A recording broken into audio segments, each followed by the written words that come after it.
In the year 2014, in the city of Jinling, Huaguo, the scorching sun of June beat down upon the earth, seemingly intent on evaporating the last vestiges of moisture from the asphalt road. Standing in front of the China Unicom Service Center, Lu Zhou gazed intently at the hurried passersby on the street, while the cacophony of honking cars filled his ears. Despite the occasional wafts of cool air drifting from behind him, the cumbersome mascot costume he wore rendered him impervious to the blessings of the air conditioning. What brought him to the spot, one might ask? It was, of course, for the sake of livelihood. To put it plainly, during the summer vacation, the Unicom Service Center collaborated with Vivo to hold a promotional event. Simply by donning the mascot costume and standing at the entrance, one could earn 60 yuan per hour, nearly double the pay of distributing flyers, and without enduring the disdainful glares from passersby. Furthermore, with outdoor temperatures surpassing 30 degrees, an additional 10 yuan per hour was allotted as a heat allowance, summing to 70 yuan per hour. Upon hearing this hourly wage, Lu Zhou did not hesitate for a moment to accept the offer. After rationally analyzing the situation, with an average workday of 5 hours, he could earn 350 yuan in a single day. If he worked 30 days in a month, that would accumulate to 10,500 yuan. Who could have imagined that a position with an annual salary of 100,000 was right at the entrance of the Unicom Service Center?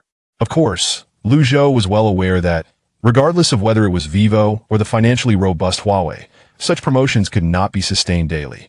Yet, even if he only worked for a week, he would still rake in over 2,600 yuan.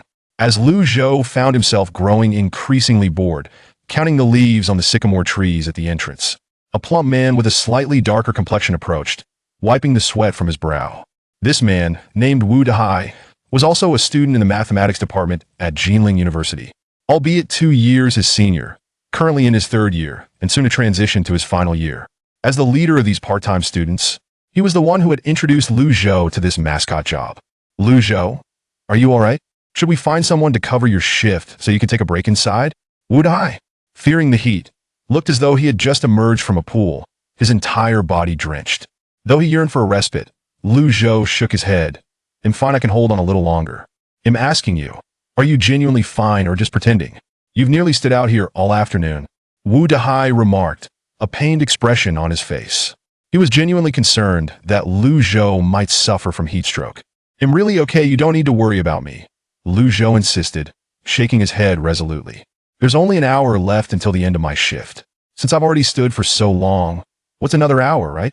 Wu Dehai hesitated, casting a glance at Lu Zhou before saying, well, I won't be looking after you then. Sure, go attend to your own matters. Seeing Lu Zhou's determination, Wu Dehai decided not to press further. In truth, he harbored a glimmer of hope. After all, in such sweltering weather, finding someone to cover a shift was no simple task. While he had numerous part-time workers under his purview, few were as dedicated as Lu Zhou. It was likely he would end up donning the cumbersome big cotton coat himself. As he watched the plump figure of Wu Dehai recede into the distance, Lu Zhou redirected his gaze toward the sycamore tree at the entrance, lost in thought. At that moment, he suddenly sensed something was amiss with his surroundings.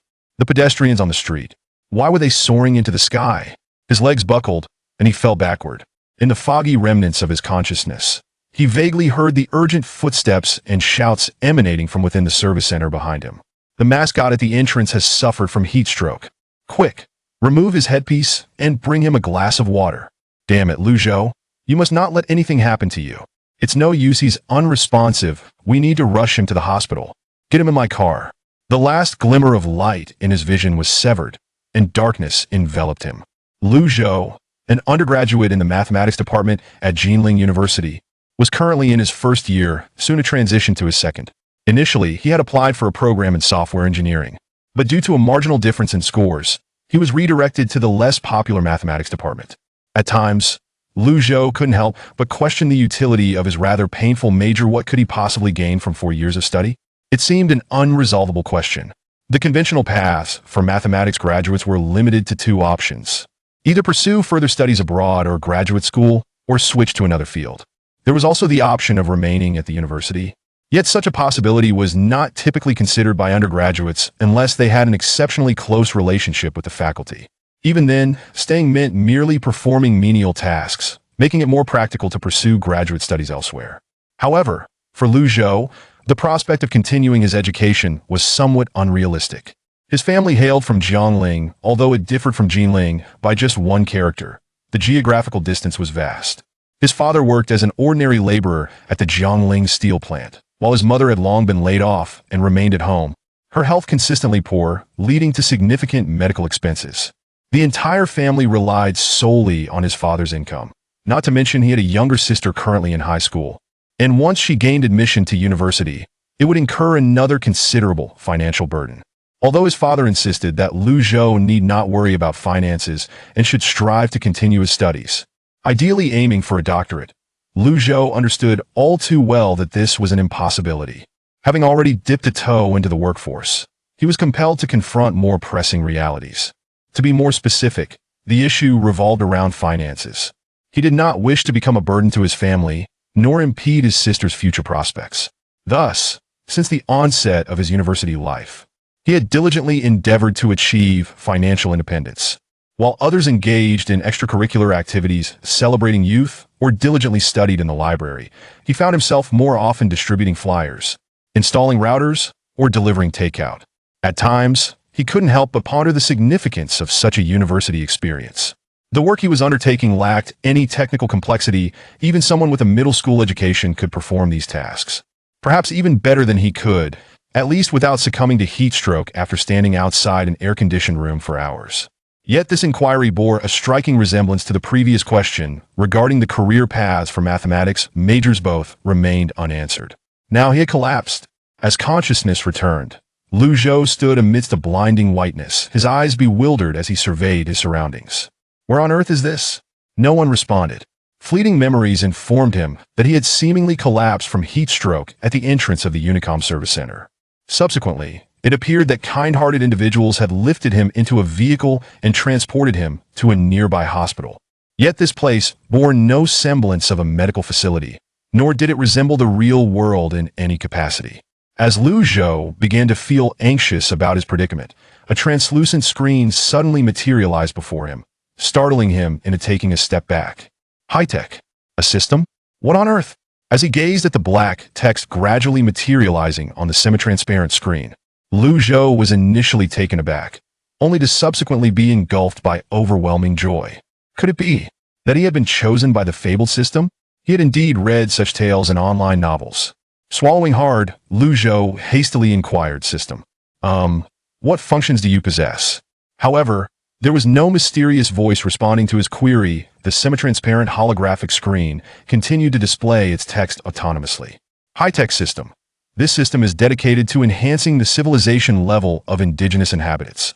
For secrets pertaining to this system, the holder is encouraged to explore independently. The system's functionalities are described in detail as follows. The main interface of the system is as follows. Core sciences. The backbone of the technology tree, focusing on theoretical aspects. The level cap is 10, and experience can only be gained through tasks, not exchangeable for points. Completing the technology tree will unlock options for future eras and megastructure engineering tasks. A. Mathematics. The foundation of all disciplines, determining the level cap for other core sciences. B. Physics. It will aid you in understanding the universe. C. Biochemistry. It will help you comprehend yourself. D. Engineering. Transforming tools, transforming environments, transforming the world. E. Materials science. Materials and engineering are inseparable. F. Energy science. From fossil fuels to helium-3, from solid-state lithium-air batteries to antimatter batteries. From wireless power transmission to ultra-long-distance laser conduction, life feeds on negative entropy. The eventuality of energy development lies in the distant stars and seas. G. Information science.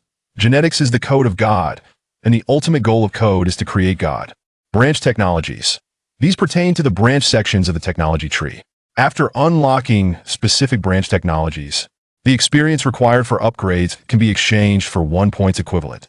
For instance, genetics LV1 requires biochemistry LV1, and one can illuminate genetics LV1 by consuming 100 points 01000.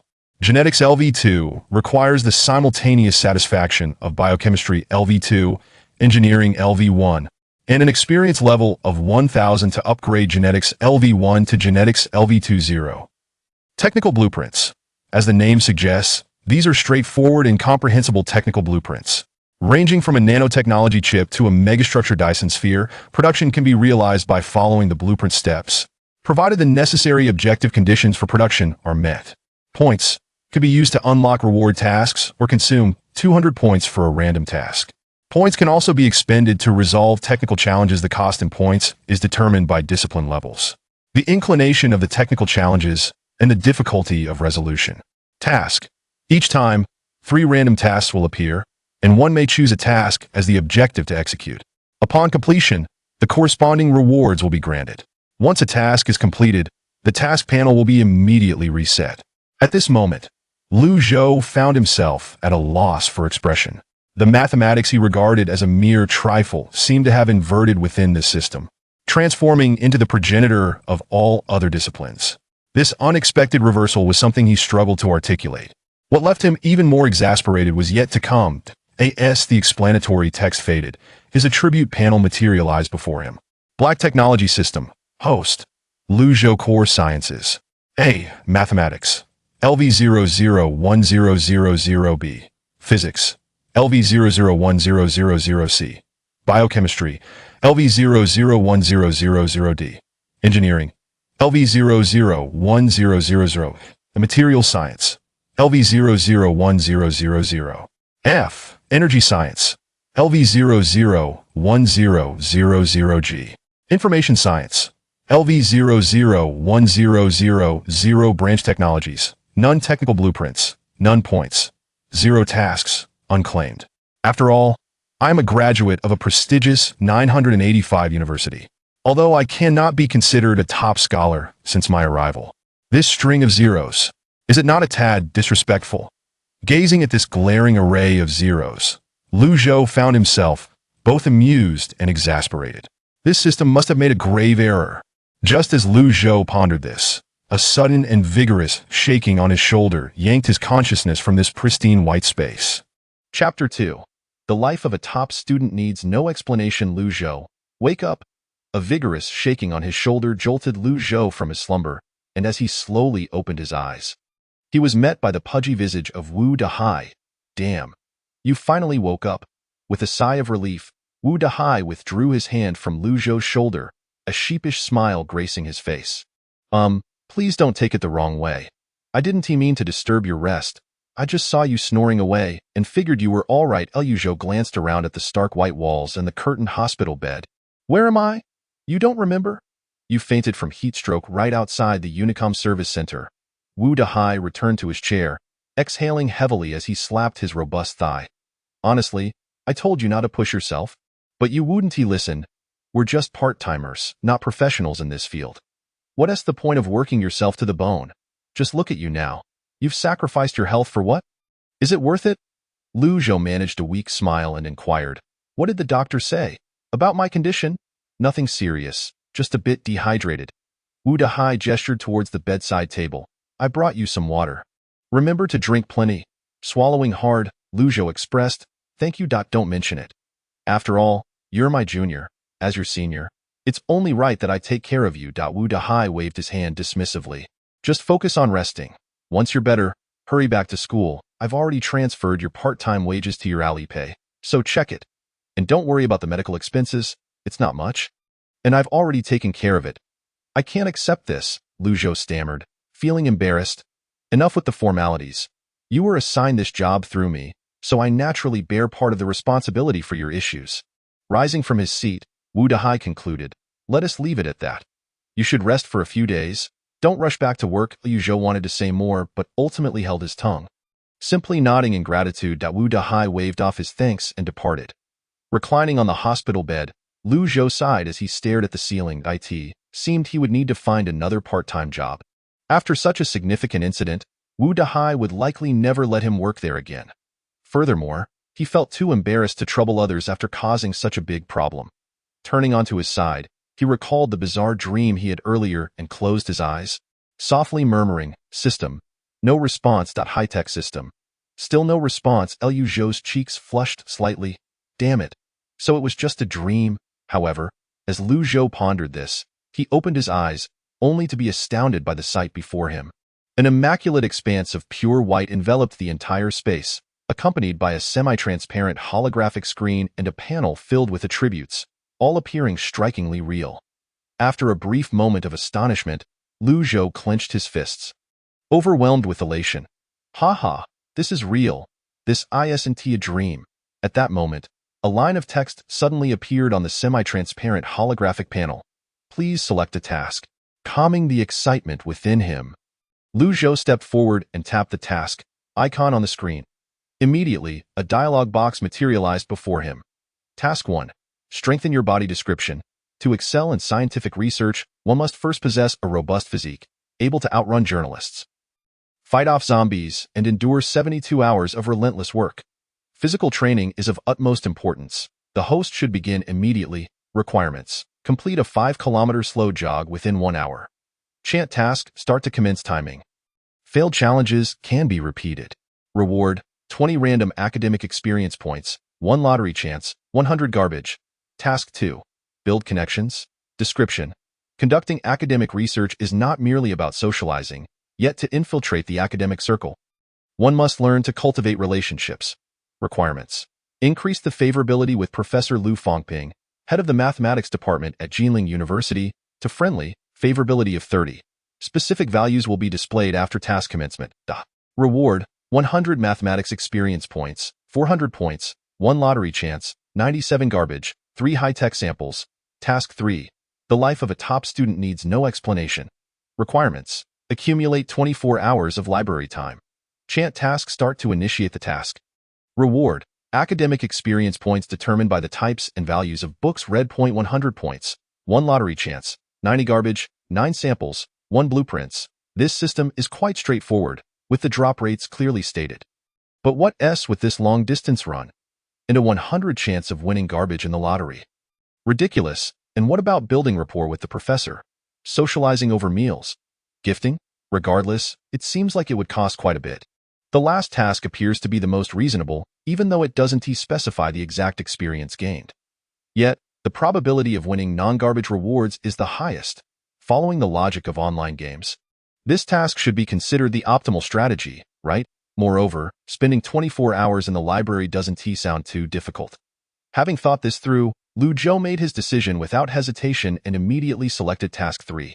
The life of a top student needs no explanation. Task selection cannot be changed, no time limit for completion. Abandoning the task will cost 200 points. The host currently has 0 points. Confirm selection, first reminder, without a moment's pause. Lu Zhou replied firmly, confirm. Selection successful, good luck. With a flash of white light, the task section in his attribute panel transformed from empty to Task 3. Taking a deep breath, he closed his eyes and silently recited exit system. When Lu Zhou opened his eyes again, he found himself back in the hospital room. After lying on the bed for a while, he took about 5 minutes to process the information in his mind. Although he was unsure of the reasons, it appeared he had become the host of the high-tech system. Reflecting on how Wu Dahai had shaken him awake, he surmised that the system's space must reside deep within his consciousness, independent of the real world. Moreover, when he entered the system, time in both the system space and the outside world likely flowed simultaneously. To be honest, even now, Lu Zhou felt no tangible sense of the system's existence. But none of that mattered. Whether it was an alien conspiracy, an April Fool's joke, or simply a malfunction in his brain, the tasks had been assigned, and he would soon find out if he could complete them. With that thought in mind, Lu Zhou picked up the cup on the bedside table and drained its contents before rising from the bed. After having his temperature checked by the on-duty nurse and confirming that he was in good health, he left the hospital and headed to the nearby bus stop to return to school. Upon arriving at his dormitory, he found Lu Rue alone in the room, while the other two were presumably out surfing the internet. Noticing Lu Zhou's return, Lu Rue set aside the reference book he had been reviewing, adjusted his glasses, and asked, "Lu Zhou, I heard you suffered from heat stroke?" "Yeah, but it's nothing serious." Lu Zhou forced a smile as he walked toward his bed. In their 4-person dormitory, the upper bunk was a bed, while the lower part consisted of a desk and cabinet. His various magnetic cards were typically tossed into the drawer. After searching for a while, he finally found his library card. Lu Zhou breathed a sigh of relief, grabbed his shoulder bag, and headed out of the dorm. The evening breeze was gentle, rustling through the treetops of the phoenix trees, creating a soothing sound. Students and professors strolled along the street illuminated by the lamplight, clutching their books. Not far away on the track field, couples walked hand in hand, while others jogged together. The campus seemed eternally vibrant and full of life. It was already 8 o'clock, and as Lu Zhou gazed at the brightly lit library, he felt a mix of unfamiliarity and nostalgia. How long had it been since he last visited this place? Taking a deep breath, he approached the library with a sense of trepidation. Chapter 3. True scholars never remain idle. Task started. Closing his eyes and silently reciting the task, once was not enough. Lu Zhou repeated the mantra twice more. Opening his eyes, he was startled to find a line of semi-transparent text floating before him. Task 3 has begun. Current time, 0 hours. Timing will stop upon leaving the library. Taken aback by the sudden appearance of the text, Lu Zhou glanced around suspiciously until a fellow student casually walked through the semi-transparent text without a care. He exhaled in relief. Evidently, the system's text was invisible to others. In any case, he could merely browse a few professional books in the library to pass the 24 hours and complete the task, right? With nothing better to do. Lu Zhou made his way toward the mathematics section, intending to randomly pick a book to read. Suddenly, his vision flickered, and he noticed a series of numerical markers on the books. Not only that, but these numbers also displayed a distinct pattern, transitioning in color from red to gray based on their magnitude. Foundations of Modern Analysis by Dido Nye. 10. Linear Algebra by Grubb. 0. New Lectures on Mathematical Analysis by Zhang Zhusheng. 100. What in the world? As he pondered this, Lu Zhou suddenly recalled the rewards for Task 3. The academic experience points awarded at the end of the task seemed to depend on the value coefficients of the books he read. In other words, merely staying in the library, indulging in the literal act of idling, results in nothing more than a single opportunity for a lottery draw upon completing one's tasks. A true scholar would never engage in such aimless pursuits within the confines of a library. With this thought, Lu Zhou swallowed hard. However, he was still perplexed as to why the books authored by some mathematical luminaries were assigned a relatively low value coefficient by the system, while textbooks aimed at novices boasted astonishingly high coefficients. Particularly baffling was the book Foundations of Modern Analysis by Dido, which had been extolled to the heavens by their advanced algebra instructor, who strongly recommended it as a masterpiece. Yet, for them, truly grasping its content proved quite challenging.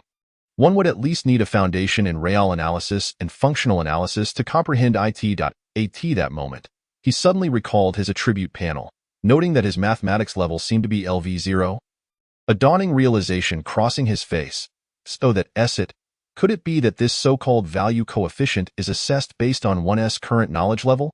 The notion of value indeed possesses dual facets, as exemplified by the Riemann hypothesis.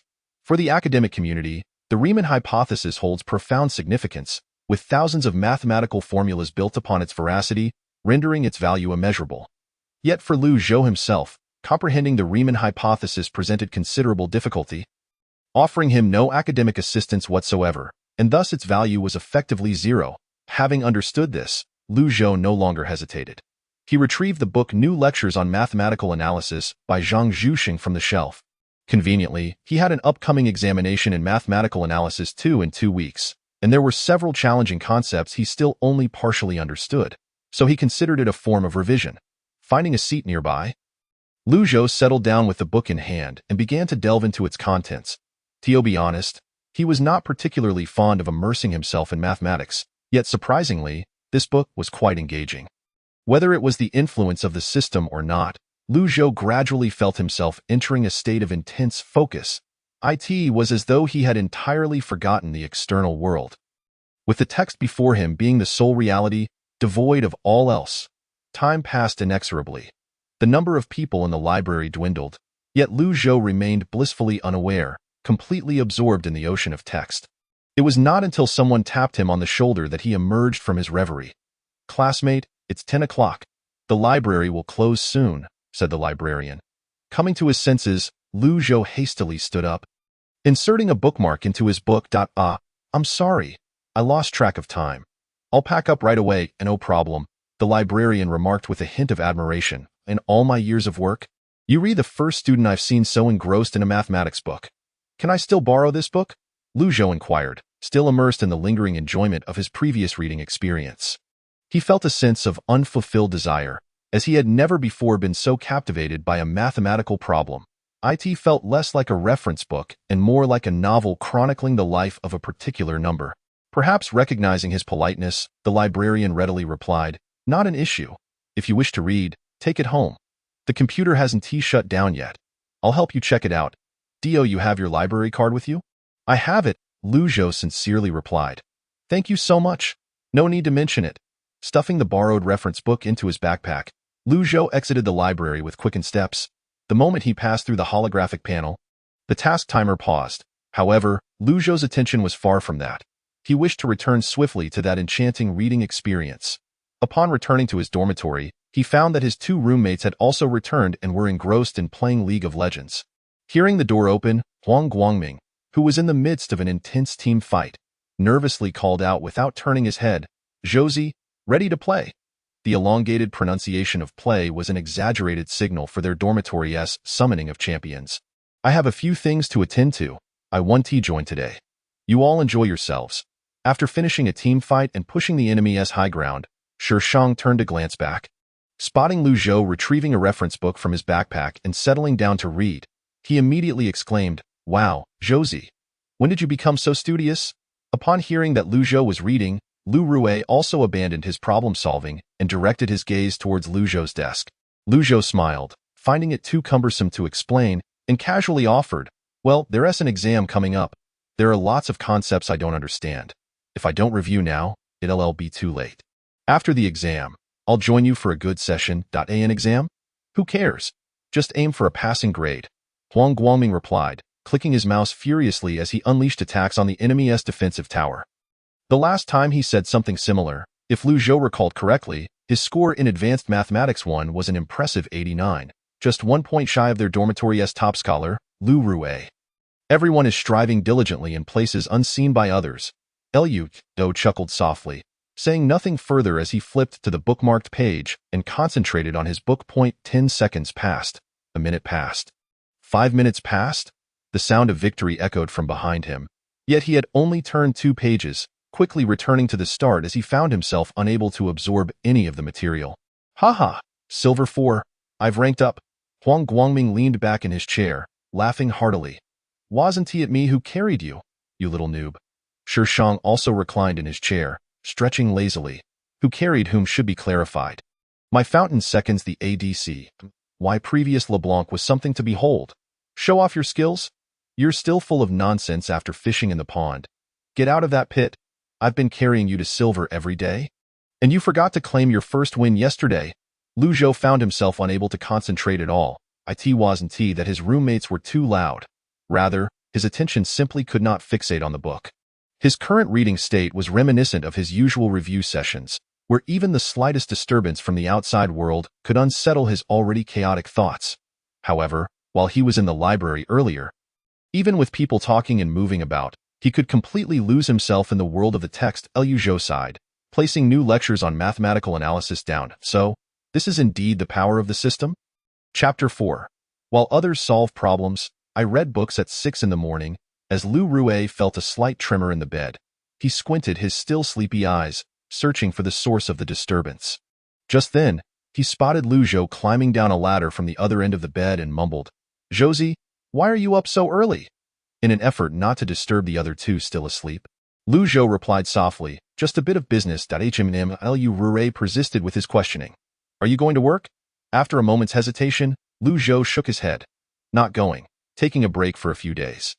"Then why are you up so early?" "To the library." Instantly, Lu Rue was wide awake. He rushed to the sink to brush his teeth, while Lu Zhou took a detour to use the restroom.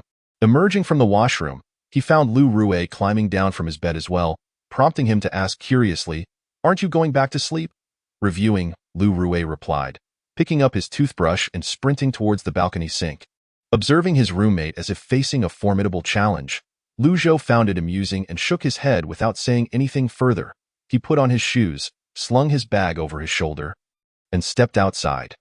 June in Jinling felt like a furnace. Except for the early hours of 5 or 6, the air was infused with the fragrance of morning dew, and the occasional cool breeze brushing against his cheek was refreshing rather than stifling. The campus at 6 o'clock resembled a demure young woman, gracefully emerging from the dawn, as though it belonged to an entirely different world than that of the evening. After purchasing 2 buns and a cup of soy milk from the cafeteria, Lu Zhou leisurely strolled towards the library. Jinling University, renowned nationwide as a prestigious institution, had yet to have its library staff arrive at this hour, but a considerable number of individuals were already present outside. Engrossed in their morning studies, following suit, Lu Zhou took out his level 4 vocabulary book and reviewed for a while. Although it couldn't compare to being inside the library, the surrounding study atmosphere still yielded satisfactory results. Lu Zhou waited at the library entrance until 7:30, when the staff finally arrived. Opening the doors at last, as the library doors swung wide, a tide of graduate exam candidates surged in, swiftly clearing the previously vacant space. As the crowd poured in, Lu Zhou did not rush to dive into the sea of books. Instead, he selected a copy of Advanced Algebra by Tu Boyun from the shelves and made his way to a quiet corner of the library to settle down. Lu Zhou had estimated that immersing oneself in a unit of knowledge would generally take between 1 to 2 hours, encompassing various aspects such as memory retention, mental calculations, and problem-type analysis. Judging by the remaining pages of the book in hand, new lectures on mathematical analysis, it could last him at most until midday. He planned to take advantage of the afternoon to fortify his understanding of advanced algebra as well. Taking a deep breath, Lu Zhou flipped to the page marked by yesterday's bookmark and refocused his attention on the text. Soon, he found himself entering the same state as before, completely oblivious to the outside world. As if the only reality was the book in his hands, time ticked away, and by 11:30, Lu Zhou exhaled deeply, setting the book down. He had thoroughly completed new lectures on mathematical analysis, and its value coefficient had now plummeted to 5. This perfectly corroborated Lu Zhou's speculation. The system's valuation of the worth of books is determined not by the academic standards of the world, but rather by his own level of knowledge. As for why it is rated at 5 instead of 0, it may be that the book contains aspects he has yet to fully comprehend, necessitating another reading for complete understanding. However, it is clear that Lu Zhou would not entertain such a notion. Squandering precious time on a deep reading to extract a mere 5 points of value seems a fruitless endeavor. Just then, mealtime arrived, prompting Lu Zhou to set aside the book and make his way out of the library. As he passed by the library's entrance, he cast a glance at the holographic display, noticing that the remaining time for his task had dwindled to 18 hours. Suddenly, he found himself wishing the task would not conclude so swiftly. In just 6 hours, he felt he had learned more than in the entirety of the previous year. Reflecting on the unopened advanced algebra resting on the table, Lu Zhou stroked his chin as he walked towards the dining hall. With an upcoming final exam in C language, perhaps he should find a C language book to study? And what about English? He was uncertain whether English books had a value coefficient, though the newspapers available at the library's entrance certainly did not. This black technology system seemed to harbor a peculiar bias against humanities subjects, which was rather unfortunate. After swiping his meal card for a set meal, Lu Zhou hurried back to the library.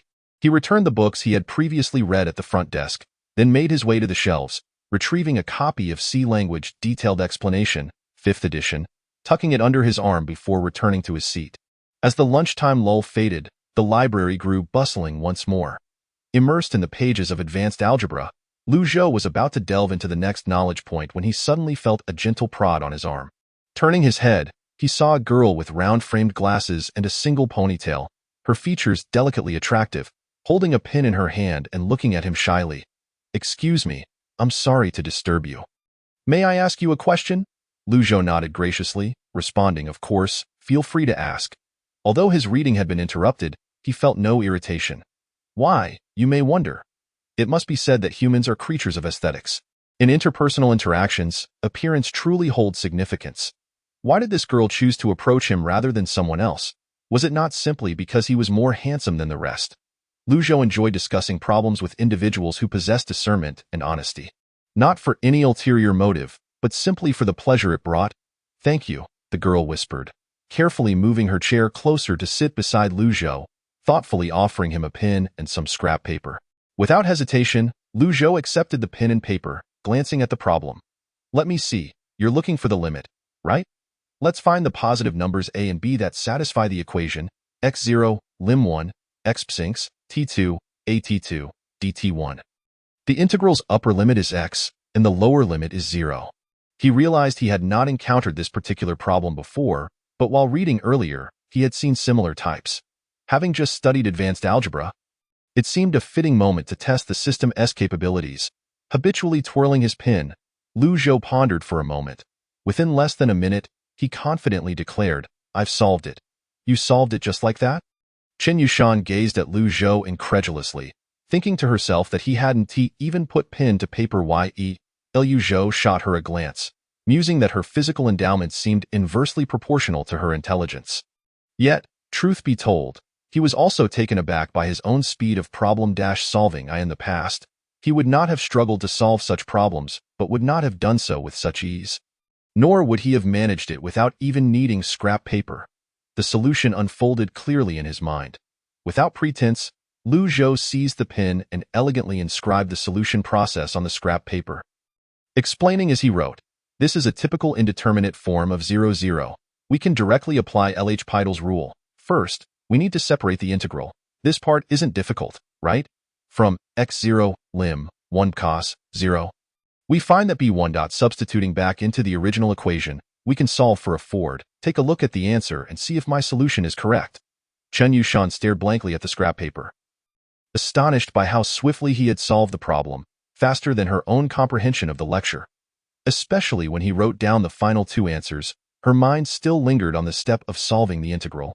With a mix of skepticism, she opened the answer key, her eyes widening in surprise. "It really is the correct answer?" Noticing the expression on her face, Lu Zhou smiled with a hint of pride. Twirling his pen as he said, "It's a straightforward application of L'Hopital's rule. The calculations themselves aren't particularly challenging. By the way, what year are you in? What's your major?" Chen Yushan's face flushed, and she murmured, "I'm preparing for my graduate entrance exams." As soon as the words left her mouth, her face reddened even more. It wasn't shyness. She was incensed. How infuriating. It was merely a solved math problem. Why boast about it? After all, it had been years since she last engaged with advanced math, and what of it? Truly lacking in decorum. No wonder she was single. No wonder she spent all her time in the library. With that thought, Chen Yushan felt slightly vindicated. As for her own solitary library visits, she conveniently chose to overlook that. Lu Zhou felt a twinge of awkwardness, having assumed they were of the same year, only to find he had inadvertently shown off to a senior in her 4th year. Just as he was about to apologize, a loud cough erupted from the row in front of them. Realizing their conversation had disturbed others, Chen Yushan's face flushed crimson, and she stuck out her tongue, clutching her problem set in scrap paper as she retreated to her own seat. Now, Lu Zhou found himself deprived of the opportunity to apologize, let alone inquire about her name or WeChat ID. After sitting in turmoil for a moment, he shook his head and returned to the unfinished advanced algebra. After all, what was more important than studying? Interpersonal relationships? Apologies, but a true scholar has no need for such trivialities. Elevating mathematics to level 1 is tantamount to possessing the entire world. Soon enough, Lu Zhou fell into a rhythm, casting the encounter aside as a mere interlude in his scholarly pursuits. Chapter 5. The importance of washing one's face before the lottery. By the time the library closed at 10 p.m., Lu Zhou had completed both Advanced Algebra by Tu Boyun and C Language Detailed Explanation. 5th edition. As he exited the library, he glanced at the taskbar and noted that only 9 hours remained, prompting a quiet reflection. Unbeknownst to him, 15 hours had slipped by, and this was the first time he felt time had flown so swiftly while studying reference materials. After a full day of learning, he discovered an intriguing phenomenon. Upon finishing a book, not only did its value coefficient drop to a single digit, but other reference books with similar knowledge points also experienced varying degrees of depreciation. Conversely, those originally possessing pitifully low value coefficients, even equating to 0, showed significant improvement. For instance, the book Foundations of Modern Analysis by Dido Na, which he recalled starting with a value coefficient of only 10, had now risen to 30, a twofold increase. Walking back to his dormitory, Lu Zhou pondered what transformations might occur if the system's mathematics level were to elevate from level 0 to level 1. Would he become all-knowing, able to solve problems in an instant? Or would he cram a plethora of knowledge he had never even heard of into his brain, elevating himself to the level of mathematical geniuses like Chen Jingran? As these thoughts swirled in his mind, rather than feeling excitement, he found himself gripped by apprehension. The human brain has its limits, akin to possessing a 1 terabyte hard drive. You cannot possibly stuff 2 terabytes worth of data into it. If the system were to forcibly execute such an operation, he worried his brain might implode under the strain. Of course, Liu Zhou understood that such concerns were ultimately meaningless. Only the system itself could determine what changes would unfold. Regardless, the answer would reveal itself tomorrow. For now, he simply wished to get a good night's sleep and allow his overworked brain to rest. Congratulations, host, for completing the task. As a reward for your first task completion, you have earned an additional lottery opportunity. Task completion details are as follows. During the idle time, you read the following books. New Lectures on Mathematical Analysis by Zhang Zhuxing with a value coefficient of 100. Advanced Mathematics by Tu Boyun with a value coefficient of 100. C Language Detailed Explanation, 5th edition with a value coefficient of 100. Nikolsky's Translation of Mathematical Analysis with a value coefficient of 57. NCET, 4 True Questions explained with a value coefficient of 0, accumulating a total value coefficient of 357, rated B. Task Rewards, 500 points in Mathematical Experience, 100 points in Informatics Experience, 100 points in Credits, and 1 Lottery Opportunity, 90 Junk, 9 Sample, 1 Blueprint. After a day of diligent study, Liu Zhou had finally completed his idle task, a cause for celebration, indeed.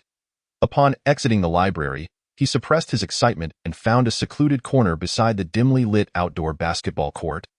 Out of the surveillance of cameras, ensuring no one was around, he took a deep breath and opened his attribute panel. Black Technology System, Host, Liu Zhou Main Sciences, A. Mathematics, LV0, 500-1000, B. Physics, LV0, 01000, C. Biochemistry, LV0, 01000, D. Engineering, LV0, 01000, E. Materials Science, LV0, 01000, F. Energy Science, LV0, 01000, G. Information Science, LV0, 100, 1000, Branch Technologies, none technical blueprints, none points, 100, 2 lottery chances, tasks, unclaimed. Although Liu Zhou felt a tinge of disappointment at not leveling up, the prospect of 2 lottery chances immediately dispelled any thoughts of grievance. What marvels could the Black Technology System possibly yield? He was filled with anticipation. The probabilities for the 2 lottery chances differed, particularly for the first task reward option, which noted a 75 chance of junk, 19 chance of samples, and a 5 chance of blueprints. As for what the sample entailed, Liu Zhou had no idea. However, judging by the system's tendencies, it was unlikely to be trivial items like toy cars or water guns. It had to be something that tangentially connected to black technology, illustrating a distinction from mere junk. Naturally, he hoped for something slightly more advanced but not excessively so. He certainly did not wish to draw a starship, for he would have no place to dock it, nor would he know how to utilize such a vessel. After all, one cannot simply use it to swap mosquitoes, can one? Returning to the matter at hand, he initiated the lottery. He began with the draw for the task reward with the lowest probability. I draw. A spinning wheel materialized before him, its inscriptions obscured from Liu Zhou's sight, leaving only indistinct colors visible. Holding his breath, he focused intently on the wheel, attempting to track the pointer's trajectory. Suddenly, inspiration struck him, and he shouted, "Stop!" The pointer continued to spin for a few more rounds due to inertia before gradually coming to a halt. Congratulations, you have drawn junk. You have received a bottle of cola. We hope you do not lose heart and continue striving. Damn it! Well, cursing this broken system was futile. The matter at hand was urgent. Glancing at the annotation beside his points stating, "Cola, junk," Liu Zhou, now exasperated, swiftly exited the system space. Confirming once more that no one was around, he stared at his hand, silently repeating, "Cola, cola, cola, cola, cola, duong." Without any warning, Liu Zhou felt a flash before his eyes, and a can of cola materialized in his grasp. The next moment, his expression turned utterly bizarre. What the hell? He felt as though his worldview had been shaken, and the law of conservation of mass faced an unprecedented challenge. How could one explain the existence of this can of cola using current scientific principles? Liu Zhou was at a loss. Perhaps only black technology surpassing level 10 could elucidate it in any case. Upon seeing this can of cola, He finally became convinced that this system was not a mere figment of his imagination, but a tangible entity capable of interfering with the material world from the depths of his consciousness. Setting aside such musings, he pulled the tab and took a large gulp, exhaling contentedly. Ha! Although the system had deemed it junk, the flavor was undeniably delightful. Even Lu Zhou, who was not particularly fond of carbonated beverages, found himself savoring it. Future? Is there a cola of this brand? Never mind, it doesn't matter. Shaking his head, Lu Zhou tossed the empty can into a nearby trash bin. He had checked numerous times, and this was simply an ordinary aluminum can, devoid of any trace of black technology, except for its pleasantly surprising effect. Even its design and packaging exuded a nostalgic, retro style. The recycling station would be its only destination. After rinsing his face at a nearby water fountain by the basketball court, Lu Zhou returned to the shade and re-entered the system space. Faced with his final lottery opportunity, he took a deep breath, akin to a gambler with red eyes, and pressed the button without hesitation. I draw. Stop. The pointer began to slow, and Lu Zhou's heart raced to his throat. The pointer halted, and it felt as if his heartbeat ceased along with it. Congratulations, you have drawn a blueprint. Lu Zhou was ecstatic. Indeed, washing his face had made a difference. He had hit the 5 probability. You have obtained the blueprint, exact formula and proof method for the distribution of Mersenne primes. Lu Zhou was taken aback. WTF? Chapter 6. The answer to a proof problem. As a mathematics student, Lu Zhou was certainly aware of what Mersenne primes were. After all, mentioning Mersenne primes inevitably brought to mind a great Chinese mathematician and his 1992 publication on the distribution of Mersenne primes, which transformed Mersenne primes into a formula expressible in mathematical symbols, commonly referred to as the Zhou conjecture internationally. Prior to this, although British mathematician Shanks, French mathematician Trelada, German mathematician Berlehart, Indian mathematician Ramanujan, and American mathematician Gillis had all proposed various conjectures, they shared a commonality in that they were all approximations and did not satisfactorily align with actual conditions. In contrast, Zhou's conjecture offered a precise formula. When 2, 2n, p2, 2n1. And p possesses 2n1, 1 prime numbers. It seems straightforward, doesn't it? I could do that too, right? However, this conjecture remains unproven or disproven to this day, having become a renowned mathematical conundrum that has perplexed the mathematical community for over 2 decades. Yet, much like the Riemann hypothesis, although it cannot be confirmed, it does not prevent later generations from assuming its validity and applying it. Of course, even with a precise formula, and even if the treasure-hunting work is entrusted to computers, discovering Mersenne primes is still no simple task. As of now, 2014, the mathematical community has identified a total of 44 Mersenne primes. What use do Mersenne primes have? They seem rather inconsequential, if one were to insist. The RSA algorithm counts as 1. Every online purchase is indebted to the large prime numbers hidden within the encryption. Meanwhile, large primes are also employed to test computer performance. For instance, the GMPS program is used by Intel to verify chips, and bugs in Skylake chips were once discovered through this program. Moreover, debating the utility of mathematics is often meaningless. Frequently, the motivations behind mathematicians' endeavors are not necessarily driven by the monetary rewards of solving equations, but rather because the problems exist.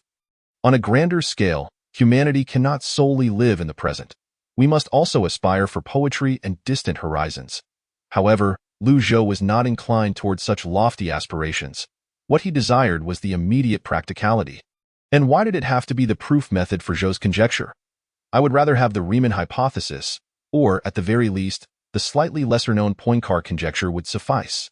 Setting aside academic value, the bounty for Poincare conjecture has skyrocketed to $1 million, provided by the well-known Texas banker himself. As for Zhou's conjecture, while many have attempted to prove it, it appears no one has offered a reward for this matter.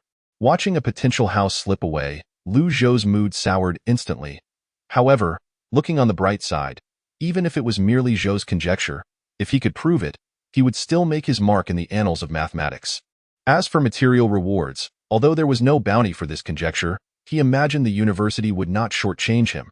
At the very least, a scholarship for the next 3 years seemed assured. That student from the second year who proved the Citipan conjecture, Lu, was the best evidence. After all, it was said that Nanjing University directly awarded him 1 million RMB, half for research funding and half for living expenses. Jinling University ranked within the top 10 nationally. And although the mathematics department was slightly weaker, they could not afford to be outdone by Nanjing University, even for the sake of pride. With this thought, Lu Zhou felt a little better. Once he calmed down, he glanced at the proof process. Unlike the can of cola labeled as junk, the proof method for Zhou's conjecture, categorized as blueprint, was not explicitly presented on paper or in electronic form. Whenever he wished to consult it, he could simply recite it in his mind, and the entire proof process would materialize directly in his consciousness. It was completely incomprehensible. It appeared that merely grasping the proof process would require a considerable amount of time. Lu Zhou pondered how to present the proof method in a coherent manner. First, mere memorization wouldn't suffice. He needed to comprehend it thoroughly. Second, he had to craft himself into an academic prodigy. Not to mention, if he could solve such a mathematical conundrum as Zhou's conjecture, he couldn't possibly score below full marks in higher mathematics and calculus, could he?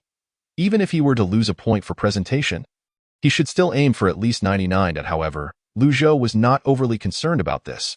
Over the past few days, he had completely mastered both mathematical analysis and advanced algebra. University professors generally did not make things difficult for students. The knowledge tested would undoubtedly be from the textbooks. The cooked duck would not fly away, and as for the proof of Zhou's conjecture, Lu Zhou planned to wait until after the summer break to present it. During these 2 months, he would make every effort to package himself as a genuine academic prodigy, maximizing the benefits he could reap. Engaging in academic discussions with professors was essential. Achieving mathematics LV1 was imperative. Staying on campus during the summer break was a must. At that time, I must remember to call my parents. My next return might coincide with the new year. With the matter of rewards coming to a close, another question surfaced in Lu Zhou's mind. Could the blueprints obtained from the lottery be related to subject levels? This question is crucial. Otherwise, why would it be so coincidental to draw a proof answer instead of something else, such as a top-tier cosmic battleship? Once this thought emerged, it became inescapable, and the more Lu Zhou pondered, the more plausible it seemed. The immediate priority is to elevate his subject level, to quickly advance mathematics to level 1, thereby unlocking the level 1 cap for other subjects. In the meantime, should he stockpile his lottery chances? However, without using his lottery chances, he cannot refresh the task list, making it impractical to hoard them. He distinctly remembered that after claiming the task rewards, the task list turned gray. Only after exhausting his 2 lottery chances did the options on the task list become selectable again. Regarding this matter, he could only wait for a few more lottery attempts to find out. If consecutive prizes are proof answers, then undoubtedly his speculation would be validated. On another note, it seems new tasks can be claimed. What might they be? With such thoughts, Lu Zhou silently mused. He opened the task list. A translucent holographic screen appeared before him. Task 1. The art of fishing in troubled waters. Description: fishing in troubled waters is an art form. If one can earn money effortlessly, why toil away in the laboratory? Requirements: employ the art of language skillfully to secure a name on a research project with funding in the millions. Adhering to the principle of exerting minimal effort for maximum gain, accumulate significant achievements with the least energy expended. Therefore, fish as much as possible, young man. Rewards: gain subject experience type determined by project type. Experience value positively correlates with research funding value, negatively correlates with the host's contribution level in the project. 0.1 lottery chance, 100 trash. Task 2. Practice the basics, physics. Description: Rome wasn't built in a day, and neither is the edifice of science. Requirements: solve 200 university-level physics problems. The problem set is provided by the system, tailored to the host's knowledge reserves. Rewards: problem difficulty coefficient 2.50 points. Item: deep learning time. Category: special effect. Effective for 24 hours, during which reading books allows entry into a deep reading state, ensuring permanent mastery of the learned knowledge points. Task 3. Academic endeavors begin with papers. Description: papers are the foundation of scholarship. A scholar who can only write papers may not achieve great knowledge, but a scholar who cannot write papers certainly cannot attain significant wisdom. Please do not argue with the system on this point. The system is the truth. Now, publish an SCI paper and commence your academic career. Requirements: publish an SCI paper. Rewards: subject experience, determined by academic value, with a lower limit of 100 experience, 200 points. 1 lottery chance, 95 trash, 5 sample. Upon seeing the final task, Lu Zhou's expression became somewhat peculiar. The experience awarded is determined by the academic value of the paper. If he were to submit the proof process of the Zhou conjecture to an SCI journal, he wondered how much experience he could garner. This line of thought was quite tempting. Chapter 7. In the presence of true scholars, all mortals are worthless ultimately. Reason triumphed over greed, and Lu Zhou dismissed this impractical notion. For a freshman to publish an SCI paper is not remarkable. After all, many domestic mathematics SCI journals are notorious for their flooding of content. As long as your English is adequate and your submissions appear somewhat credible, it's likely to get accepted. This phenomenon of filling journals has led a well-meaning individual to compile a ranking of several notorious domestic journals. The top of the list is Applied Mathematics Computation, AMC, which is infamous in this domain. In just 4 short years at a certain university in Shanghai, hundreds of mathematical papers have been published in AMC, with some prolific contributors churning out over 20 papers a year without a second thought. To ensure academic quality, reputable old-school journals often strictly limit the number of papers published per year to under 100. Yet this behemoth of a journal is quite audacious, publishing over 1,000 papers annually. And with phenomena like cross-referencing, its impact factor skyrockets. Due to the prevalence of fake peer reviews, one editor has published over 100 papers in it. While Lu Zhou may not have confidence in other SCI journals, he felt somewhat assured about AMC. Whether one calls it confidence or arrogance, Lu Zhou believed it would not be a major issue. However, publishing the proof of the Zhou conjecture in an SCI journal would pose a significant challenge. It's not a matter of whether it could pass, that was certain. The key question is whether he could maintain his composure after passing. In the end, although Lu Zhou still chose the third task, he decided against using the Zhou conjecture proof method. Instead, he would simply write a fluff paper to complete the task. With his current understanding of advanced mathematics and mathematical analysis, he was already on par with graduate students. Coupled with his level 4 English proficiency, he only needed to brush up on some technical terms, all of which could be resolved with a dictionary. In contrast, for the other 2 tasks, he lacked the connections for the first and was still yet to take the physics course in his freshman year. So the problems generated by the system would likely be high school level. Who knows how the difficulty coefficient would be assessed? Moreover, the allure of physics levels was not particularly strong for him. It sounded like something to be utilized much later, so he could afford to practice when the time came. After selecting the task, Lu Zhou brushed off the dust from his pants, stood up, and hummed a tune as he headed back to the dormitory. Having lingered outside for so long, he feared Lu Rue might lose his mind. That fellow was rather peculiar. Although generally generous, he could be incredibly petty when it came to studying. A mere glance at notes could lead him to chase you down the street, and a single question could earn you a dozen eye rolls, which is probably what is meant by such individuals. In his eyes, it seemed the entire world was filled with competitors, and what he pursued was likely not academic heights, but merely the title of top student in the eyes of teachers or peers. Are such individuals truly scholars? Lu Zhou did not think so. In the eyes of true scholars, all mortals are insignificant. What does it matter if I show you my notes? Can you comprehend the Zhou conjecture? You wouldn't be able to grasp it even if it were laid before you. In Lu Zhou's understanding, there seemed to be only one person who met the criteria of a true scholar. Yes, indeed. No need for doubt. He was referring to himself. Upon pushing open the dormitory door, it was precisely 10 o'clock. Lu Rue was engrossed in his problem set, while the other 2 were likely next door playing cards. Sure, on the other hand, was the type to listen during lectures and not particularly dedicate time to review before finals. As for Huang Guangming, he was the legendary study god, rarely paying attention in class, yet miraculously achieving astounding scores after a last-minute cram session. Tossing his backpack onto the table, Lu Zhou reached into the drawer for his shower card. That moment, Lu Rue set his problem set down and glanced in Lu Zhou's direction, asking, "Hey Lu, working hard?" "Huh? I have to put in the effort. I haven't touched a book for almost half a semester. If I don't hustle now, it'll be too late." Throwing the towel over his shoulder, Lu Zhou stood up. Just as he was about to head off for a shower, Lu Rue suddenly spoke up. "I have a problem I can't solve. Can you help me take a look?" "Oh, how rare. There's something you can't solve. Let me see it." Lu Zhou extended his hand, and Lu Rue adjusted his glasses, handing over the problem set while pointing to the circle question. "It's this one. A question about points? This shouldn't be too difficult." After glancing at the problem, Lu Zhou was unexpectedly intrigued by the unfamiliar problem type and decided not to rush into the shower. Instead, He sat back down, pen in hand, and began scribbling on a piece of scratch paper. In the past, any problem that could stump Lu Rue would undoubtedly be beyond his grasp. Yet, inexplicably, he felt no sense of impossibility at that moment. Watching Lu Zhou calculate for a while, Lu Rue sighed in relief, secretly deriding, "A study slacker is still a study slacker. No matter how much he pretends, he remains a fool." Indeed, it was true that Lu Rue could not solve this problem. But there was a reference answer available, complete with detailed solutions. The reason Lu Rue asked Lu Zhou about this problem was not out of genuine inquiry, but merely to probe the enemy's strength. Even if he had to ask a math question, he certainly wouldn't seek out Lu Zhou, the study slacker. With such thoughts in mind, Lu Rue suggested, "Why don't you copy the question down and work on it? I'll think about the next one," the implication being that, since you probably won't be able to solve it, I won't waste your time. However, Lu Zhou's response caught Lu Rue completely off guard. "No need. I've solved it." "You've solved it?"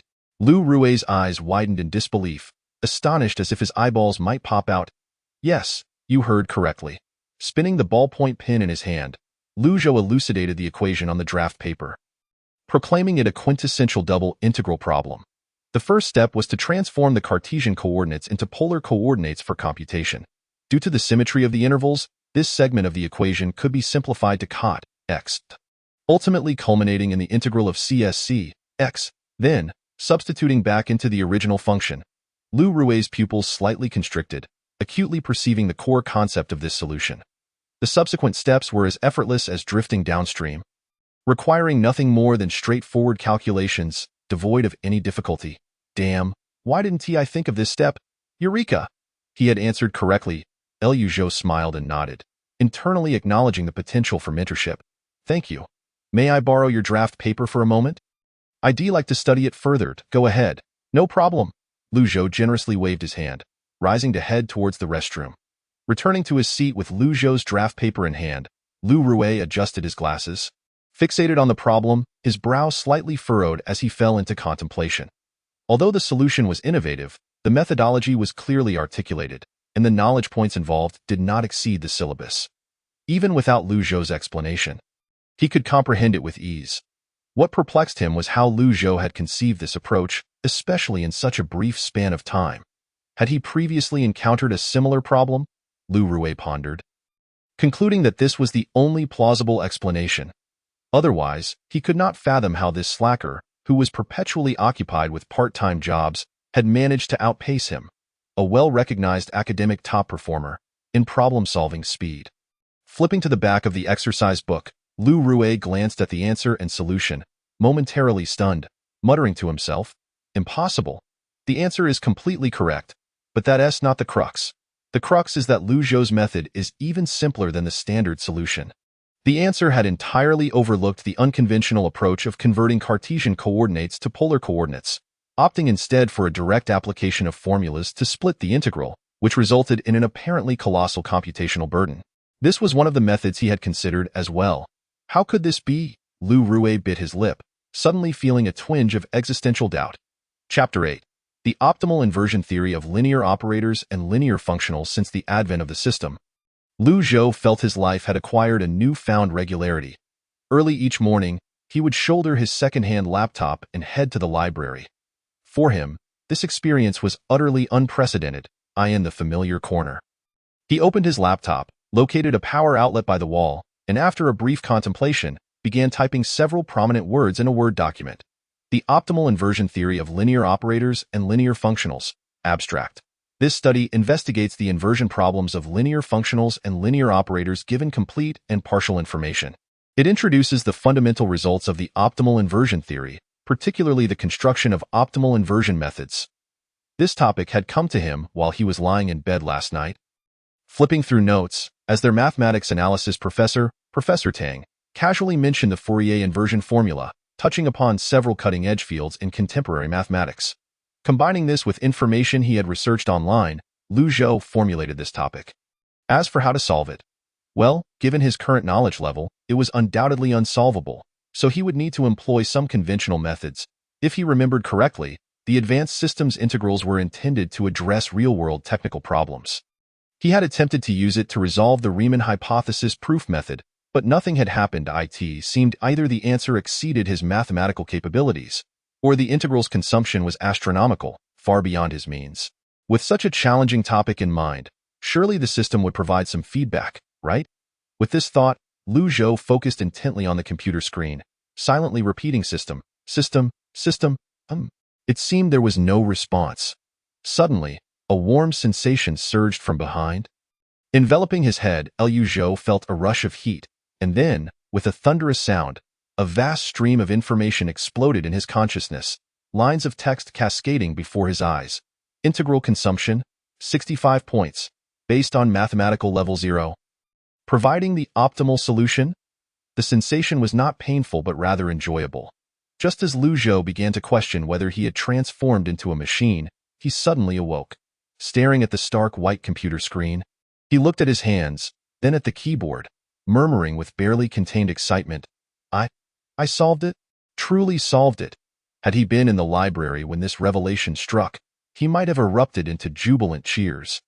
Much like when he grasped the proof of the Zhou conjecture, the core argument of the entire topic imprinted itself in his mind like a branding iron. From the process to the answer, every number, every symbol, and even every punctuation mark was so concise, brimming with the elegance of mathematics. The only drawback was that this beauty was stark and required linguistic embellishment to enrich its meaning. Transforming it from mere theory into a paper that could be comprehended by others, in some ineffable manner, Lu Zhou seemed to glean the significance of the advanced system. Yet, what eluded his understanding was the reason behind it all. At that moment, a ballpoint pen reached out and gently prodded his arm. Excuse me. Chen Yushan blushed, awkwardly inquiring. Could I ask you about another math problem? Initially, she had not intended to seek his help. But having asked everyone around her without success, she had no choice. Under the eaves, one must bow their head. Chen Yushan chose to endure her previous humiliation and decided to forget the slight he had caused her 2 days prior. Returning to the present, Lu Zhou replied, Sure, let me see the problem. Chen Yushan sighed in relief, carefully moving her chair closer to sit beside Lu Zhou. Upon glancing at the problem, Lu Zhou realized that its difficulty level had significantly increased compared to the one she had previously asked him about, likely on par with the question Lu Rue had posed. Nevertheless, regardless of its complexity, it could not transcend the overarching framework of advanced algebra, particularly for him, as long as it was a problem from the exercise book. There was no notion of it being unsolvable. Picking up his pen, Lu Zhou began to scribble on the draft paper. While Lu Zhou worked on the problem, Chen Yushan discreetly admired his profile. Although his personality was not particularly likable, his earnest demeanor was unexpectedly appealing. As she waited for him to solve her problem, she suddenly noticed the Word document open on his computer screen and quietly asked, Are you working on your graduation project? Delaying his graduation project until June and still not having completed it was quite an achievement. While solving the problem, Lu Zhou casually replied, No, that essay paper I'm submitting to SCI. Upon hearing this, Chen Yushan's face lit up with admiration. Oh my goodness, I've encountered a genius. I never would have guessed that such a young-looking person is actually a graduate student. And you're already submitting to SCI during your graduate studies? How impressive. Chen Yushan, filled with awe, inquired, Senior, what is your major? Previously expressionless while solving the problem, Lu Zhou, upon hearing the term senior, suddenly smiled bashfully. Mathematics. Mathematics? My goodness. Anyone who can master mathematics must be a deity, Chen Yushan exclaimed, her admiration for him intensifying. She was from the business school. Although she was quite competent in her major, the sole source of her distress was mathematics. With her senior year fast approaching and the looming pressure of graduate school entrance exams weighing down on her, she was increasingly anxious about her desire to pursue further studies. I've solved it. I've detailed the process and thought on the paper. You should be able to figure it out on your own. Lu Zhou gently pushed the draft paper toward Chen Yushan, explaining, mathematics relies on both talent and practice.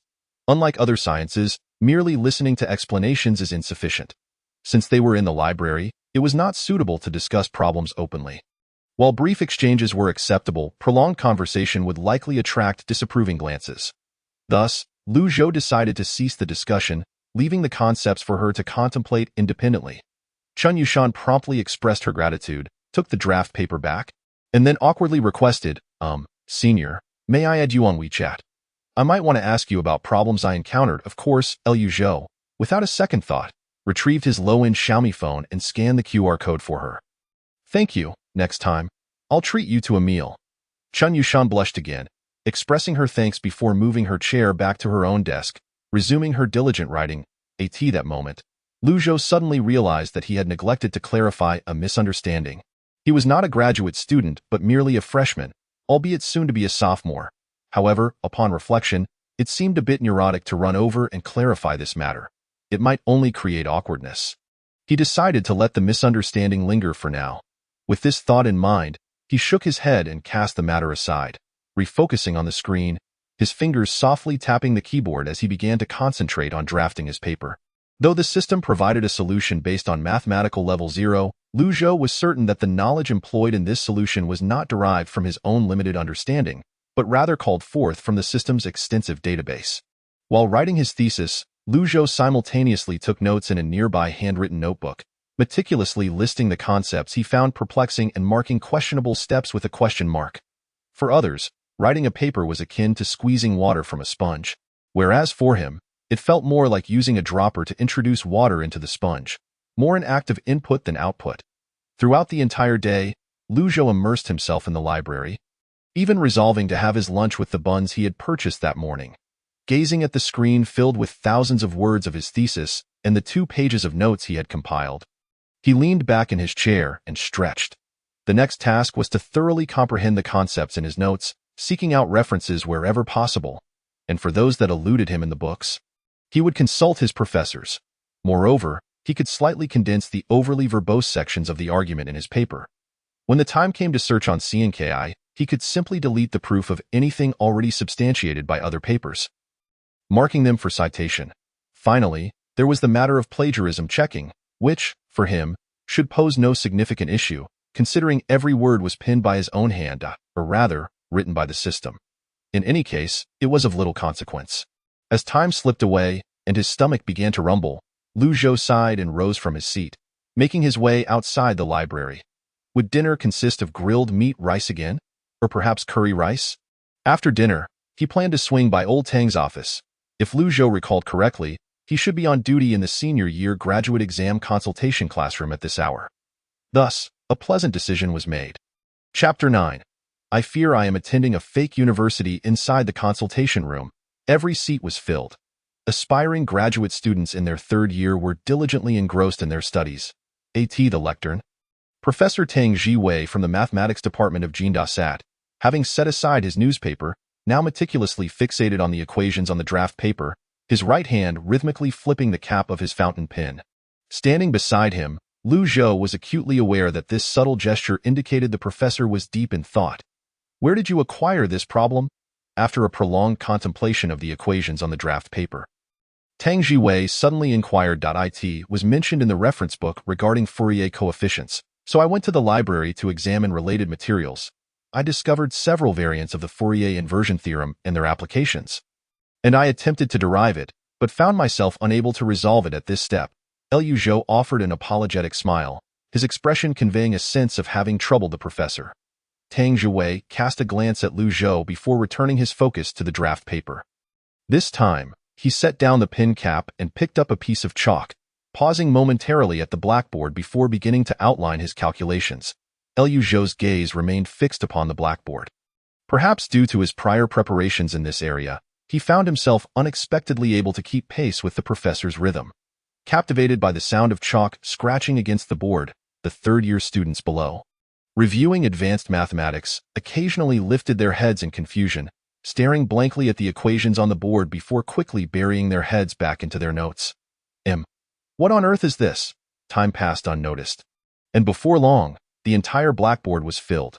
Upon reaching the bottom right corner, Tang Jiwei paused, turning to Liu Zhou and asking, "Do you understand this part?" Liu Zhou, intently focused on the blackboard, nodded affirmatively. "I understand." Tang Jiwei raised an eyebrow, querying, "Do you truly understand or merely feign understanding?" Liu Zhou replied, "I genuinely understand." Tang Jiwei remained silent, taking the eraser to wipe the board clean before continuing with the next step. His assessment of Liu Zhou diminishing slightly, he detested 2 types of students: those who bribed him for grade adjustments, and those who pretended to seek his guidance with overly advanced problems. Particularly the latter, who wasted his time. It was infuriating to see someone with no genuine interest in mathematics feigning expertise, utterly oblivious to the purpose of their studies. Upon reaching the end of his calculations, with several lines yet to be written, Professor Tang Zhiwei suddenly halted, turning to Lu Zhou with a smile. Having reached this step, you should comprehend it, correct? Lu Zhou nodded. Understood. Thank you, Professor. Seated in the front row corner, Chen Yushan, who had been quietly observing the interaction, was baffled by the exchange, her mind swirling with confusion. What were they discussing? Realizing she could not grasp their dialogue, Chen Yushan felt a sinking despair regarding her own mathematical abilities. Could it be that she was actually a poor student? Hearing Lu Zhou's response, Tang Zhiwei smiled, gently placing the chalk on the lectern before returning to his seat to sip from his thermos. He leisurely remarked, really understood. Then why don't you finish writing the remaining steps for me? You don't know anything, Lu Zhou thought to himself, feeling as if he stood there like a fool without taking any notes. If he could comprehend this, he would eat this cup. The moment Lu Zhou perceived the professor's expression, he suddenly understood. Professor Tang was questioning whether he had truly absorbed the material, testing him. At this thought, Lu Zhou felt a mix of amusement and exasperation. Be why all that is holy. I truly do understand. He was uncertain why, but when Professor Tang demonstrated the calculations on the board, the formulas appeared strangely familiar. As if he had encountered them before, yet he could not pinpoint where. Was it due to the knowledge encompassed in the system's integral exchange, or perhaps because his mathematical experience had enhanced his intuition? Regardless, he genuinely grasped the material. However, he recognized that now was not the time for introspection. Professor Tang awaited his performance, and to smoothly publish his paper next semester, he could not afford to falter at this crucial moment. With a confident smile, Lu Zhou approached the blackboard, chalk in hand. Professor Tang's eyebrows twitched, inwardly skeptical that this student could genuinely complete the remaining steps. Impossible. Absolutely impossible. Even though he had completed most of the proof, the few remaining calculations were certainly beyond the capabilities of an undergraduate. Even the graduate students he mentored needed to meticulously review the proof from beginning to end to grasp the nuances. Yet this fellow had not even taken notes during the lecture. As seconds ticked by, Professor Tang's astonishment transformed into profound shock, culminating in admiration. All his doubts melted away like snow under the bright sun. When Lu Zhou inscribed the final symbol on the board, he turned to the professor, whose approving nod signified, well done. Quite well. The final steps of his solution diverged slightly from Tang's methodology, being somewhat more cumbersome. Yet it nonetheless represented a novel approach. This indicated that Lu Zhou not only absorbed the material but also infused it with his own insights, a truly commendable feat. It seemed he had misjudged him.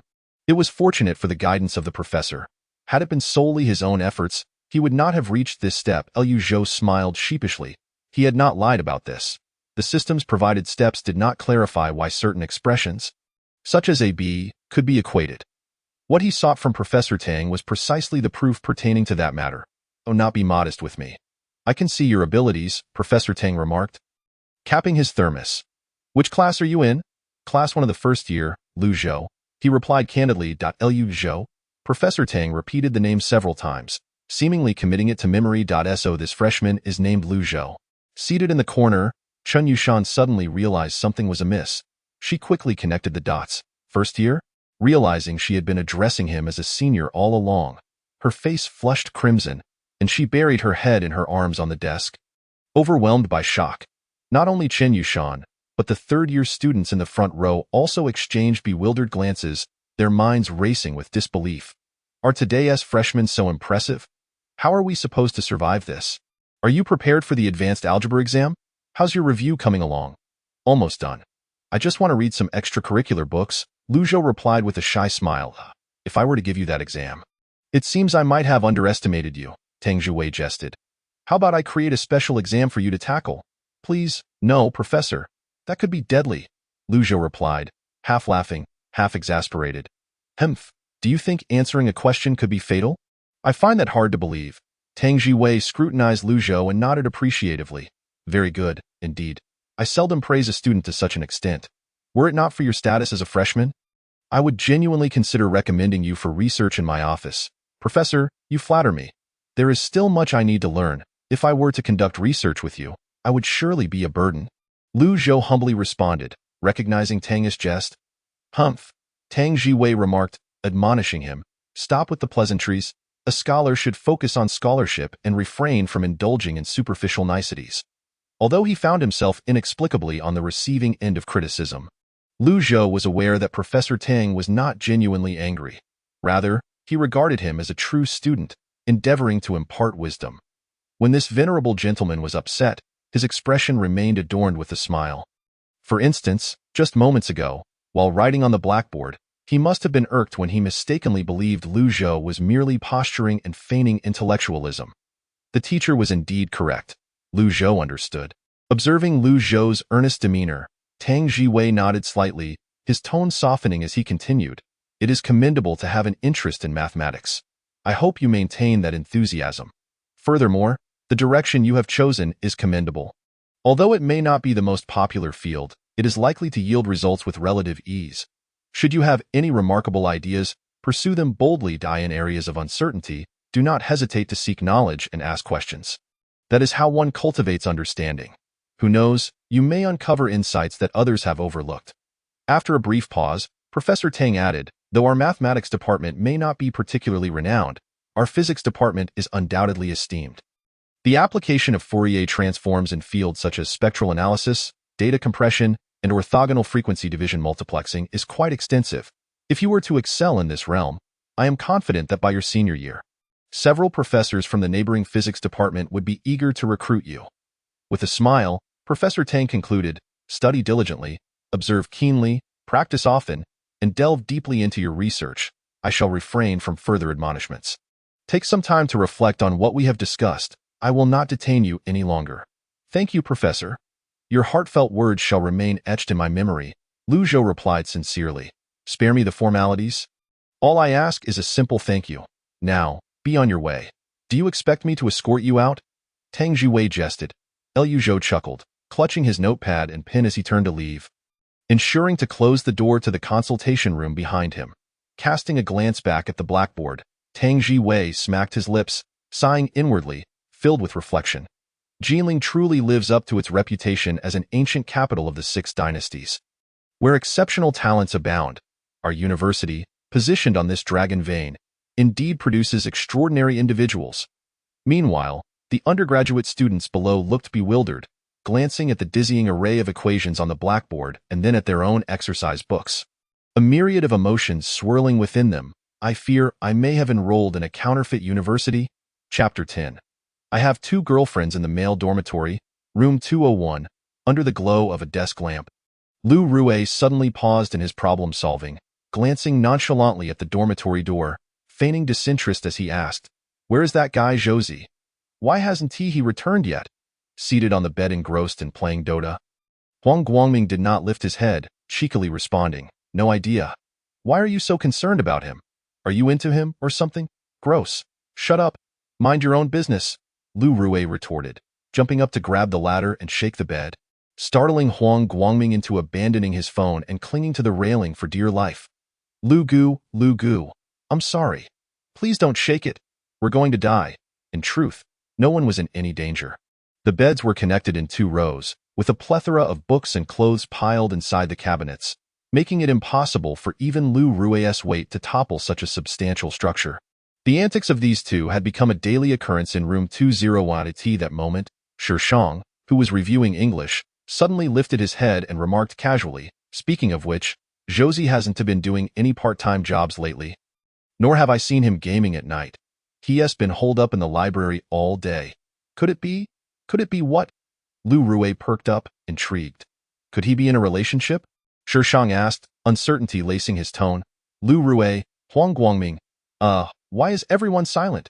Realizing he had caused an awkward pause, Shishang said sheepishly.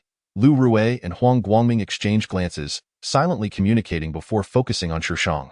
Lu Rue said gravely, Fij, don't you dare call me that again. Huang Guangming interjected seriously. Fij, we are from the mathematics department, Huang Guangming added. This logic was so flawless that Shishang found himself momentarily speechless, nearly moved to tears. The ratio of single men in the mathematics department undoubtedly surpassed that of any other department at Jinling University. Other engineering departments might have a class beauty, but in their department to find a class beauty, one might have to persuade the class president to dress as a woman.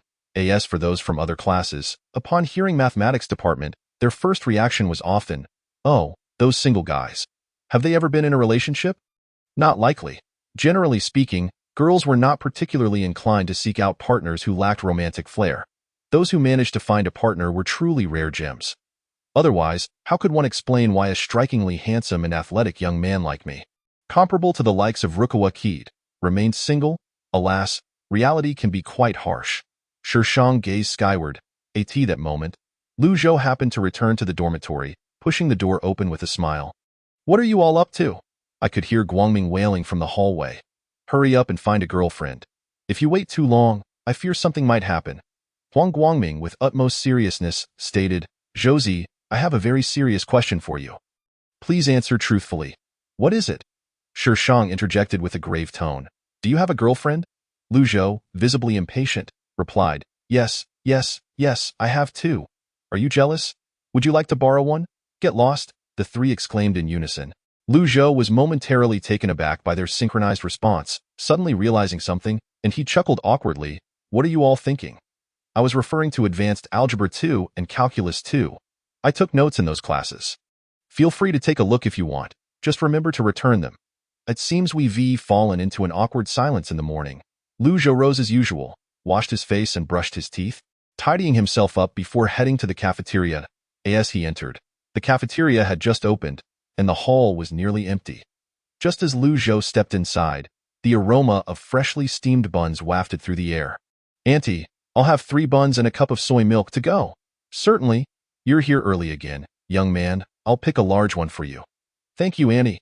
Lu Zhou was quite affable, whether with classmates, teachers, or strangers. This was a lesson instilled in him by his father. Treating others kindly would yield no harm, but of course, that sentiment wasn't absolute. His father had endured plenty of hardships as a worker in a steel factory. Despite cherishing his father's teachings, Lu Zhou occasionally found it difficult to restrain his tongue, delivering sharp remarks at inappropriate moments. Once the buns were packed, Lu Zhou retrieved his meal card and tapped it against the reader. However, the next second, his expression turned awkward. Insufficient balance. Noticing Lu Zhou's discomfort, the cafeteria lady chuckled and casually said, "No worries, you can pay with cash. I can provide change." Lu Zhou rummaged through his pockets, only to find his wallet embarrassingly empty, containing only a bank card. As for his Xiaomi phone, it was left in the dormitory charging, rendering him unable to scan a QR code for payment. Surely, the cafeteria didn't accept bank cards? System, could we negotiate? Can points be exchanged for cash? Lu Zhou silently pondered, but regrettably, the system chose to ignore him. Just then, a melodious sound resonated from the card reader. Lu Zhou turned around to see a girl with airy bangs standing behind him, smiling warmly as she gently waved her meal card. "Hi, good morning." "Good morning." Lu Zhou was taken aback, nodding in response. "Who is this? How rude, you don't recognize me." Chen Yushan immediately noticed Lu Zhou's lack of recognition, pouting in mock indignation. Sorry, thank you. Would you mind adding me on WeChat? I'll repay you later." "No need, it's only 2.5 yuan. I'm not that stingy, and besides, we've already added each other on WeChat, remember?" With a toss of her hair, Chen Yushan smiled sweetly, extending her right hand. "Let us reintroduce ourselves. I am Chen Yushan from the business school. I'm Lu Zhou, a junior. You can call me senior from now." Lu Zhou was puzzled as to why she emphasized junior, and why she insisted on adding little before it. He was also baffled by how she knew the truth. However, upon hearing her mention that they had already added each other on WeChat, he suddenly recalled who she was. Yet her transformation was quite remarkable. Below the waist, she wore refreshing denim shorts, leading to a pair of long legs that left one unsure where to direct their gaze, complemented by white sandals. The upper body boasted a breezy white boatneck t-shirt, which she wore with a geometric flair. A touch of light makeup adorned her face, with a fresh yet striking soft red lip gloss, especially accentuated by the absence of her round-framed glasses. Perhaps she had switched to contact lenses? Seeing Lu Zhou standing there in a daze, Chen Yushan felt a flicker of satisfaction. Initially, her roommate had insisted on making her look presentable, which had irked her somewhat, but now she felt that the time spent was not in vain. Of course, her natural beauty played a significant role. Even if someone else were to put in a great deal of effort, they could hardly match her effect. Is something the matter, Junior? Chen Yushan teased, playfully flicking her long hair as she looked at Lu Zhou with a mischievous smile, silently prompting him to say something. Lu Zhou remained silent for a moment, scrutinizing Chen Yushan from head to toe, contemplating whether he should voice his thoughts. However, ultimately unable to resist the torment of his conscience, he whispered, "The air conditioning in the library is quite strong. You might catch a cold like this." Suddenly, Chen Yushan felt rather foolish for harboring expectations regarding his remarks. Having consumed one of the 3 buns, she neatly packed the remaining 2 into a plastic bag and placed it in her bag. As she slurped her noodles, she cast a curious glance at him but refrained from saying anything, attributing his words to a commendable habit of not wanting to waste food. The 2 finished their meals almost simultaneously and made their way to the library together. In their usual spot, Chen Yushan settled into the seat next to Lu Zhou and delved into her exercise book, immersed in her studies. The change in her surroundings was merely to refresh her spirits and cater to her roommate's interests, without disrupting her study rhythm in the slightest. Meanwhile, Lu Zhou took out his notebook, diligently editing his paper. The calculation methods that Professor Tang had demonstrated to him the previous day had sparked significant inspiration for his work. Seizing the momentum, he intended to select the crucial parts of that argument and incorporate them into his paper. This way, only 3 challenging points remained to be clarified, and with a little more effort. He aimed to complete the entire paper before the end of the month. The review process for SCI journals could be notoriously slow, often dragging on for 2 to 3 months. Even a behemoth like AMC could hardly expedite the process. He certainly did not wish to delay his systematic tasks for an extended half-year. As time passed unnoticed, noon soon arrived. After a morning spent tackling exercises, Chen Yushan stretched and glanced at Lu Zhou sitting beside her. Rising, she walked over and gently poked his arm, saying, "Junior, would you like to grab lunch together?" It seemed she had developed a penchant for the term junior, repeating it not once but twice. Lu Zhou hesitated briefly before shaking his head. "No need, I'm not that hungry yet. You go ahead." Today was Sunday, and those who charged meal cards were off duty. Moreover, he had left his phone in the dorm, making it rather awkward to borrow someone else's card. "Are you sure? I'll treat you," Chen Yushan inquired. Lu Zhou swallowed hard, imagining the tantalizing aroma of the cafeteria's grilled meat rice. Ultimately, the allure of food triumphed over reason, and he shyly nodded. "Then, let's go together. I'll treat you next time." After all, the buns had gone cold. Whether he ate them now or later seemed inconsequential. "I'll hold you to that. Now let's hurry. We should avoid the lunch rush." As Chen Yushan stood up, her lips curled into a triumphant smile, radiating confidence as she hummed to herself, and no matter how high one's IQ, it ultimately paled in comparison to the mature and elegant aura of this fairy-like senior. Yet, as Lu Zhou followed her out of the library, he was oblivious to her self-satisfaction, for at that moment, he was preoccupied with a rather serious dilemma. Should he opt for cumin-flavored or black pepper-flavored dishes? Chapter 11. Even the top students have their weaknesses. Days passed, and Lu Zhou maintained a routine life, oscillating between the library and the dormitory. Apart from dining in the cafeteria and occasionally visiting Professor Tang for guidance on perplexing questions, his daily trajectory remained largely unchanged. Since entering this campus, he had never experienced such a regimented lifestyle, which had persisted for a solid 2 weeks, a notion he had never envisaged. Finally, just before June 15th, Lu Zhou completed the editing of his paper and translated it into English. Notably, during a recent discussion with Professor Tang, upon learning that Lu Zhou was researching the inversion of functions and their derivatives based on certain Fourier coefficients and had penned a paper on his findings, the professor exhibited considerable interest in his work and offered to assist with revisions, should Lu Zhou be amenable. Lu Zhou held a strong belief in Professor Tang's integrity. Setting aside his commendable character and reputation, the professor had been in academia for many years, likely publishing more papers than Lu Zhou had read, and thus had no need to covet a paper written by an undergraduate. Not to mention, the research topic itself lacked any particularly outstanding features. Even if he were to unravel a problem troubling the global mathematical community for years, Professor Tang would merely feel pride in having nurtured such a student. It was only the lesser-known institutions or inexperienced mentors who would leverage graduation as a means of coercion, fixating on their students' research outcomes. While Lu Zhou was uncertain whether such academic miscreants existed in a prestigious institution like Jin University, he was unequivocally confident that Professor Tang was not one of them. With an experienced mentor offering guidance, the likelihood of his paper being accepted for submission would undoubtedly increase, and Professor Tang would surely provide invaluable advice regarding academic journal selections. Therefore, Lu Zhou planned to present his paper to Professor Tang for review after finishing his advanced mathematics exam. As for the present, he was merely cramming at the last minute. After all, in addition to advanced mathematics, he had a modern history exam looming ahead. To make matters worse, this year's exam was closed book. Lu Zhou could never comprehend what practical utility this subject held for him. Would mastering it lead him to become a successor? Yet, despite a myriad of complaints swirling in his mind, he knew he had to study and memorize the material. After all, it constituted 2 credits, significantly impacting his GPA. Thus, Lu Zhou gritted his teeth and sat alone in the empty dormitory, fervently poring over his textbooks. The outcome was predictable. He found it utterly impossible to concentrate.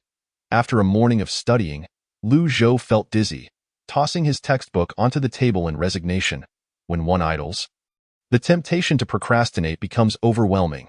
Staring blankly at the ceiling for 2 minutes, Lu Zhou pulled out his phone. Just then, a message notification caught his eye, and he opened WeChat. Chen Yushan, Jr., why didn't you come to the library today? I have a question I can't solve. Can you help me? Chen Yushan, image. Lu Zhou pondered for a moment, casually crafting a response. I'm in the dorm studying modern history. Hold on. Enlarging the image of the exercise, he glanced at it and set his phone aside. With a swift motion, he grabbed a piece of scratch paper and a pen, jotting down notes. In under 2 minutes, he resolved the problem. He snapped a photo of his solution and sent it back. As he looked over at the modern history textbook lying nearby, he couldn't help but feel a genuine sense of relief. Mathematics truly was far more engaging. Succumbing to distractions and unwilling to study, Lu Zhou picked up his phone to peruse his social media feed. While scrolling, he stumbled upon a post from his roommate. Lu Rue. I haven't reviewed it all.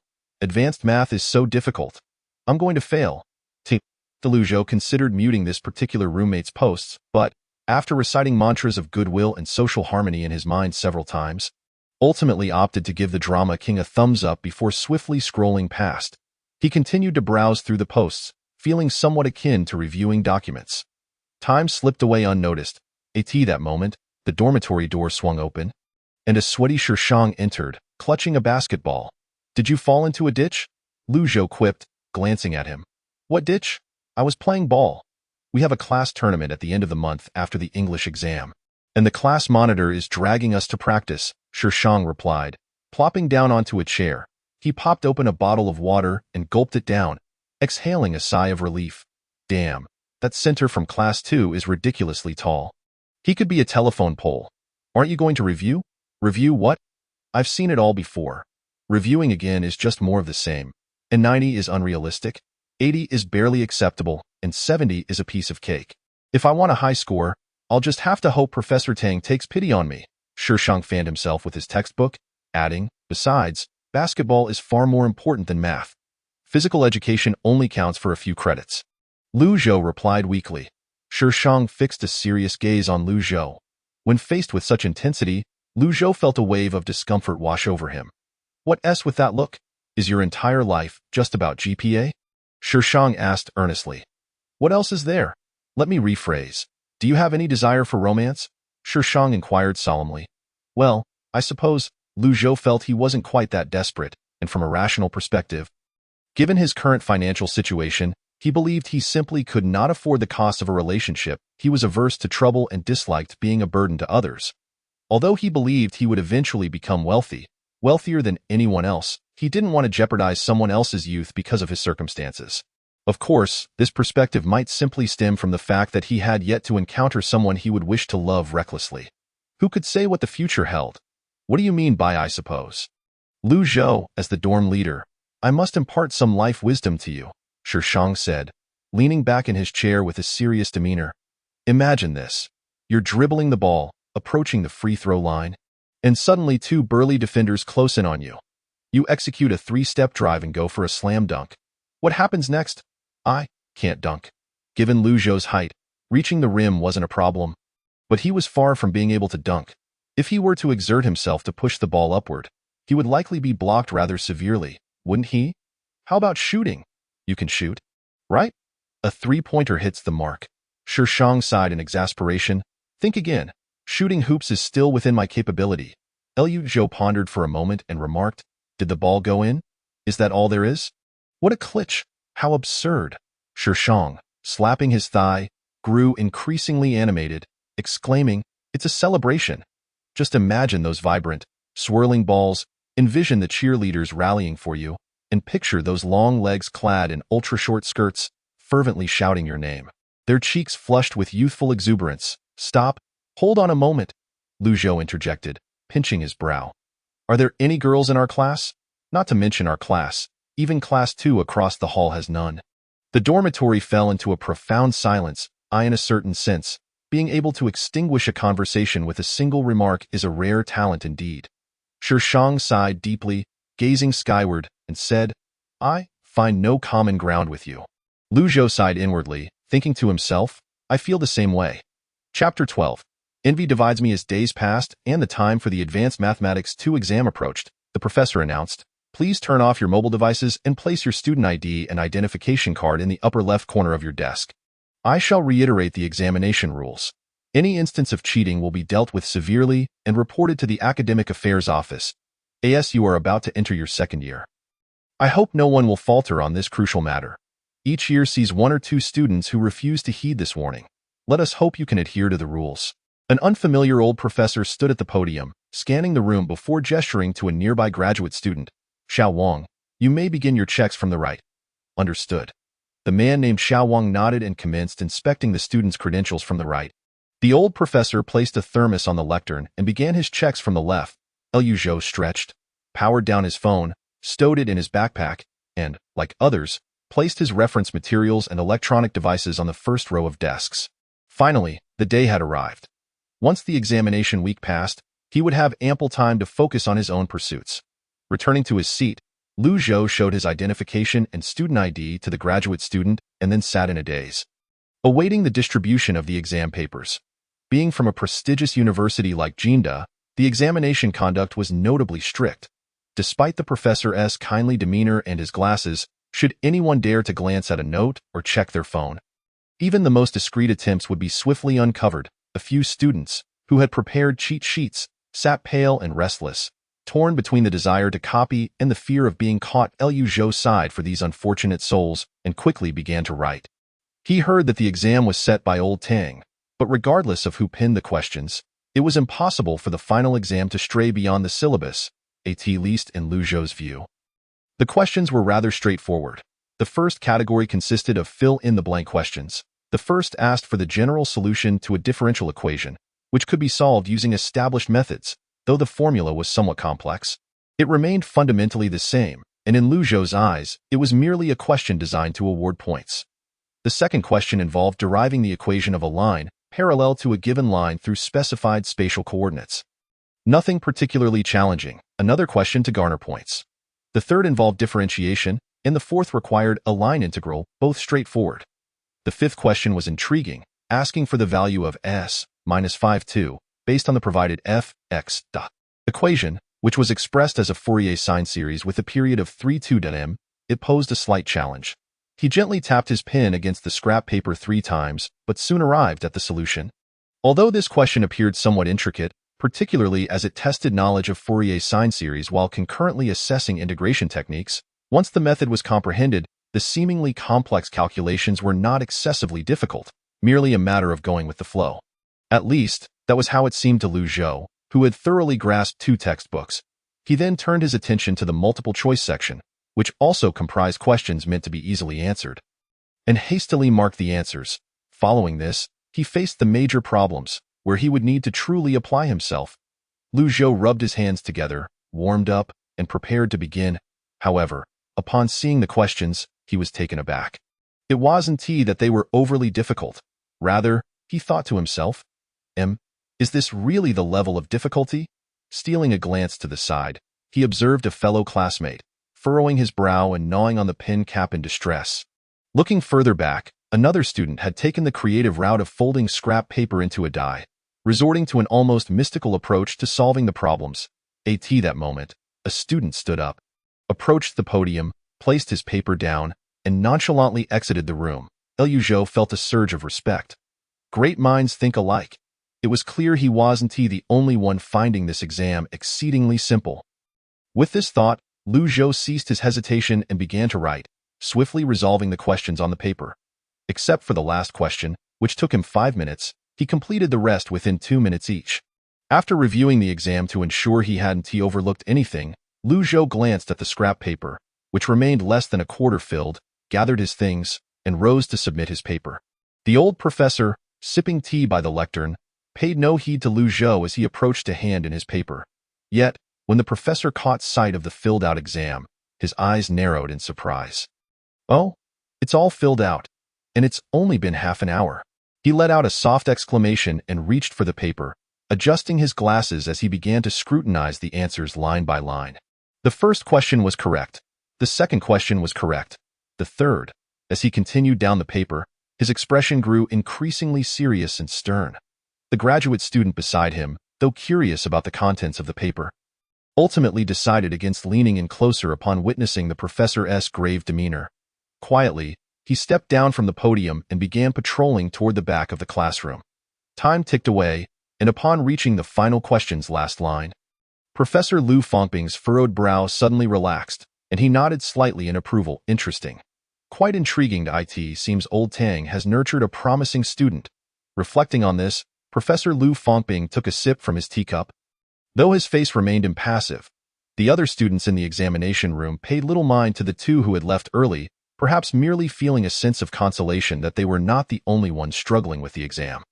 Except for Liu Rue, who sat behind Liu Zhou, he had witnessed Liu Zhou fill out the entire exam.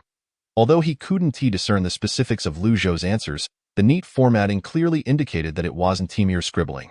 Perhaps, casting a glance at his own paper, Liu Rue struggled with the final fill-in-the-blank question, utterly perplexed. Logically, such a question that one could not solve should be abandoned until after completing the questions they could answer. Yet, the thought that even Liu Zhou could tackle it left Liu Rue unable to swallow his frustration. Envy causes me to fracture and divide. Envy drives me to factor. My mindset is collapsing. Liu Rue clutched his hair, feeling utterly overwhelmed. After exiting the examination room, Liu Zhou did not linger outside but first returned to his dormitory to transfer his thesis onto a USB drive before heading to the laboratory building to find Professor Tang's office. The office was tranquil, with only Professor Tang by the window smoking and 2 upperclassmen engrossed in their project work on the computer, so much so that they didn't even glance up when Liu Zhou entered, seemingly oblivious to his presence.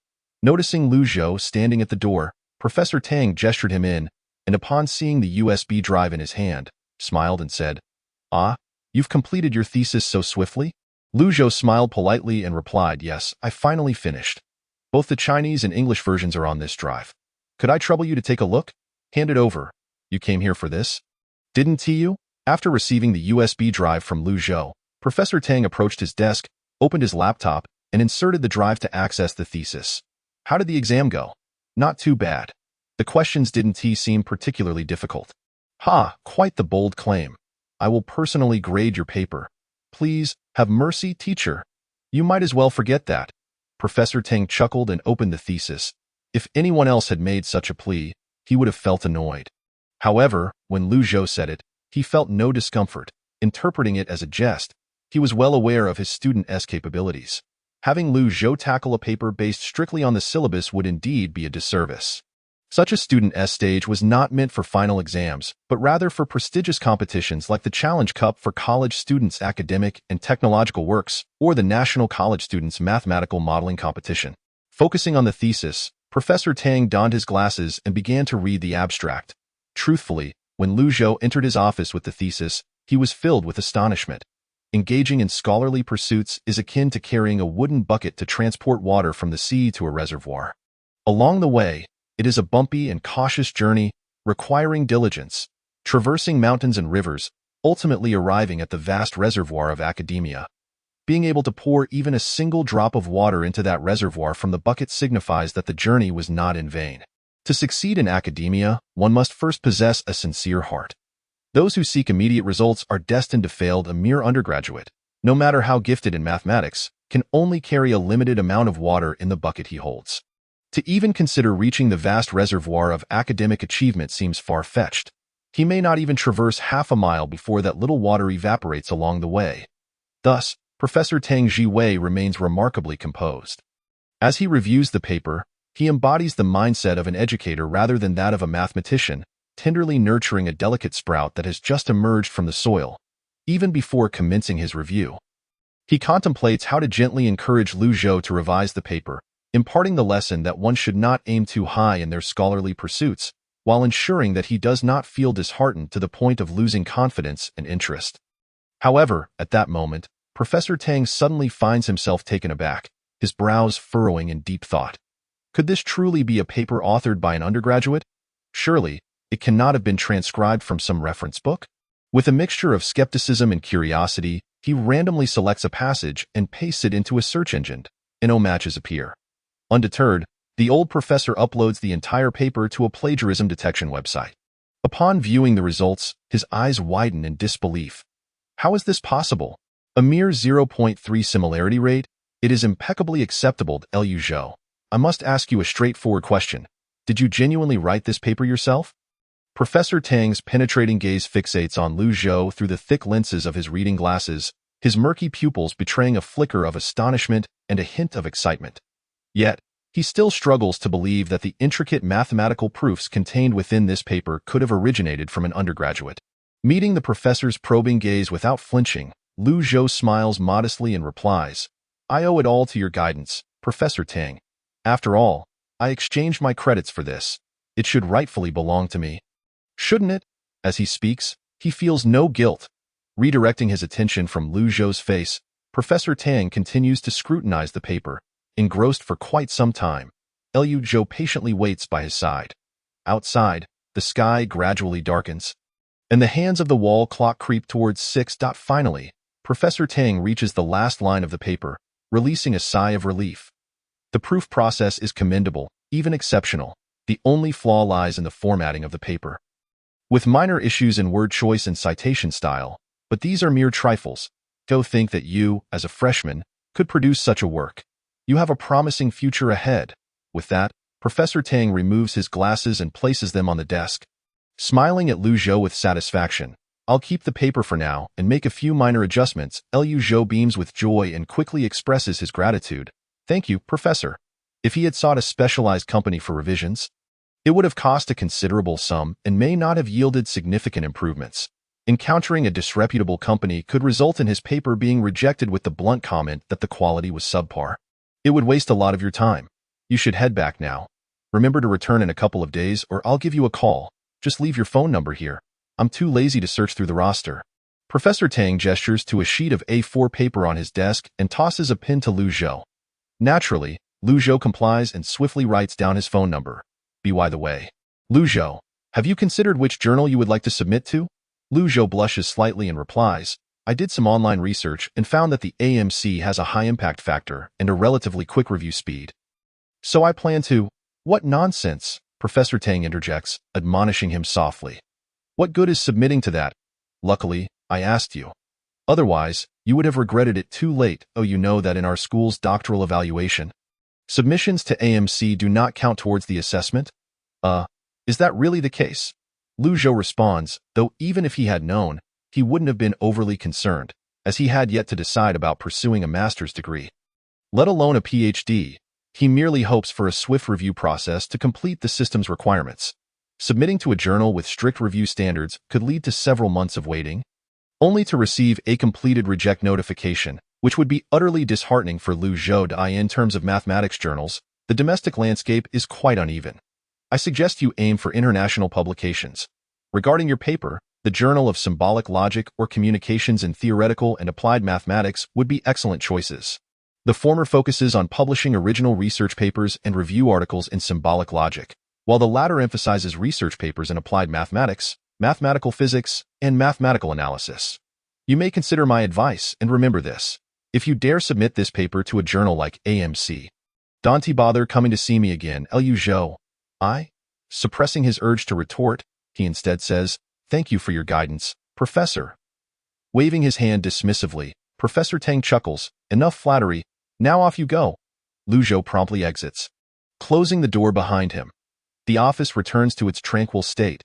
A student at the adjacent desk, engrossed in revising a paper, stretches and glances at the title of the professor's paper, muttering, "Professor, is that an undergraduate student you're mentoring? Do you doubt it?" Professor Tang chuckles. "Let me tell you, not only is he an undergraduate, but he is also a freshman." Another graduate student's eyes widen in astonishment. Momentarily abandoning his project, he exclaims in disbelief, "A freshman? Submitting to SCI already? Are today's undergraduates that formidable? Indeed. So you all must strive harder." Professor Tang solemnly advises his two students, "Don't wait until you are surpassed by your juniors." "If you are not embarrassed, I certainly am." Just as Lu Zhou heads to find Professor Tang Jiwei with the USB drive in hand, the examination for Advanced Mathematics 2 has finally concluded. As the papers are collected, a cacophony of lamentations fills the air. Goodness, there was hardly enough time. I still have two major questions left unanswered. I'm going to cry. Wasn't that last fill-in-the-blank question impossible? The Fourier series question? I didn't even look at it. I skipped right past it. As for the penultimate major question, concerning the radius of convergence of power series and calculating the sum of that series, don't ask me. I have no idea. Who am I? I just want to be left alone. How did Tao do? Will he pass? Don't mention it. We'll have to wait for the retake. Of course, the academic underperformers are but a minority. And amidst the whales, many high achievers cunningly blend into the ranks of the struggling students. For instance, Lu Rue, who is currently squatting outside the classroom, posting on social media, "Mathematics is so difficult. I did terribly on the exam. I can't write anything. I'll have to retake it." In reality, he not only completed the exam but also reviewed it thoroughly. After editing, he clicked send. At that moment, Huang Guangming and Shishang approach. "Lu Rue, what are you up to?" "Waiting for you guys. I was just on my phone." Lu Rue nonchalantly stands up. "Let us head to the cafeteria." "What is up with Zhou? I saw him leave after only half an hour," Shishang inquires. "Not sure. Let us ask him when he gets back." Lu Rue shakes his head. Huang Guangming interjects, "By the way, Rue, what did you choose for the last multiple-choice question?" Lu Rue, "I think it was A. That question was so tough, I guessed." Huang Guangming bursts into laughter. "No way. I also chose A. Haha, looks like my guess was spot on." Shishang, frowning in contemplation, asks, "Wasn't he at B?" Lu Rue recalls the question and shakes his head. "Definitely not B. Based on the information in the question, the series Un must converge while Un squared cannot diverge." "Well, that's just my guess. I could be wrong." He emphasizes the last point. Having become accustomed to Lu Rue's humility, Huang Guangming and Shishang no longer find it surprising. Reflecting on the terror of being dominated by mathematical problems just half an hour ago, Huang Guangming sighs, "This exam was ridiculously difficult. I feel like I've turned into a pile of dung." Shishang remains silent, feeling that he might be even worse off at that moment. Another high achiever from their class approaches. This tall, lean student with a buzz cut, who appears somewhat unremarkable, is named Luo Rundong, a true academic prodigy. He is the only one in their class who scored a perfect 150 in mathematics on the college entrance exam. While others may have been assigned to the mathematics department, he chose to apply for it himself. In terms of GPA, Lu Rue may have a slight edge, given his struggles with English. However, when it comes to advanced math and differential equations, Lu Rue is no match for him. "Lu Rue, did you solve that last fill-in-the-blank question?" "I did solve it, but I'm not sure if I got it right." The two engage in a discussion about mathematical problems, occasionally tossing around incomprehensible terminology, leaving bystanders unable to interject.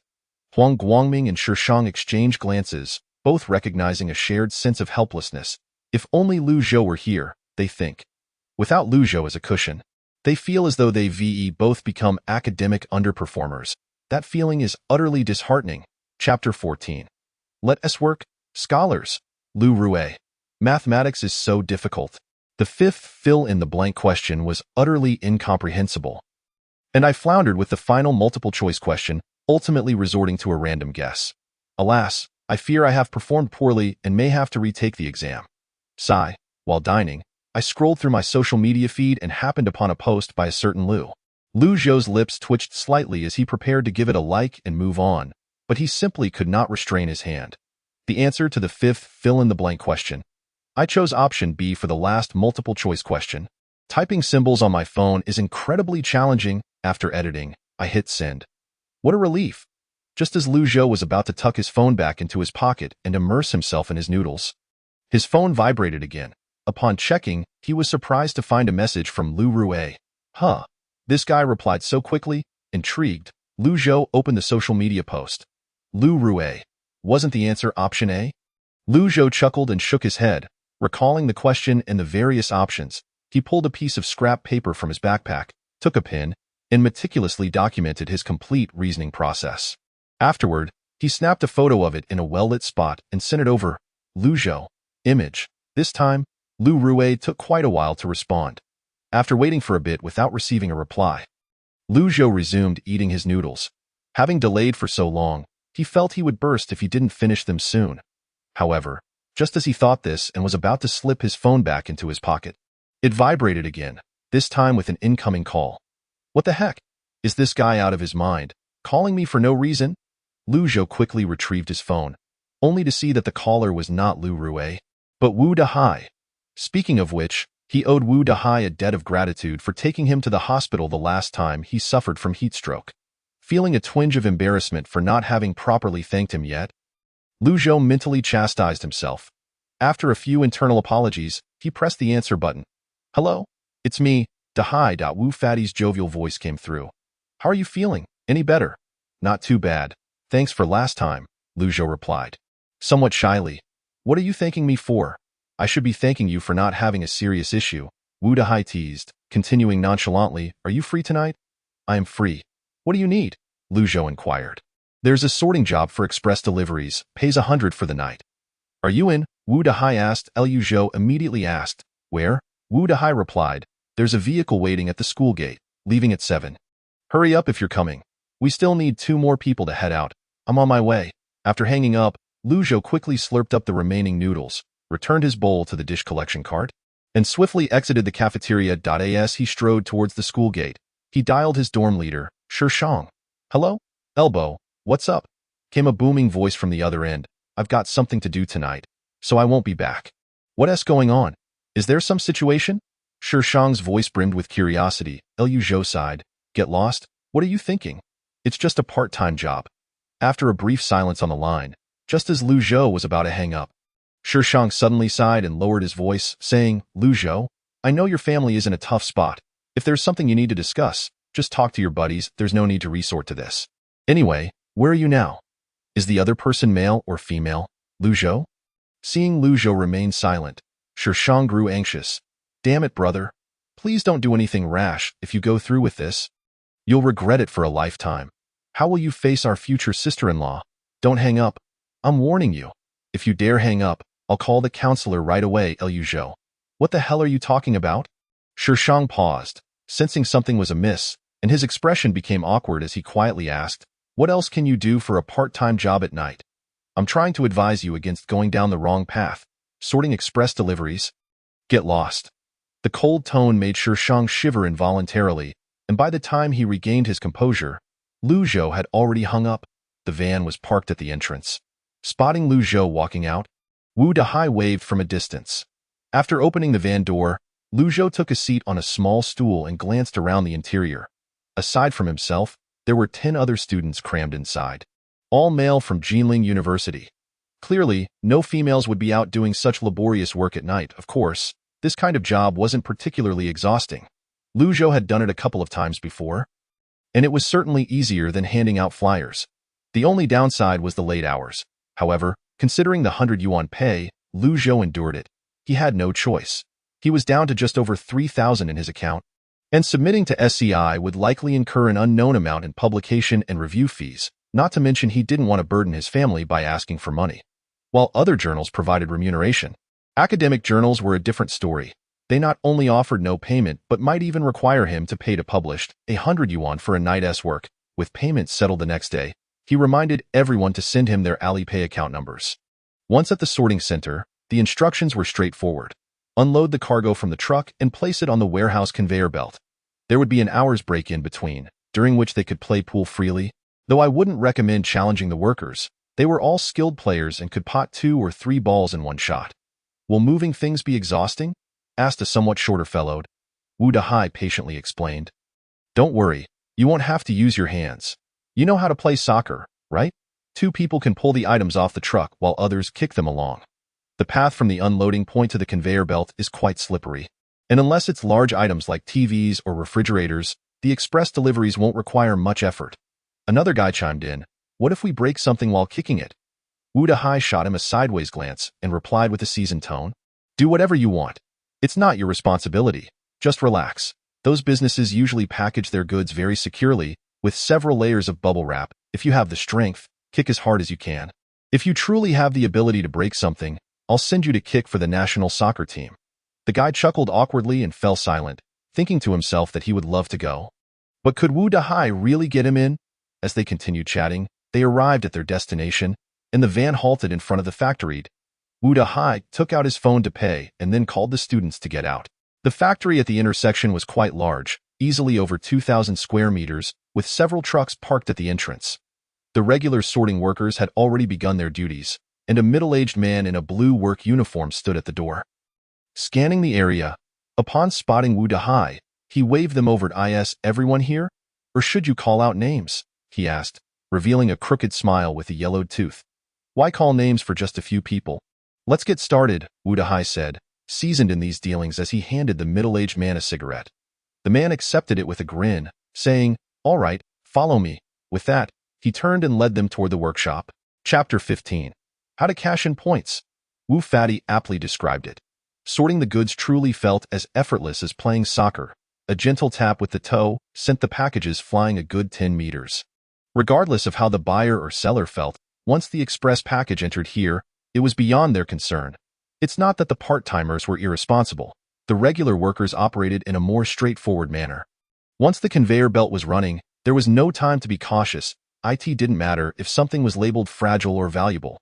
Even if a cardboard box was damaged, there were designated personnel to collect it, tape it up, and place it back on the conveyor. This package is broken. It seems to contain some alcohol. I can't smell the alcohol, don't worry about it. As long as the delivery slip isn't wet, just throw it on the conveyor, ensuring the slip is facing up. The group had clearly defined roles, each assigned a parking spot. Two individuals unloaded the cargo from the truck, pulling the packages down to the ground, while another two tossed the delivered items onto the conveyor. The rest were responsible for dribbling the packages. Over time, it surprisingly became quite enjoyable. Wu Fatty was even able to engage in casual banter with the lead worker from the regular crew while juggling packages and boasting about wanting to challenge them to a match. Watching their fellow students treat the packages like soccer balls, Lu Zhou felt a pang of heartbreak, unable to suppress a quiet plea. Be gentle. My delivery might be in there. Of course, this comment went unheard, and even if it had, it would likely have been ignored. With so many deliveries, how could anyone possibly carry each one over gently? It would take all night to unload just a few trucks worth of goods. Although Wu Dahai hadn't mentioned how many packages needed sorting that night, he had indicated that they should simply follow his instructions.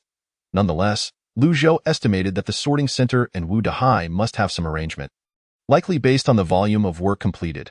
For instance, if each package was worth 5 cents and they needed to sort 22,000 packages in a night, Wu Fatty would break even. If they sorted an extra 1,000 packages, that would earn them an additional 50 yuan. Lu Zhou surmised that with 8 hours of work and 10 people on his side, they should at least be able to unload 30,000 packages. Right? It is difficult to ascertain whether there are indeed 40,000 items, including Fatty Wu himself. However, there are 12 individuals engaged in the task. This thought, Lu Zhou felt a surge of emotions. While others toil for a mere 100 yuan in a night's labor, Fatty Wu likely earns a sum exceeding 1 or 2,000, equivalent to the monthly living expenses of an ordinary student. Others must rely on their family's support, whereas he might still have the capacity to send money home. Yet, despite his envy, Lu Zhou understood that if he were to undertake such a venture himself, he might not succeed.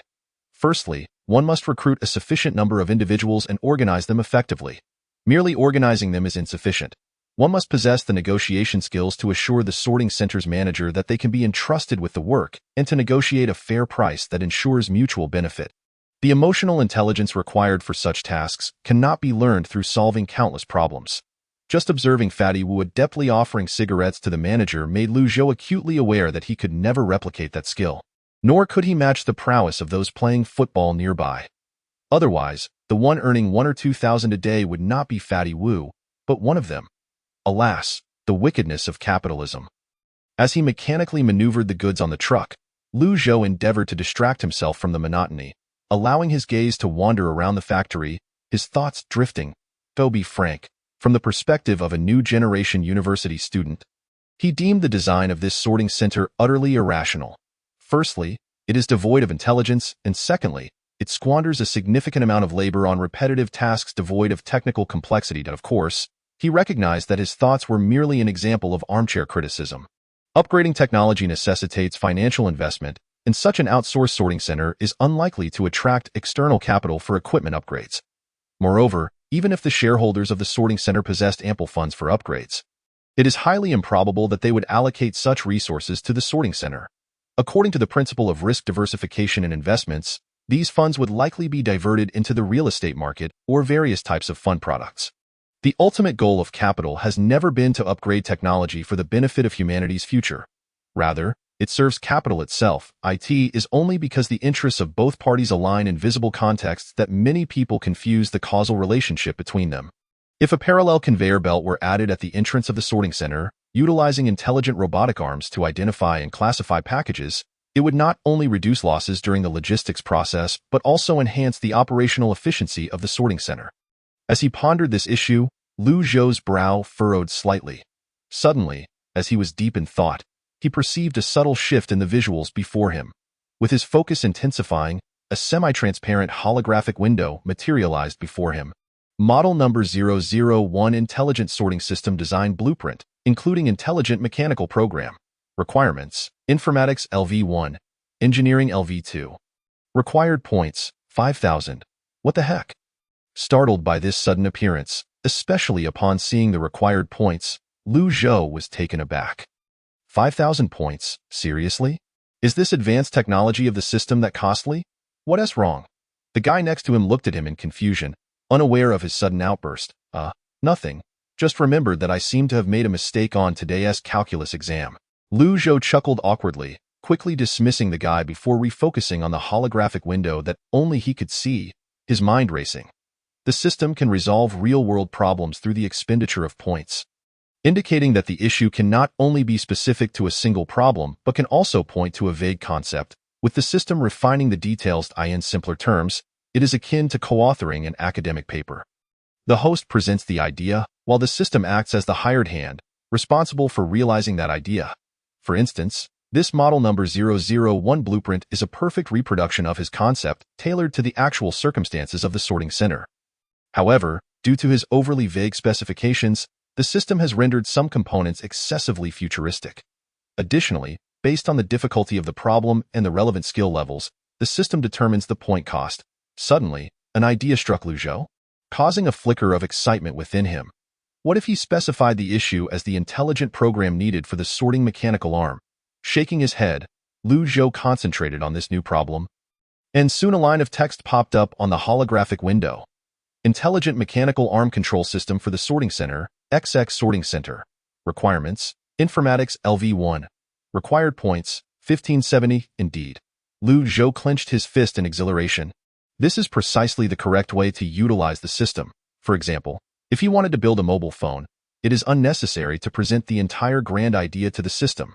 Rather, he can break it down into smaller ideas, focusing on resolving the aspects he cannot manage alone.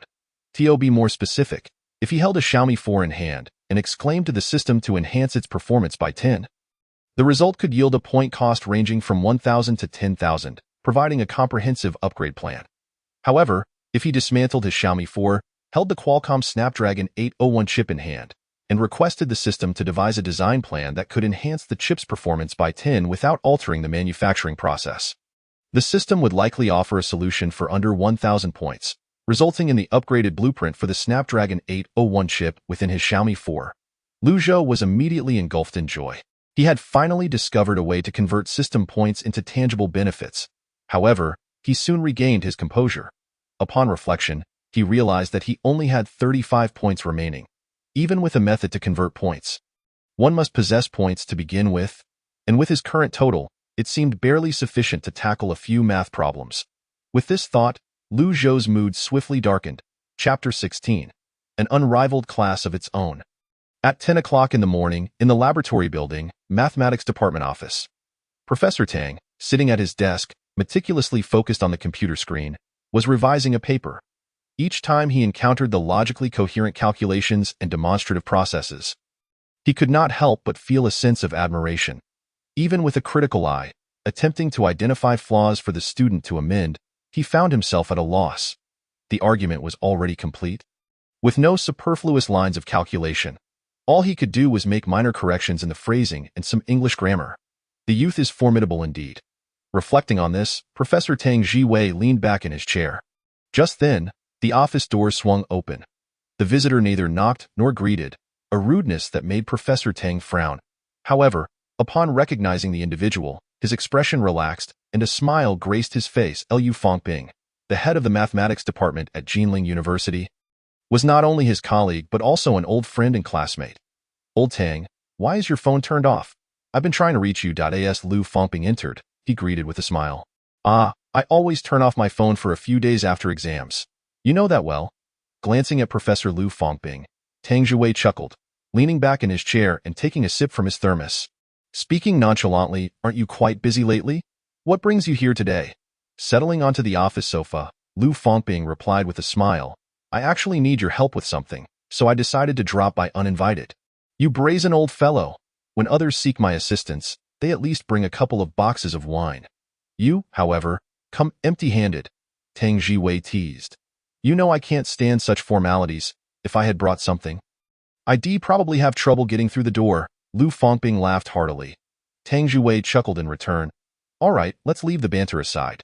Just tell me directly what you need help with. Liu Fangping slapped his thigh and said, You know there's a national mathematical modeling competition coming up in September, right? The department hopes we can gather as many teams as possible, collaborating with the Software Institute to strive for several national first prizes.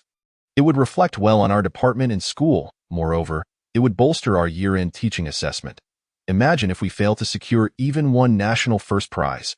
It would be quite embarrassing at the meeting. Naturally, Director Liu would not voice such sentiments.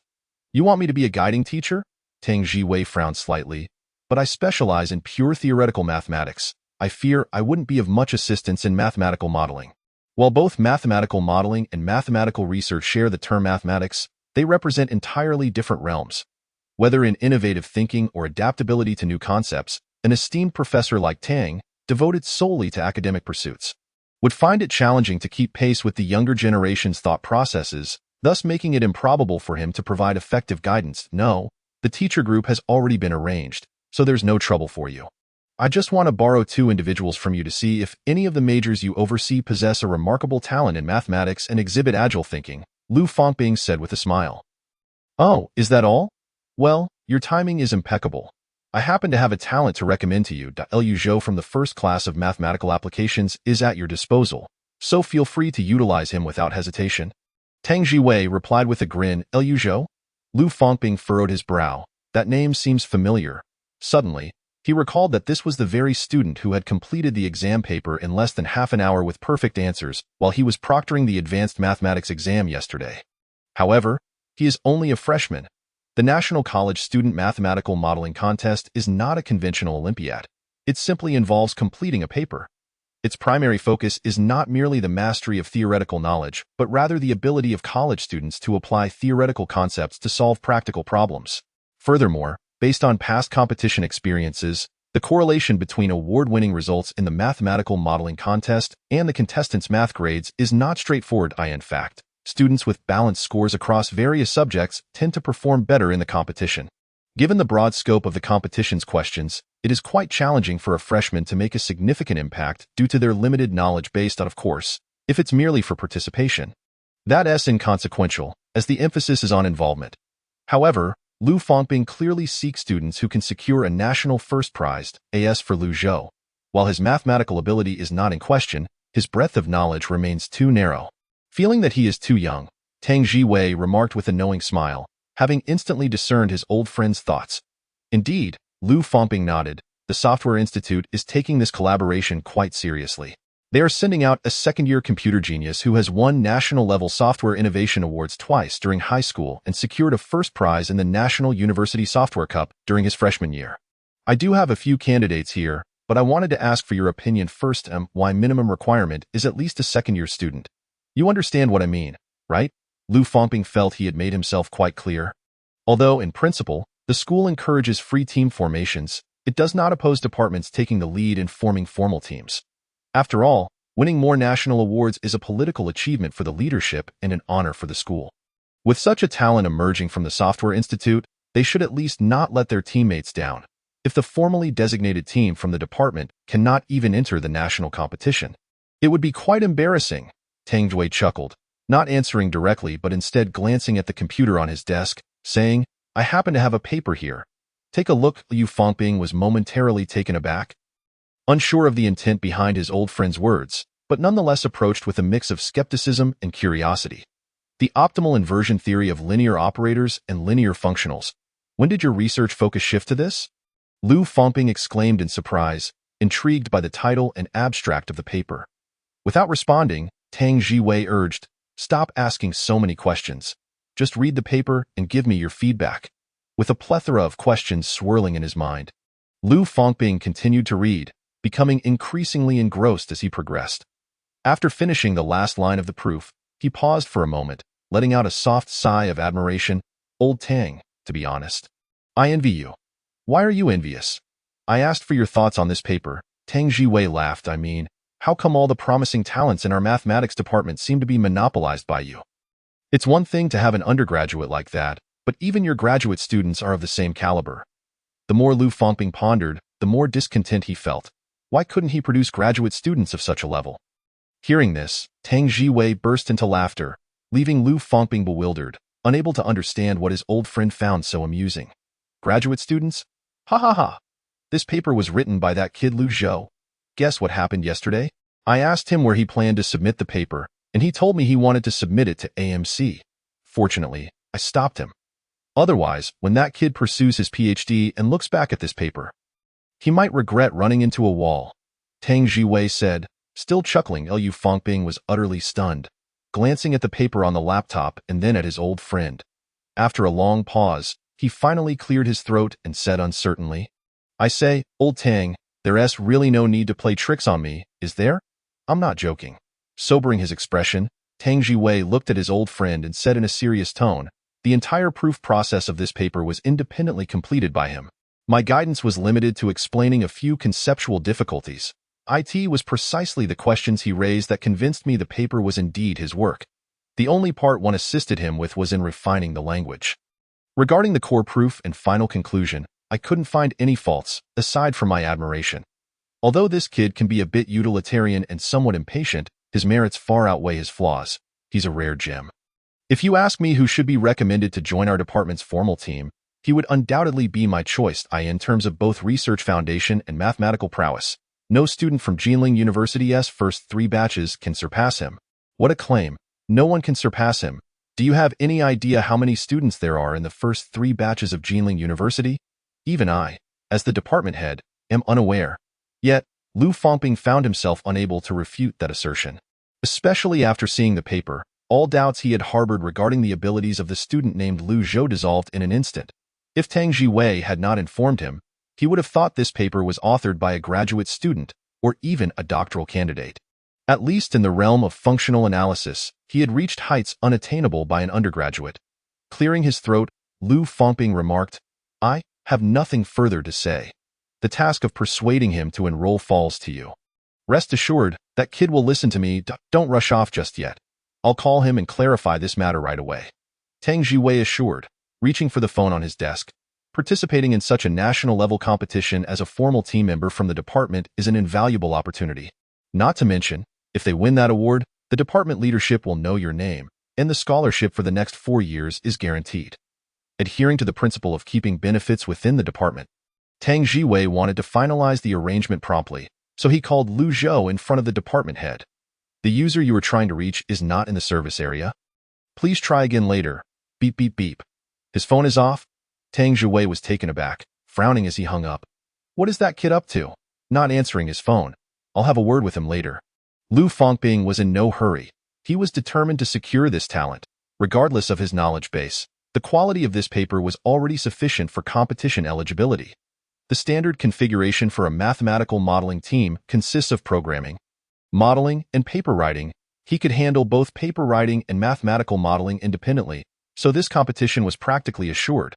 As for whether Lu Zhou would decline, that was the least of his concerns. Any college student would jump at such a splendid opportunity. With that thought in mind, Lu Fangping smiled and said, "All right then, I'll leave this matter in your capable hands. I have a few things to attend to, so I won't keep you any longer. Don't worry, I'll get back to you before tomorrow." Tang Jiwei waved his hand as he replied. Chapter 17. Paper publication. What is Lu Zhou currently up to, you may ask? Naturally, he is fast asleep. After staying up all night, his phone was long out of battery. When he returned to his dormitory at 7 in the morning, he plugged in his phone and collapsed onto his bed. By the time Lu Zhou awoke, it was already afternoon, and the dormitory was empty. Feeling the hunger in his belly, he rubbed his sleepy eyes and yawned as he climbed down from his bunk, washed up on the balcony, dressed, and headed downstairs straight to the cafeteria. He ordered a bowl of fried rice with soy milk and sat down in a secluded corner to eat. As he took out his phone, preparing to scroll through his social media feed, he discovered that Professor Tang had called him multiple times from the office landline. Could it be that the paper was revised? There was no need to call so many times. Was there? Feeling a mix of gratitude and curiosity, Lu Zhou quickly finished his dinner, hastily gathered his dishes, and rushed towards the experimental building. "I called you all day, and you were unreachable. What on earth were you doing?" Sitting behind the desk, Professor Tang began chastising Lu Zhou. "My phone died. I forgot to turn it back on." Lu Zhou scratched the back of his head sheepishly. He had no intention of revealing his part-time job to the professor. Firstly, the school generally prohibits freshmen from staying out overnight, and secondly, he didn't want this news to reach his counselor and eventually get back to his family, causing them unnecessary worry. Fortunately, old Tang didn't probe further. He removed his reading glasses and unplugged the USB drive from the laptop, placing it on the desk. "Your paper is quite good. There aren't many parts that require modification, so I want to shamelessly ask you to add my name to the title." "That wouldn't do. Without your guidance." Tang Jiwei raised his hand to interrupt Lu Zhou's words. "Whether it is feasible or not is for me to decide. I have reviewed your thesis, and if such trivial academic discussions qualify for joint authorship, then the papers bearing my name would surely number in the thousands. Teaching is my duty. I do not concern myself with the practices of other professors, but this detrimental trend shall not commence with me. If you truly believe I have rendered you a significant favor, there is no need to repay me in such a manner. Simply assist me with the task. To be candid, a single SCI paper holds little novelty for someone of my stature.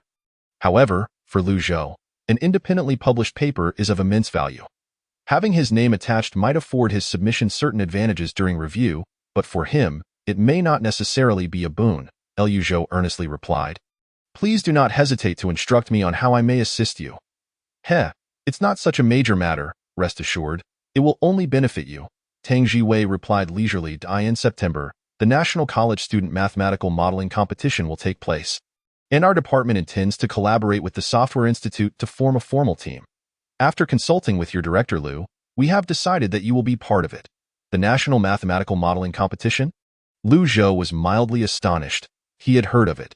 It was reputed to carry significant prestige, to the extent that an HR from certain companies would glance twice at your resume if it bore such an award.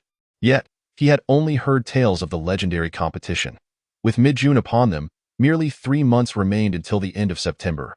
Was it truly feasible to prepare in such a short span? Lu Zhou hesitantly inquired, "May I take some time to consider this?" Professor Tang furrowed his brows, pressing down on the USB drive. "What is there to contemplate? You wish to ponder such a splendid opportunity? Very well, take your time, but this USB stays with me until you've made your decision." Seeing Professor Tang's unreasonable demeanor, Lu Zhou couldn't help but chuckle. "But Professor Tang, I've never participated in such competitions. If I were to represent the department and fail, I would be letting you down. Participation is not an issue, but I do not wish to bear the blame if we lose. I am not worried." "What are you afraid of?" Tang Jiwei huffed, pausing for a moment before continuing in a softer tone. "Do not overthink this competition. Approach it with confidence.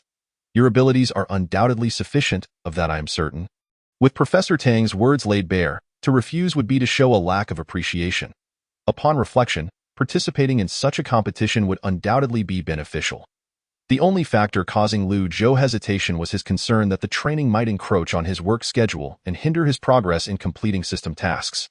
He had already planned to stay on campus during the summer to expedite leveling up the system, at least to level 1 in mathematics. Otherwise, he would face zeros in other subjects, which would be quite unbearable. Beyond task completion, he intended to work part-time, as he needed to cover expenses not just during the summer, but also for the upcoming semester. If sensing Lu Zhou's financial anxieties, Professor Tang smiled and said slowly, "Although the mathematical modeling competition does not offer a monetary prize, our university does provide rewards. Teams that achieve a national first place receive not only a 10,000 yuan prize, but also priority for scholarship evaluations." "Professor Tang, I have made my decision. Please allow me to represent the department," Lu Zhou declared earnestly. Suppressing a chuckle, Professor Tang placed his thermos on the desk and waved his hand. "I will register you. Come by this Saturday to meet your teammates, do not forget." "Yes," Lu Zhou replied, brimming with enthusiasm. A prize of 10,000 yuan. Even split 3 ways, that would amount to over 3,000 each.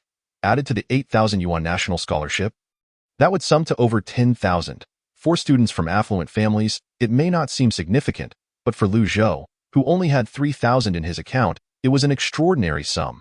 After expressing his gratitude to Professor Tang once more, Lu Zhou returned to his dormitory with the USB drive. By this time, night had begun to fall. Aside from Lu Rue, who was still in the classroom reviewing calculus, Shishang and Huang Guangming had returned and were now intensely engaged in a gaming session at their computers. Although he wished to join them for some relaxation, Lu Zhou, mindful of his pressing responsibilities, ultimately relinquished the fleeting thought and brought his notebook to bed. After connecting to the dormitory Wi-Fi, he prepared to upload his paper. After much deliberation, he ultimately chose the Journal Theory and Applied Mathematics Communications from the Courant Institute of Mathematical Sciences at New York University as his submission target, primarily to save on substantial publication fees. However, this choice might entail a waiting period for review. Upon opening the website, filling in author information and email took him about 10 minutes, and at last, Lu Zhou reached the final step, uploading his paper. The status displayed "Submitted to Editorial Office," indicating that his manuscript had been sent to the editorial office, and now he faced a lengthy wait for an editor to review his modest submission.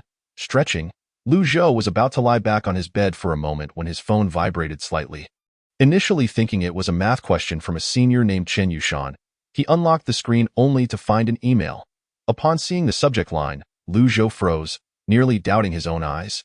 Whispering to himself, "How can this be?" It was a copyright authorization agreement from across the Pacific.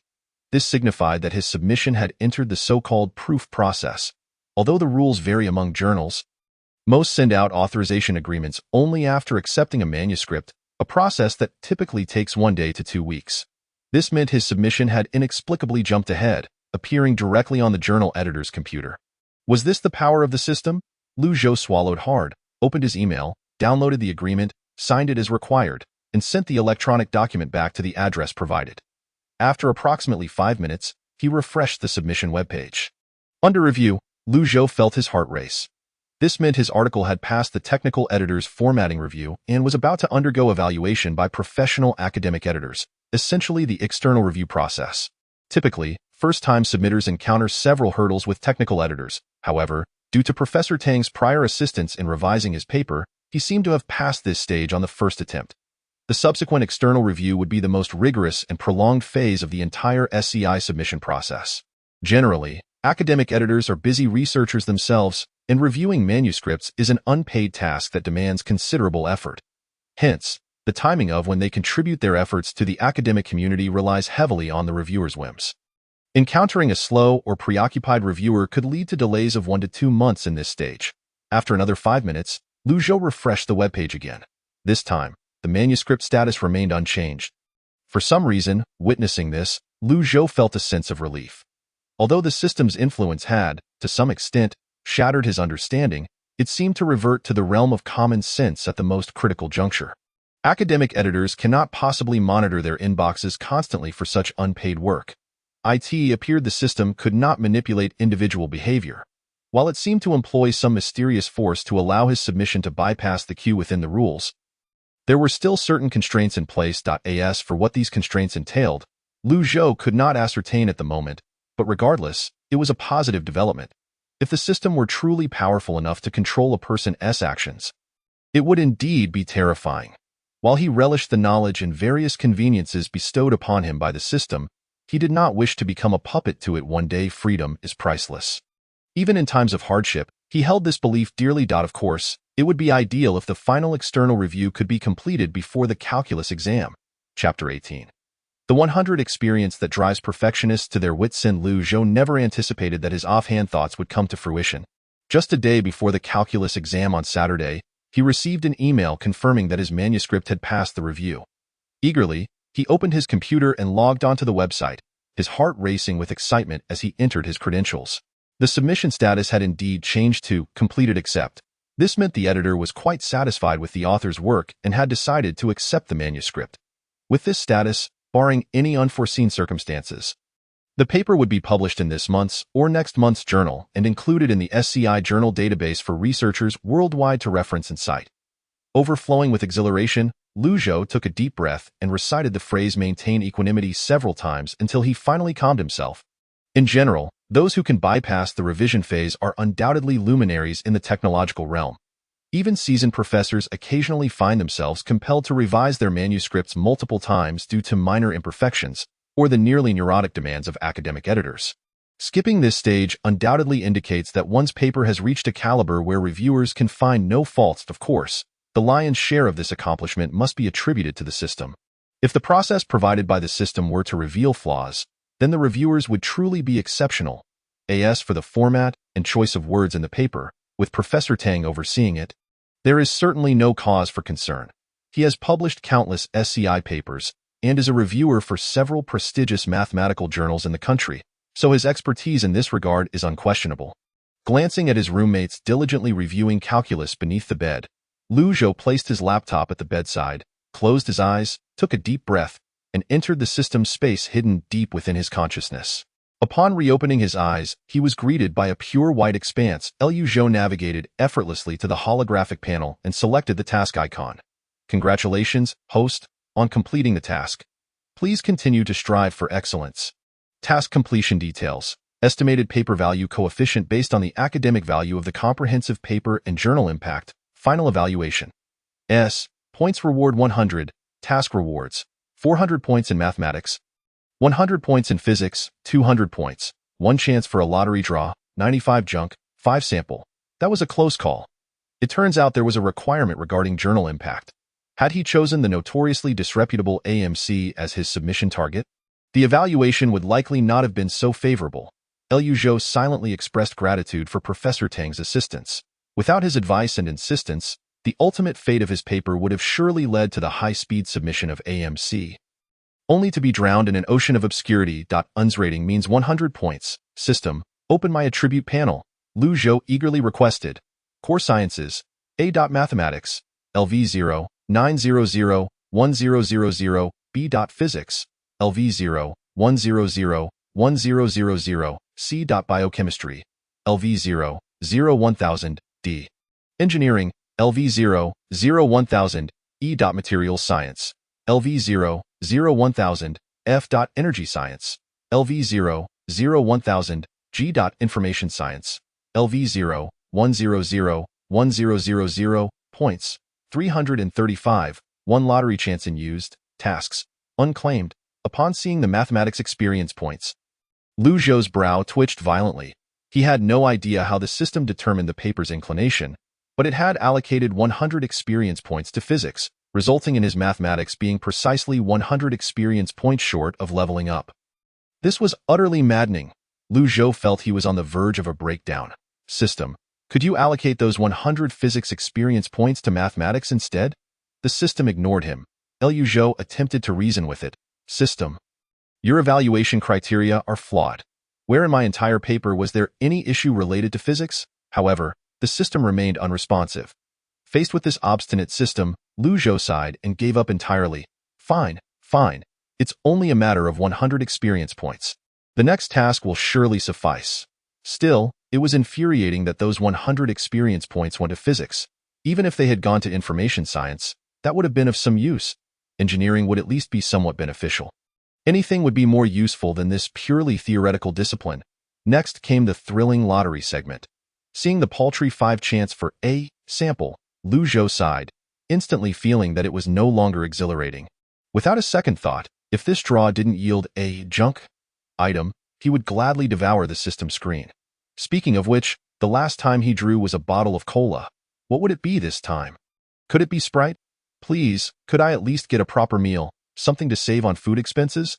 With such thoughts, Lu Zhou pressed the lottery button and awaited fate's decree. Congratulations, you have drawn a sample. Huh? Lu Zhou held his breath in excitement. He actually hit the 5 probability.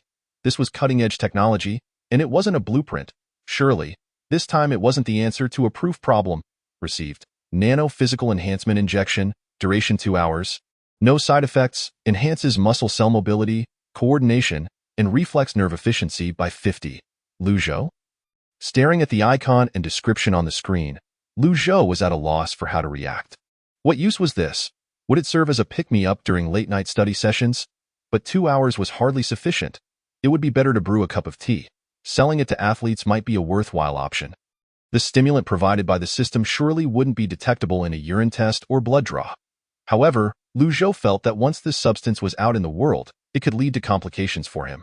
Setting aside distant concerns about national defense and security, what this meant for the sports world was significant. Some might think it was inconsequential, merely turning the NBA into a league of underhanded tactics or allowing the young striker Zhou Xingqi of the national football team to embody the essence of the game. Perhaps that was an exaggeration, but the sentiment held true. 2 hours could indeed alter the outcome of a match. And the outcome of a match often entailed more than just a single profit chain. Such as gambling or sponsorship interests, many would undoubtedly covet such an advantage. Moreover, they certainly wouldn't be satisfied with just one vial. Lu Zhou was uncertain how much they would be willing to pay to obtain such benefits. But he was acutely aware that his small stature could not withstand such upheaval. Furthermore, he lacked the connections. The highest-level athletes he could reach were merely those in the university team. Even if he did come into contact with national football players, they would have no reason to trust him. Who knew what was in that syringe, or if he were sent by a rival to cause trouble? Though it wasn't junk, it was verging on it. He aspired to be an academic powerhouse. What use was this to him? A future boxed meal would have been far more beneficial, Lu Zhou sighed, feeling even too apathetic to protest against the system.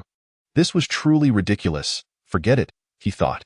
Taking a deep breath, he silently chanted blessed by fortune 10 times, hoping for a stroke of luck, and then clicked on the task button. Hopefully, the task that emerged this time would be somewhat exceptional. Chapter 19. The 3 tasks that would land the host in trouble. Well, in a certain sense, the task that appeared this time was indeed quite remarkable, especially upon seeing the first task. Task 1. Research involves continuous self-destruction. Description: destroy a municipal research institute. Requirements: destroy a municipal research institute. Rewards: discipline experience points determined by the research institute's scientific contributions, minimum 5,000. Points determined by direct economic losses, minimum 5,000. 1 lottery chance, 85 junk, 15 sample. What on earth is this? Lu Zhou couldn't help but scoff. Now he understood why this wretched system, which was clearly called the Black Technology System, would generate such absurd tasks. It seemed that the purpose of cultivating a healthy body was merely to prepare for such endeavors. Without any hesitation, Lu Zhou excluded this option, even though its rewards of experience points and points appeared genuinely enticing. Task 2. An eye cannot tolerate a grain of sand. Description: corruption is the root of academic stagnation. The waste of research funds in human society leads to societal resources that should be devoted to exploring the future being squandered on meaningless pursuits. A true warrior of academia cannot tolerate even a grain of sand. The academic world also requires oversight. Go forth, young man. Requirements: collect evidence of corruption against any professor, above the rank of associate professor, by any means necessary, to end their academic career. Rewards: discipline experience determined by the total amount embezzled by the target, minimum 3,000. Points reward, 1,000. Receive a sample, a small spherical reconnaissance drone. This is a righteous cause, but sorry, I still want to graduate. Lu Zhou promptly excluded this task. Not only was he uncertain whether he could gather sufficient evidence, But even if he did have irrefutable proof and managed to create a sensational news story or even report it publicly, it would not facilitate a cleanup of the academic world. After all, the school values its reputation, and others would not welcome a rule-breaker stepping into the spotlight. As for anonymous reporting, that would be utterly useless. There were precedents for this. Liu Zhou felt he was not a person driven by strong moral principles. Rationality outweighed sentiment in his heart, and he could only be considered somewhat conscientious. Such matters of righteous indignation were better left to those with ambition. Just as he was preparing to continue reading, Liu Zhou suddenly felt a pang of anxiety. Wait a moment, having consecutively excluded 2 tasks means only 1 task remains for selection, right? In the past, while some tasks were indeed frustrating, at least there were options that could be somewhat manageable, and he still had the opportunity to choose based on the task rewards. However, this time, something seemed amiss. Please don't let the last option be another dreadful one. Swallowing hard, Liu Zhou looked down. Task 3. Be the landslide of the academic world. Description. Since you do not wish to be a pure stream in academia, then go forth and become a landslide. Let the entire academic community tremble beneath the weight of your fervent deluge. Requirement. Publish 10 SCI papers within 2 months, successfully included. Failure to complete 10 SCI papers within the allotted time will be deemed a failure, and rewards will be forfeited. Early completion allows for an early conclusion of the task and an elevation in evaluation. Reward. A fixed reward of 100 experience points per paper, distributed according to the paper's disciplinary inclination. A total of 800 points. 1 lottery chance, 90 junk, 9 sample, 1 blueprint. Liu Zhou. It seems I have no choice. Mustering his resolve, he selected task 3. Taking a step back, the worst-case scenario would merely entail stalling for 2 months, as the system never stated that failing to complete a task would incur punishment. The other 2 tasks, if left unaccomplished, would require the expenditure of 200 points for a reset. That's a significant 200 points, enough to exchange for numerous papers. At times, he truly felt that the system, while ostensibly assisting him, was actually seeking to exact revenge on society. Generally speaking, aside from those engaged in specialized fields, ethical researchers typically manage to publish 2 SCI papers a year. If someone were to publish 50 or 60 papers in a year, regardless of their discipline, they would undoubtedly be labeled as a prolific contributor. Moreover, if Professor Tang were to discover that he had published 10 SCI papers in just 2 months, it might very well infuriate him. No, he must not find out. Exiting the system's space, Liu Zhou lay on his bed, his brow furrowed in contemplation over this task. Having exerted considerable effort to publish a single SCI paper, the prospect of producing 10 in succession seemed quite burdensome. Yet, as he pondered, an epiphany struck him. Upon further reflection, accepting this task might not be such a detrimental affair after all. The allure of 800 points was indeed tempting, and with each paper yielding a fixed 100 experience points, he could tailor the disciplinary focus of his papers to his advantage.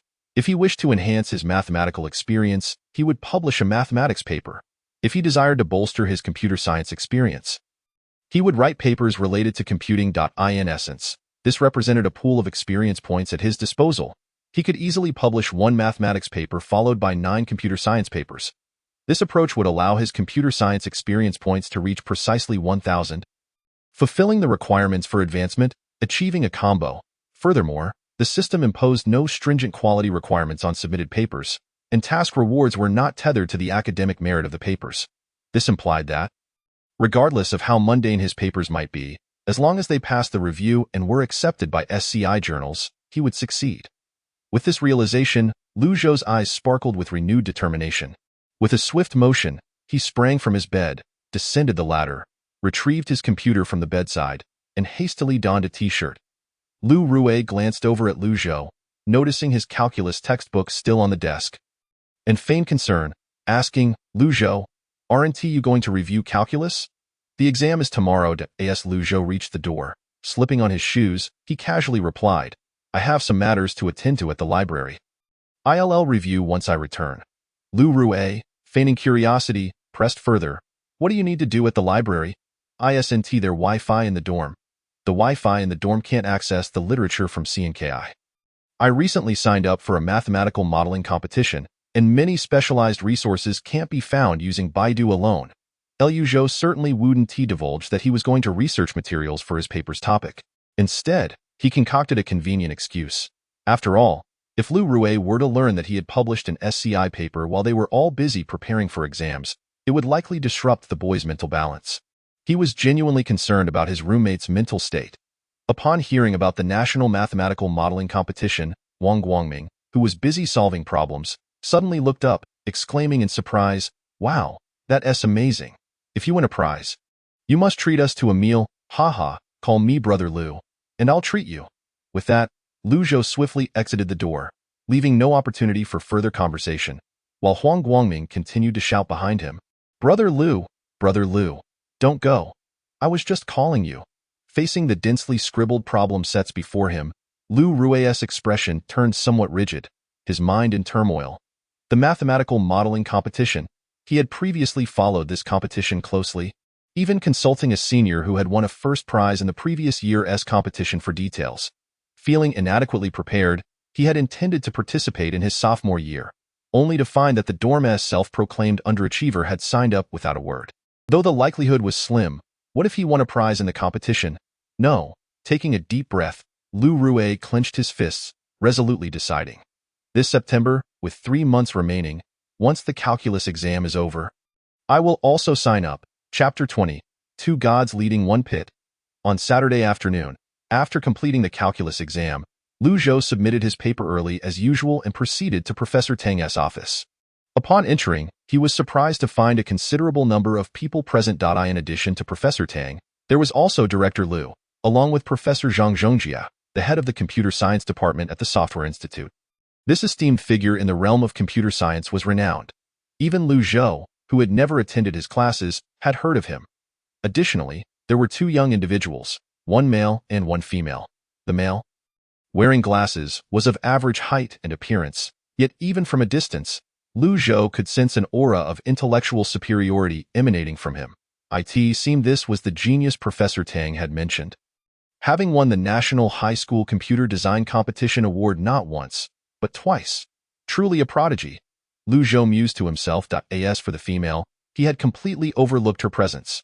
Part of it was due to the strong presence of her male counterpart, and part was because she exuded an air of fragility. However, he was taken aback when she was the first to greet him. The girl smiled naturally. "Hello, you must be the genius from the mathematics department?" Lu Zhou humbly responded, "I wouldn't dare to claim such a title. There are many talented individuals in our mathematics department." Taking advantage of this conversation, he sized her up briefly. With her hair styled in a side fringe and light makeup, her appearance was perhaps just shy of a 7 out of 10, too little for a 6. Dressed in a simple white floral ankle-length dress and matching white canvas shoes, it seemed she was the girlfriend of the academic star standing beside her. Sighing inwardly, Lu Zhou thought, how frustrating that someone so plain could find a girlfriend. Professor Tang chuckled lightly, chiding, "You're too modest. If I were to evaluate, there really aren't any from the 3rd cohort who are superior to you. In this recent Calculus 2 exam, the paper was entirely crafted by me, and you were the only one to achieve a perfect score. If you can score full marks on an exam I personally designed. It seems I shall have to create a special paper just for you next semester." "You jest, Professor. Please do show some mercy," Lu Zhou replied with a smile. Achieving a perfect score was to be expected. After completing the exam, he had surmised he would likely score full marks, so he wasn't particularly surprised. In contrast to Lu Zhou's performance, the 2 students beside him were astonished. Even the previously dismissive computer science genius raised his eyebrows in surprise.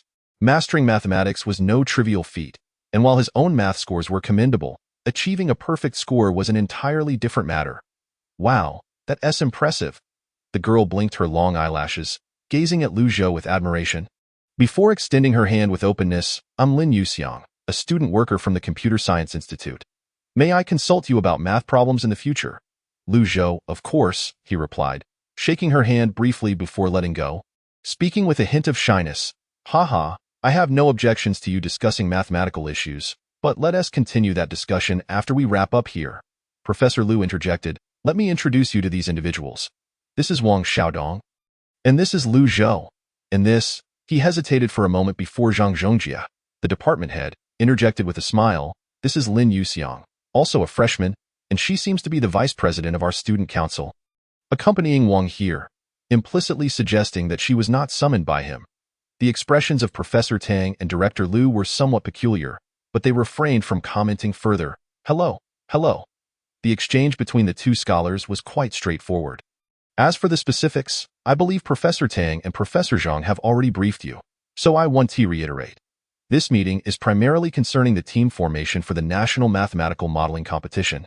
Director Liu said warmly, clearing his throat. Yesterday, I discussed with Professor Zhang, and I believe our goals should extend beyond just this year's national competition. We should also aim for the mathematical contest in modeling taking place next February. You are all top students from the Software and Mathematics Institutes, and I am confident in your capabilities. However, as we look to the future, we must remain grounded. I hope that in this September's mathematical modeling competition, you can earn recognition for yourselves and for our institute and university. Professor Liu, I have thoroughly examined the process of the university's mathematical modeling competition. Adjusting my glasses, I did not wait for Director Liu to continue speaking before the brilliant student from the computer science department interjected. As for the remaining team member, I would like to recommend Lin Yuxiang. She is involved in student affairs, which would perfectly complement my shortcomings in the defense segment. Moreover, she serves as the vice president of the Literature Society, so I assume she won't have any significant issues with writing papers. This is problematic. One cannot conflate the realms of literature and academic papers merely because they share similar terminology. Furthermore, Liu Zhou sighed softly to himself. It seems this gentleman's emotional intelligence is even lower than mine. Indeed, the expressions of Director Liu and Director Zhang appeared subtly uncomfortable. Although the competition encourages students to form teams freely, having already agreed to participate in a formal capacity, one should at least adhere to the organizational arrangements. After all, the guidance teachers, training materials, and venues have all been provided by the department, and they are of the utmost quality. Moreover, your aspirations extend beyond this year's national competition. You are also eyeing next year's American competition. It is not to say that novices cannot be included, but the individuals you recommend should at least possess noteworthy accomplishments, don't you think? The student council? A club? What merit does that truly represent? Director Liu, Director Zhang, and Professor Tang, please allow me to humbly make this request. Although I feel I still have a long way to go compared to the two esteemed individuals, I will strive to keep pace with you. Lin Yuxiang slightly lowered her head, her sincerity evident as she earnestly stated, "Please believe in me and grant me the opportunity to prove myself." The expressions of Director Liu and Director Zhang hesitated momentarily as they exchanged glances. Initially, the third team member's position was still under discussion. The collaboration between the mathematical genius and the computer science prodigy aimed for nothing less than a first prize in this year's national competition and even a first or special prize in the upcoming American contest in February. According to the original plan, Director Liu intended to assign a student with outstanding paper writing abilities. However, to be honest, Director Liu was not particularly optimistic about this girl. Just then, the computer genius continued. "Teacher, I actually intended to team up with her all along. I just received the notice from the department unexpectedly. I believe it would be more advantageous to collaborate with someone I am familiar with rather than an unknown teammate." Upon hearing this, Liu Zhou internally shook his head. This gentleman, does he comprehend the gravity of his actions? He is effectively challenging the authority of the department leaders. Does he think this competition is akin to taking a girlfriend on a picnic? Does he believe that being an academic star grants him carte blanche? Furthermore, even disregarding the opinions of the school leaders, one ought to at least consult with one's teammate. He could hardly be bothered to dwell on the disdainful attitude displayed by this individual. Sensing the atmosphere becoming somewhat awkward, Professor Tang, who had remained silent until now, suddenly smiled and attempted to diffuse the tension. "Let the young people resolve their own matters. Us old folks are merely here to facilitate." He added, "As for paper writing, our student Liu Zhou possesses some experience. By the way, how far along is your SCI submission?" "It has already been accepted," Liu Zhou replied with a shy smile, but suddenly worried that his swift acceptance might lead old Tang to mistakenly believe he submitted to AMC. He quickly clarified, "It was the journal you recommended, Communications in Theoretical and Applied Mathematics. Why didn't you inform me of this sooner?" Liu Zhou quickly explained, "I was planning to tell you today." Now it was Director Liu's turn to be surprised. "Communications in Theoretical and Applied Mathematics? Excellent. I recall it is the official journal of the New York University Institute of Mathematical Sciences, correct?" Professor Zhang Zhongjia also cast a surprised glance at Liu Zhou and remarked, "Publishing in a core journal as a freshman?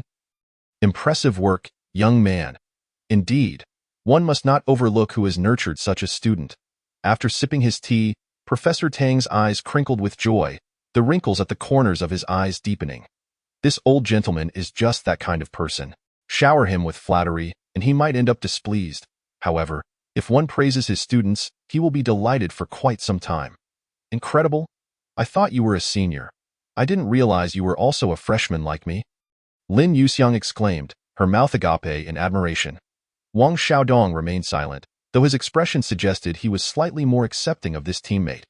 However, Lin Yuxiang's attitude towards Lu Zhou left him feeling somewhat perturbed. Yet he chose not to comment. You flatter me.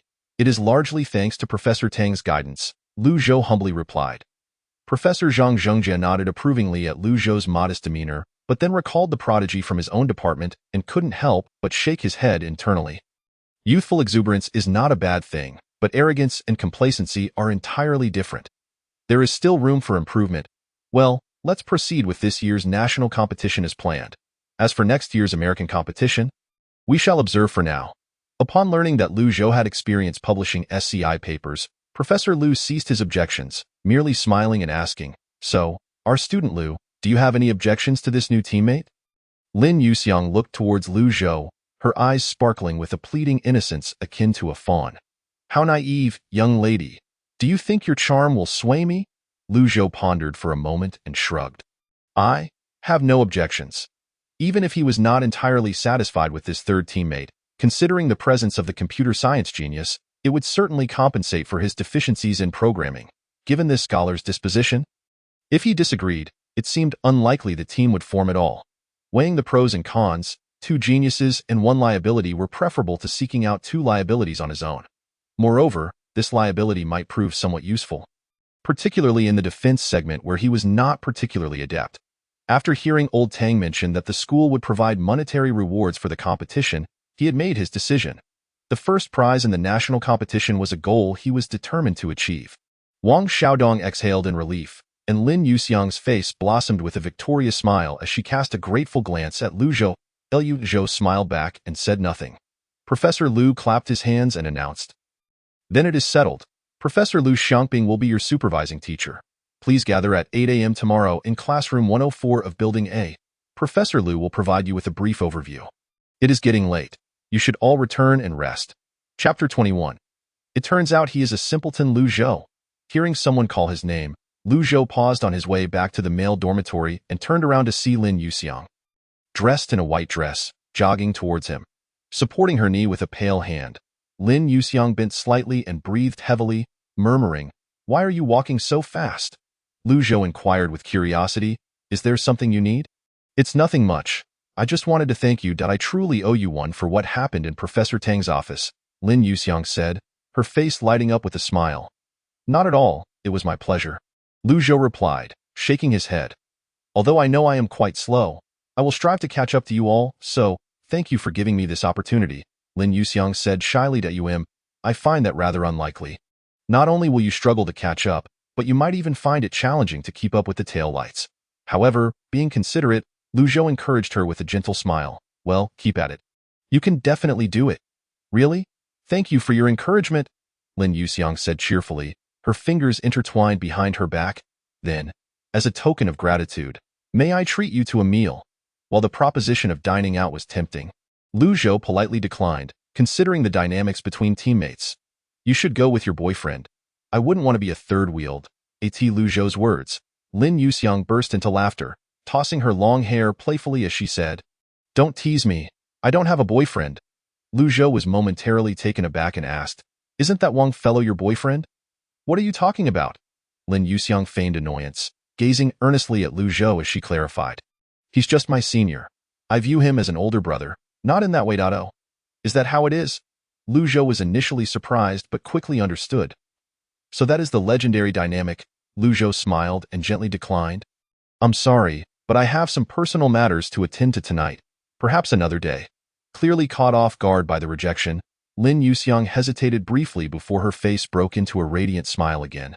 All right, I will wait for you to reach out to me. Oh, and please scan my WeChat. This time, Lu Zhou did not refuse and took out his phone.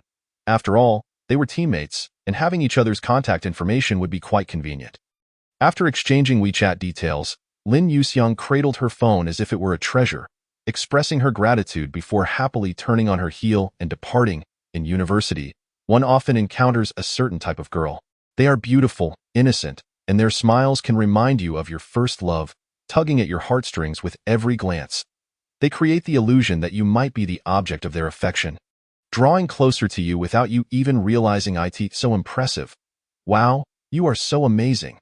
If only I could be half as clever as you.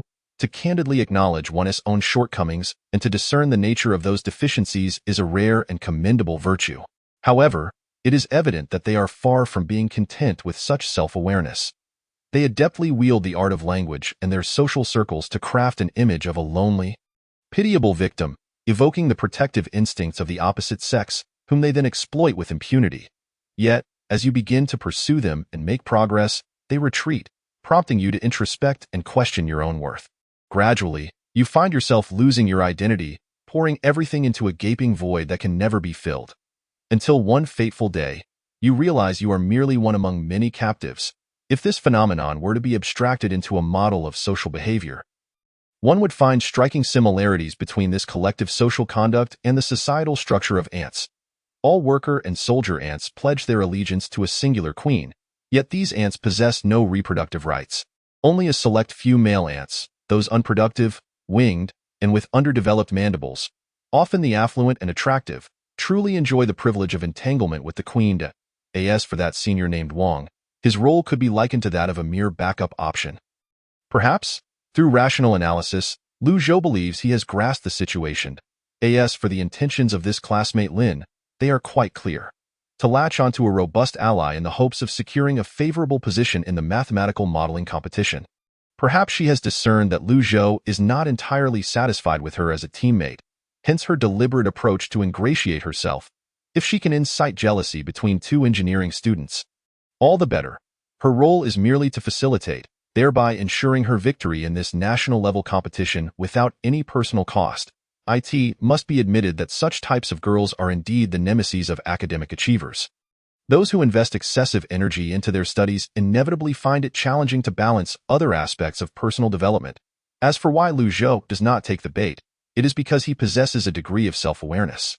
He perceives that aside from being honest and relatively good-looking, he cannot claim to be tall or wealthy. Engaging in deep conversation with such a girl feels like a futile endeavor. Upon returning to his dormitory, Lu Zhou was just preparing to take his laptop to the library to continue researching his thesis topic. However, as soon as he stepped inside, Huang Guangming rushed over and shut the door. Click. He even locked it. Lu Zhou warily regarded the grinning Shishang and Lu Rui who approached him. Let us talk. We can negotiate. Aside from the money issue, we can discuss anything. Shishang chuckled. Lu Zhou. Lu Rui chimed in with a grin. Lu Zhou, indeed. Lu Zhou replied. Could you refrain from being so cringeworthy? I have goosebumps. Blocking the door with his back, Huang Guangming said with a serious expression. We all saw it. Come clean. Who is that girl downstairs? Which department is she from? When did this begin? How far has it progressed? What are your feelings, Lu Zhou? Shishang patted Lu Zhou on the shoulder. Sighing, brother, it's not that I'm unwilling to help you, but you ought to consider us single dogs, right? Given that we shared a room, I'm asking you for a favor. Bring your girlfriend's dorm mates over for a social gathering. We three will cover the cost of food and singing. You just need to arrange the activities. Regardless of whether any couples emerge, I owe you a personal favor. Lu Zhou sighed, grasping the hand on his shoulder. Brother? No, I can't help you. That classmate is merely my teammate for the mathematical modeling competition, and she was brought in by another teammate. Today is the first time we met. Impossible. Surely, there's nothing between you? Lu Rui questioned skeptically. Well, you could say that. Lu Zhou nodded. The three roommates deflated like punctured balloons, muttering about how unexciting it was, proclaiming they had predicted that if Lu Zhou were to find a girlfriend, they would be raising children by now. With comments like no more socializing, let us just vote out the dorm leader, they returned to their seats to prepare for the next game. With the advanced calculus and differential equations exams behind them, only English and modern C programming remained the following week, and the atmosphere in the dormitory was thick with the scent of summer vacation, leaving no one inclined to study. Seeing that no one paid him any mind, Lu Zhou quietly shouldered his laptop bag and slipped out. Although he had stayed at the library until the administrator closed up the previous day, aside from downloading a plethora of literature and perusing a hefty stack of tomes. He had made no progress on his topic selection. However, the accumulation of knowledge from yesterday had provided him with several ideas, and today he intended to press on and finalize his topic as well as commence writing his thesis. This might sound simple, yet in reality, accomplishing it was far from easy. The mathematics paper was manageable, but the 9 computer science papers spanned multiple disciplines. He had perused no fewer than 30 relevant articles, more than half of which were in English. After downloading them from the library, he had stayed up until after 2 in the morning to finish reading, and even then, it was only a superficial understanding. Despite having tackled a C programming textbook last time, many overly technical concepts still posed considerable challenges for him. Indeed, his learning capabilities could not be compared to those of true geniuses, if only the system could bestow upon him another library task. As he walked towards the library, Lu Zhou sighed at this thought. Chapter 22. The correct approach to writing a thesis in stark contrast to the writing methods employed by most individuals. Lu Zhou found that every challenge could be resolved through system points, thus underscoring the importance of proposing suitable ideas far outweighing the execution of those ideas themselves. Hence, the crux of the matter lay in selecting a topic. Lu Zhou's criteria for topic selection were quite straightforward. If one wishes to be a force of nature within academia, one must choose the field that best allows for extensive exploration. Which journal is most likely to accept submissions? It is worth noting that, as one of the disciplines with the second highest water content in papers, the field of information technology offers relatively easy opportunities for publication. Just as a new solution to a mathematical proof can yield a published paper, in information technology, a unique algorithm can likewise be published. It was in 2013 that Elon Musk humorously remarked during an interview with the founder of Khan Academy that 90% of academic papers in the IT realm are devoid of value. Questioning how many PhD dissertations have genuinely been utilized, receiving support from nearly 100 tech elites in Silicon Valley, of course, there were also plenty of criticisms. Such assertions are indeed somewhat biased. Yet they do reflect certain underlying issues. Internet information security and artificial neural networks may still be considered normal, whereas big data and cloud concepts have become disaster zones, and artificial intelligence is particularly riddled with mediocrity. Even amateur scholars can join the fray with their opinions. Moreover, this is not just a domestic phenomenon. It is prevalent abroad as well, a common ailment of all young disciplines. Considering this, Lu Zhou, after careful deliberation, chose artificial intelligence as his overarching theme. However, the scope of artificial intelligence is exceedingly broad, encompassing everything from video games to automatic toothbrushes. If one were to insist, it has already permeated various facets of society, albeit to varying degrees. After some contemplation, Lu Zhou typed a line in his Word document. The application of artificial intelligence in geographic information systems. From mobile navigation to intelligent driving, from traffic management to autonomous drone pathfinding. He opted to focus on the latter, aligning perfectly with the contemporary concept of drone logistics. Of course, this direction remains expansive, but that is acceptable. He has 9 papers to produce. This is but a drop in the ocean of academia, and he intends to divide it into 9 portions, thoroughly saturating the field. Thus, he continued to type, a pixel analysis algorithm based on artificial intelligence, an optimization algorithm for dynamic image recognition using artificial intelligence, an automatic measurement method for human body dimensions based on artificial intelligence algorithms, an automatic recognition algorithm for harvest addresses based on artificial intelligence algorithms, an artificial intelligence-based. He not only needed to complete the titles, but also to draft abstracts and provide specific descriptions of the topics. After all, both the simple computer in Red Alert and Jarvis from Iron Man fall under the umbrella of AI. Lu Zhou did not expect the system to accurately differentiate between the two. Therefore, he had to write abstracts and articulate the ideas in a manner that would not typically appear in the body of the thesis. Once he completed all of this, the library was nearing closing time. He gathered all the documents, including his mathematics paper topic, into a single folder, stretched languidly, leaned back in his chair, and silently reflected on the files he had just prepared, mentally commanding, "System, appraise my thesis." True to its nature, the system swiftly responded to his query. 10 statistical questions, total consumption, 210 points. Do you confirm the exchange? An average consumption of 21 points meant that he would be left with only 125 points. However, the completion of tasks guaranteed a minimum reward of 800 points, with additional rewards for achieving an S rating. In any case, he would undoubtedly come out ahead. Confirm exchange. Lu Zhou closed his eyes, and soon a tingling sensation coursed up his spine to his brain, followed by a torrent of information flooding in. Although his experience in information science did not change as a result, he felt his understanding of artificial intelligence deepen significantly as he gradually assimilated this influx of knowledge. The process of redeeming credits is also an acquisition of knowledge, albeit a considerably more straightforward and crude one compared to autonomous learning. Naturally, to fully digest this knowledge, it will likely require a substantial amount of time. However, for the purpose of writing a paper, it is already sufficient. Taking a deep breath, Lu Zhou opened his eyes, his pupils shimmering with a fiery determination. 10 papers a month at most, he was determined to complete them all. The following day, Lu Zhou reluctantly rose early. After brushing his teeth and washing his face, he donned his clothes and sleepily exited the dormitory. Due to having stayed up late the previous night, dark circles prominently adorned the area beneath his brows, and he was unaware of how many yawns he had let slip on the way from the cafeteria to the classroom building. Lu Zhou, called Chen Yushan, standing a short distance away with a shoulder bag, greeting him with a smile. Noticing the dark circles under his eyes, she teased, "Oh, where did this giant panda come from? Escaped from the nearby zoo?" This joke was exceedingly stale and not at all amusing, Lu Zhou replied while yawning. Today, Chen Yushan appeared as usual, wearing thick, round-framed glasses perched on her nose, her long black hair simply tied back. It was worth mentioning that he had only seen her with light makeup and contact lenses once.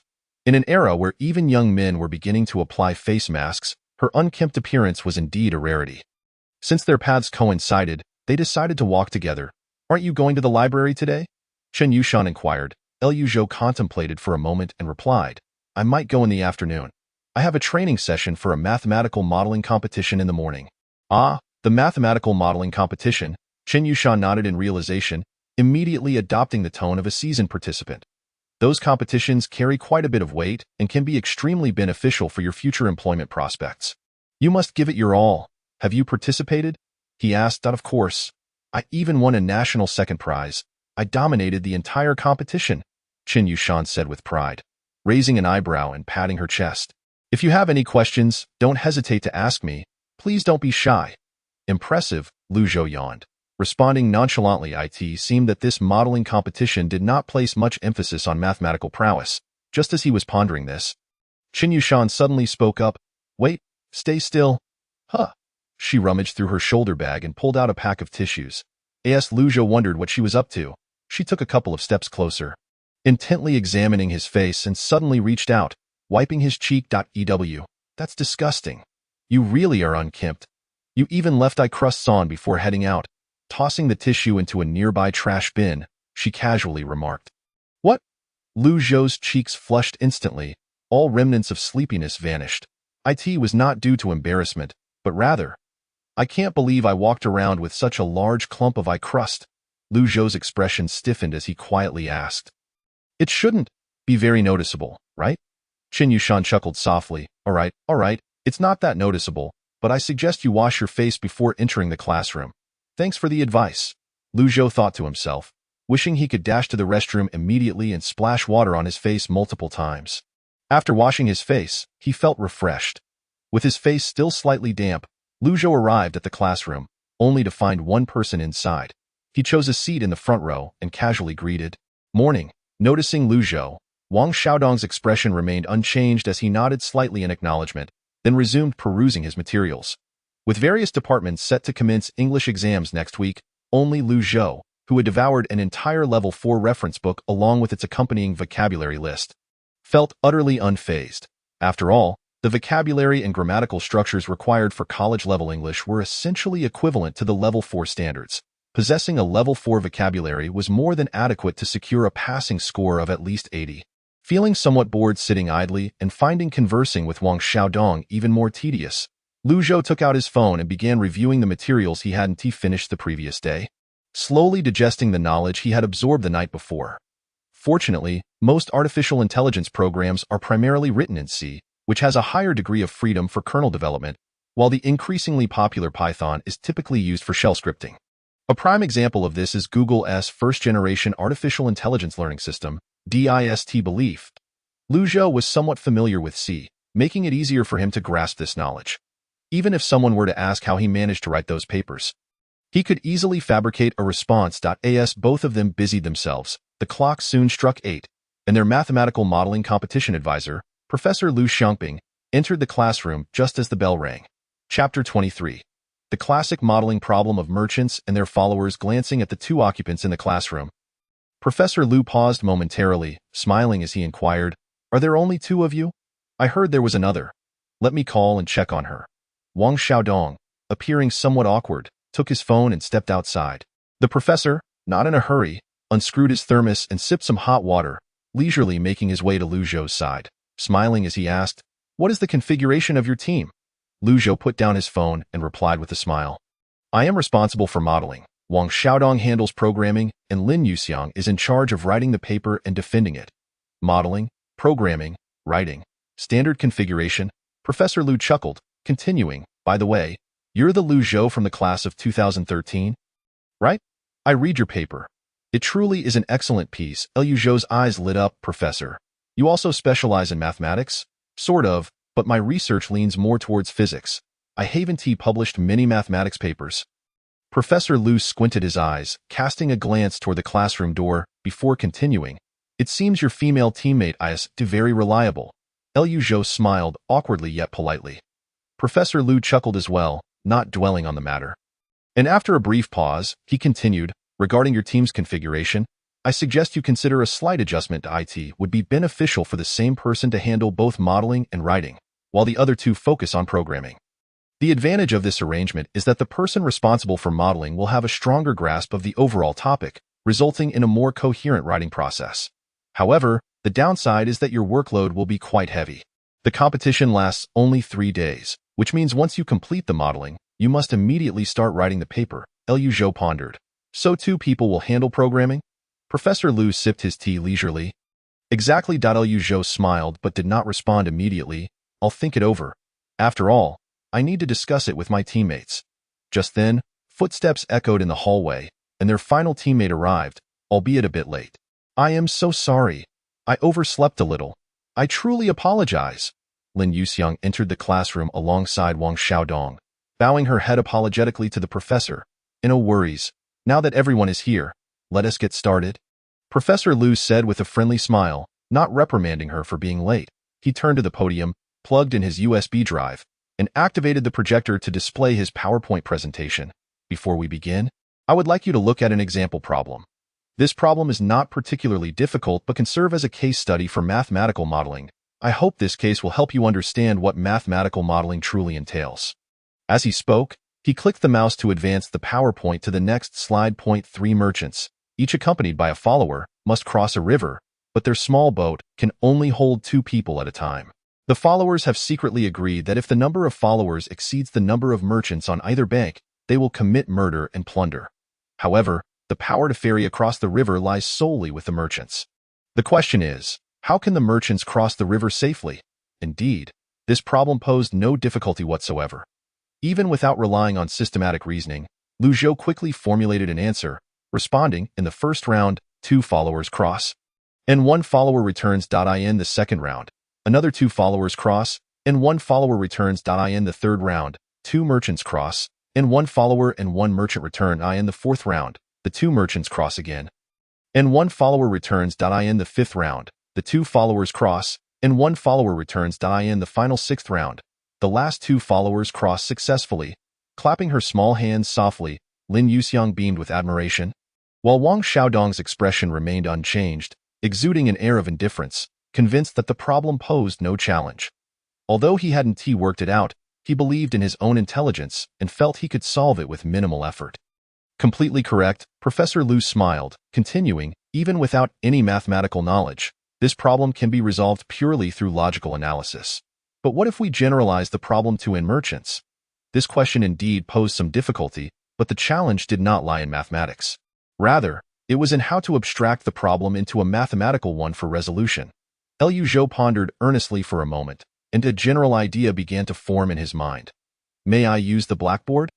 "Of course." Professor Liu Xiangping smiled, gesturing for him to proceed. Liu Zhou stepped forward, picked up the chalk, and began inscribing on the blackboard.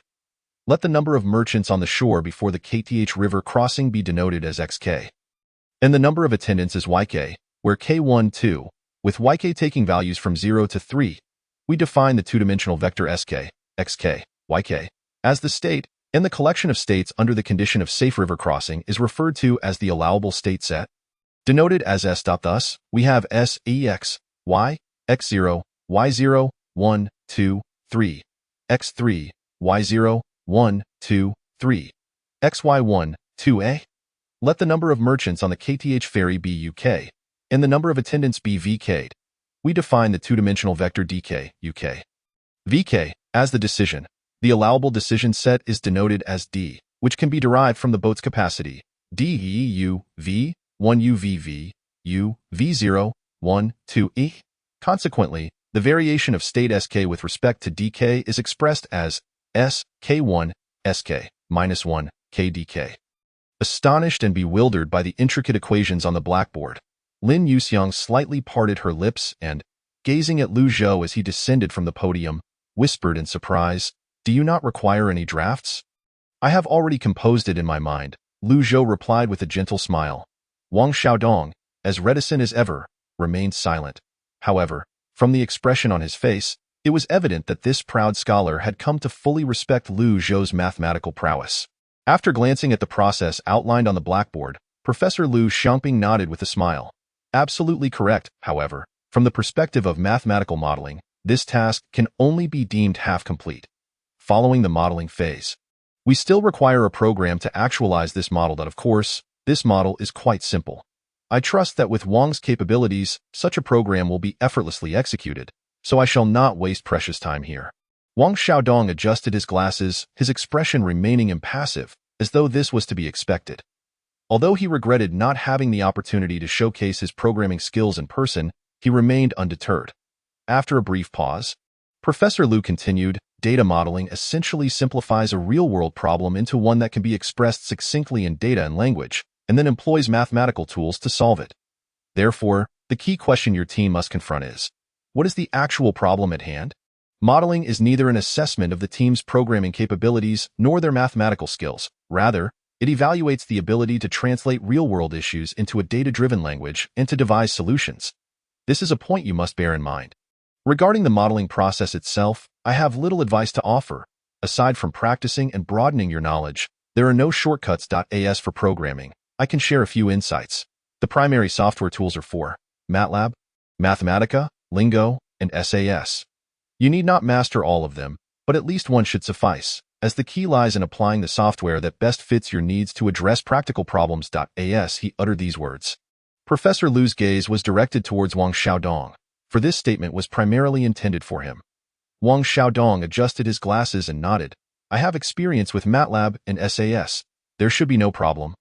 Professor Lu nodded in agreement. Mastering these two tools is fundamentally sufficient. All of this knowledge requires self-study. My role is merely to provide guidance when you encounter difficulties. Lastly, regarding reference materials, I recommend that you peruse some mathematical modeling case studies, such as mathematical models, mathematical modeling algorithms and applications, and Introduction to Mathematical Modeling. I also possess some internal handouts and materials from the school, which you may copy for your review, but remember, they must not be disseminated or uploaded online. Do you understand? Understood, the three responded in unison. Professor Lu smiled and said, "All right, that will be all for today. I have nothing further to add. It primarily relies on your own efforts. Those needing materials may come to download them. And once completed, hasten back to review your English." Chapter 24. Team training. After downloading the materials, Professor Lu announced the end of the session and suggested that if they were not too busy reviewing, they could look over the materials today. They were to gather in the school's computer room the following day to commence their first training session. Upon the dismissal announcement, Lu Zhou shouldered his computer bag and made his way to the library. Fervently working on his manuscript. As for the materials on the USB drive, he did not even spare them a glance, for he prioritized his systematic tasks over school assignments. Besides writing papers, Lu Zhou occasionally took time to assist Chen Yushan with a few advanced math problems. Frankly, her mathematical foundation was exceptionally poor. She seemed to have forgotten much of what was taught, leaving Lu Zhou perplexed as to how she had claimed to score 85 in advanced mathematics during her freshman year. Do students in the business school not study mathematics? Overwhelmed by a limit function problem, Lu Zhou rolled his eyes and effortlessly pinned the solution on scratch paper, bluntly remarking, "This problem was definitely discussed as an example in class." Chen Yushan blushed, defiantly retorting, "I am studying economic management, not accounting. There is so much to memorize. When would I have time to delve into mathematics?" I recall that the economic management department also includes courses in accounting and statistics. "Be quiet. Lunch is on me." Liu Zhou promptly fell silent, thinking to himself that she should not feel obliged to treat him, and he urged her to feel free to ask questions without reservation. He hoped she might also treat him to dinner. When others invite him for a meal, Lu Zhou often feels indebted, and even though his financial situation is modest, he seeks opportunities to reciprocate. However, when it came to Chen Yushan inviting him, he felt no compunction in accepting. After all, it was through his own merit that he was enjoying her hospitality. Why should he owe her anything? He had thoroughly reviewed the advanced math concepts with her without charging for tutoring. Accepting a meal or two was hardly unreasonable. After the library closed, Lu Zhou returned to his dormitory and busied himself for a while, finally completing his first mathematical paper. This paper was likely the most valuable among the 10, as the system assigned it a score of 30 points, considering that some of its conclusions supplemented his previous paper. Lu Zhou prepared to submit it to the Journal Theory and Applications of Mathematics. As for the remaining 9 computer papers, his submission target was Modern Communication and Geographic Information Technology. This non-core journal was remarkably rare in that it did not charge review or publication fees. Nor did it place much emphasis on whether authors had funding support, even offering a modest remuneration of 150 yuan for one article, compared to those journals that focus solely on extracting funds from researchers. This journal stood as a refreshing anomaly in the realm of academic publications. With 9 papers, he could earn 1350 yuan. After uploading his mathematical paper, it was already 2 in the morning. Realizing the hour was late, Lu Zhou shut his laptop, yawned, and lay down on his bed, drifting into slumber while listening to the rhythmic sounds of his roommate's snores. The next day, Lu Zhou, having learned his lesson, did not arrive too early, timing his entrance to coincide with Professor Lu's arrival in the computer room. Upon entering, he discovered that he was not the last to arrive. When he and the professor walked in, only Xiaodong was seated in the room. "Good morning," Lu Zhou greeted as always, expecting the proud scholar to ignore him, yet was pleasantly surprised when Xiaodong responded, "Good morning." Although it was merely a single word, it marked a significant breakthrough. Liu Zhou felt a sense of quiet satisfaction within himself.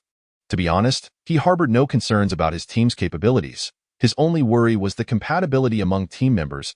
He believed this issue troubled not only him but also Professor Lu.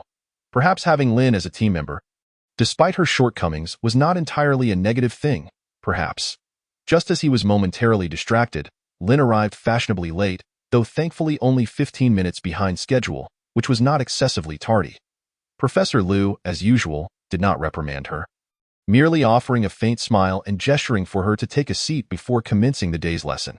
According to the training agenda, today would focus on fostering cooperative synergy among team members. To avoid consuming too much time, the problems presented were not overly difficult and could be resolved on the spot. Professor Lu provided a string of fictitious telecom user data and outlined over 20 projects, requiring the classification of users based on their consumption habits through mathematical modeling, as well as the design of products tailored to different user groups. Since the data was fabricated, there was no source provided in the appendices, only an Excel sheet. The knowledge required leaned more towards statistics than calculations, even dipping into economics and product management. Compared to the previous day's introductory problem, this one undoubtedly raised the difficulty. While pure mathematical formulas were not entirely useless in such practical applications, the challenge lay not in the mathematics itself, but in converting the problem into a mathematical format. Fortunately, the problem was not overly complex. It merely encompassed a broad range of knowledge.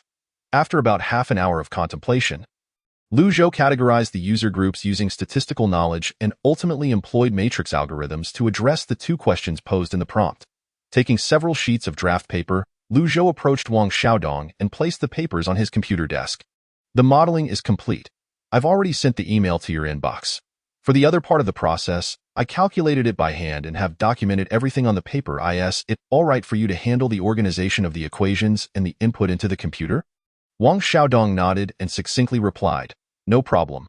True to their reputation as top scholars, The collaboration between the two was indeed remarkably efficient. Liu Zhou swiftly completed the mathematical modeling work, and Wang Xiaodong promptly finished the programming on the computer in the lab, all within a span of less than 2 hours. Originally, they had anticipated a full day's work, yet they accomplished it in such a brief time. After reviewing the results from both Liu Zhou and Wang Xiaodong, Professor Liu could not help but express his admiration. Having overseen 5 editions of the mathematical modeling competition, he deemed these two to be the most gifted students he had encountered. Liu Zhou smiled, graciously accepting the compliments from his teacher, while Wang Xiaodong maintained his usual stoic demeanor, though the corners of his mouth hinted at his quiet satisfaction. The initial training session proceeded smoothly. However, the only issue arose with Lin Yuxiang. Despite having penned numerous student council reports, she had never written an academic paper and was completely unfamiliar with the formatting requirements. After sitting idly for nearly half an hour, she had made no progress whatsoever. Wang Xiaodong wore an embarrassed expression. After all, he had confidently assured the department leaders that Lin Yuxiang would be more than capable of handling this task. Yet here she was, faltering during the first round of training before the competition even began. Although Liu Zhou wore a faint smile, he felt a growing frustration within. You, who are involved in student affairs, ought to focus on your responsibilities. Pursue your own path, whether it leads to joining a party or preparing for civil service exams. There's a bright future ahead. Why come here to create chaos? Even if you choose to be unproductive, at least take the time to familiarize yourself with how to write a paper and prepare for the defense. What good is it to feign innocence and charm at such a critical moment? Can it fill your stomach? It really infuriates me. Professor Liu, however, was not angry. He merely smiled and offered a few comforting words to the continuously apologizing Lin Yuxiang. Then instructed Wang Xiaodong to guide her in writing the paper, subsequently calling Liu Zhou into the hallway.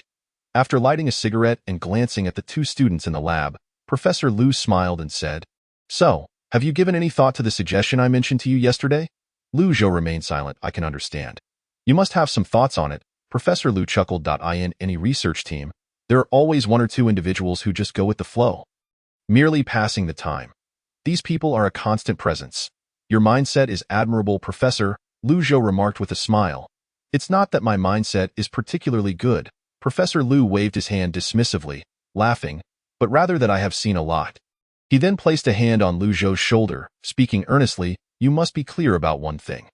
Entering the top tier is our only goal. The notion of more work for the able may seem unfair to those with talent, but it can also serve as a form of training." After pondering for a moment, Liu Zhou nodded and stated, "All right, I understand that I can manage both the mathematical modeling and the paper, but I have one condition." "Go ahead," Professor Liu replied with a smile. "I would like to reduce the frequency of these intensive training sessions, opting instead for independent practice in private, with a concentrated training session just before the competition." Pausing briefly, Liu Zhou continued, "This way, I can arrange my training time more flexibly. The current method of gathering everyone together for training is too time-consuming. I prefer to work at my own pace." "That's perfectly fine. I had already planned to arrange it that way," Liu Xiaoping responded with a smile. The 2 returned to the lab. Ultimately, Liu Zhou completed the paper. With his prior experience writing for an SCI journal, he had prepared extensively to fulfill the systematic task. In terms of writing, not only was he far beyond Lin Yuxiang, an absolute novice, but even Wang Xiaodong, a year ahead of him, could not match his capabilities. Of course, today was merely practice, and there was no need to meticulously refine the paper to competition standards. A document spanning 20 pages could not be crafted in a single day. Following the format of a mathematical modeling paper, Liu Zhou selected critical components such as model assumptions and problem analysis and pinned them down. As for the less important sections, he merely added the titles, omitting the specific content. Upon completing the paper, Lin Yuxiang repeatedly expressed her gratitude to Liu Zhou, lamenting her shortcomings and promising to catch up with everyone upon returning. Liu Zhou smiled but silently sighed. "Do your best." After the session concluded, Liu Zhou politely declined Lin Yuxiang's invitation to dinner. Shouldering his laptop bag, he made his way to the library to begin frantically working on his paper. Chen Yushan sat in the adjacent seat. Aside from occasionally asking him a couple of questions, she spent most of her time engrossed in her own studies. Although she was curious as to why he, a mathematics major, was writing a paper on computer science, she refrained from inquiring further. Leaning back in his chair and stretching his arms, Liu Zhou was about to head to the restroom when his phone, resting on the table, suddenly vibrated. Picking it up, he saw that it was a call from Wu Pengzi, so he stood and quickly walked towards the library's restroom, pressing the answer button and bringing the phone to his ear. Lu Zhou leaned against the window and spoke. "Hello, what is up? It's me, Wu Dahai. Are you free this week?" The cheerful voice from the other end was unmistakable. It was clear that he was seeking help for another part-time job. Although they were both in their third year, this guy seemed entirely unconcerned about graduate school or job hunting, spending his days making money outside of school, making him a rare sight on campus. If it weren't for his student ID, Lu Zhou might have doubted whether he was even a student at Jinda. "What job is it?" Lu Zhou inquired. Although he was quite busy, he would consider it if the pay was attractive. Though he knew such a possibility was slim, they're hiring leaflet distributors for a newly opened development project in Jinling, 20 yuan an hour, and they need people every day this week. "Are you in?" Wu Dahai asked. "I'm quite busy these days. I think I'll pass." Although tempted, the thought of the 9 papers he still needed to write led Lu Zhou to politely decline. "No worries, I'll ask someone else." Wu Pengzi replied cheerfully. "You focus on what you need to do." After ending the call, Lu Zhou returned to the library after using the restroom. Upon reaching his seat, he discovered a sheet of draft paper lying on his keyboard. Sitting beside him, Chun Shuejia looked at him expectantly. Seeing her eager expression, Lu Zhou couldn't help but smile and shake his head, saying nothing as he picked up his pen to solve the problem. The task of finding the general solution to a second-order differential equation with constant coefficients was indeed a significant challenge in advanced mathematics, as it often required the integration of multiple knowledge points, including trigonometric functions and derivatives. Typically, it would be presented as one of the final 2 questions in an exam. However, for Lu Zhou, it posed no difficulty whatsoever. It was no boast. He simply could not find a university-level mathematics problem that could stump him. Watching Lu Zhou tackle the problem, Chen Yushan quietly asked, "Who just called you?" "An upperclassman, offering me a part-time job." Lu Zhou replied casually, "You're doing part-time work?" Chen Yushan asked, her eyes widening in surprise. "But you seem to spend all your time in the library." "I've been doing it less lately. I only went once last time." His pen paused briefly, and Lu Zhou added, "It was sorting deliveries." "Why emphasize that?" Chen Yushan asked curiously. "Nothing. I've solved it.as." he spoke. Lu Zhou handed over the draft paper, having taken less than 3 minutes from reading the problem to arriving at the solution. Given the difficulty of this problem, it would be no exaggeration for an average person to take half an hour to solve it. Thank you. If I may ask, is your living expense insufficient?" Chen Yushan inquired softly as she accepted the draft paper. "Something like that," Lu Zhou replied casually. "Such a thing seems non-existent, right?" Chen Yushan pondered, nodding in understanding. After a moment, she continued, "Well, I also have a part-time job offer that might be easier than sorting deliveries. Would you be interested?" Lu Zhou paused his typing, turning his head to look at her oddly. "It would be tutoring you in mathematics, would it?" "My math? Is it really that bad?" Chen Yushan exclaimed, her eyes widening.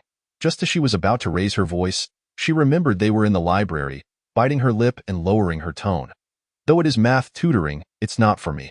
I have a cousin in high school, also from Jinling, whose home isn't too far from our campus. She is about to enter her second year but is really struggling, especially with math. My aunt is quite worried about her studies, so she asked me to help find a tutor, preferably someone exceptionally good at math." At this point, Chen Yushan glanced at Lu Zhou with a hint of embarrassment. "Originally, I wanted to ask my roommate, but she is also preparing for graduate school and doesn't have the time. Besides, we've forgotten most of the high school material over the years."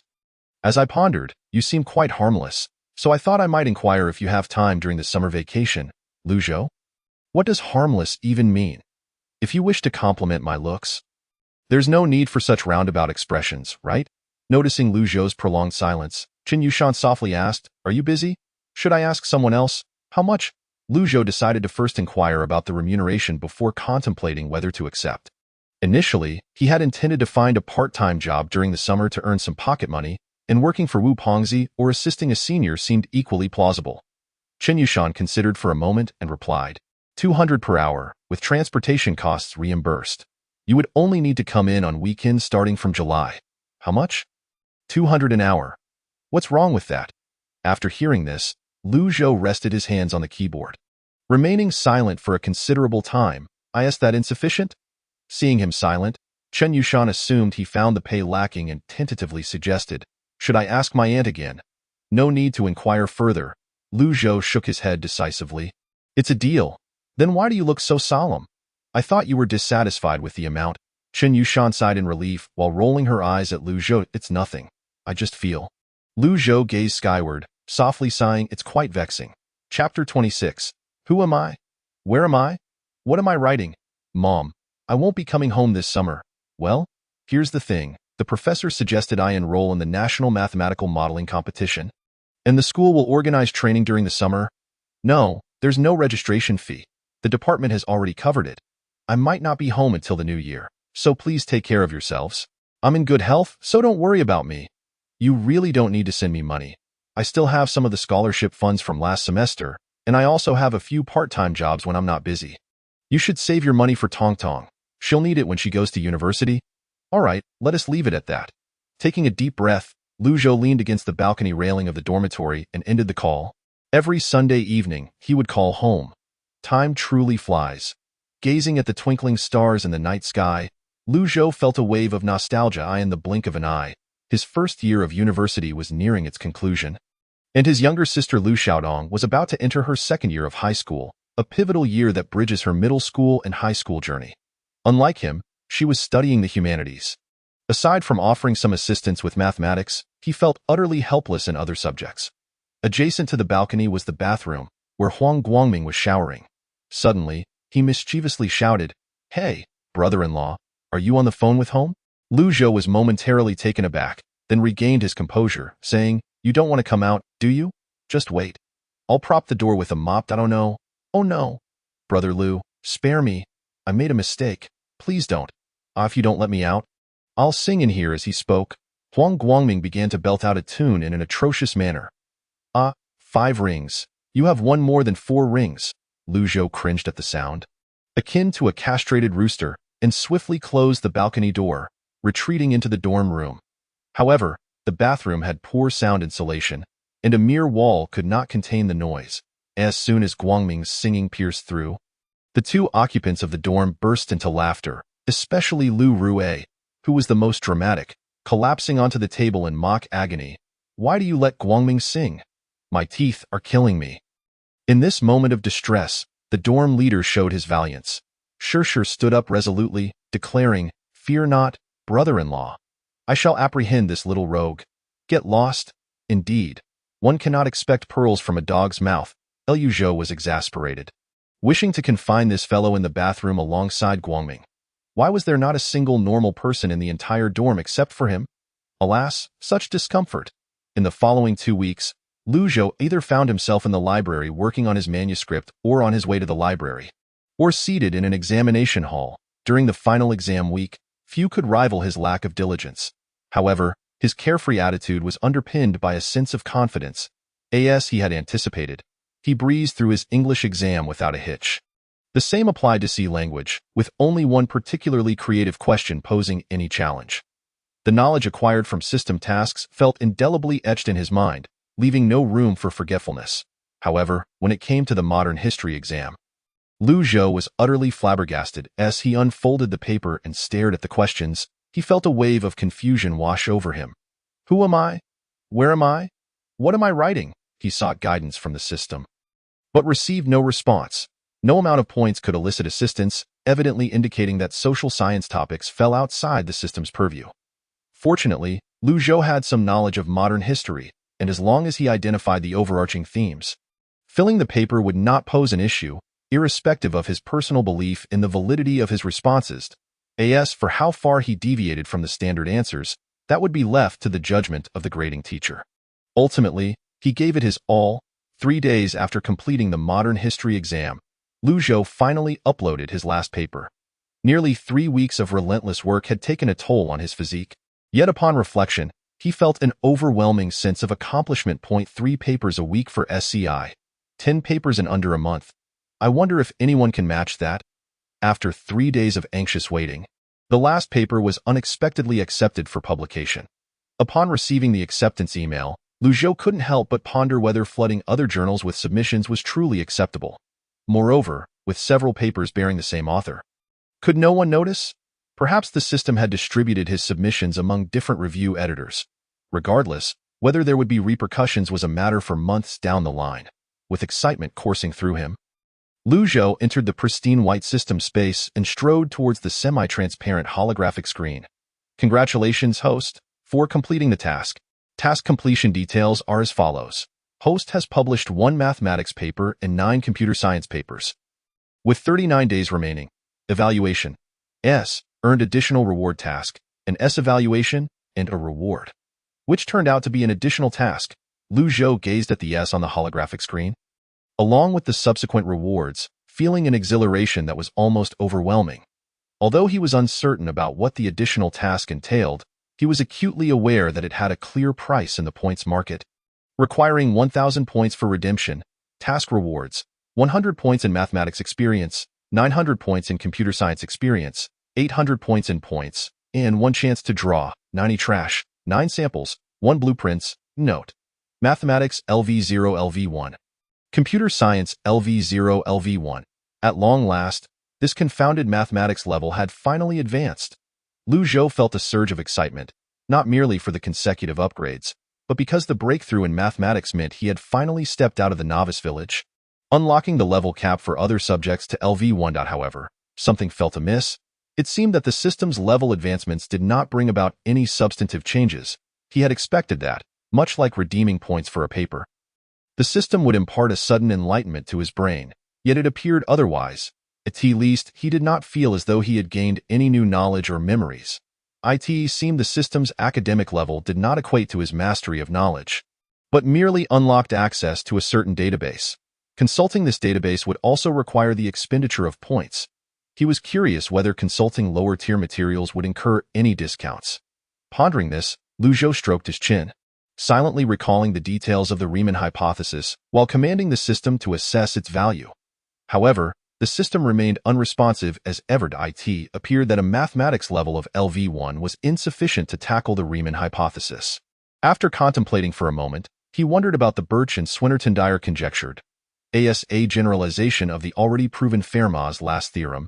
It was believed to be more challenging than Fermat's theorem, with a reward for its proof reaching $1 million. Previously, he had attempted to use the system's power to resolve this issue, but the system had similarly failed to respond. Required points, 5,000. Mathematics level requirement, LV2. Seeing that figure, Lu Zhou could only smile awkwardly, instantly dismissing the idea of redemption. It was prohibitively expensive. At least this time. The pricing was transparent, confirming his suspicions regarding the nature of academic level upgrades. Indeed, elevating the academic level merely unlocked the database of the advanced technology system, yet consulting the materials within still required the expenditure of points. Chapter 27. My mind feels empty. I should read more. Having confirmed this, Lu Zhou redirected his attention back to the pressing matters at hand. Taking a deep breath, he silently recited, System. Open my attribute panel. A flash of white light illuminated the semi-transparent holographic screen. Core Sciences, A. Mathematics, LV1, 010,000, B. Physics, LV0, 100, 1000, C. Biochemistry, LV0, 01000, D. Engineering, LV0, 01000, E. Materials Science, LV0, 01000, F. Energy Science, LV0, 01000, G. Informatics, LV1, 010,000, points, 925, 1 lottery chance in used, tasks, unclaimed, reward task 1. The experience requirement for LV2 has simply added a 0 to the original basis. Considering the arduous effort he expended to accumulate 1,000 experience points, Lu Zhou could not help but feel a wave of despondency. Hopefully, the rewards for tasks will also increase with the elevation of levels. However, such a scenario likely entails heightened task difficulties as well. He could only wish that the wretched system would refrain from imposing ludicrous tasks like publishing 100 SCI papers next time. That would genuinely be life-threatening. Rather than immediately initiating the lottery, Lu Zhou first exited the system space, rushed to the restroom, splashed his face with water, and then returned to his bed, lying flat once more. Re-entering the system space, taking a deep breath, he gazed at the disc on the holographic screen and solemnly declared, Lottery commence. Stop. Observing the pointer come to a halt with an expressionless face, Lu Zhou felt neither joy nor sorrow. Maintaining a calm demeanor. Congratulations, you have drawn a sample. Regardless of the blueprints, Everything else is akin to worthless trash. Even if he were to draw the blueprints, they would undoubtedly be mathematical proof problems. Lu Zhou had long since abandoned any hope for the system's integrity and hurried to complete the lottery and commence his tasks to accumulate points. Acquired. Focus capsule, 1 bottle, 40 capsules. Lasting 5 hours, will develop drug resistance within 24 hours. After consumption, it enhances brain cell activity, significantly accelerating knowledge absorption and logical thinking capabilities. Upon reading the subsequent description, Lu Zhou instantly lost his composure, nearly pressing his entire face against the screen. Focus capsule? Goodness, what a treasure! 40 times 5, that amounts to 200 hours. If the effects mirror those of the first task he encountered, it would suffice for him to plow through an untold number of books. Could it be that the correct approach to the lottery is not washing one's face, but rather indulging in self-pampering? Tears streamed down Lu Zhou's face as he resolved that before the next lottery, he would certainly pamper himself profusely. Seizing the surge of fortune before it dissipated, Lu Zhou unhesitatingly selected the reward task. Reward task initiated. Task. Reward task can be abandoned at any time. No additional point consumption required. Description: the host's knowledge level is too low. The system has curated a premium reading list for the host. Go enrich your empty mind. Requirements: complete reading of the reading list, 0-30, and thoroughly comprehend the knowledge points within the texts. Reward: 1,000 points to be freely allocated for experience. Unlock branch technology, artificial intelligence, LV0. Lu Zhou stared blankly at the task displayed on the screen. It was not that he wished to criticize the task's requirements, but rather the wording of that description. What does it mean to have an empty mind? He had scored full marks in advanced calculus and differential equations. For goodness sake. Lu Zhou sensed the system's palpable malice. Nonetheless, the task's reward left him speechless. Thus far, it was his first encounter with a concept like branch technology.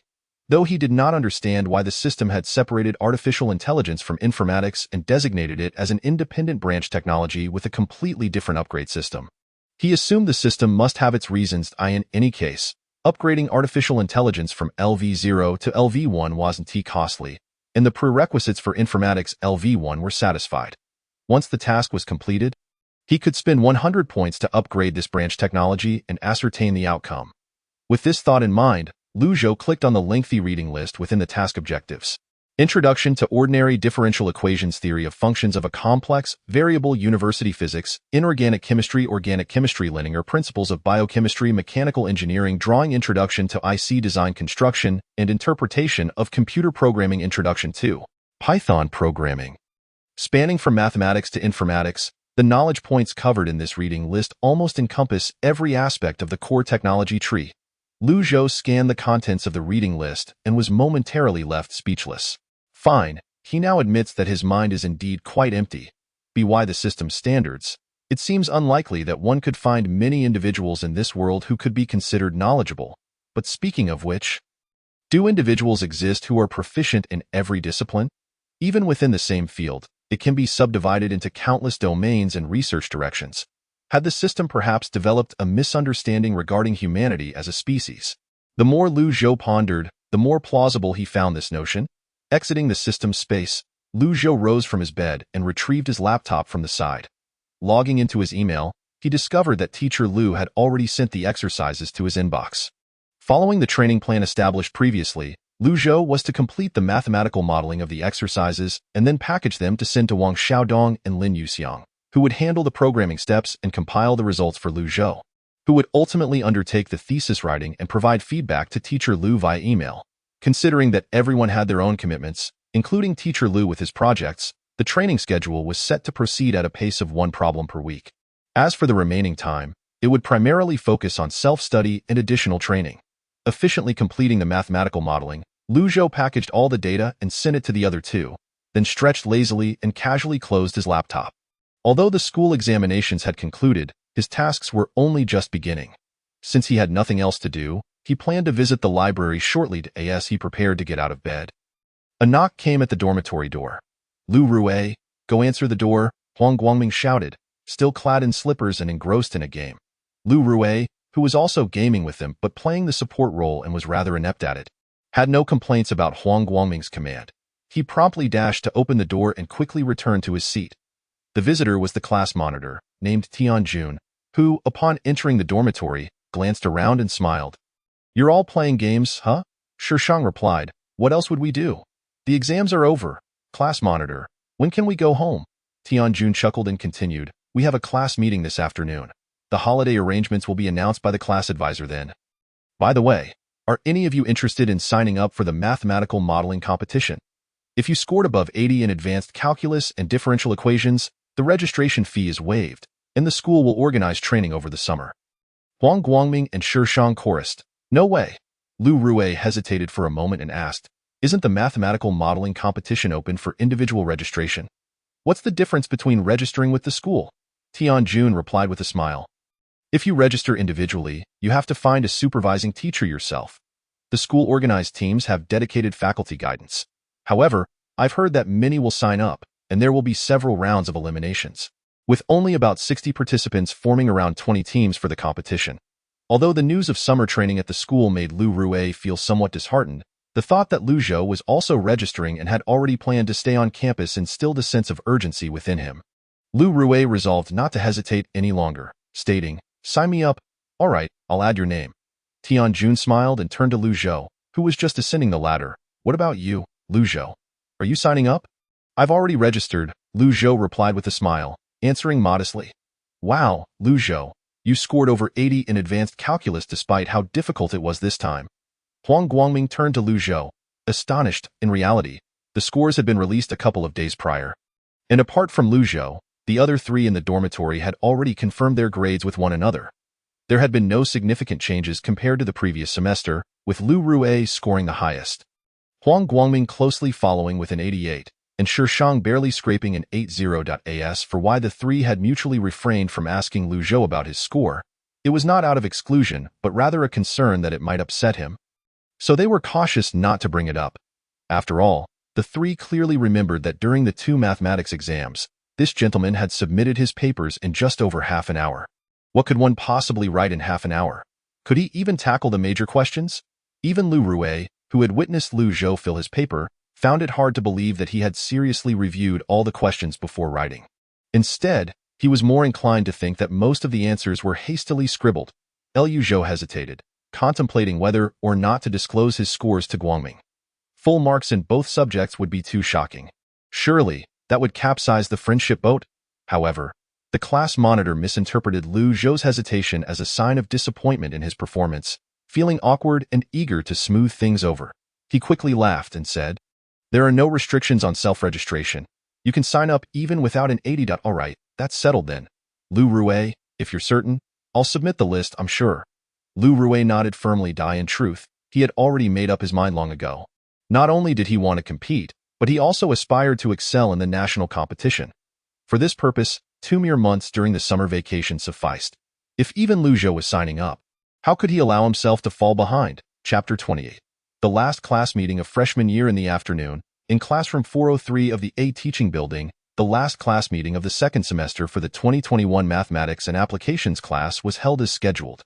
A dense gathering of boys filled the classroom, and in walked a tall, slender counselor wearing glasses. This counselor, named Zhang Wei, is a doctoral student in the mathematics department, often elusive and preoccupied with his own projects, making his presence a rare occurrence. Nonetheless, he does exhibit a considerable concern for matters pertaining to the class, convening monthly meetings to discuss safety, discipline, and academic integrity, occasionally regaling the undergraduates with tales from his own undergraduate days. Lazily ambling to the podium, Counselor Zhang placed his hands behind his back, casting a glance over the students before clearing his throat and addressing them. "Today, following this class meeting, your first year of university will come to a gratifying conclusion. In anticipation of seeing you all again after the summer break, I must reiterate the importance of safety. Just last week, a fool from the neighboring department left a heating appliance plugged in, resulting in a dormitory fire. I wonder if he will be retaking the entrance exams this year. I hope to see him again after the summer." Laughter erupted among the students. Zhang cleared his throat again, chuckling, "Just a joke to lighten the mood. In any case, do take safety seriously. I am aware that some of you may have hairdryers or other high-wattage appliances concealed in your dorms, cleverly evading inspection. However, I implore you to thoroughly check that all plugs are disconnected before you leave. After approximately 20 minutes discussing safety, Counselor Zhang paused to shift the conversation towards the end-of-term summary. Your exam performance has been commendable. I hope you will continue to uphold this standard. And to our class representative, you must strive to do better. Being a class monitor is not merely about collecting assignments and holding meetings. You are expected to set an example in your studies. The student addressed. The class representative smiled awkwardly, scratching the back of his head. Initially, he had been a top student upon entering university, but the thrill of socializing had gradually eclipsed his academic focus. Indeed, he had performed poorly on this examination, particularly in advanced algebra, where he scored a mere 65 and was contemplating a retake. Counselor Zhang continued, our classmate Luo Rundong has excelled, achieving a score of 95. With only minor issues, he deserves commendation. Additionally, Lu Rue has scored 92, which is also impressive. These are the only two students in our class with scores exceeding 90. The rest must put in more effort. Huang Guangming clapped Lu Rue on the shoulder, whispering, Rue Gu, you're amazing. Shishang joined in, giving Lu Rue a playful nudge on the other shoulder. Incredible, incredible. Let us share in the glory. Get off me, are you not hot? Lu Rue shrugged off their hands, feigning annoyance, but his lips curved into a smile, secretly relieved. After all, he had worried excessively. Only two students had achieved scores in the 90s, himself and the so-called mathematics prodigy. Luo Rundong. As for Lu Zhou, he had a long way to go. Despite attempts to maintain an air of nonchalance, the classroom buzzed with admiration directed at the two high achievers. The advanced algebra exam had been notoriously difficult. Crafted by Professor Tang himself, with many questions straddling the line between curriculum and beyond. The questions may not have been overly tricky, yet they invariably targeted the students' knowledge gaps. Scoring above 80 was a significant achievement. While those who reached 90 were akin to deities, moreover, I must specifically commend our classmate Lu Zhou. His progress this semester has been remarkable, achieving perfect scores of 100 in both advanced algebra and differential calculus. This accomplishment has even caught the attention of our university leaders, prompting them to send the exam papers to the research team for review. Yet the results remained flawless, without a single error to be found. Such is the attitude required in academic pursuits. If only you all could emulate even half of his excellence. Counselor Zhang regarded Lu Zhou with evident admiration, nodding in approval. The atmosphere in the classroom became palpably tense. Even Zhang's earlier bravado went unchallenged this time. Luo Rundong, initially expressionless, widened his eyes in disbelief, casting a glance behind him. Meanwhile, the once triumphant smile of Lu Rue became rigid, his brows twitching involuntarily. Perfect scores in two subjects? Perfect scores. In that moment, it was as if a powder keg had been ignited, and the classroom erupted in excitement. Wow, Lu Gu, you're amazing. 6666666. Forget 666, that S999. 6 is all around. Oh, so he wasn't turning in his paper early because he couldn't write. He had already finished. Shishang and Huang Guangming raised their hands in unison, prompting Lu Zhou to hastily evade them, warning, I advise you not to touch me. I'm not interested in that. Huang Guangming, with a cheeky grin, extended his hand. Come on, Lu Gu, let us share in your joy. Shishang chimed in without hesitation. Exactly, big brother. Get lost?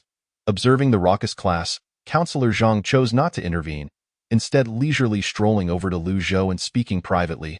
Of course, while your perfect scores in mathematics are commendable, do not let it inflate your ego. You must continue to work hard. What on earth did you write in modern history? You were just 1 point shy of failing. If you intend to graduate and seek employment, I suggest you take the opportunity to retake that course. And if you plan to pursue further studies, do not neglect your political science course either. Lu Zhou humbly replied, I understand. That is all that matters. Counselor Zhang nodded. By the way, I noticed your name is absent from the list for the University Mathematics Modeling Competition. I am aware you are engaged in some research on the side. But participation in such a prestigious national competition is highly beneficial, so do consider it. The list is still with me. If you would like, I can submit your name. I have already signed up. Professor Tang assisted me with the registration. Lu Zhou replied subtly. Oh, understood. Counselor Zhang nodded in comprehension, smiling as he added, then you must put in your utmost effort. Thank you for the encouragement, Lu Zhou replied with a smile. As the commotion among the students gradually subsided, Counselor Zhang returned to the podium, cleared his throat, and announced the continuation of the meeting. However, the remaining content failed to capture anyone's attention, for the earlier revelations had left them utterly astounded. Although the differential calculus exam was manageable, the advanced algebra paper was crafted by Professor Tang. In the entire mathematics department, fewer than 30 students scored above 90. How could Lu Zhou achieve a perfect score when others were struggling to keep up? The notion of him submitting his paper early was no longer even discussed. Regarding the possibility of cheating, it was simply out of the question. No one even contemplated it. The proctor was none other than the department head, Professor Liu, and the scores had shocked the university administration, assuring that the research team would review the surveillance footage from the classroom. Once the footage was examined, it would be clear as day that Lu Zhou had indeed completed the exam on his own. Noticing his students' dwindling focus on his lecture, Counselor Zhang casually mentioned a few safety tips for the summer and details regarding the upcoming party for the new semester before waving his hand dismissively to signal the end of the meeting. Once the class concluded, Lu Zhou was unsurprisingly surrounded by a throng of students. Lu Gu, do you still need a psychic? Lu Gu, are you looking for teammates for the mathematics modeling competition? I can cross-dress and do a lowly voice. Lu Gu, considering I helped you buy sanitary napkins during military training, can I reserve a spot for next year? Goodness, can we refrain from making such misleading comments? Those were used as insults. Finally, Lu Zhou managed to break free from the crowd. Fleeing up the stairs without a backward glance, Counselor Zhang observed the exuberant students with a smile, reflecting on the joys of youth as he picked up his briefcase and departed. Lu Rue quietly shouldered his messenger bag, contemplating for a moment before approaching the class monitor. Class monitor, about that mathematics modeling competition, can I withdraw my registration? You can still cancel it before the list is submitted, but you'll have to speak to the counselor. Tian Jun remarked. Why would you want to cancel? You have a top-tier teammate living in your dorm. Lu Rue forced a smile, unable to articulate his thoughts. Originally, he had signed up for the mathematics modeling competition merely to avoid being overshadowed by others.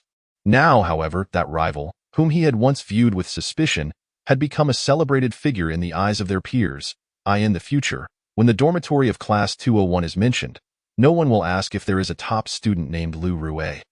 Instead, they will exclaim in awe, wow, you share a dorm with Lu Zhou. The disparity was overwhelming, leaving him uncertain of how to respond. He had aimed for national competitions, while others were already striving for the highest accolades. Lu Rue sighed deeply, his hard-earned ambition crumbling in an instant. Chapter 29. Perhaps this is what talent looks like? Elbow, Lu Rue, we are leaving. Take care of yourselves. See you in 2 months. Dragging their suitcases, Shishang and Huang Guangming waved goodbye, leaving behind a carefree image, while only Lu Zhou and Lu Rue remained in the now-empty dormitory. The summer break had begun. Within a week, the entire school would be desolate, with students trickling back by the end of August. At that time, the campus would once again bustle with life, not only from returning students, but also from the influx of fresh-faced newcomers. Lu Zhou completed his application to stay on campus, exchanged pleasantries with Lu Rue, and left the dormitory with his laptop bag, first visiting the dormitory management office to submit his application form before heading to the library. The academic atmosphere at Jinling University remains commendable. Despite the majority of students having vacated the premises, the library is still densely populated by those preparing for their postgraduate examinations. Some seats, though unoccupied, are monopolized by towering stacks of books, effectively reserving the space. Occasionally, Lu Zhou finds himself pondering the motivations of these individuals. Some books appear to be shrouded in a thick layer of dust, their owners seemingly absent for prolonged periods. Upon noticing a book placed on his usual spot, Lu Zhou was about to relocate when he observed Chen Yushan, seated nearby, discreetly removing the book and beckoning him over. It dawned on Lu Zhou that this seat had been reserved for him. Without hesitation, he approached, placing his laptop on the table. He did not immediately take a seat, but instead wandered to the adjacent bookshelf. Reflecting on the contents of his reading list, he hesitated for a moment before ultimately selecting Linear Algebra, National Defense Industry Press Edition. Although the system had provided him with a tailored reading list, even pinpointing the location of each book on the shelf through a holographic display visible only to him, it regrettably did not assign a value coefficient to each title. Thus, he had to rely solely on his judgment to determine the order of his readings. One should not underestimate the significance of reading order. Knowledge often possesses a certain coherence, and disciplines can influence one another. Without a foundation in semiconductor physics and fundamental circuit design, comprehending the intricacies of microelectronics would prove challenging. Similarly, lacking a grounding in microelectronics before delving into Introduction to IC design would render the material bewildering. Akin to deciphering a foreign language, commencing with mathematics is undoubtedly a conservative choice, as a solid mathematical foundation typically enhances understanding in other scientific and engineering disciplines, with the reverse scenario occurring only rarely. Moreover, mathematics is an area in which Liu Zhou excels. While all new knowledge can be daunting, he at least feels somewhat at ease navigating mathematical concepts, particularly since he has significant gaps in his understanding. His knowledge is fragmented, much like a patchwork quilt. For instance, due to his engagement with his first exchange paper, he has garnered a substantial understanding of complex analysis, real analysis, and functional analysis. However, he remains utterly lost in areas not covered by the paper. Were anyone to quiz him with textbooks, it would surely lead to embarrassment. An individual who has yet to complete a textbook on functional analysis discussing optimal inversion theory of linear operators and linear functionals in prestigious journals would likely be met with incredulity. If only he had some water. Retrieving a pure white pill bottle from his pocket, Liu Zhou hesitated momentarily as he glanced at Chen Yushan's cup on the table before ultimately dismissing the bold idea of asking for a drink. He extracted a capsule, closed his eyes, and swallowed it with a gulp, forcing it down with saliva. After a brief wait, he began to wonder why he felt no immediate effects when suddenly, a slight tingling sensation radiated from the back of his head. Spreading outward and culminating at his brow, it was difficult to articulate the sensation, akin to invisible ants crawling across his scalp. Nanobots, or perhaps a unique chemical hormone. Liu Zhou was uncertain, as the advanced technology offered by the system transcended the bounds of contemporary understanding. His only discernible feeling was one of clarity. His mind felt astoundingly lucid, thoughts flowing with remarkable precision, as if he were channeling the intellectual prowess of Newton, Einstein, and Heisenberg. This sensation was reminiscent of consuming a stimulating gum, an experience from which he could not easily detach. Realizing the drug's effects were taking hold, he returned to his seat without hesitation, meticulously opening the first page of the book. The focus capsule's impact differed from the immersive reading experience he had encountered during his previous task. The latter felt akin to total absorption, akin to a whale consuming vast amounts of water. In contrast, the focus capsule invigorated his brain cells, allowing him to assimilate knowledge while fostering personal contemplation. As time elapsed, swiftly transitioning from noon to 6 in the evening, the sky outside took on a dusky hue. Chen Yushan stretched, casting a glance in Liu Zhou's direction, observing him still entrenched in the same position as an hour prior. And she could not help but feel a sense of admiration. Such talent. So this is how academic excellence is forged. Yet, sitting so rigidly, did it not cause him discomfort? "Hey, Junior, are you heading to the canteen?" she inquired softly, nudging his arm. "You go ahead." "I'm not particularly hungry," Liu Zhou replied, shaking his head. 5 hours had elapsed, and the drug's effects were gradually waning, yet a residual sensation lingered. He was curious to see how long this feeling could persist. "Then I shall take my leave." Chen Yushan suddenly recalled something and continued in a hushed tone. "By the way, do you remember the part-time job I mentioned?" Liu Zhou responded, "Yes. When does it start?" Chen Yushan suggested, "Tomorrow is Saturday. How about we arrange to meet in the morning? I can introduce you to my aunt." Liu Zhou pondered for a moment and nodded in agreement. "Sounds good." As it happened, he had no other plans for the day, and he needed to wait 24 hours before taking another dose of the drug. Earning 200 per hour from this high-tech opportunity could cover his tuition for the next academic year. They agreed to meet at 9 o'clock by the school gate, after which Chen Yushan tidied her belongings before heading to the canteen. Once she left, Liu Zhou redirected his focus back to the book. As time progressed, he could distinctly sense his concentration waning, gradually reverting to his usual state. Concepts that once seemed easily comprehensible now required multiple readings to grasp. Moreover, the most apparent issue was that without the drug's influence, he found himself increasingly distracted, even more so than usual. Glancing at his densely annotated notes and the now dormant laptop, Liu Zhou sighed and checked the time on his phone. It was already 7:30. Having endured until now, his stomach was growling with hunger. The drug's effects lasted 5 hours, and he knew that after this period, its efficacy would diminish over the next hour until it completely subsided. Relying solely on the drug to absorb knowledge was untenable. After contemplating, Liu Zhou took his book to the librarian, registered it with his borrowing card, and then gathered his belongings to leave the library. On his way back to the dormitory, he made a brief stop at the canteen, where he casually consumed a bowl of noodles, thereby addressing his dinner needs. Upon returning to his room, Lu Zhou settled down once more to study. Regardless of his efficiency in absorbing knowledge, every bit of learning counted. Although his pace of comprehension was sluggish under normal circumstances, this did not impede his ability to reinforce previously learned material and extend his understanding to a certain extent. Most importantly, he did not wish to develop an over-reliance on the focus capsule. After all, a single bottle contained only 40 capsules. Once depleted, he would be left waiting an indeterminate time for another opportunity to acquire such a resource. Around 9 o'clock, Lu Rue returned to the dormitory after attending the training and mobilization meeting for the mathematical modeling competition, carrying a large bag of reference books. Spotting Lu Zhou engrossed in study, he set down his shoulder bag and immediately approached. "Zhou, the exams are over and you're still reading? Well, since I have nothing else to do, I might as well keep busy," Lu Zhou replied with a smile. Lu Rue glanced at the book Lu Zhou was studying but refrained from commenting. Once he accepted this new reality, he found his mindset considerably more tranquil. If the difference were merely a point or two, he might still have hope of catching up. However, being separated by a gap of 90 points and a perfect score robbed him of the motivation to even attempt to pursue. Just thinking about it was disheartening.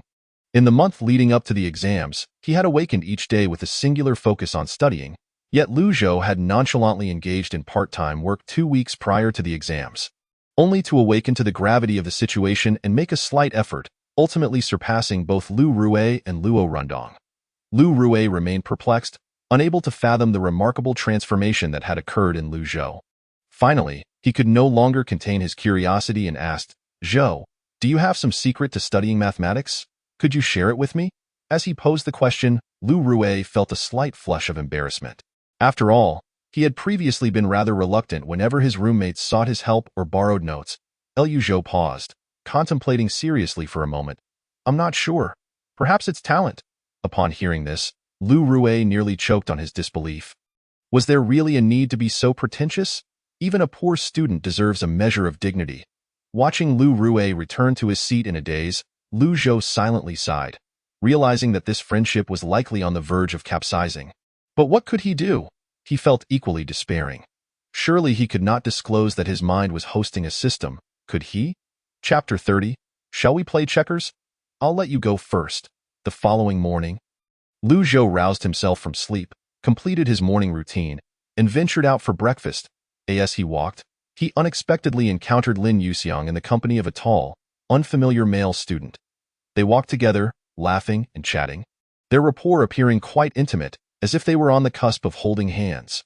The boy was dragging a suitcase, seemingly escorting her to catch a high-speed train home, to avoid any awkwardness.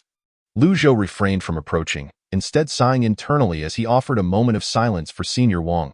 Indeed, his instincts had proven correct. Sauntering leisurely to the school gate, Lu Zhou pulled out his phone to check the time. It was precisely 9 o'clock. Not far off, a striking figure stood beneath the sycamore tree at the entrance, waving her hand at him, her lips seemingly forming the words "over here." Upon noticing Chen Yunshan, Lu Zhou made his way towards her. Today, Chen Yunshan's appearance was starkly different from the one he had encountered previously in the library. She seemed like an entirely different person. The thick, round-framed glasses had been replaced with contact lenses. Her bangs transformed into fashionable wispy strands, and she donned an off-shoulder tee paired with denim shorts, her feet adorned with white sandals that displayed her delicate, fair toes. As Lu Zhou approached, Chen Yunshan immediately complained. "You finally made it." It was evident that she had been waiting at the entrance for a while. Feeling a bit sheepish, Lu Zhou replied, Wasn't it 9 o'clock? You really timed it perfectly. I'm quite impressed." Chen Yunshan rolled her eyes, seemingly too lazy to respond, and waved her phone. "The meeting point is just nearby. I ordered a Didi, so we can take a CAB." Lu Zhou thought to himself that since it wasn't far, they could simply walk, but after pondering it over, he ultimately decided to hold his tongue. Before long, the car arrived, and they both settled into the back seat. As he contemplated the tutoring session he was about to conduct, earning a rate of 200 per hour, Lu Zhou, who had never tutored before, felt a twinge of anxiety. He resolved to first gauge Chen's insights, inquiring, "Is your cousin studying liberal arts or sciences? How are her grades?" Chen Yunshan pondered for a moment. somewhat uncertain, and replied, "She is studying the sciences, but her scores in math, physics, chemistry, and biology aren't great. It's just Chinese and English that she does well." Unable to resist, Lu Zhou asked, "Then why doesn't she pursue liberal arts?" Chen Yushan was momentarily taken aback, caught off guard by the question. "How would I know?" As they continued their conversation, they arrived at their destination, alighting beside a commercial street and walking towards a CAF at the corner. The CAF's decor was exquisite. Both the furnishings and the arrangement exuded a sense of sophistication. Since it was still morning, the CAF was not crowded, with most seats unoccupied. Chen Yushan led Lu Zhou inside, heading straight to a table at the back. At the end of the aisle, near the bookshelf, sat a mature woman who appeared to be in her early 30s, her glossy black hair elegantly styled in a bun, quietly engrossed in a book. Judging by her attire, it was clear that she belonged to the category of individuals with considerable taste. Lu Zhou could distinctly sense a powerful aura emanating from her, indicating a significant social standing. She might be a lawyer, a manager at a company, or perhaps even a business owner herself. Moreover, her actual age must be considerably older than she appeared. Upon their introduction, Chen Yushan warmly greeted her before presenting Lu Zhou. "Auntie, this is Lu Zhou, the student I mentioned. He is a super academic, especially in math. He is truly remarkable. With him teaching Mengqi math, there is no doubt she'll be fine." The woman nodded at Chen Yushan with a faint smile before turning her attention to Lu Zhou, saying, "Hello." "Hello," Lu Zhou replied, feeling somewhat reserved. "No need to stand. Please sit down." The woman gestured for them to take their seats, her demeanor calm and natural. "Would you like something to drink?" Chen Yushan cheerfully replied. "I'll have a large mocha," Lu Zhou politely added. "Just a glass of water for me, please." "No need to be so formal." The woman smiled softly, pressing the button on the table to summon a server. "1 mocha and 1 Americano." After placing the menu down, the woman looked at Lu Zhou and continued, "The Americano here isn't very bitter. It has a rich chocolate flavor, perfect for beginners. I recommend you try it." Seemed she was a woman of strong will, accustomed to orchestrating everything according to her preferences. It was hard to imagine that a child raised by such a parent would perform poorly academically. Lu Zhou mentally dissected this analysis, maintaining a courteous expression, and replied with a smile, "Well then, I shall graciously accept your recommendation." The woman chuckled, "You must be a student from Jin University. Your speech is so eloquent. Are you majoring in the humanities?" "In mathematics," Lu Zhou clarified. Surprised, the woman scrutinized Lu Zhou a bit more but refrained from further comment. She took a sip of her coffee and then methodically retrieved a business card from her bag, placing it on the table and gently pushing it towards Lu Zhou. "This is my business card." He accepted it, and upon glancing at it, he was taken aback. Yang Danyun, chairwoman and general manager of Yali Fashion Company Limited, contact, XXXX. Although he had not heard of Yali Fashion, he was well aware of the significance of the titles of chairwoman and general manager. Could one truly hold both positions simultaneously? Was it manageable? I don't have a business card. I'm sorry," he said sheepishly. "No worries, I understand. Just add me on WeChat. I'll approve it from my side," Yang Danyun instructed. Lu Zhou took out his phone, adding her WeChat using the number from the card while noting her name. As they conversed, the server arrived, placing the 2 cups of coffee on the table. As for the salary details, Shan has already briefed you, so I trust you are informed. Yang Danyun continued at a measured pace, crossing her right leg over her left knee. It's 200 per hour, with transportation costs reimbursed monthly, and the sessions will be held on Saturdays and Sundays from 1 p.m. to 6 p.m. Any questions? The WeChat request was approved. Sitting upright, Lu Zhou shook his head. "None at all." "Excellent. You can start tomorrow. I've written my address on the back of the card. You can either come on your own or have Shan escort you." Yang Danyun nodded. "Is that it? Just like that?" Lu Zhou felt a twinge of disbelief. After all, he hadn't even met the student he would be teaching. It seemed only reasonable to first meet and assess compatibility. Sensing Lu Zhou's unvoiced concerns, Yang Danyun took another sip of her coffee and slowly explained, "Since Shan recommended you, I trust she wouldn't refer someone incapable. Furthermore, since you've managed to enroll at Jin University, I assume you possess unique insights into your studies. I dislike procrastination. Once a decision is made, I act on it immediately. If it doesn't work out, we can look for alternatives later." Lu Zhou was tempted to inquire about the criteria for not working out, but after a moment's consideration, he refrained from asking and instead assured her, "Rest assured, I will definitely live up to this salaried. A fundamental quality of a capable employee is to instill confidence in their clients. And achieving that requires focusing on their responsibilities rather than asking unnecessary questions. Liu Zhou had learned this during his part-time job installing routers. Yang Danyun smiled faintly, nodding slightly. With your assurance, I feel at ease.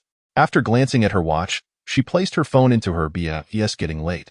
I have a meeting to attend shortly, so I must head to the office now, she announced, rising from her seat. You and Shan can take your time. Feel free to have lunch here first. I've already informed the front desk to charge your expenses to my card. I recommend the pizza here. It is quite delicious. Goodbye, Annie. Goodbye, Ms. Yang. After Ms. Yang departed, Chen Yushan burst into laughter, teasing Liu Zhou. Did you almost call her auntie? Yes, Liu Zhou admitted candidly.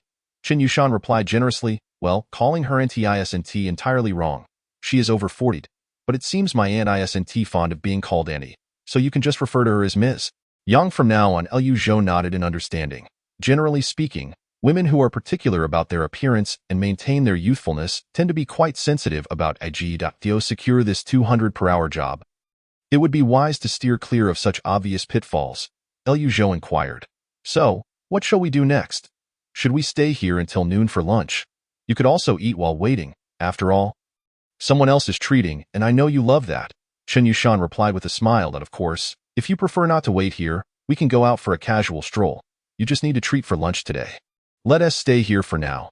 The surrounding prices seemed a bit steep, far beyond what he could afford. Liu Zhou quietly took a book from the nearby shelf, sitting down to read. Chen Yushan puffed her cheeks and stared at Liu Zhou for quite some time. Seeing he remained unresponsive, she finally couldn't help but chide. Other than reading, can't you do anything else? Liu Zhou, feeling helpless, asked, what do you suggest we do? Playing board games wouldn't work with just the two of them, and his phone was too low spec to play anything. Aside from books, it appeared there was little else to occupy their time. Chen Yushan's eyes darted around, and suddenly spotting two individuals at the adjacent table. Her eyes lit up as she stood up and said, wait here. I'll be right back with that. She headed to the CAF's front desk. Just as Liu Zhou was pondering what she was up to, she returned in no time. Upon her return, she placed a checkers set on the table without uttering a word, and with a provocative arch of her brow, challenged him. Let us play checkers. I shall allow you the first move. Liu Zhou. Chapter 31. How come I never seemed to gain weight? Biting her thumb, Chen Yushan furrowed her delicate brows in deep contemplation as she gazed at the board. The outcome was already sealed. There was no room for redemption. After a considerable amount of time, she finally resigned herself to this reality and tentatively proposed. Another game. Liu Zhou sighed and looked up at the sky. Can I concede? Absolutely not. Chen Yushan exclaimed, her frustration palpable. When faced with simple math problems, she was often mocked for their ease. Yet here she was, presented with yet another trivial challenge, wondering if she would have enough time to prepare for her graduate entrance exam. She had hoped to regain some dignity through checkers, but Liu Zhou had shown her none, triumphing over her 10 times in a row and allowing her to go first each time. Was her intelligence truly so lacking? For 3 years, Chen Yushan had prided herself on being a top student, but now she found herself questioning her life choices.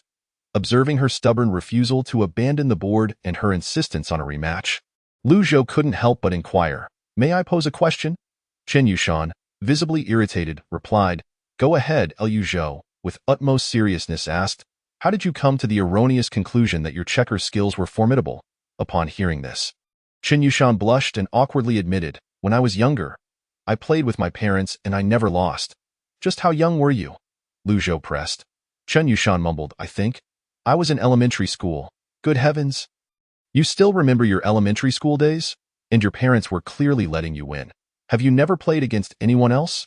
For reasons unbeknownst to him, Liu Zhou suddenly felt a pang of sympathy for her. Lunch consisted of a seafood supreme pizza generously topped with cheese. Mrs. Yang had not deceived them, for the pizza at this CAF was indeed delectable. Although the price was somewhat steep, it hardly mattered since he was not spending his own money. In fact, Liu Zhou even saved room for dessert, ordering a serving of ice cream.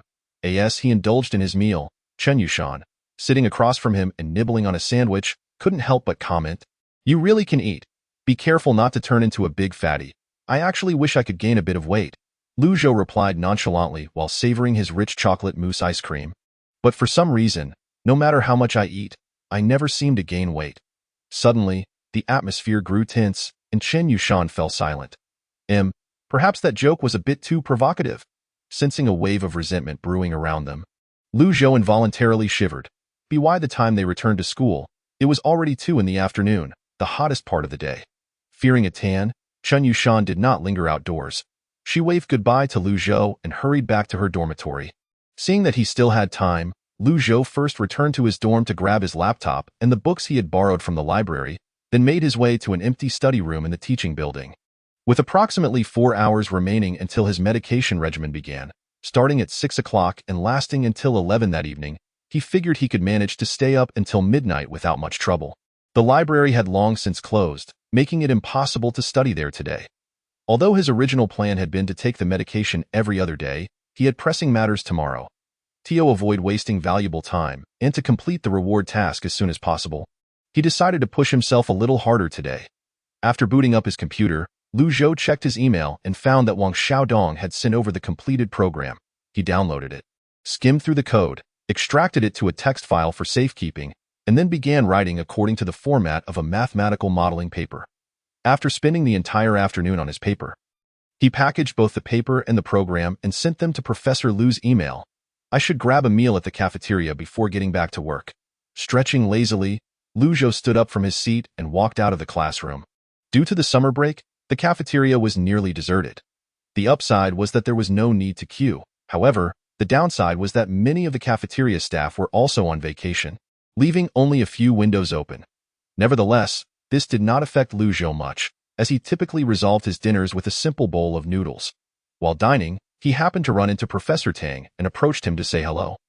Taking a seat across from the professor with his bowl in hand. Upon seeing Lu Zhou, Professor Tang smiled and casually inquired, "How is your preparation for mathematical modeling coming along?" Lu Zhou returned the smile, replying, "It's going well. I just submitted my assignment to Professor Lu." "What have you been researching lately?"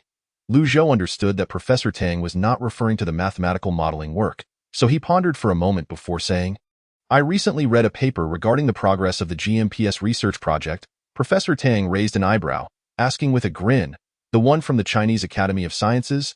"Yes," Lu Zhou nodded. "I revisited the 1992 paper titled The Distribution of Mersenne Primes, and I found the conjectures quite intriguing.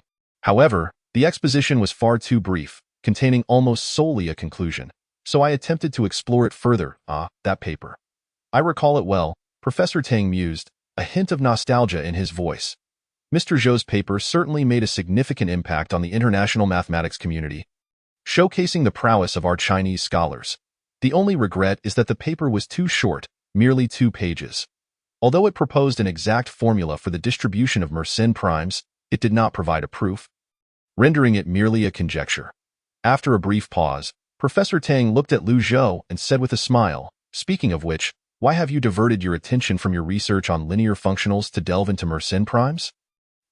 Perhaps it's simply a matter of interest," Lu Zhou replied, not fully convinced of his own words, allowing a note of uncertainty to creep into his tone. Professor Tang, clearly unconvinced, shook his head and said earnestly, "Your talent in mathematics is undeniable, but you tend to be rather impulsive. How can you expect to achieve significant results by flitting from one topic to another? It's perfectly natural to have ambitions. But do you really think that calculating Mersenne primes is an easy feat? The GIMPS project took 8 full years just to ascertain whether the 44th Mersenne prime was indeed the 44th. And you think that prize money is easily obtainable? Although the 44th Mersenne prime was discovered in 2006, as of 2014, the academic community remains cautious regarding the existence of any undiscovered Mersenne primes between the 43rd and 44th. The sheer magnitude of the numbers involved and the computations required exceed human comprehension. Furthermore, according to the GMPS project's reward criteria, the next bounty can only be claimed by targeting the first billionth Mersenne prime. Even so, the reward seemed disproportionately meager compared to the efforts involved. As a jest, one might say that one could earn more by mining Bitcoin than by engaging in mathematical research. Professor Tang, having formed a subjective opinion of Lu Zhou's mercenary nature, believed him to be solely motivated by the allure of the prize. Lu Zhou chuckled awkwardly, feeling it inappropriate to rebut, as explaining his perspective would be too cumbersome. "Feel free to misunderstand as you wish," he thought. Noticing Lu Zhou's silence, Professor Tang sighed and continued, Your paper was remarkable, and I am not the only one who thinks so. Several esteemed professors from the Institute of Physics have also expressed their admiration. If you continue to delve deeper into this area of study, I dare say you could achieve significant breakthroughs within 2 years. Let us not be short-sighted. Let us aim for the long term. Lu Zhou quietly asked, Teacher, are you suggesting that I should not pursue further research in this field? Professor Tang shook his head, saying, That is not my intention. I merely have reservations about this direction. It is both obscure and unlikely to yield results. Moreover, I have not conducted extensive research myself, so I cannot be of assistance. If you are simply interested in exploring, I do not oppose it. However, if you intend to immerse yourself wholeheartedly in this pursuit, it could hinder your progress. After speaking candidly, he urged Lu Zhou to reflect on his choices. Chapter 32. Is the proper approach to cutting-edge technology to work relentlessly? After hearing Professor Tang's heartfelt advice, Lu Zhou felt a surge of gratitude. Truly, it was Professor Tang who cared most about him. Yet, there was little he could do. After all, the system had bestowed that blueprint upon him, and not utilizing it would be a waste. After finishing dinner, Lu Zhou made a detour to the library, following the reading list provided by the system. Under the astonished gaze of the librarian, he borrowed all the relevant textbooks, including those on analytic geometry, ordinary differential equations, complex and real functions, functional analysis, topology, and differential geometry. Mathematics alone accounted for nearly a third of the entire list. If he could thoroughly digest these texts, he would effectively complete all the coursework required for an undergraduate degree in applied mathematics. Yet, would 40 focus capsules truly suffice? Looking at the capsules in the bottle, Lu Zhou felt a twinge of doubt. Shaking his head, he resolved not to dwell on that matter for now. His immediate goal was to complete the tasks assigned by the system to the best of his ability. As for what to do when the capsules ran out, that was a concern for another day. Unscrewing the cap of the prepared bottle of mineral water, Lu Zhou tossed a capsule into his mouth. Due to a previous experience, he quickly found himself in a focused state this time. As dawn broke, a beam of sunlight crept over the windowsill. The gentle breeze fluttered the curtains, and the sounds of cicadas serenaded from outside. Lu Zhou, resting his head on the desk, felt his eyelashes flutter and slowly opened his eyes. His muscles ached all over, especially his neck. He had been immersed in cultivation until the moment of tribulation last night, and he could hardly recall when he fell asleep. He only remembered that he had felt overwhelmingly drowsy. Just as he reached for his phone to check the time, his head had thudded against the book, and he had drifted off. The classrooms designated for the graduate examination preparation were kept lit throughout the night, and with the recent summer vacation easing restrictions, no one had come to wake him. Thus, he had slept soundly until the next day. Speaking of which, what time was it now? Lu Zhou fished out his nearly depleted phone, glanced at the screen, and cursed under his breath. It was already 11 o'clock. Not to mention that he still needed to tutor in the afternoon. After sitting at his desk for a while, he shook his drowsy head and made his way to the restroom. A splash of cold water on his face brought him back to a semblance of alertness. Returning to the classroom, he took a moment to rest and gradually recalled the events of yesterday. From his previous medication experience, he concluded that even after 5 hours, the residual effects of the drug would still linger for some time. To test the maximum duration of the focus capsules, Lu Zhou chose to conduct his experiment in an environment devoid of distractions. The final results were surprising. He discovered that when all external disturbances were eliminated, even after 5 hours, his brain remained under the influence of the residual drug effects, instinctively maintaining a state of heightened concentration, and without any interruptions, it was impossible to stop.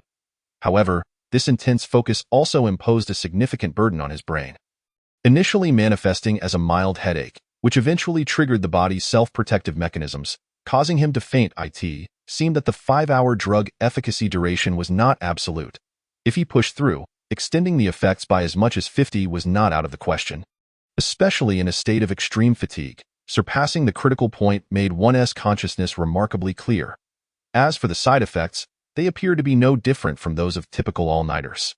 Muttering to himself, Lu Zhou couldn't help but yawn. It seemed that taking the drug required accompanying it with sleepless nights to achieve optimal results. Lu Zhou stretched his aching neck, closed his eyes, and entered the system space, activating the taskbar. Task progress 230. It appeared that the system had already registered his completion of the textbooks on linear algebra and analytic geometry, and the next subject was ordinary differential equations. If he maintained this momentum, solving this reward task with 40 focus capsules should be manageable.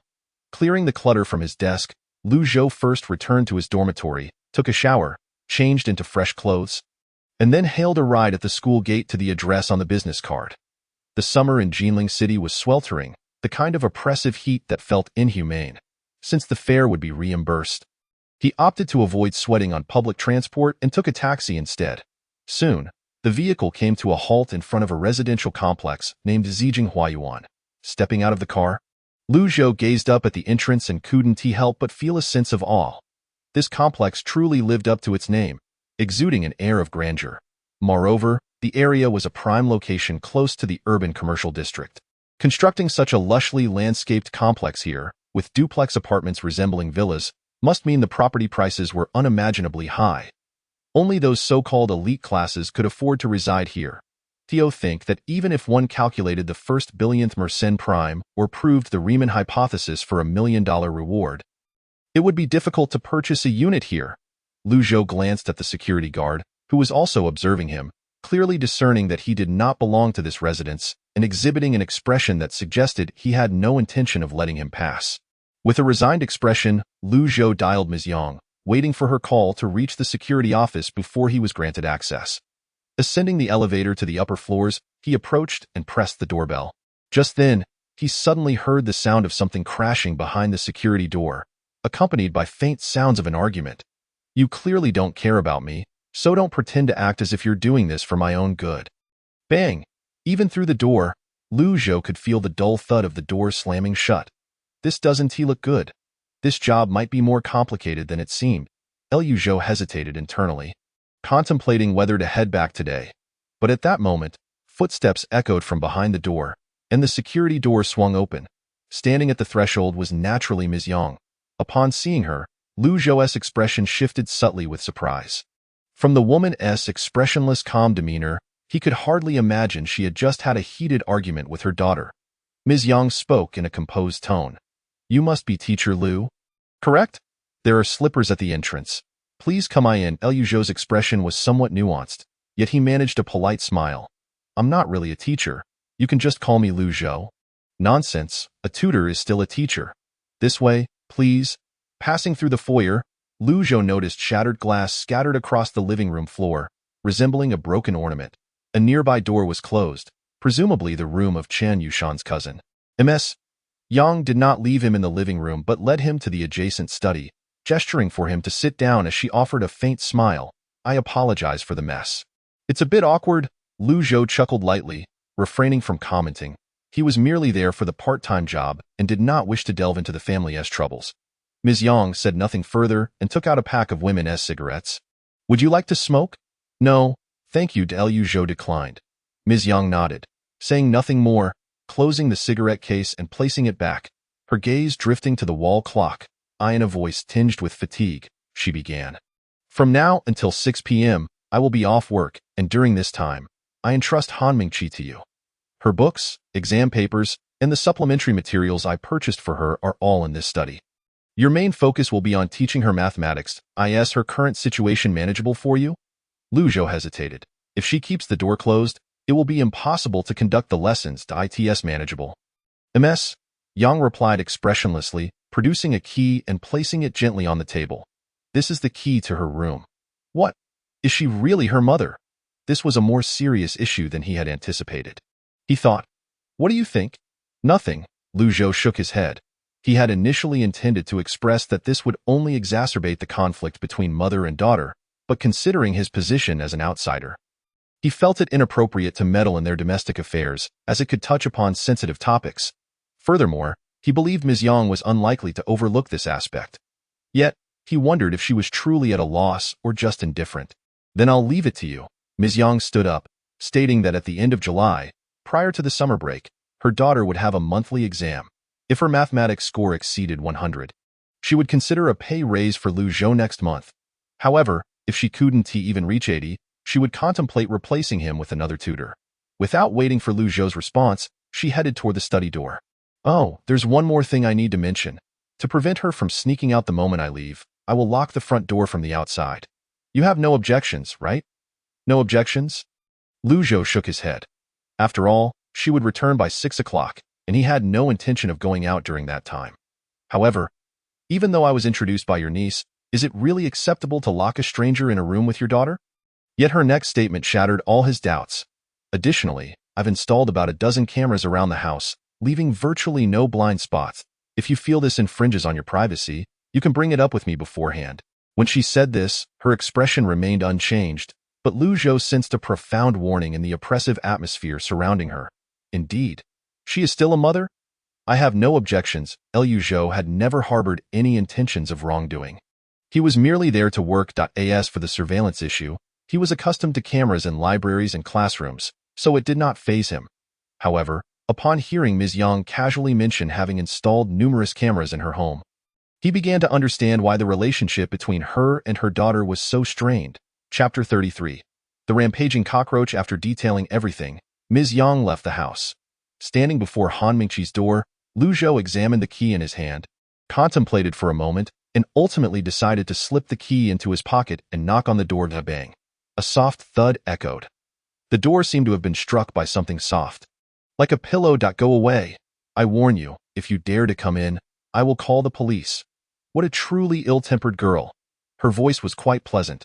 Nonetheless, Lu Zhou shrugged, unperturbed, and said from behind the door, I don't mind. Regardless of whether you come out or not, my salary will remain the same. But is that really okay? 5 hours could earn you 1,000 yuan. After all, anyone would feel a pinch at the thought of 1,000 yuan. Right? Lu Zhou attempted to empathize, only to underestimate the capricious nature of the wealthy. A cold huff emanated from behind the door. Han Mingqi raised her voice, adopting a tone of indifference. Do as you wish. That woman has plenty of money. How she chooses to spend it is her affair. You might as well let her support you. The mention of that woman suggested a considerable rift between mother and daughter. After waiting at the door for a moment, and seeing that the girl had no intention of opening it, Lu Zhou decided not to waste any more time. He turned and returned to the study, gathering all the materials there and carrying them to the living room.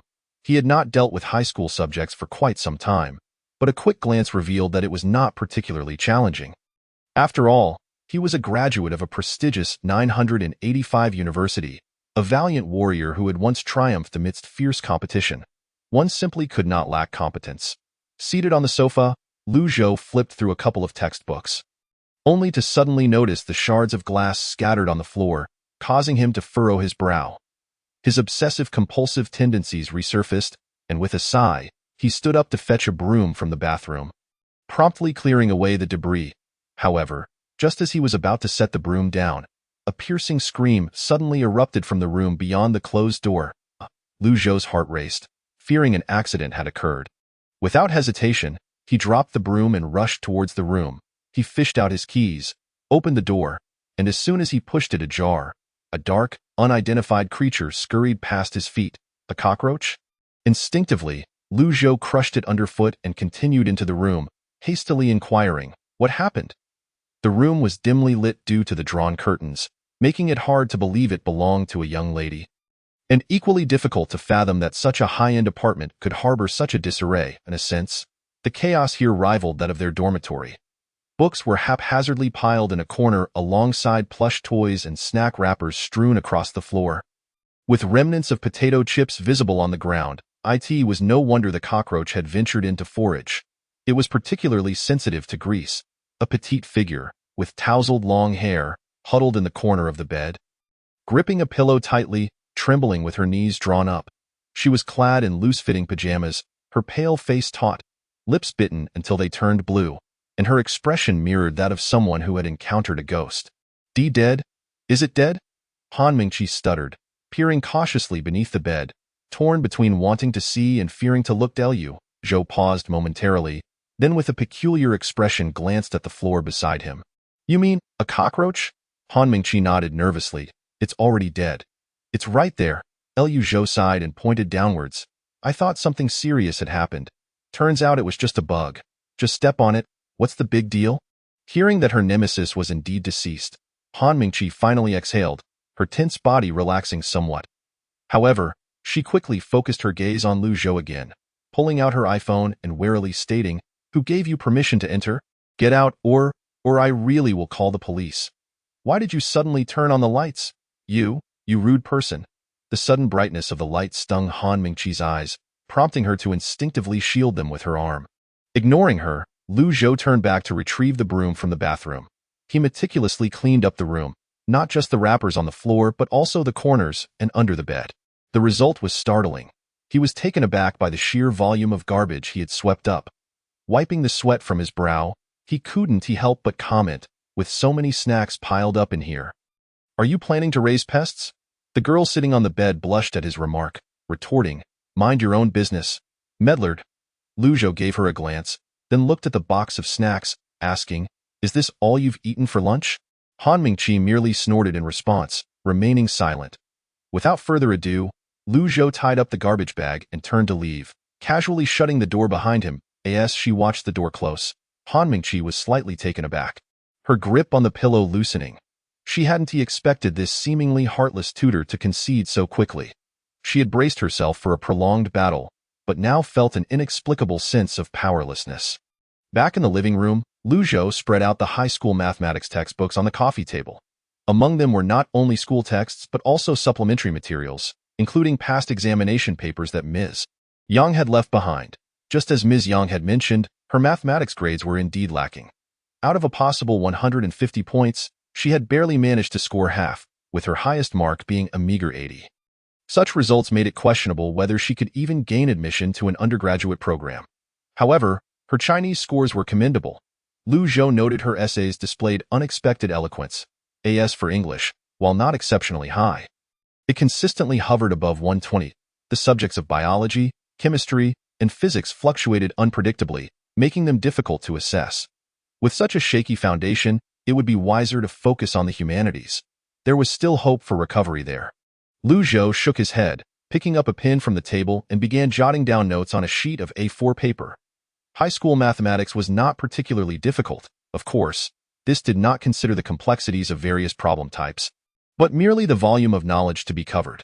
The essential concepts in a compulsory textbook could require around 40 class hours to teach, while a single university-level calculus course could encompass far more. This disparity explained why many students excelled in high school but struggled upon entering university. The professors were not merely conducting a train but launching a rocket.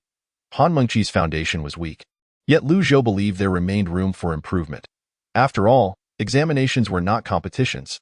They primarily assessed foundational knowledge. If she could solidify her basics, even if she couldn't achieve a score above 140, securing all the points available for the foundational questions would still yield a respectable score. The stack of 4 compulsory textbooks might seem daunting, but the knowledge they encompassed was not insurmountable. At least, that was how it appeared to Lu Zhou, who had just spent the previous night diligently completing the entire book on analytical geometry. First, he needed to draft an outline, summarizing all the key points from the 4 compulsory textbooks. Then, based on Han's previous exam results, he would identify the concepts she had yet to grasp. Although these were tasks she should have undertaken herself, Lu Zhou felt a sense of responsibility to fulfill his obligations to the best of his ability. Regardless of the client's attitude, after all, he was earning a handsome hourly wage of 200 yuan for his efforts, a rate far above the market average, even for someone unfamiliar with the tutoring industry. Time passed steadily, and around 5:30, Lu Zhou stretched and stood up to relieve his slightly sore shoulders. Glancing at the neatly arranged A4 papers on the coffee table, a smile crept onto his lips. Although it had been somewhat troublesome at first, completing the task brought a sense of accomplishment. Soon, it would be 6 o'clock. With this outcome, he could consider his day's labor satisfactorily concluded, that moment. A faint sound emanated from the nearby room, followed by the petite figure of Han Mingqi emerging from within. Lu Zhou looked up to see she had changed from her pajamas into a casual t-shirt and jeans. Though her hair remained in disarray, perhaps it was just his imagination, but she appeared even smaller standing than she had while curled up on the bed. Her figure was as flat as a geometric shape, lacking any curves, presenting a stark contrast to her cousin. "Why are you looking at me?" she retorted defensively. "I called the police." Lu Zhou sighed. "Please refrain from threatening me with that. I haven't done anything wrong. You need a valid reason to call the police, you know. Disturbing the peace can lead to detention. Think it over." Caught off guard by Lu Zhou's calmness, Han Mingqi bit her lip, choosing silence as she spun around and dashed into the bathroom. Watching the door close, Lu Zhou realized she must have been in a hurried, and no wonder she dared to venture out. Moments later, the sound of water running filled the bathroom, and Han Mingqi emerged with a taut expression after washing her face. As she passed through the living room, she noticed the materials on the coffee table, momentarily taken aback and frowned. "What is this? You don't even remember your own textbooks? How long has it been since you last opened a book?" he remarked. "Mind your own business," she mumbled, turning her head away and heading towards the kitchen. "I'm hungry. You can do as you please. Your mother will be back soon. Aren't you going to wait for her to eat together?" Leaning back on the sofa with his legs crossed, Lu Zhou watched Han Mingqi's retreating figure, stating earnestly, "I believe that since we are family, it would be better to dine together." Han Mingqi turned back, a cold smile gracing her lips. That expression was hardly fitting for a 16 or 17-year-old. It lacked the innocence typically expected at her age. "Wait for her? Didn't she text you?" Chapter 34. Not treating money as money, Lu Zhou was momentarily taken aback. Then pulled out his phone, discovering a message from Ms. Yang. "Teacher Lu, I sincerely apologize. Due to a company meeting, I cannot return and may not arrive until 10 tonight. I sincerely apologize for any inconvenience I may have caused you. And I am more than willing to compensate you at double your hourly rate. I humbly request your forgiveness." "Double the hourly rate? So that amounts to 400 for an hour?" Lu Zhou gasped, thinking to himself that it would be perfectly fine if the lady decided not to return tonight. Though he was well aware that this was rather unlikely. "Do you prefer chicken flavor or beef flavor?" At that moment, Han Mingqi poked her head out from the kitchen, looking at Lu Zhou seated in the living room, inquiring. The refrigerator contained only sandwiches. That woman had locked the door, and takeout could not be delivered. Lu Zhou gazed at the frozen sandwiches in her hand and could not help but ask, "Is that what you're having for dinner?" Han Mingqi replied nonchalantly, "What's wrong with that?"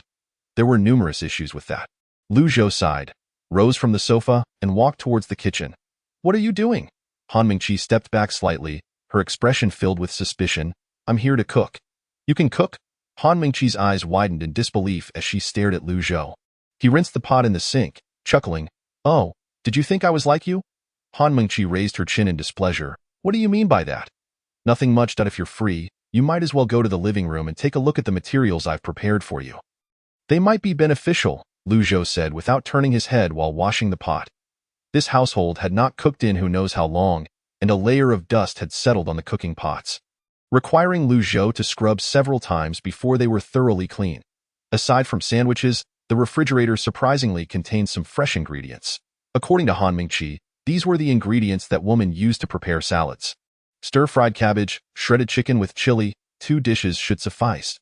"Let's steam 2 cups of rice. I can always eat a bit more," he decided, placing the cutting board on the counter. After washing his hands, Lu Zhou skillfully chopped the ingredients. The chicken breast was a bit troublesome. It needed to be blanched, but the water couldn't be too hot, or the meat would become tough. The texture would be quite unpleasant to eat, however, for Lu Zhou. This was not much of a problem. During the time when his mother was unwell, he had been the one cooking for the family almost every day. Although he had not stepped into the kitchen for over 2 years, the skills he had learned were not easily forgotten. Sitting on the living room sofa, listening to the sounds of chopping from the kitchen, Han Mingqi stared at the outline Lu Zhou had spent the afternoon drafting for her, feeling increasingly agitated and unable to concentrate. Time passed without her noticing, and the kitchen door swung open, followed by a waft of delicious aroma that danced in the air. Han Mingqi's nose twitched slightly, and she swallowed, involuntarily letting out a small, uncontained sound. At that moment, Lu Zhou's voice called out, "If you're hungry, come eat. Serve yourself." Han Mingqi initially intended to retort sharply, but upon glancing at the study materials on the coffee table and then at the food on the dining table, she ultimately swallowed her words, mumbling a soft "oh" before slipping into the restroom. People inherently discern kindness from malice. There is indeed a distinction in their attitudes. After washing her hands, Han Mingqi took a bowl and filled it with a small portion of rice. Sitting down across from Lu Zhou, observing the 2 simple home-cooked dishes before her, she hesitated, reaching for a small piece of cabbage with her chopsticks, but suddenly shot a wary glance at Lu Zhou. "You didn't add anything strange in there, did you?" Lu Zhou, who was in the midst of eating, nearly choked on a grain of rice, glaring at the girl with a fierce look as he replied, "Is there something wrong with your brain? What do you think I'm eating right now?" Han Mingqi's face flushed, realizing her question was rather foolish, yet she stubbornly defended herself. But aren't there things where you take an antidote beforehand and then you're fine? Have you been watching too much television? Lu Zhou remarked bluntly. If you don't want to eat, go back to gnawing on your sandwich. Han Mingqi stuck out her tongue, choosing not to respond further as she continued her meal. During dinner, there was no exchange between the two, savoring each bite. As Lu Zhou finished his bowl of rice and was about to rise, he was suddenly astonished to see Han Mingqi retreating to the kitchen with her bowl, returning with another serving. This seemed to be her third bowl. Could this girl possibly eat so much? Lu Zhou cast a doubtful glance at her slender figure, which hardly suggested a hearty appetite. Perhaps she was merely taking small portions each time. In that thought, Lu Zhou approached the rice cooker, only to freeze in place. It was empty. He turned to look at Han Mingqi, who was engrossed in her meal. What are you staring at me for? Noticing Lu Zhou's gaze, she felt a bit embarrassed, awkwardly swallowing her food and softly offering, should I share some with you? No need. You're still growing. You should eat more. Lu Zhou shook his head, taking his bowl and chopsticks to the kitchen sink. As he was tidying up the kitchen, Han Mingqi quietly entered with an empty plate and bowl, looking somewhat bashful as she said to Lu Zhou, how about I wash them? Her upbringing had instilled such diligence in her that she felt a bit uncomfortable. No, just leave them there. Instead of doing that, you might as well go to the living room and review a couple of problems. Lu Zhou replied without turning around, still washing the cutting board. Back to studying again. Han Mingqi stuck her tongue out and made a face at Lu Zhou's back, choosing to ignore him as she turned to return to the living room. After cleaning up the kitchen, Lu Zhou returned to the living room, finding the girl leaning over the coffee table, poring over the materials he had prepared for her. A smile crept onto his face as he approached and sat beside her, asking, so, how's it going? Can you understand it? Humph. Too easy. Easy. You made quite a few mistakes on these so-called simple problems. Lu Zhou casually pulled out a paper, pointing to a question. For instance, this one. Determine the positional relationship between the line and the circle based on their equations. To me, this is a straightforward question. Han Mingqi pouted, retorting, of course you think it's simple. You're already in college, is that so? We don't actually cover these topics in college. Besides, I haven't dealt with such questions in over a year. I just glanced at them this afternoon. Lu Zhou chuckled. In any case, my math skills are as they are. You can say whatever you like. Han Mingqi decided to abandon all pretense, reclining on the sofa and crossing her legs. Have you given up? I believe there's still hope for you, Lu Zhou said, and no need to comfort me. I know my own situation. I barely studied at all last semester. Han Mingqi replied, arms crossed and expression devoid of emotion. Not even the courage to give it a try. Lu Zhou smiled. Using reverse psychology on me won't work. I didn't expect to be seen through. The atmosphere grew tense again, and Han Mingqi lowered her head, fiddling with her phone. Although she was uncertain why she hadn't retreated to her room, she also refrained from uttering another word to Lu Zhou. As dusk descended outside, Lu Zhou approached and turned on the living room lights. At that moment, he suddenly realized that living in such a large house might not be entirely beneficial. It was better with more people around. When alone, it felt somewhat eerie. The hollow, dark doorways seemed to threaten to swallow one's very soul. Grabbing a book from the shelf in the study, Lu Zhou returned to the sofa in the living room and began to read quietly. Meanwhile, Han Mingqi, who was engrossed in her phone, suddenly glanced at him, murmuring, thank you. Lu Zhou turned his head slightly, looking at her in confusion. The food you made.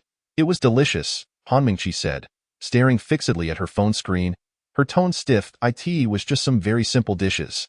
Didn't your mother ever cook for you? Lu Zhou inquired. Han Mingqi's expression instantly soured. Her? She can't cook, and let alone cooking.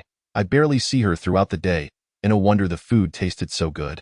It seemed she hadn't had a proper meal in quite some time. Lu Zhou had thought his culinary skills had improved, but it turned out to be an illusion. What about your father? The moment the question slipped out, Lu Zhou regretted it, for the answer was painfully obvious. He's in the midst of a legal battle with my mother. It should be wrapping up soon. Sitting on the sofa, hugging her knees, Han Mingqi spoke these words with a blank expression. Lu Zhou felt an inexplicable sympathy for her as he watched her face reveal such emotions. Staring straight ahead, Han Mingqi suddenly spoke up. Will you still cook for me in the future? Lu Zhou pondered for a moment before replying, if you study diligently, I will consider it. What? So there are conditions? How boring, Han Mingqi scoffed, turning her head away. After all, my job has performance assessments. If your mother thinks I'm getting paid without working, she might dismiss me in a few days. then it can't be helped. That woman always likes to put pressure on others. Han Mingqi lowered her head, tightening her arms around her knees, contemplating before saying, I will try my best, but I can't guarantee anything. All right, Lu Zhou smiled, then we have a deal. The two engaged in casual conversation about their studies. Initially, the atmosphere was somewhat stiff, but it gradually eased. By the time it was nearing 11 o'clock, the sound of a car finally echoed from downstairs. A moment later, the front door opened, and Mrs. Yang finally returned home. Han Mingqi silently glanced at her mother, exchanging not a single word, merely huffing lightly as a form of protest before retreating to her room. The expression on the face of the formidable woman remained unchanged. After glancing at the review materials and outline on the coffee table, she slightly relaxed her brow and lowered her head towards Lu Zhou, her voice tinged with evident fatigue and profound apology. I truly apologize for taking up so much of your time. Would you allow me to drive you home? There's no need for such trouble. I can simply call a Didi. Lu Zhou quickly waved his hand, smiling as he replied, You should spend more time at home with your daughter. She still needs to put in some effort to strengthen her foundation in mathematics.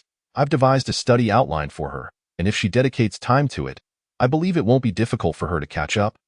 Considering her abilities, thank you, Teacher Lu, I will make sure to encourage her, Ms. Yang said, nodding slightly. There's no need to be so polite. I shall take my leave now. By the way, you two should communicate more.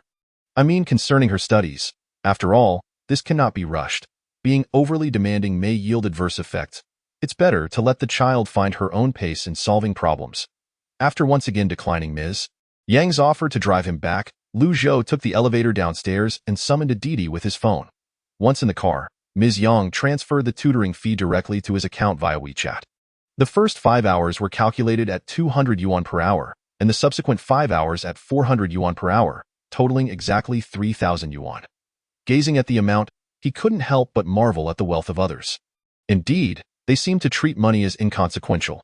His own bank account barely exceeded 3,000 yuan, and this sum had effectively doubled his total assets. If it weren't for the summer classes organized by the school from Monday to Friday, he would have preferred to come every day. Chapter 35, I assist Thief 6 the following day. In gratitude for introducing him to this part-time job, Lu Zhou decided to treat Chen Xuejie to a meal. However, he found himself in a quandary over whether to have Huangmin chicken or KFC. Thus, he sought the opinion of another living soul in the dormitory, Lu Rue.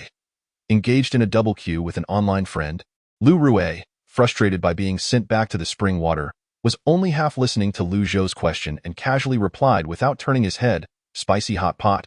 It's cheap and satisfying. And so, Lu Zhou indeed chose that option.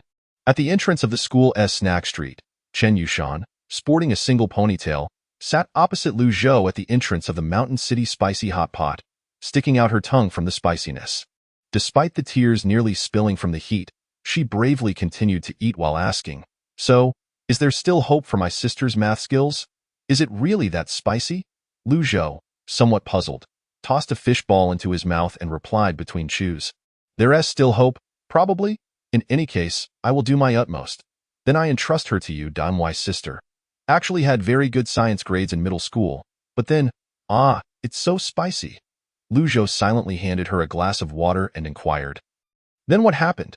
After gulping down the water, Chen Yushan playfully stuck out her tongue, took a breath, and continued. Later, my aunt and uncle had some issues in their relationship, and they are currently fighting for Mengqi's custody. I am not entirely sure about the specifics, but for now, Mengqi is living with my aunt. Lu Zhou nodded silently, choosing not to comment. He wasn't particularly interested in the personal affairs of others. In a way, he considered himself quite self-centered. After finishing the spicy hot pot, Lu Zhou accompanied Chen Xuejie back to the dormitory area before turning towards the library. On his way to the library, he received 2 emails. One was from Teacher Lu, providing feedback on the data modeling assignment, while the other was a response from the journal Modern Communication and Geographic Information Technology, stating that the payment for his article had been credited to his bank account, 150 yuan per piece, totaling 1350 yuan. He couldn't help but feel disheartened. 9 SCI papers yielded such a meager sum. Indeed, it's much easier to fry an egg than to build a missile. Yet, over 1,000 yuan is still a significant amount. With the 3,000 yuan he earned from tutoring yesterday, he now had over 7,000 in his account, more than sufficient for tuition fees. Initially, he had planned to postpone payment until just before graduation. But it seemed that would no longer be necessary. In the following days, Lu Zhou's life was quite orderly. On Mondays, Wednesdays, and Fridays, he burned the midnight oil studying, while Tuesdays and Thursdays were dedicated to consolidating his knowledge, as well as previewing courses in information technology, electronic engineering, biology, chemistry, and other subjects. Moreover, he did not neglect practice in mathematical modeling. At times, he truly believed that if he could maintain such commendable study habits, even without a systematic aid, becoming an academic achiever would be an inevitable outcome. However, with the help of a system, this process was greatly accelerated, akin to being propelled by a rocket. On Saturday, Lu Zhou, as usual, went to Ms. Yang's house to tutor Han Mingqi in mathematics. Perhaps due to the unexpected incident last time, or perhaps a certain understanding reached between mother and daughter, Ms. Yang did not lock the door before heading to work, but merely reminded Lu Zhou to keep a close watch on her daughter. Expressionless, Han Mingqi bid her mother farewell as she left, then turned to Lu Zhou and said, "Shall we begin?" With that, she turned and retreated into her room. As she entered, Lu Zhou unexpectedly noticed that, unlike the previous week, her room was now tidy. Without further exchange, Han Mingqi spread out her books on the table, flipping to the dog-eared page, and looked at Lu Zhou. "According to the outline you provided, I have reached the section on analytic geometry for compulsory course 2. Now what?" "Now what?" Lu Zhou raised an eyebrow, smiling as he asked, "You start by telling me what you don't understand. I don't find anything confusing." "It seems quite simple." Han Mingqi lifted her chin, impatiently responding, "Now what?" "Let me quiz you," Lu Zhou said, retrieving a sheet of A4 paper and writing on it. In the Cartesian coordinate system XOI, the ellipse C1, x2a2 y2 b2 ab0, has left and right foci f1 and f2. Among them, f2 is also the focus of the parabola C2, y2 4x. Let point M be the intersection of C1 and C2 in the first quadrant, and mf2 5 3. Find the equation of C1. After completing the problem, Lu Zhou gestured for her to continue. Han Mingqi's brow twitched slightly. Having boasted earlier, she hadn't anticipated Lu Zhou would quiz her on the spot. Biting her lip, she picked up a pen and pondered over the draft paper for a long time. 10 minutes passed, and she had only managed to solve the first step. From C2, y2 4x, we obtain f2 1 0. After waiting about 10 minutes, Lu Zhou glanced at his watch, chuckling as he remarked, "During the college entrance examination, you are allowed to ponder a problem for a maximum of 10 minutes. From what I see, you can only score 3 points on this question." Ugh, Han Mingqi bit her lip, a look of defiance on her face. Yet, such is the nature of problem solving. Sometimes, the more anxious you are, the harder it becomes to arrive at a solution.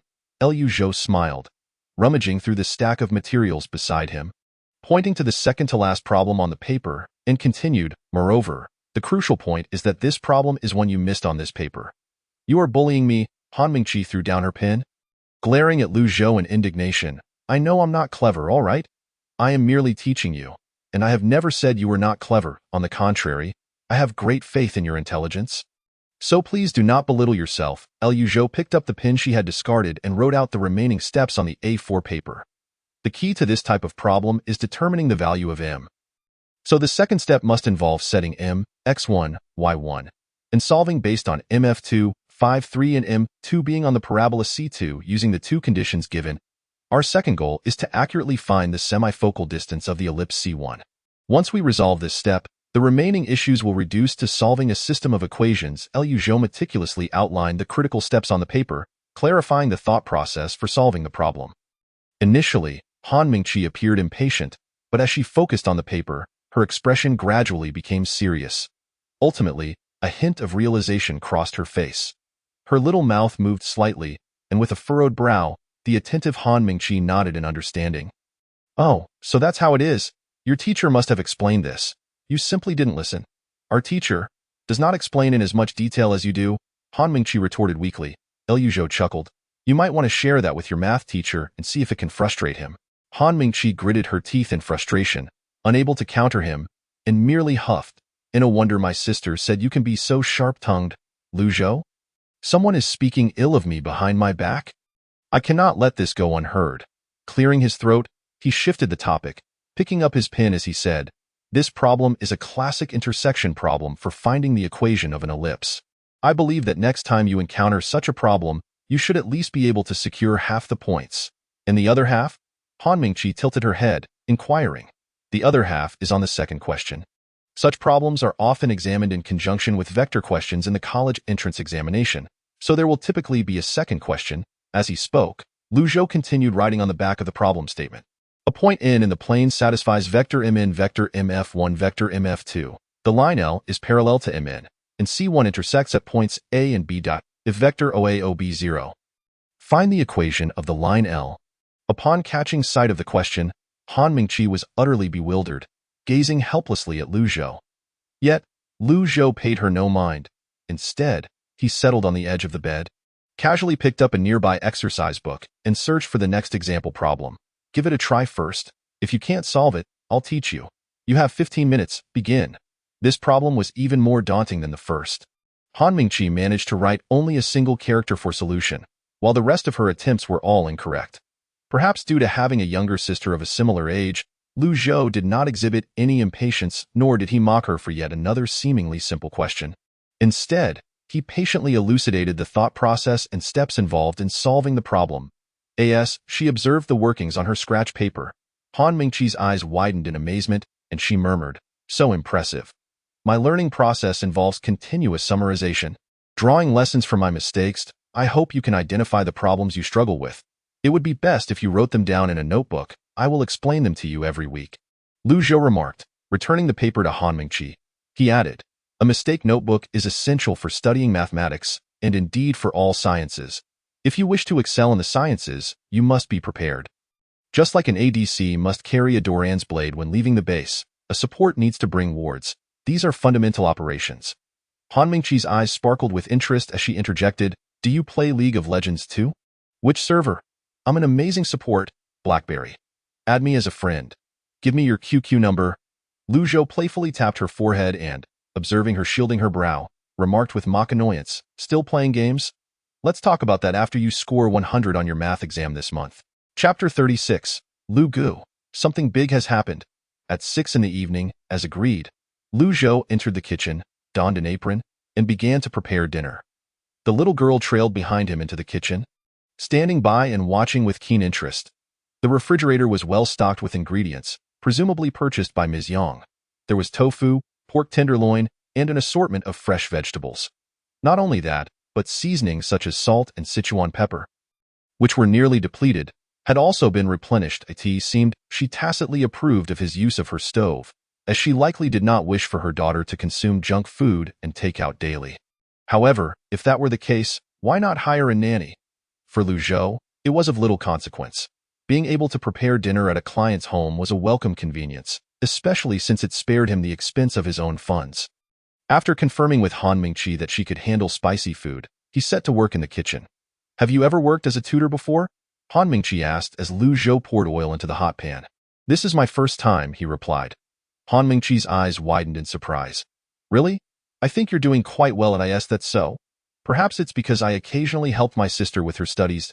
As he sought minced meat and added tofu to the pot with water. He covered it and turned down the heat to let it simmer. He then moved to the chopping board to prepare tomatoes, intending to make scrambled eggs with tomatoes as his next dish. "You have a younger sister?" Han Mingqi asked, intrigued. "How old is she?" "Just like you. She's in her first year of high school and will be in her second year after this summer." Han Mingqi, moving closer to the stove and inhaling the aroma, sighed wistfully, "I'm so envious." "What's there to be envious of? Having a sister can be quite troublesome," Lu Zhou replied. Tilting her head, Han Mingqi inquired, "Do you dislike your sister?" Lu Zhou pondered for a moment before shaking his head. "Not at all, she's my family. How could I dislike her? In fact, it's precisely because she's family that I'd willingly endure any inconvenience. Indeed, I still envy you." Han Mingqi pouted, "I wish I had an older brother." "What? So you want to be the one causing trouble?" Lu Zhou rolled his eyes. Standing beside him, watching the bubbling pot, Han Mingqi suddenly had a whimsical thought and asked, "Do you think if my mom and dad got divorced, they would have another son for me?" Lu Zhou considered her question and replied, "I don't know. But even if they did, it would probably be a younger brother or sister. Besides, are you really wishing for your parents to divorce? I find that utterly incomprehensible." Han Mingqi's face flushed as she realized she had posed a rather foolish question. She stuck out her tongue and lapsed into silence. When dinner was served, Lu Zhou had cooked 3 cups of rice, alleviating any concerns about insufficient food. Seated at the dining table, Han Mingqi devoured the mapo tofu, beads of sweat glistening on her fair forehead. Her collar drenched in perspiration, yet she paid it no mind, exclaiming how delightful it was. Observing this energetic little girl, Lu Zhou chuckled and remarked, "You certainly take after your sister. You both enjoy spicy food." Just as she was about to take another bite, Han Mingqi paused, moved her spoon aside, and tilted her head. "Huh? My sister doesn't like spicy food, Lu Zhou?" Han Mingqi cocked her head, looking at Lu Zhou with a puzzled expression, and asked, "What's wrong?" "Nothing," Lu Zhou replied, feeling awkward. Perhaps he should invite her for a meal another time and find an opportunity to apologize. After dinner, Lu Zhou tidied the dishes and cautioned Han Mingqi, who was left alone at home, to be mindful of her safety before taking his leave. He hailed a Didi outside the community and headed straight back to school. As he alighted at the school gate, he received a WeChat transfer from Ms. Yang. "Transfer, 1,000 in Yang Danyan. Thank you." Upon seeing that thank you, Lu Zhou paused momentarily, then smiled, tapping the screen to reply, "You're welcome." Just as he was about to tuck his phone into his pocket, a call came in. Recognizing the caller as Lu Rui, Lu Zhou couldn't help but grin, thinking that the fellow had likely forgotten his keys again, and promptly answered the call. However, as he was about to tease Lu Rui, an urgent voice came through the line, "Lu Gu, something big has happened." Following this incident, Lu Rui wasted no time in notifying him. Although Lu Zhou felt Lu Rui might be reveling in his misfortune, at least he hadn't concealed the matter nor acted mischievously. Lu Zhou, as always, was too apathetic to concern himself with Lu Rui. What mattered now was understanding the nature of this report. Upon returning to his dormitory, Lu Zhou grabbed Lu Rui's phone and focused intently on the screen, where an article titled "A Brief Discussion on the Academic Atmosphere in Contemporary China," starting from an undergraduate's thesis, was displayed. The article commenced by discussing the broad academic environment in China, ranging from mathematics to physics, and from computer science to ethics. Ultimately, it posed the grand question of why China has yet to produce great scientists like Einstein or Newton. Those who have penned articles know that the larger the proposition, the more one can ramble without substantial evidence, rendering the notion of professionalism obsolete. The writer then employed a highly stylized writing technique, deftly weaving through the narrative without addressing the academic merit of the paper, while relentlessly criticizing a student for having 9 SCI papers published within a month, all in the same journal. This student was depicted as an academic parasite, a term the writer did not hesitate to use. In conclusion, the author specifically named the undergraduate from Jinda, with the surname Lu.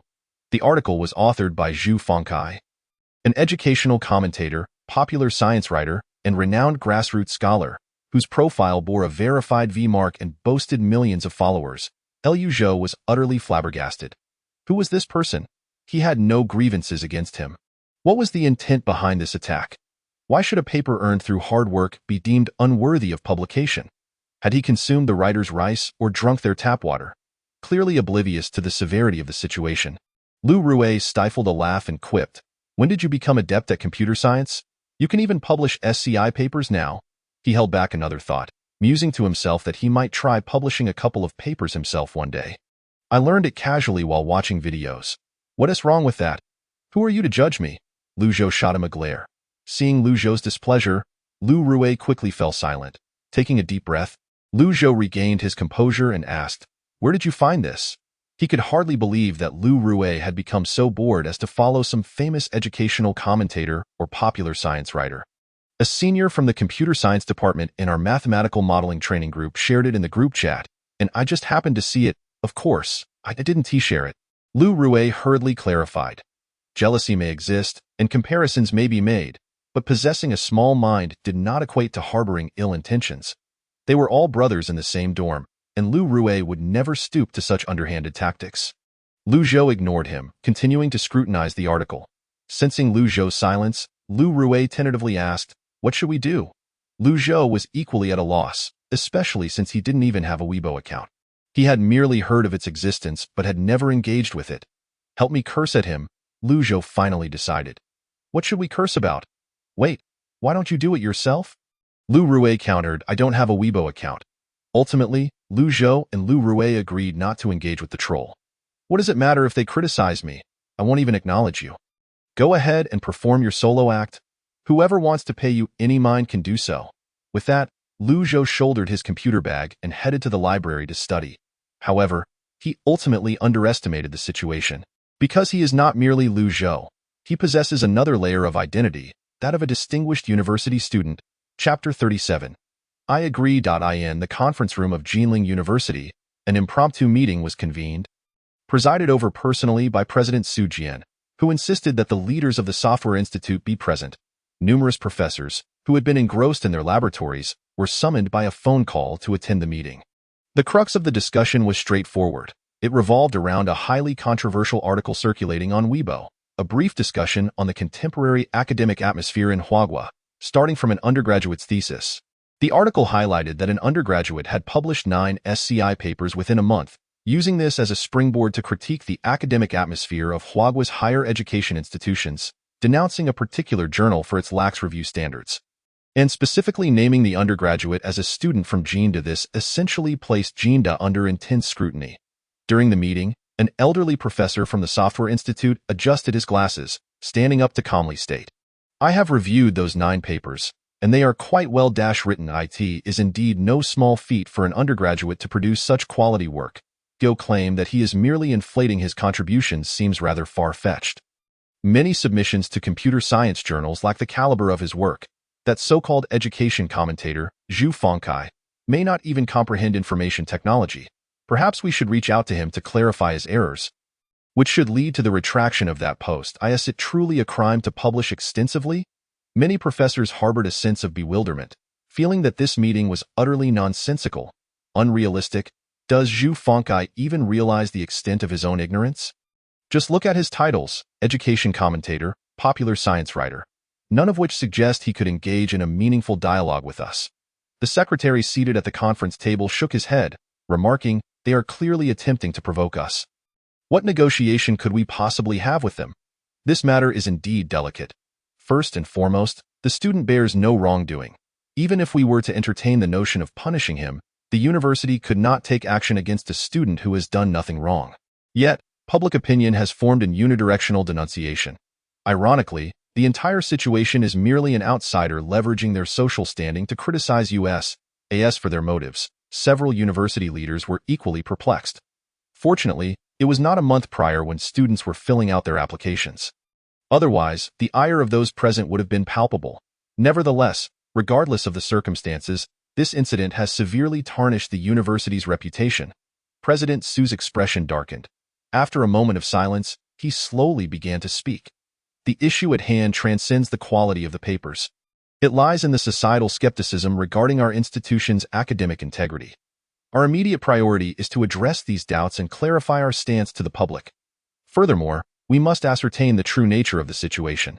After an afternoon of deliberation, the meeting ultimately reached 2 resolutions. On one hand, in order to safeguard the university's reputation, a public relations campaign would be launched to counter the negative discourse engendered by the blog post, issuing a statement to clarify the academic merit of the papers while also sending a lawyer's letter demanding an apology. On the other hand, the leaders of various departments were tasked with identifying the undergraduate surnamed Liu to ascertain the specifics of the situation. 9 SCI papers in 1 month, one short of double digits, certainly sounds fantastical.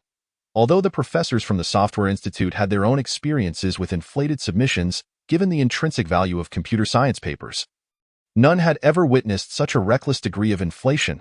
However, unbeknownst to the university leaders, Lu Zhou had indeed submitted 10 papers. The additional one was in mathematics. On Weibo, the comment section erupted. What the heck? An undergraduate publishing 9 SCI papers? Are you kidding me? Is it really that easy? I feel like I could do it too. Doge, support teacher Zhu. Let us combat academic toxicity. Rectify this improper atmosphere. Fist. As a student from MIT, I assert that such a phenomenon could never occur in America. It's unthinkable. The submitter must have exploited the loopholes in the domestic pseudo-review mechanisms of certain journals. How tragic. What kind of students are our universities producing? What use is a researcher who can only write papers? Can papers be transformed into atomic bombs? If even undergraduates can churn out so many, it is evident that our academic community is beyond salvation. Stop defending them. Try writing 9 papers in a month yourself. If you can't, then keep quiet. What on earth is this nonsense? Is there not a single intelligent comment in my favor? 20,000 shares, 10,000 comments, countless likes. Sitting in an empty classroom scrolling through Weibo, Lu Zhou grew increasingly incensed but found himself at a loss for solutions. The truth seemed irrelevant. People only wished to see what they wanted to see. For instance, the dismantling of authority, the downfall of products of examination-oriented education, scientific giants being exposed among the masses, and the unmasking of the hypocrisy within the academic realm. As for whether the papers were truly as worthless as Zhu claimed, how many would actually take the time to verify for themselves? None. It seemed in a bid to counter the trolls, Lu Zhou had even registered a Weibo account. Yet his comments as the subject of the controversy sank without a trace, garnering not a single like. Perhaps this was the sorrow of being an obscure figure on Weibo. After reciting a few calming mantras, Lu Zhou turned off his phone screen as usual and ran his fingers through his hair. He had thought he had selected the simplest task, only to discover it harbored such a significant pitfall. In truth, he regretted not using a pseudonym to publish the paper. Had he done so, it likely would have gone unnoticed. However, the situation had escalated beyond that point, and no amount of regret would change it. Just then, a phone call came through to his mobile. Upon answering, he saw it was old Tang calling. Lu Zhou's expression shifted to one of curiosity.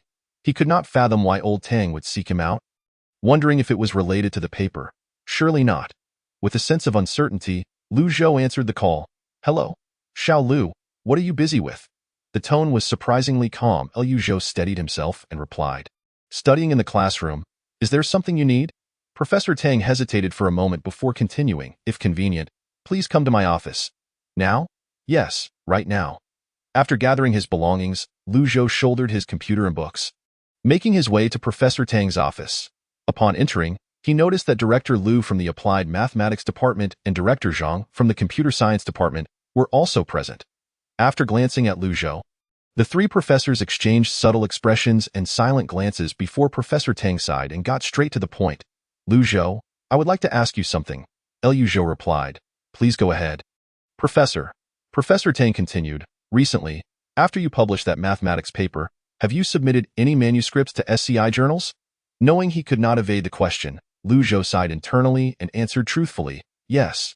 Director Zhang turned to Director Lu, exclaiming in resignation as expected, with the surname Lu, I figured there couldn't be many in our department. I've asked everyone, and not only do they not know how to write papers, they don't even understand how to submit them. Professor Tang grew anxious and pressed. You submitted a mathematics paper, correct? Yes, Lu Zhou nodded earnestly, then quietly added. I also submitted other papers regarding artificial intelligence and geographic information systems. Professor Tang's eyes widened in disbelief. You. Why did you also submit papers in computer science? Wherein you just focused on researching Mersenne primes. I discovered that the journal pays for submissions, 150 per paper, Lu Zhou admitted sheepishly, casting a glance at Professor Tang. So I divided my research findings into 9 parts and submitted them as separate papers. Is that not acceptable, Professor Tang? Director Lu. Director Zhang. Is there a problem? Of course, there was none. After all, the university encouraged students to publish more papers. Though the motivation of earning submission fees sounded peculiar, it was not inherently a bad thing. Yet, this situation had somehow spiraled out of control. The office fell into an awkward silence until Director Lu coughed gently and, in a friendly tone, asked, Student Lu, were your papers written by you? Of course, Lu Zhou nodded, and I wrote them all in the library. This was a truth he did not exaggerate. Merely extracting the papers from the system was insufficient. Without grasping the underlying concepts, he would have been unable to elaborate in writing, at most transcribing algorithms. To produce these papers, he had reviewed over 100 pieces of literature, not to mention various specialized books. Thus, it was not merely about monitoring him. Even if questioned on-site regarding artificial intelligence and GIS systems, he could respond fluently. Admittedly, if asked about applications of AI in other fields, he might falter. However, with the system in place, redeeming points on-site was not insurmountable. It would merely waste some time. At this point, Director Lu found himself at a loss for words, and it was ultimately Director Zhang from the Software Institute who stepped forward with a smile, stating, Director Lu meant no offense. We simply did not anticipate that you not only excel in mathematics, but also possess such profound insights in information technology. I have observed your performance in C language, and a score of 95 is indeed commendable. We certainly believe that the thesis is your original work.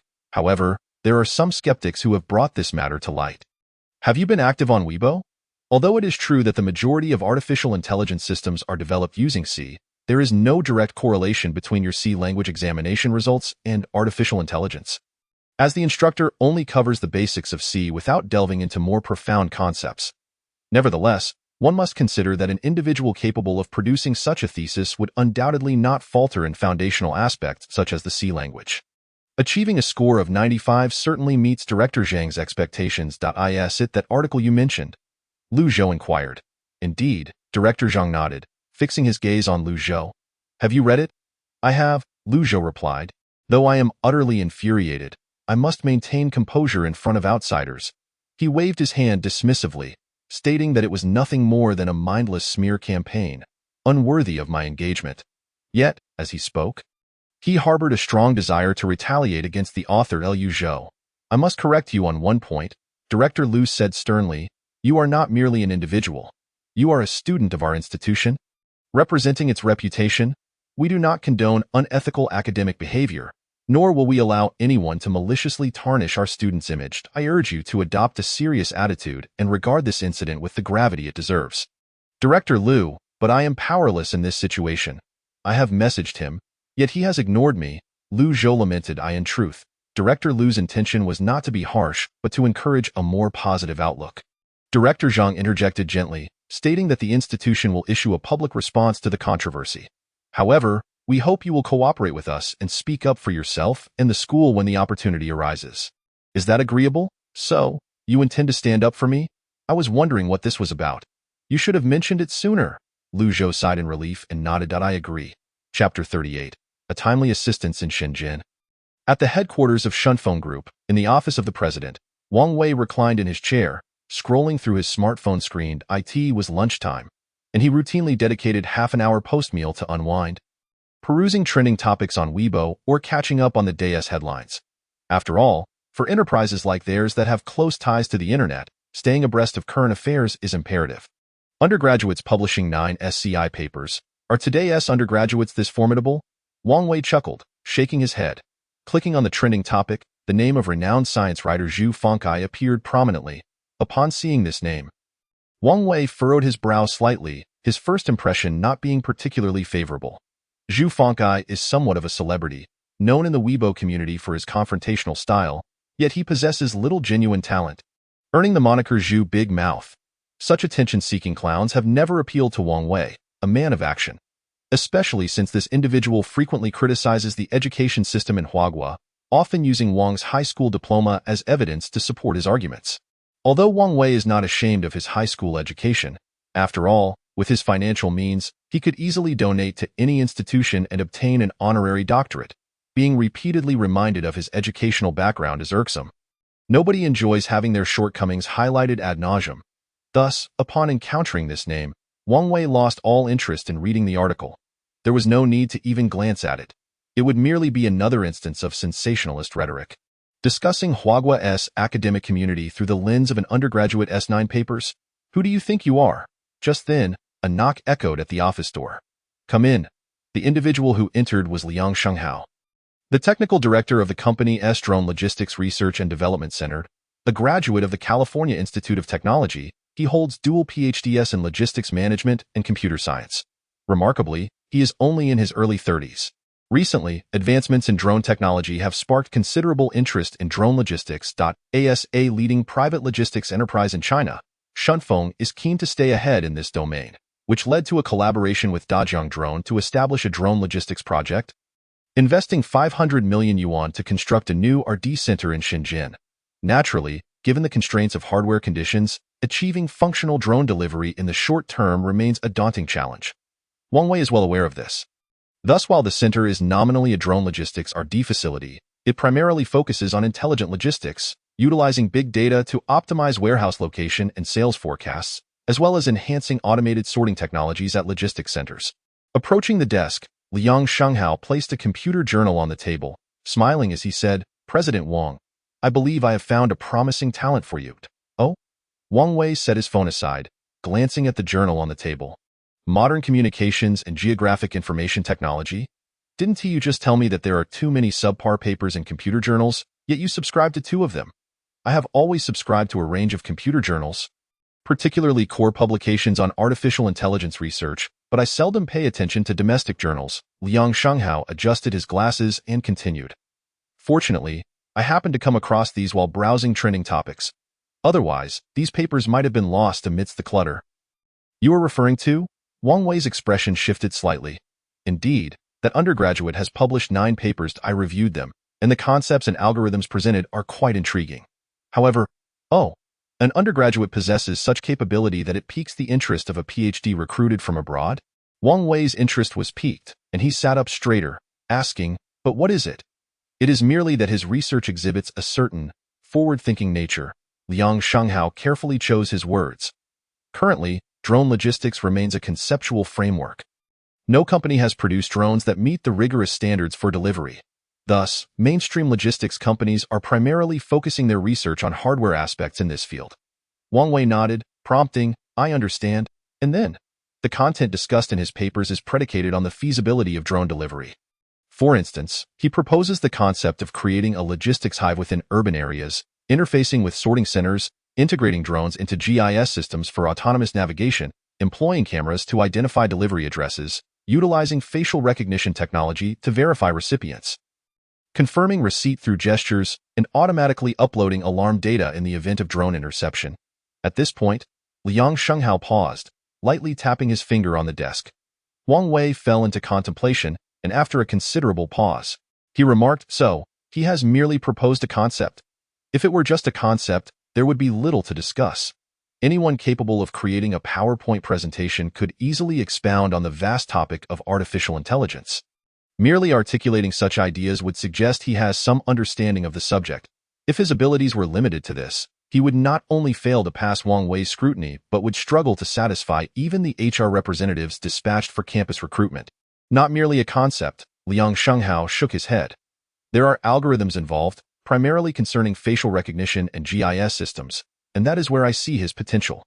Particularly, the algorithms he developed for facial recognition, while slightly flawed in my opinion, are nonetheless quite innovative. In fact, our research center could directly adopt them for further development without issue. IT is not simply a matter of ideas.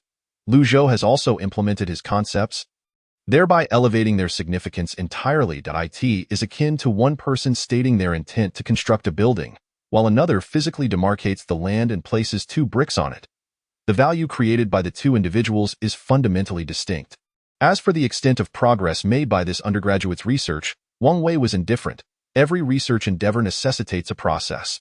The more valuable the research project, the greater the financial investment required.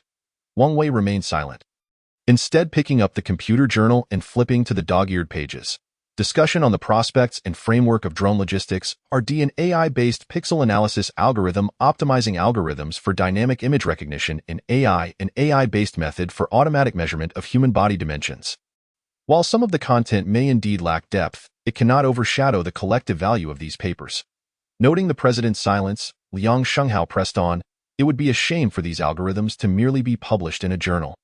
I recommend extending an offer to him, bringing such talent into our company so we can invest in his continued research."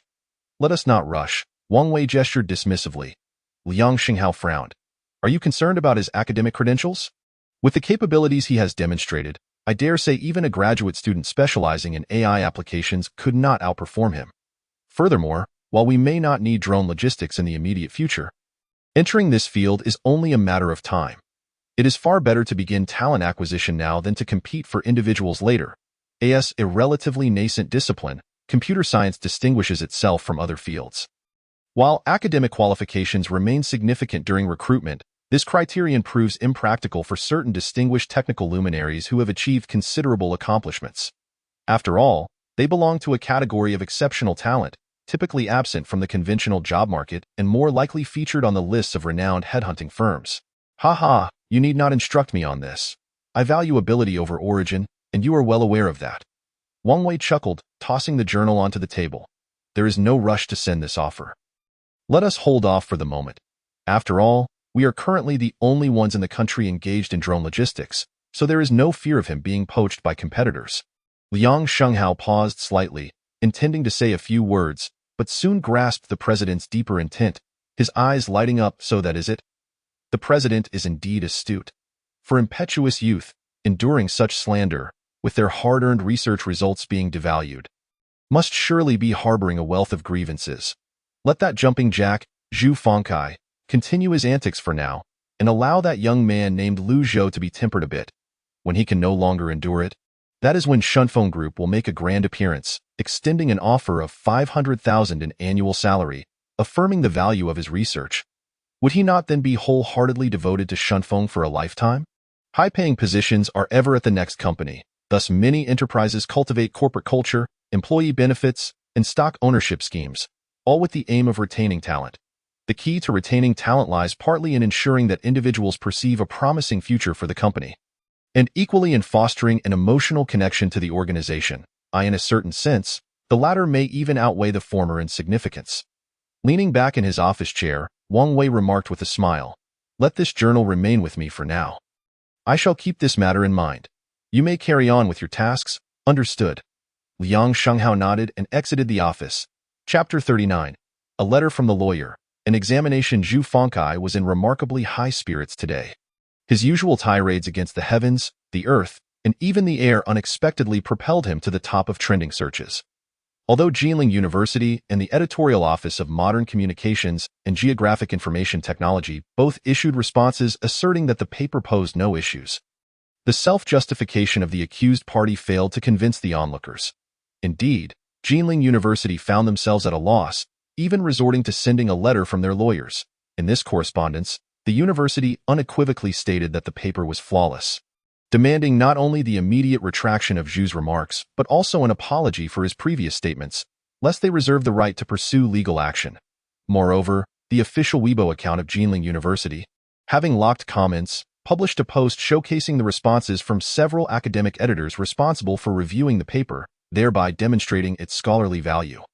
This prompted some spectators to reflect on whether they had been unduly swayed. However, would Zhu Fengkai be intimidated? What could a university's official account do against him? A lawyer's letter. What of it? After all, he had faced legal disputes before. He had been concerned about maintaining his momentum. But in just 2 days, his followers surged by nearly 400,000, surpassing the 3 million mark. His advertising revenue had multiplied significantly. With a bit of luck, if he were to further hype this lawyer's letter, perhaps he could break the 4 million threshold. Thus, Zhu Fengkai paid no heed to the lawyer's letter. Moreover, he promptly opened his computer, logged into the web version of Weibo, and began drafting his second blog post. Or rather, a manifesto for battle. The hypocrite enraged by shame. Starting from a letter from a lawyer satisfied with the title, Zhu Fengkai continued to type away, adhering to the prepared template, filling it with text. Jinling University had offered a response, claiming the paper was without fault, an official statement indeed, yet lacking in substance. To step back a moment, let us consider. Even assuming the paper is without issue, what merit does a mere freshman have in publishing 9 SCI papers within a month? Who can attest that these papers were authored by him? I suspect either plagiarism or that someone else penned them. It is disheartening that upon uncovering academic fraud, the university's immediate response was not to investigate the implicated student, but rather to attempt to silence the whistleblower with the lawyer's letter. Such actions leave every citizen concerned with education feeling disheartened. It appears this student has connections of considerable depth. If I have offended some powerful figure, I extend my apologies, but I shall not apologize. Why should I express remorse for something undeniably correct?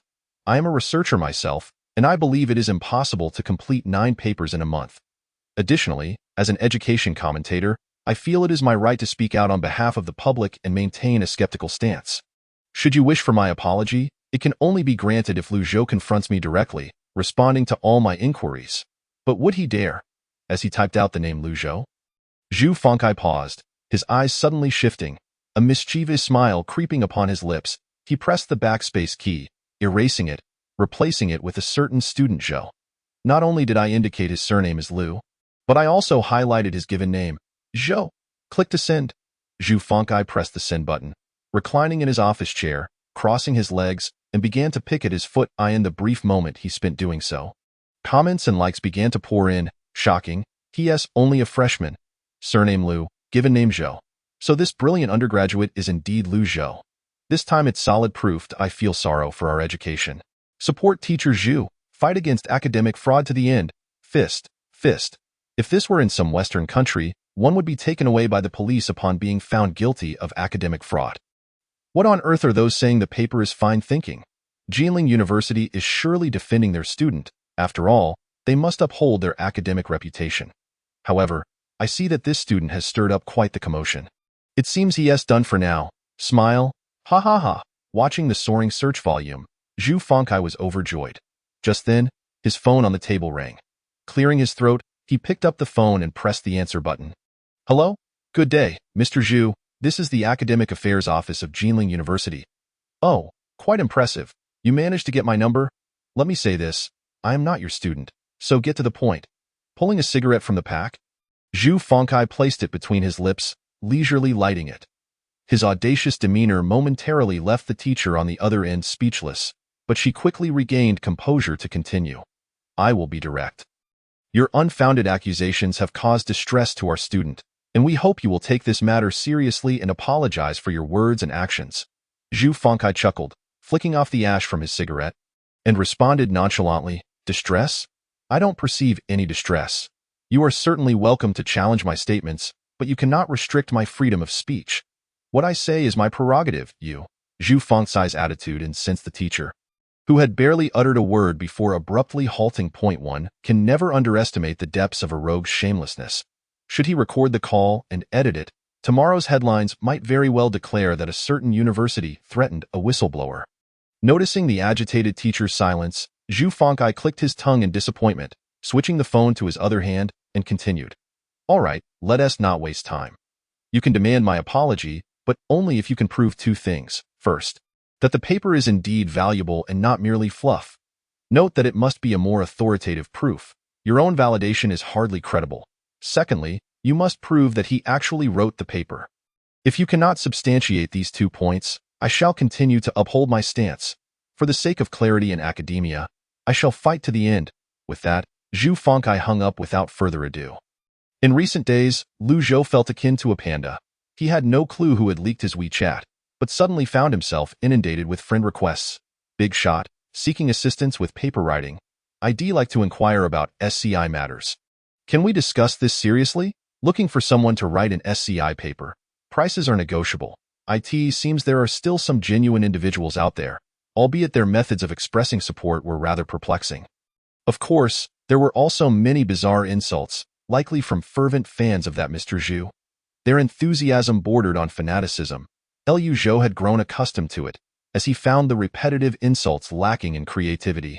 As for his family, they did not engage with Weibo, so they were unlikely to encounter these negative reports. In truth, the impact on his life was minimal. Just yesterday and the day before, he had gone about tutoring Han Mingqi in mathematics as if nothing were amiss. No one on the street recognized him as the infamous Liu Zhou, and with the summer break in full swing, there were hardly any students around campus. That moment, Liu Zhou suddenly noticed a message from Chen Yushan. Chen Yushan, I haven't seen you in the library lately. Are you doing all right? Chen Yushan, that person is simply despicable. You've worked so hard on your writing, Chen Yushan. How about this evening? Let me treat you to dinner? Feeling warmth in his heart at the concern shown by someone, Liu Zhou's fingers danced across the screen as he replied. Let us do it another day. I have to cooperate with an interview from Jinling Daily, and I'm not sure when it will be over. Chen Yushan, are you going to be in the newspaper? Liu Zhou, although it's not for a good reason. After a brief wait, Chen Yushan sent 2 replies. I believe in you. Keep it up. Liu Zhou smiled slightly and glanced at the time on his phone. It was almost time. In the lecture hall, when Liu Zhou arrived, apart from Director Liu, several other leaders from the School of Mathematics were present. Having read Liu Zhou's paper, these professors held him in high regard, and when he greeted them, they responded with friendly smiles and nods. When it comes to students from their own institution, they naturally present a united front. Reporters from Jinling Daily were setting up their interview equipment. Seizing the moment, Director Liu approached Liu Zhou, pulling him aside to give a gentle reminder. Are you ready? When the reporters ask you questions, just respond to those that are convenient for you. I understand. Liu Zhou nodded. Director Liu said nothing further, giving his shoulder a reassuring pat. Then let's proceed. The interview commenced. Sitting on the classroom bench, facing the camera and microphone, Lu Zhou unexpectedly found himself even calmer than he had anticipated. The female reporter, with her hair tied back in a ponytail, smiled gently at him, and upon receiving the signal to begin, asked in a voice reminiscent of a newscaster, "Hello, I am a reporter from Jinling Daily. May I interview you? How did you manage to complete 9 SCI papers in just 1 month?" This was an anticipated question. Lu Zhou pondered for a moment before responding. To be honest, I don't find it particularly difficult. The 9 SCI papers all pertain to the application of artificial intelligence in drone logistics, a relatively cutting-edge field, and I believe producing results is not an exceedingly challenging endeavor. Moreover, I had already conducted research on this topic for some time. It was only recently that I began writing the papers. The reporter nodded, offering him an encouraging glance, before continuing with her second question. Regarding Mr. Zhu's allegations of your papers being inflated, do you have anything you would like to say to him? I believe that the notion of inflation is a false premise. Just because he lacks understanding of computer technology does not mean my papers are inflated. Has he seriously read my papers? Has he verified the algorithms I proposed? Perhaps he hasn't even read them or cannot comprehend them. Lu Zhou remarked with a sense of helplessness. Mr. Zhu likely won't appreciate those words, as he has always claimed to be a researcher. The reporter chuckled and pressed on, noting that it indeed seems quite extraordinary for a freshman, or rather, an upcoming sophomore, to publish papers in SCI. Especially 9 in a single month, which has become a focal point of public skepticism. Therefore, Mr. Zhu has also suggested that the papers may have been plagiarized or not authored by you at all. Those are baseless slanders, Lu Zhou shrugged, striving to maintain a composed tone.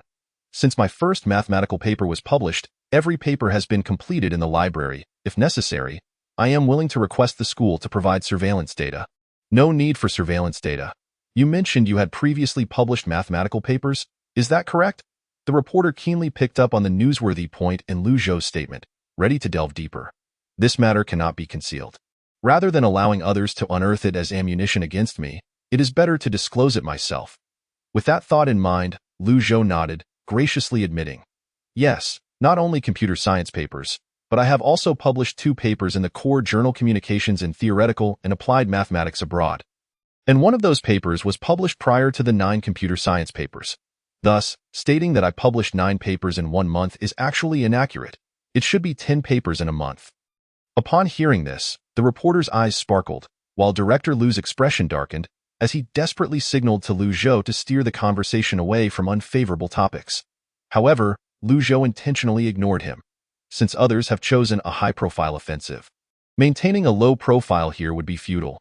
Only a high-profile rebuttal could potentially reclaim some ground. After all, engaging in this kind of public discourse is not merely a debate, especially when the mud thrown at him is inherently difficult to substantiate.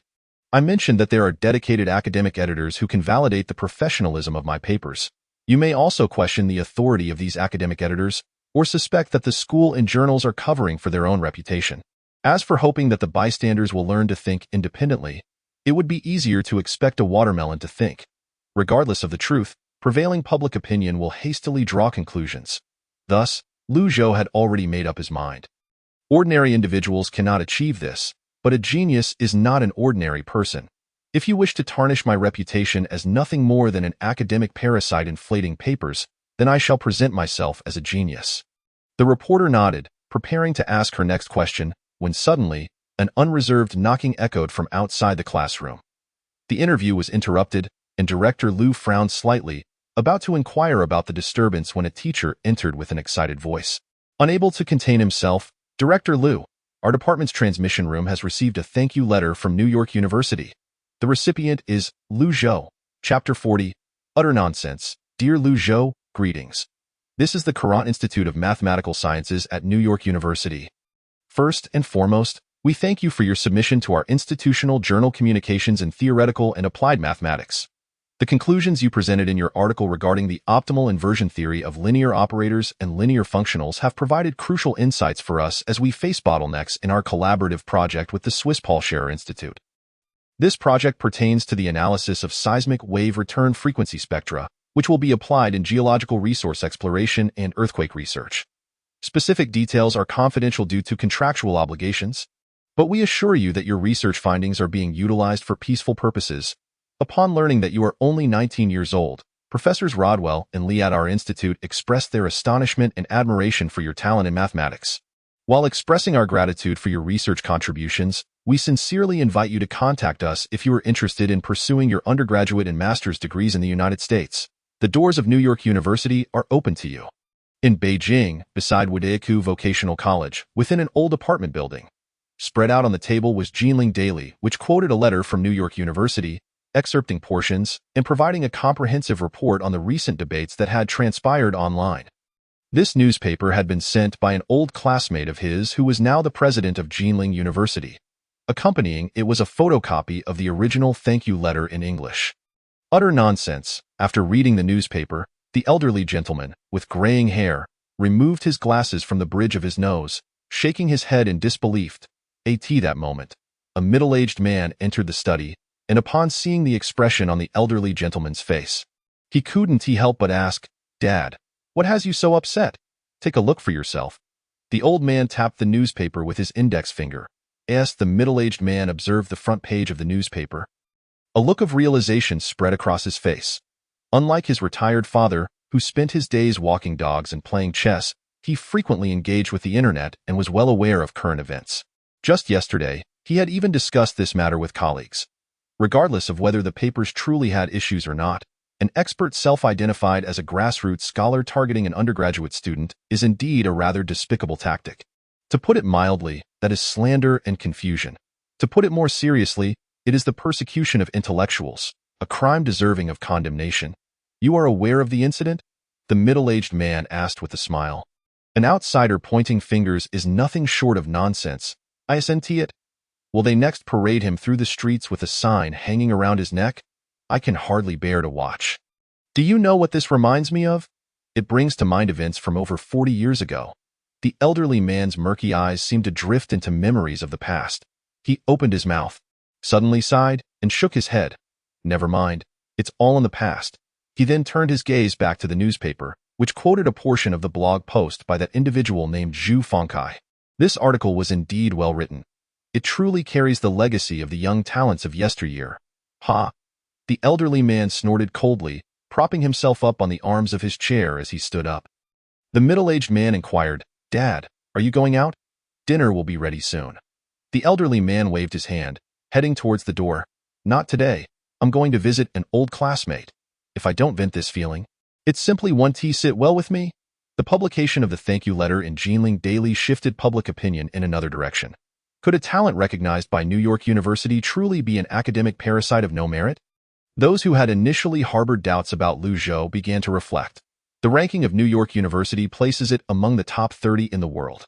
While it might be plausible to accuse Jinling University of protecting its own for the sake of reputation, it is not reasonable to assume that foreign institutions would come all the way across the Pacific just to ride on the coattails of this controversy, is it?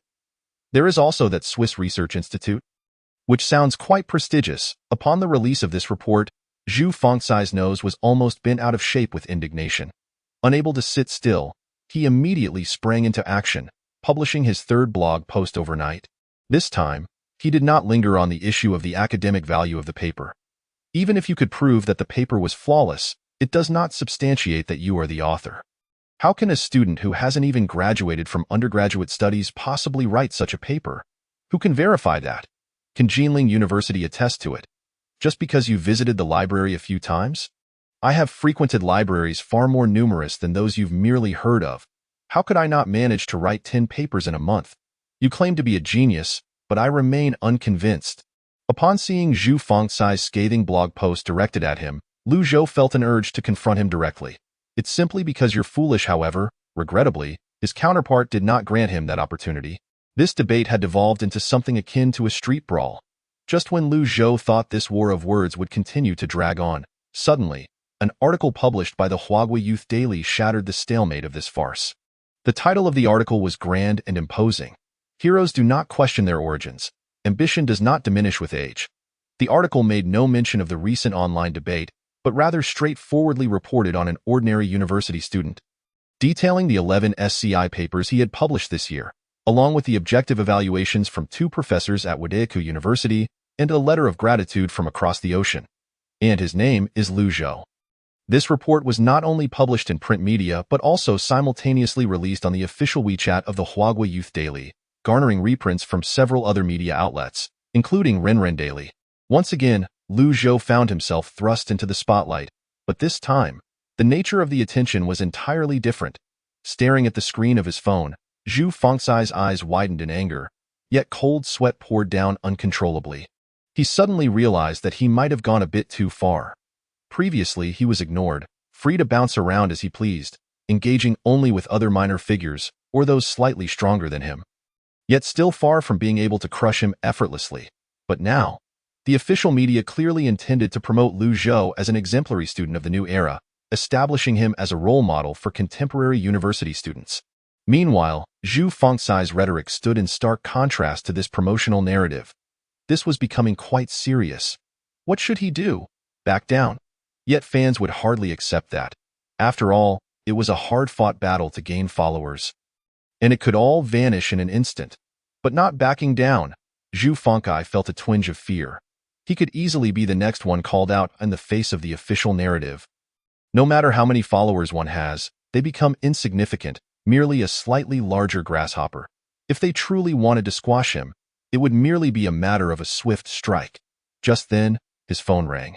The caller was an education commentator named Zhong Bowen. This fellow occasionally pinned articles, but his demeanor was somewhat milder, and his views were not as radical as Zhu Fengcai's. Those in the industry referred to him as Old Zhong. A kind and amicable person. Zhu, perhaps it's time to know when to stop. I see this is getting out of hand. If you continue down this path, it might lead to trouble, Old Zhong said earnestly. It's not that I don't want to stop. It's just that I'm in a difficult position, Zhu Fengcai sighed. You think these 985 universities are easy to mess with? Are you taking advantage of other smaller fan bases? This isn't merely a matter of follower counts. Why pick a fight with the university when everyone up there has a few alumni? I never intended to attack Jinling University. I merely commented on that kid's paper. Anyone seeing 10 papers published in a month would find it strange, right? Who would have thought their reaction would be so extreme? I certainly think there's something amiss, Zhu Fengcai argued defensively. I think it's your mind that's abnormal. Old Zhong couldn't help but retort, think about it. Can an undergraduate who publishes 10 papers in a month be considered normal? Upon reflection, it did seem rather ludicrous. However, it was too late for regrets now. So what should I do? Zhu Fengcai sighed again. This matter can be resolved easily.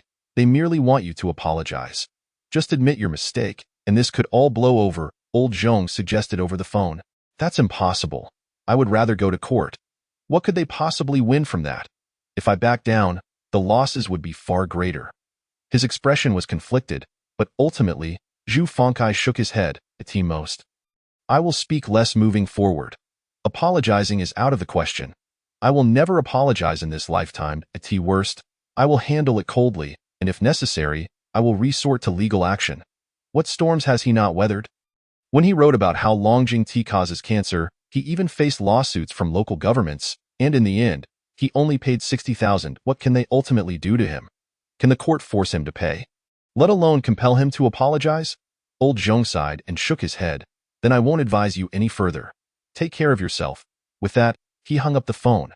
Chapter 41. Collect a package. Shunfeng Building. President's Office.it was the lunch break. Originally intended to provide assistance in a time of need, it unexpectedly turned into a mere embellishment. Observing the trending topic on the screen, Wang Wei shook his head with a smile and casually liked the blog post reprinted by Renren Daily. At that moment, there was a knock at the door. Wang Wei did not look up and said, "Come in." The person who entered was the head of the Human Resources Department. "President Wang, should we continue to wait until the weekend to send that offer you mentioned?" Wang Wei pondered for a moment and replied, "Send it out now. Waiting further serves no purpose." This farce had unexpectedly attracted the attention of Renren Daily, which was indeed beyond his expectations. However, when all of this unfolded, he did not feel overly surprised. A politician's intuition is a fundamental quality that a businessman must possess. Since that conference 2 years ago, the message from above had been quite clear. The internet has never been a lawless realm. Freedom of speech does not equate to reckless abandon. Individuals like Zhu Fengcai, who thrive on sensationalizing social issues and engaging in unfounded slander, are destined for increasingly difficult circumstances. Not to mention the detrimental social impact he has caused. Without any evidence, he leveraged his social influence to publicly malign a diligent university student, exploiting the sensationalism surrounding 10 papers in a month, labeling them as academic toxins, all to garner fleeting attention for himself. What distinguishes him from the buzzing minions? Now that Zhu Fengkai is scared, he has retreated into a shell, neither deleting his posts nor making any statements. As for an apology, that is naturally out of the question. But does hiding serve any purpose? Even if you possess an iron shell, those above can still choose to crush you as a typical example. Zhu Fengkai would never have imagined that his third blog post, filled with vitriol, would become the final entry on his account. When he opened his computer to log in and check how many followers he had lost, he was astonished to discover his account was suspended on Weibo. The moment he saw the suspension notice, Zhu Fengkai felt as though darkness enveloped him, nearly causing him to faint. Slumped in his chair, he stared blankly at the computer screen. Over 3 million followers, vanishing in an instant. What pained him even more than the loss of those fans was the prospect of losing $500,000 in advertising revenue each month. In terms of value, his account was worth no less than 10 million. The heartache was akin to a slow, agonizing bleed, and fury surged within him. Zhu Fengkai picked up the phone and called Weibo's customer service, requesting to speak to a representative. The moment the call connected, he unleashed a torrent of curses. On what grounds did you suspend my Weibo account? Which rule did I violate? Let me tell you. If you don't give me a satisfactory explanation today, I will certainly file a complaint. The customer service representative listened calmly to his tirade and then, with utmost courtesy, replied, "Good day, sir. May I have your Weibo account name?" Gasping for breath, Zhu Fengkai realized he hadn't even provided his full name. Gradually calming down, he replied, "Zhu Fengkai, that's my name. Please hold for a moment." After a while, the representative continued, "Dear sir, your Weibo account has been suspended for posting harmful information. This decision was made in accordance with the Weibo service agreement." Zhu Fengkai's anger flared as he interrupted the representative, vehemently exclaiming, "Which rule did I break? I am exercising my right to free speech. Why am I being suspended? I warn you, unseal my account immediately, or I will take legal action." Yet, to Zhu Fengkai's fiery words, the Weibo representative seemed unfazed, maintaining that polite tone and responding with a smile. "I apologize, but the determination of violations is made by the Public Security Network Supervision Department, and our platform has no authority to unseal accounts. Please be sure to appeal through judicial channels." The phrases Public Security Network Supervision Department's decision and the platform has no authority to unseal reverberated in his mind like a cruel mockery of his plight. Zhu Fengkai nearly spat blood onto his keyboard. However, misfortune did not seem to end there. Shortly after hanging up, another call came through on his phone. Pressing the answer button, he replied in a voice devoid of life. "Hello, this is EMS delivery. Please come downstairs to collect a parcel. A parcel? I haven't ordered anything online recently." Zhu Fengkai furrowed his brow and asked, "What parcel?" "It's a document. Let me check. It seems to be a document bag or something." The delivery guy by the van, balancing the phone on his shoulder, picked up the parcel and turned it over, stating, "Jinling City, People's Court? It's your phone number, so hurry down and collect it." Zhu Fengkai silently hung up the phone and tossed it onto the desk. Leaning back in his chair, he retrieved a pack of cigarettes, his trembling fingers reaching inside to light one. Through the wisps of smoke, he gazed at his reflection in the phone screen. Suddenly, he felt as if the person staring back at him had aged decades. Chapter 42. I Want to Be a Scientist. Lu Zhou was taken aback when he saw someone tagging him beneath a Weibo post shared by the CEO of Shunfeng Group. Initially dismissing it as a mere joke, he was genuinely astonished to receive an offer sent from Shunfeng Group. Since they did not have his email, the offer was directly delivered to the school's distribution office, naturally via Shunfeng Express. To make matters worse, when the distribution office called his phone to inform him to collect a package, he was not thinking about any offer at all and casually opened a parcel right there, catching the attention of several seniors around him. Perhaps due to someone's prior job-hunting experience with Shunfeng, the offer was quickly recognized. Reflecting on the recent incident that had gone viral, everyone now knew Zhang, the CEO of Shunfeng, was not joking after all. As a result, Lu Zhou not only gained attention on Weibo, but also became the talk of the campus social circles, his name circulating widely. Various posts praising him as a remarkable talent flooded in, making it difficult for him to maintain a low profile. Although academic excellence was not rare at Jin University, encountering someone of his caliber was indeed uncommon. To receive an offer with an annual salary of $500,000 in his freshman year was astounding. One could only imagine how remarkable he would be upon graduation. Even some alumni lamented that their 4 years of study seemed futile.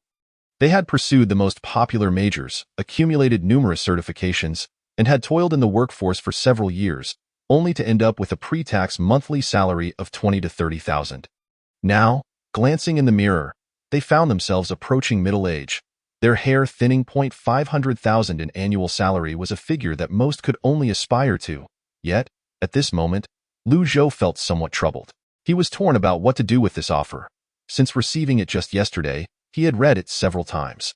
The conditions offered by Shunfeng Group were undeniably tempting, promising him an annual salary of $500,000 in stock options after 3 years. Among other benefits. Honestly, the salary figure did make Lu Zhou's heart race. How could it not? $50,000 a month, with future raises and stock incentives, would lead to owning a house and car in just a few years. And finding a beautiful partner worthy of his charm, he would surely be a winner in life. However, considering his frustrating system, Lu Zhou fell silent. Although the system had let him down countless times, he always felt that his value with this system should far exceed such an amount. At the very least, it could not be merely $50,000 that could bind him. Lu Gu, have you made a decision about that offer? Lu Rue intended to call him by a nickname, but for some reason, the aura of a life winner suppressed him, causing him to instinctively change his words. Lu Zhou glanced at Lu Rue, paused for a moment, then suddenly spoke. Are you feeling envious right now? Lu Rue was taken aback for a moment, then replied, Isn't that obvious? Who wouldn't be envious? Was there any need to ask such a question? Lu Zhou sighed, but I plan to decline it. Lu Rue? Although he knew Lu Zhou was about to show off again, he could not help but ask, why? Such a great opportunity. Lu Zhou looked up at the sky and said, Because this isn't the life I want. Seeing Lu Rue, he suddenly came to a realization. An annual salary of $500,000 might inspire admiration from many, but ultimately, it was merely an ordinary person's aspiration. Never mind $500,000. Even a $1 million annual salary offer from a top 100 or even a top 10 company was fundamentally the same. Since he possessed the system, why should he still work for others? Lu Zhou had come to a complete understanding. Working for someone else was not an option. He would never work for anyone in his life. Lu Rue was speechless and asked, What kind of life do you envision? I mean, what kind of life do you want to lead once you have money? I want to be a scientist. Lu Rue, I really want to fight. After all, someone had taken the time to send a formal offer. Lu Zhou felt that replying via the email address on the offer would seem too informal. Thus, he contemplated it and ultimately decided to call the number listed on the offer during lunch break to politely express his intention to decline. After listening to his explanation, there was a silence on the other end for about 10 seconds before the voice suddenly asked, Are you dissatisfied with the salary? If so, come to Shenzhen. I'll cover your round-trip airfare. And we can discuss it in person. Lu Zhou? Are HR representatives now so domineering? Noticing that Lu Zhou was silent, the voice on the other end cleared his throat and gently introduced himself. Let me introduce myself. I am Wang Wei. What the hell? The number left on the offer wasn't even from the HR department. This CEO must be incredibly free.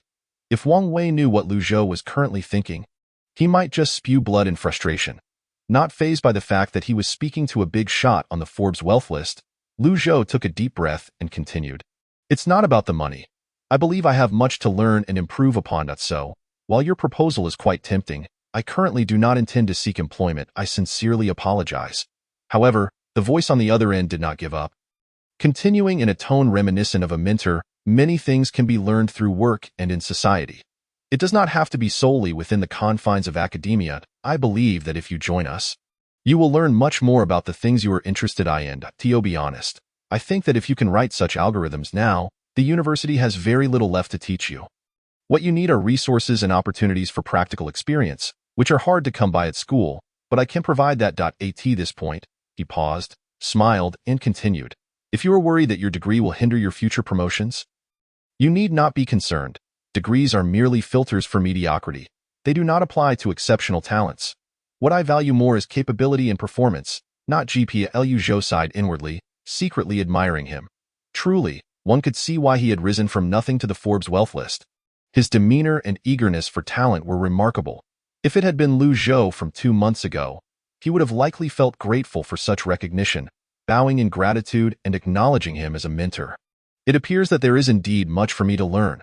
Apologies. Lu Zhou shook his head and said, with clarity, although I sincerely appreciate your high regard for me, I currently have no intentions of seeking employment, either now or in the future. I hope that when we meet again, it will be as partners in collaboration. There was a brief moment of surprise on the other end of the line, followed by an unabashed burst of laughter. Haha, that is indeed something to look forward to. With such a definitive refusal, there was little else to discuss. After hanging up, Wang Wei chuckled and shook his head, tossing his phone onto the table. This fellow certainly has a way with words. Theo become a partner of Shunfeng Group. Such an audacious claim. If he wishes to reach that stage, he should first contemplate how to survive the angel investment phase. There are far too many technicians venturing into entrepreneurship, and countless have perished on the metaphorical shores. Without the favor of capital, possessing mere technical skills offers little opportunity for realization. He had seen countless resignation letters submitted under the guise of entrepreneurship. Chapter 43. Is there a place for mercy? Not at all. In the afternoon, Lu Zhou found himself once again in that tiered classroom, participating in an interview with the Huagua Youth Daily. Remarkably, this marked his second interview within a month. However, this encounter was distinct from the last. The journalist informed him that the content of this interview would not only be published in the newspaper but could also potentially be featured online. Consequently, as the interview commenced, Lu Zhou felt a slight wave of nervousness. The interviewer was a beautiful young woman with a delightful voice, comparable to that of a broadcaster. With a gentle smile, she greeted him. "Hello, Lu. Shall we begin?" Lu Zhou nodded. "Yes, please go ahead. There's no need to be so tense. These are merely simple questions," the journalist reassured him with a smile, signaling the photographer to commence. She then adopted a professional tone and continued. "Firstly, I would like to ask how you typically study. Do you have any particular tips?" After a moment of contemplation, Lu Zhou replied, "There's nothing particularly special about my methods. I just spend a normal amount of time in the library and study regularly. Without any significant differences from my peers, I guess that's so. It seems you belong to the more gifted type," the journalist remarked with a smile before inquiring further. "In our interviews with other students, we learned that you also engage in part-time work. How do you manage to balance work and study?" Lu Zhou smiled and responded, "The part-time work is primarily due to my family's financial situation. I believe that with proper time management, it is possible to balance both." Though internally, he thought quite the opposite, that part-time work not affecting studies. What a farce. The journalist then asked, "I heard your sister is in high school?" "Yes," Lu Zhou replied. "After this summer, she will be entering her second year." With a slight smile, the journalist continued, "Do you have any words of encouragement for your sister and all the diligent students preparing for the college entrance examination?" Lu Zhou looked into the camera, beaming brightly. "Keep going. I'll be waiting for you at Jinda." And just like that, the interview was concluded. Aside from the final question, which was a soft promotion requested by the school, all his answers were genuine. Following the interview, the reporters from Huagua Youth Daily began to pack up their equipment with the assistance of school staff. After returning, they would write today's report based on their interviews with other students. For Jinling University, this public relations endeavor could be deemed a resounding success. Not only did it vindicate the institution from unfounded accusations, but it also significantly enhanced its reputation in the media. Which university could claim to have produced such an outstanding undergraduate? Regardless of whether he was nurtured by the school, he certainly brought pride to it. At the previous faculty meeting, President Su Jian had mentioned Lu Zhou's name twice, much to the delight of the leaders of the School of Science, particularly Director Lu, who had been beaming from start to finish. What constitutes an achievement for departmental leadership? This is it. Lu Zhou accepted a bottle of mineral water from a staff member, took a sip, and noticed Director Lu approaching him. Patting Lu Zhou on the shoulder, Director Lu said with a smile, "You performed well just now. Additionally, I received a call from the school leadership asking me to convey that you should refrain from part-time jobs like distributing flyers and sorting packages. If you are facing financial difficulties, the school offers scholarships." This was almost a veiled suggestion that the next scholarship would be awarded to him. Lu Zhou cautiously inquired, "What about tutoring?" "Absolutely, I wholeheartedly support that." Director Lu replied with a grin. "The school does not prohibit you from working part-time. Rather, when choosing a job, consider the nature of the work. Engaging in menial labor is simply a waste of time." The underlying concern was clearly about maintaining the school's reputation. If a critic were to emerge, questioning why such an excellent university student was reduced to distributing flyers and acting as a mascot. It would be difficult to defend. Upon hearing Director Lu's words, Lu Zhou sighed in relief. As long as he could continue tutoring, that was enough. A scholarship could amount to at most 10,000. A one-time award, and it wouldn't necessarily surpass the earnings from tutoring. There's one more thing. Director Lu cleared his throat and said with a smile, regarding that Zhu Feng who disrupted your normal life some time ago. Our school has decided to formally sue him. The case will be handled by Professor Wang Haixing from the law school. We won't aim to bankrupt him, but we must ensure he pays the price he deserves. You may need to testify in court. You have no objections, do you? Having a university professor handle a lawsuit is quite the prestige point. One could only imagine that in the courtroom of Jinling. There might be a few students among the audience. The thought alone was amusing to Lu Zhou. Without hesitation, he confidently declared, I have no objections. If needed, please be sure to notify me to attend. One must pursue the remnants of victory against a fleeing foe. Mercy is not an option. As for this nuisance, he must be dealt with decisively. Lu Zhou had refrained from mentioning the lawsuit earlier due to a lack of funds and energy. But now that the school was stepping in to seek justice, he had no intention of declining. He was eager to see the case brought to court. After the interview, Lu Zhou made his way to the experimental building. After informing Professor Tang about the offer he received yesterday, Professor Tang had requested him to visit his office today to discuss the matter. You truly turned down the offer with a salary of 500,000? After hearing Lu Zhou's choice, Professor Tang was somewhat incredulous, as he could easily discern the young man's affinity for money. Moreover, that was a substantial sum. Just yesterday, 2 graduate students in his office had been quietly lamenting why such good fortune hadn't fallen into their laps. Forget about a salary of 500,000. Even half of that would have compelled them to pack up and leave. Teacher, I have thought it through. I wish to dedicate my youth to the field of research. Money cannot tarnish my dreams, Lu Zhou stated with conviction. Professor Tang suddenly realized that aside from his fondness for money, this young man had a flaw, his tendency to exaggerate. However, this didn't necessarily constitute a bad trait. At least he could deliver results, which was far more valuable than those who merely boasted without action. I am pleased to see you make such a wise decision. Your future is undoubtedly worth far more than a mere 500,000 salary. Initially, Professor Tang had intended to offer him some counsel, but it now seemed unnecessary. After a brief pause, he continued, also, regarding the invitation from New York University, while I hope you will stay at Jinling University from the perspective of a professor. As an educator, I must inform you that the invitation from NYU represents an opportunity for you. Please consider it carefully before making a decision. For an average student, whether to stay or leave may not significantly impact the school. However, for someone like Lu Zhou, who could deliver results, the university naturally preferred him to remain in the country, at the institution. After all, to be able to submit papers to core SCI journals as an undergraduate. Who knows what accolades he might earn as a graduate student, perhaps even the Fields Medal, studying abroad. That sounds like it would require a considerable amount of money. Not to mention, language and cultural barriers present significant challenges. After pondering for a moment, Lu Zhou ultimately shook his head and smiled. I think Jinling University is quite excellent, and I promised my sister I would wait for her here. A smile of satisfaction spread across Professor Tang's face. It is wonderful that you see it this way.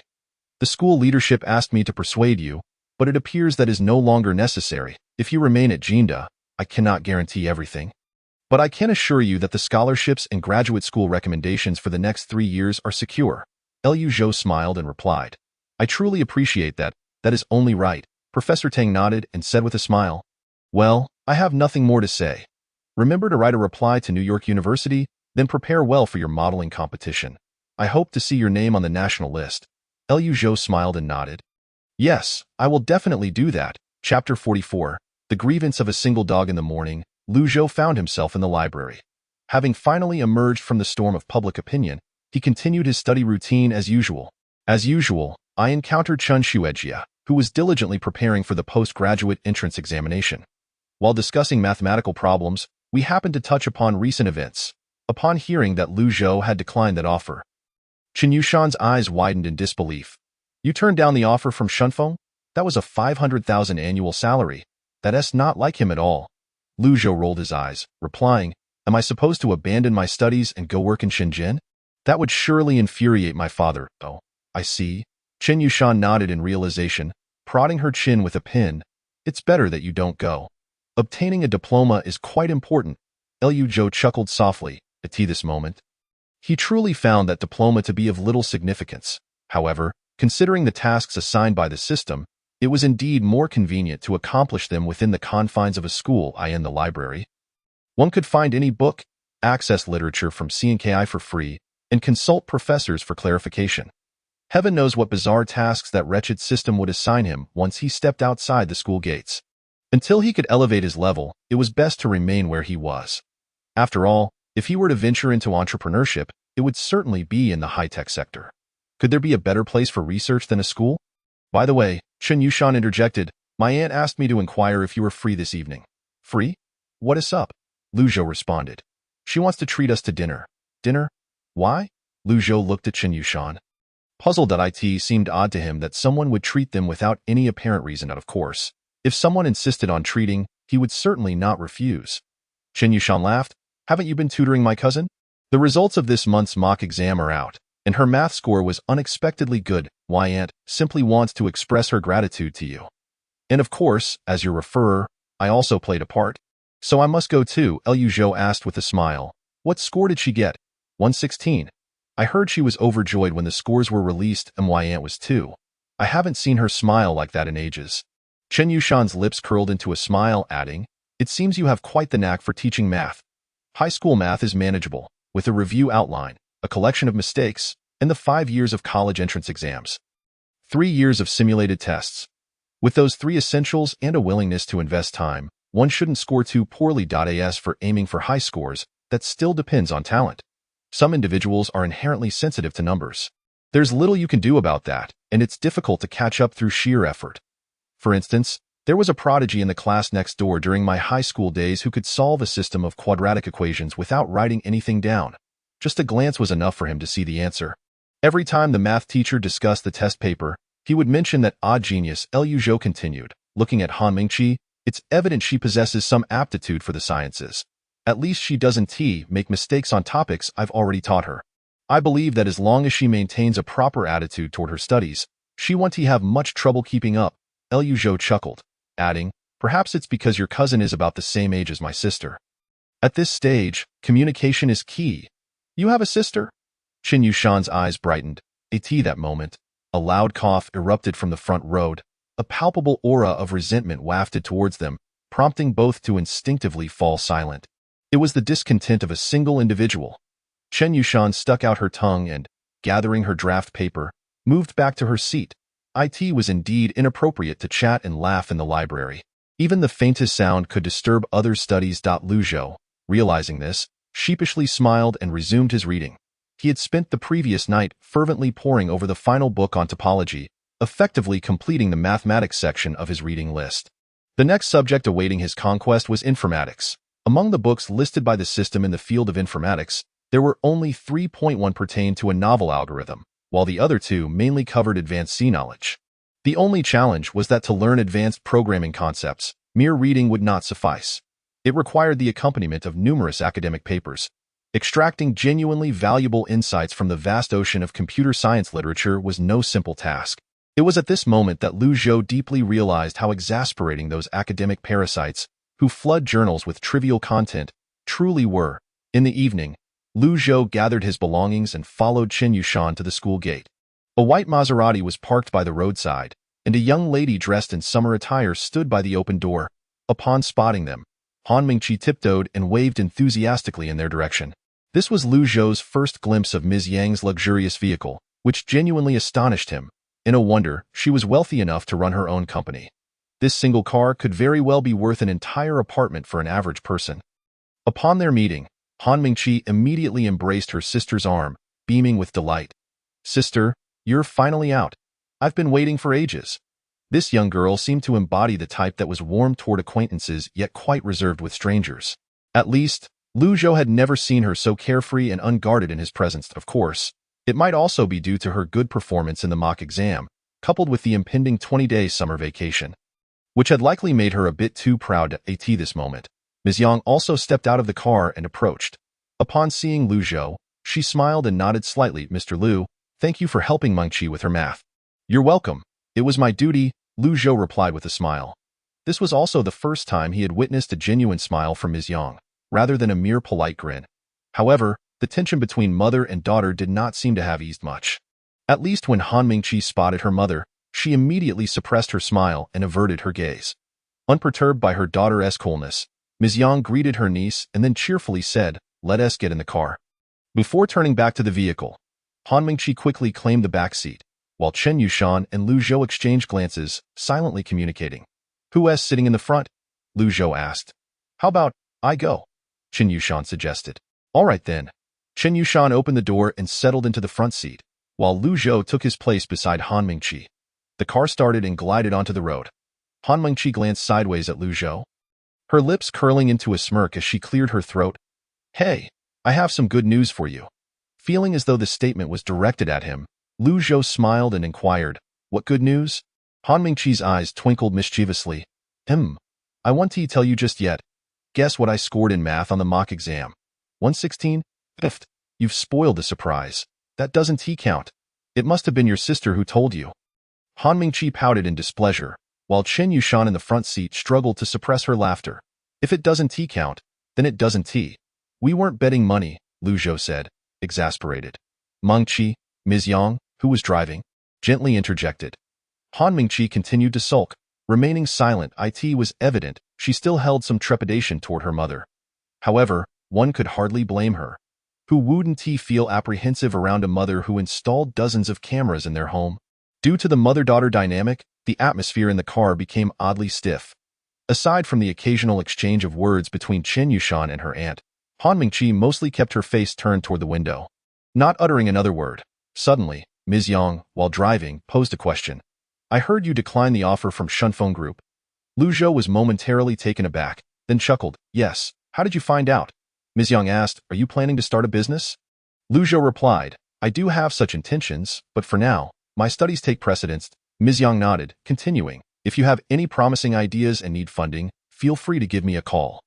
While I may not be able to provide substantial assistance, I can certainly introduce you to some angel investors. Of course, whether or not it succeeds ultimately depends on the brilliance of your project, as well as the quality of your business plan and presentation." Lu Zhou sat upright, listening intently. These insights were the experiences of successful individuals, lessons that were hard to come by in a classroom. However, Han Mingqi seemed less than fond of her mother's lecture. Lightly huffing and muttering, "It's after work hours.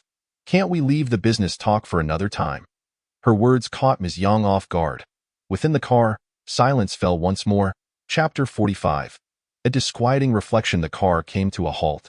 To Lu Zhou's surprise, he had anticipated that Ms. Yang would take them to some upscale establishment, but instead, their destination was a quaint street far removed from the city's clamor. The marble-clad facade of the restaurant sat nestled within an unremarkable street, yet it surprisingly stood out rather than being overshadowed by the row of desolate shops, exuding an air of distinction. Perhaps this was the taste of the affluent? Lu Zhou was not entirely certain. After exiting the vehicle, Ms. Yang led the group toward the restaurant. The interior decor was a stark contrast to the understated exterior, revealing an entirely different world.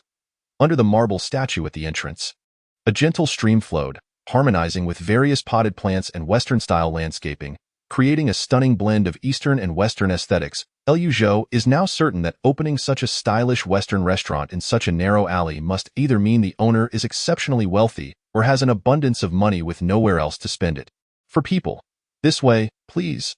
The waiter respectfully gestured for the group to follow him to the booth on the second floor. Han Mingqi, still reluctant to sit beside her mother, assertively took her place next to Lu Zhou. Chen Yushan, as she had in the car, settled next to her aunt. Once everyone was seated at the booth, the waiter promptly served each of the four a glass of lemonade and placed 2 menus on the table. After opening the menu, Ms. Yang smiled lightly and remarked, "The food here is quite delightful, especially the tranquility. It is a welcome reprieve from the city's clamor. Finding such a restaurant in a place like Jinling City is no small feat. I recommend the steak, and if that does not suit your palate, the seafood rice is also quite commendable. Today, it's my treat, so please do not hesitate." "Then I shall not be polite," Lu Zhou replied with a reserved smile. Glancing at the menu, though his eyebrows twitched in shock, "Goodness, how exorbitant. $8.88 for a steak. Perhaps I should opt for a plate of fried rice instead." "What? Fried rice is over 100 too. Are they trying to fleece us? However, judging by Ms. Yang's demeanor, she seemed unfazed by the prices. Liu Zhou could not help but feel a sense of awe. Truly, the wealthy inhabit a different realm of consumerism. Han Mingqi, however, wasted no time being polite to her mother.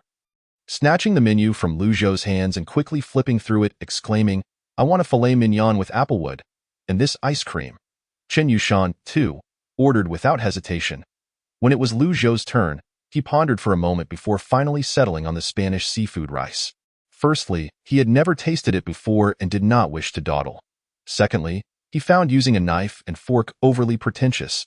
He preferred a more casual approach to dining. As for Ms. Yang, she merely ordered a salad. Observing the portion depicted in the picture, Liu Zhou could not help but wonder if that would truly suffice for a meal. Perhaps due to the restaurant's sparse clientele, the dishes arrived swiftly. As he beheld the steaming seafood paella, his appetite was instantly piqued, particularly by the mussels and scallops adorned with garlic. They looked utterly delectable. Seizing the moment, Han Mingqi stealthily snatched a mussel before he could even begin to eat. Liu Zhou's brow furrowed, but he chose to ignore her antics. However, Han Mingqi's little mischief did not escape her mother's notice. As expected, Ms. Yang scolded her. The smile faded from Han Mingqi's face as she huffed and turned her gaze elsewhere. Ms. Yang, I believe it is unnecessary to be so stern. Mingqi may just be joking, Liu Zhou interjected, attempting to mediate. This is a matter of manners. Ms. Yang remained unyielding, addressing him earnestly. Liu Zhou, feeling helpless, said nothing further. He had no grounds to critique how others raised their children. At most, he felt a twinge of sympathy.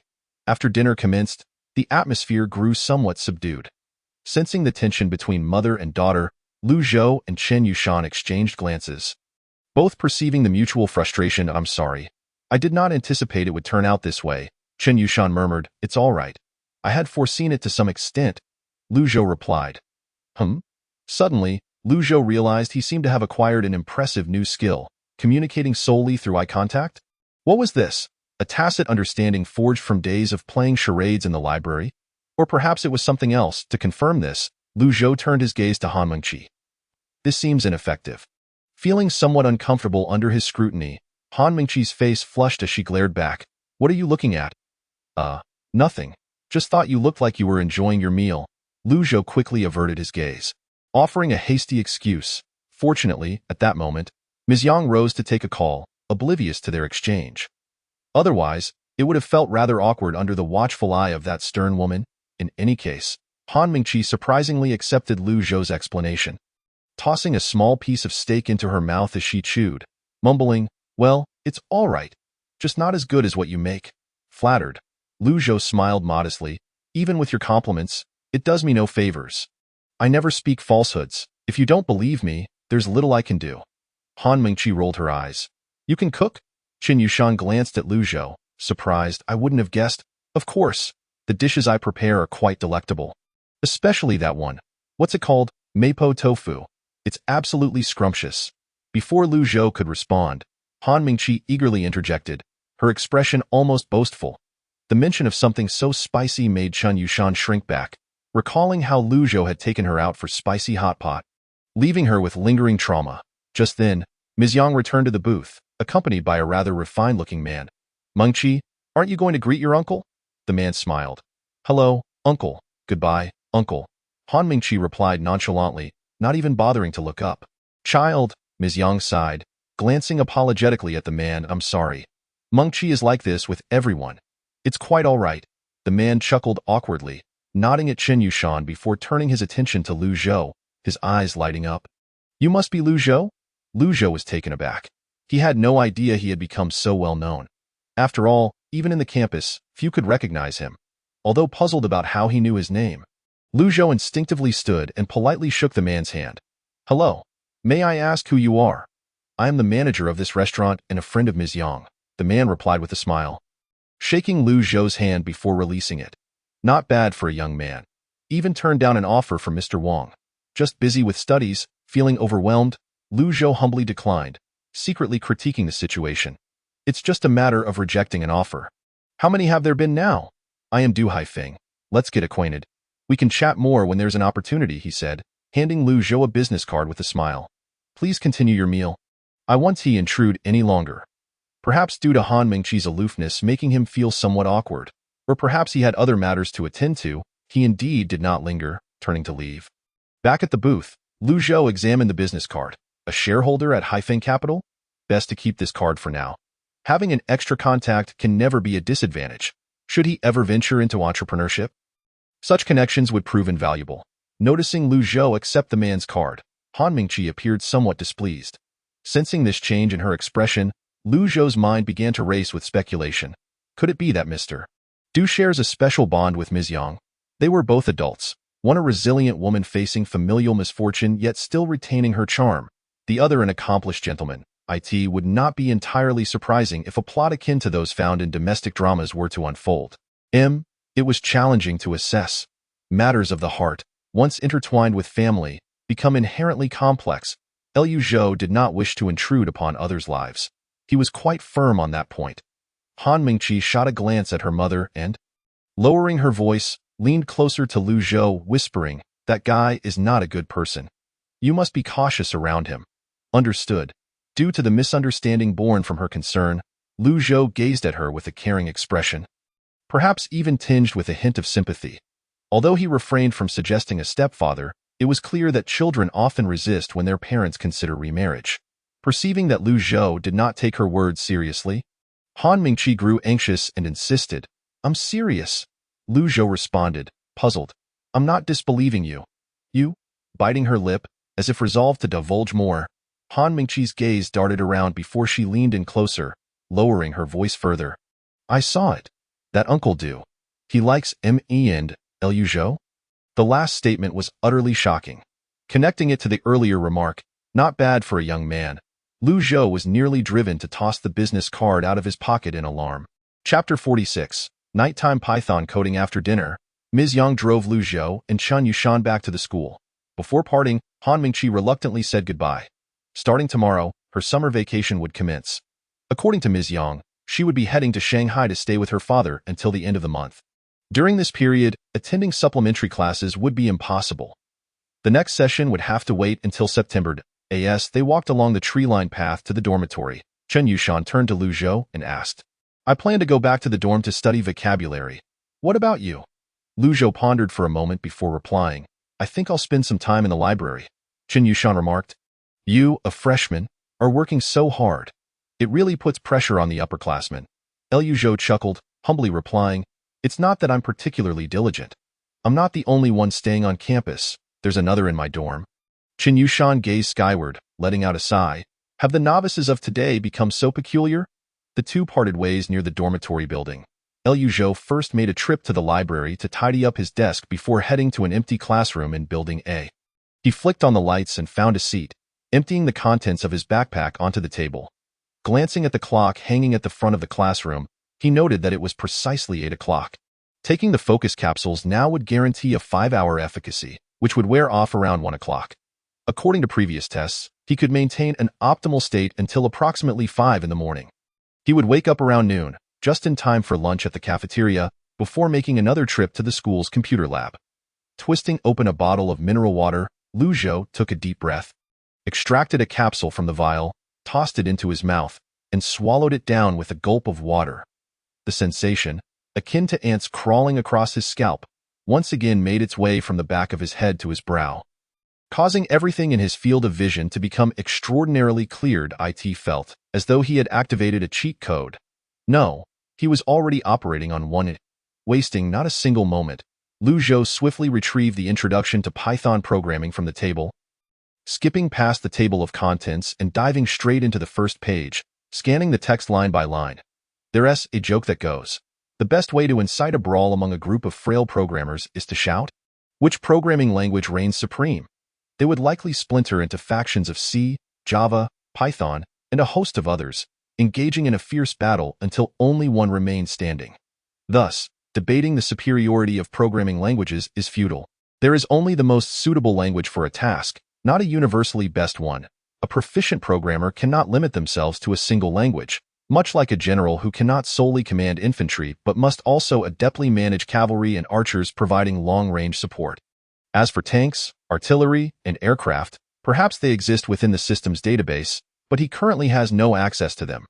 Functionally speaking, C resembles a Swiss Army knife, boasting significant versatility and operational capability. IT can accomplish intricate tasks. Yet when faced with substantial projects, it may not be the most user-friendly choice. For instance, if one wishes to construct a vehicle, one might need to start from the wheels. In contrast, Python and Java are akin to interpreted languages, with Python serving as the very wheel itself. If one seeks to build a car quickly, Python is undoubtedly the optimal choice due to its simplicity and directness. It is the cavalry of the coding realm. With its high readability, users do not need to spend excessive time on syntax. IT can transform a user's thoughts into reality in the shortest time possible. For example, creating a web page using Python is far easier and appears more concise than using C. Having already grasped the foundational techniques of C, Lu Zhou found conquering Python to be relatively manageable, requiring only time to commit the essential knowledge to memory, as for practical application and methodical summarization. Those could wait until tomorrow. Even without the assistance of focus capsules, he was confident in his abilities. The following day, Lu Zhou awoke groggily at his desk, half of his face marked with a red imprint. As with previous instances, when his brain reached the threshold of overload, he had fainted, skipping the entire process of falling asleep. The sensation was exhilarating, even more so than the stupor induced by alcohol. On one side, his mind was filled with knowledge at a visually perceivable pace, while on the other, his spirit soared to its utmost limits, akin to a cultivator nearing the final stages of transcending tribulations. Just a step away from success. Yet, the aftereffects were unmistakable, particularly due to his awkward sleeping posture, which left one side of his backside suspended in midair. When he stood up, his right thigh was nearly numb, and he nearly stumbled to the ground. It seemed he would have to request a sleeping arrangement in the classroom. That seemed rather impractical. Steadying himself against the desk, Lu Zhou shook his drowsy mind. Task progress 1130. In the course of a single day, he had completed the entire introduction to Python programming. While he could not claim mastery of the language, his basic understanding was certainly sufficient. Speaking of the time, he lifted his head to glance at the clock, and his expression shifted. Oh no, it was already 2 o'clock in the afternoon. The cafeteria must have closed by now, considering dining outside the school. He feared he might starve on the way. With a series of changing expressions, Lu Zhou finally sighed. Well, lunch would have to consist of a bowl of instant noodles to get by. After having indulged in a feast of exquisite delicacies yesterday, today would be a more modest affair. He headed to the supermarket to buy a cup of instant noodles and ambled back to the teaching building. Each teaching building had a hot water dispenser, accessible with a card, and it was free of charge.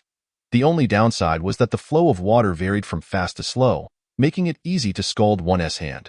Balancing his bowl of prepared noodles, Lu Zhou casually entered a classroom on the first floor, taking a seat in the front row and slurping noisily without concern for appearances.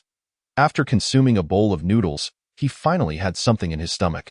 Wiping his mouth, he was about to rise and dispose of the trash when he heard a heavy cough emanating from the back row. Huh? There was someone in the classroom? Lu Zhou's expression turned somewhat awkward, as he had completely overlooked the presence of another person upon entering. Turning around, he was surprised to find none other than Wang Xiaodong. Lu Zhou approached to greet him, smiling. You didn't go home either? Wang Xiaodong remained silent, wearing an expression that seemed to convey, is that even a question? The conversation naturally came to a halt, creating a mildly awkward atmosphere. Just as Lu Zhou was preparing to make a hasty exit, Wang Xiaodong's keen eyes caught sight of the book peeking out from his shoulder bag, which happened to be one he had previously read. Raising an eyebrow, Wang Xiaodong inquired, Are you reading a programming book? Oh. Was this guy not active on Weibo, or checking his social media feeds? Lu Zhou regarded the academic with a puzzled expression. During the interview with the Huagua Youth Daily at Jinda, he and his 9 computer papers should have made quite a splash. How could anyone be surprised that he knew programming? Yet, despite his confusion, Lu Zhou felt no discomfort. He was naturally the more low-key type. So he merely smiled and humbly replied, I've been interested lately, so I've read a little. Python, is it? It truly is an excellent language, particularly suited for programming novices. If you're in your first year, you should have already completed C. If you wish to delve deeper into programming, starting with Python is indeed a wise choice. What about your reading list? Have you devised a study plan? Once the conversation turned to his area of expertise, Wang Xiaodong was unusually loquacious. I'm just browsing. I don't have any plans yet. Lu Zhou suddenly felt that this guy's enthusiasm was a bit overwhelming to handle. That won't do. Language is a profound subject. Only through planned, systematic study can one establish a solid foundation. I'll recommend a few books that you can borrow from the library. If you're interested, you can check them out. Without waiting for Lu Zhou's agreement, he took out a pen and casually jotted down an extensive list of titles on a scrap of paper. Viewing the list made Lu Zhou's scalp tingle, and he couldn't help but wonder if this guy displayed the same demeanor when he was with Lin Yuxiang. How did she manage to tolerate him? Of course, he was quite grateful for the reading list provided by this academic, though it was difficult to say whether he would find the opportunity to utilize it. If you have any questions, feel free to ask me, Wang Xiaodong said, pushing up his glasses with an expressionless face. Certainly, Lu Zhou awkwardly exchanged a few pleasantries before discreetly making his exit. Chapter 47. Developing an app for practice. The computer lab was remarkably quiet, devoid of any presence. After all, it was summer break, and most graduate students had no need for computers at this time. Lu Zhou walked over to turn on the air conditioning, casually selecting a machine to sit at, entering his student ID and password, and logging into the computer with practiced ease. The reason for choosing the school's lab was primarily because programs written in Python were typically run on a Linux system, allowing him to learn Python in a Linux environment, thus killing two birds with one stone. Meanwhile, his second-hand laptop was woefully inadequate. Even converting a thesis to PDF format caused it to stall momentarily, and by the time he loaded into League of Legends, others were already engaged in battle. The thought of dual booting or using a virtual machine was out of the question. Although the textbook thoroughly explained everything, he hadn't anticipated how cumbersome the actual usage would be. Indeed, theoretical knowledge on paper and practical application were two entirely different matters. To truly learn, one must rely on practice. As a first-time user of the Linux system, Lu Zhou felt utterly lost. After studying the instructional guide borrowed from the library for quite some time, he finally began to grasp the basics. It must be acknowledged that there was a reason Windows held such a significant market share. Its entirely graphical operating system allows even those who have never touched a computer to navigate with ease. In contrast, the Linux system operates primarily through command-line interface, enabling users to complete all tasks via keyboard. Fortunately, the school had installed a version with a desktop environment. Otherwise, Lu Zhou would have been left wondering about the utility of a mouse. Certainly, the advantages of Linux are quite evident. Its remarkable customizability and security render it more suitable for domains such as servers compared to the Windows operating system.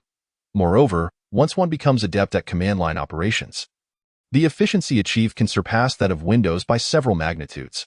Consequently, many companies inquire whether candidates are familiar with the Linux system when hiring back-end and front-end developers for server roles.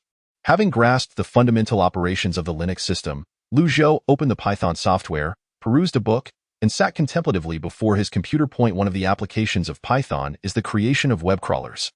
And if he wishes to validate his learning outcomes, commencing with this endeavor seems most fitting.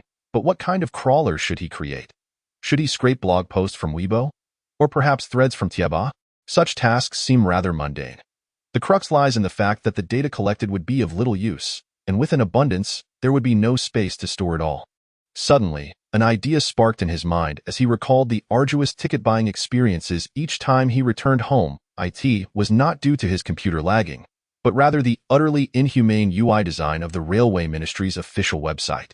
Scraping data regarding train stations, schedules, and available tickets from the 12306 website. This could indeed be feasible. With this thought in mind, Lu Zhou ceased his procrastination and immediately set to work. After all, as a quintessential application of the Python language, templates for crawler programs are well documented in literature, and the book also includes varying degrees of algorithmic enhancements tailored to different scenarios. Naturally, 12306 is not a typical BBS forum. Using it as a practice target for beginners presents considerable challenges. However, for Lu, who had thoroughly comprehended the entire book, the issues were minimal. The technical difficulty of creating a crawler was not particularly high. In less than 30 lines of code, he completed the program, which ran flawlessly without bugs.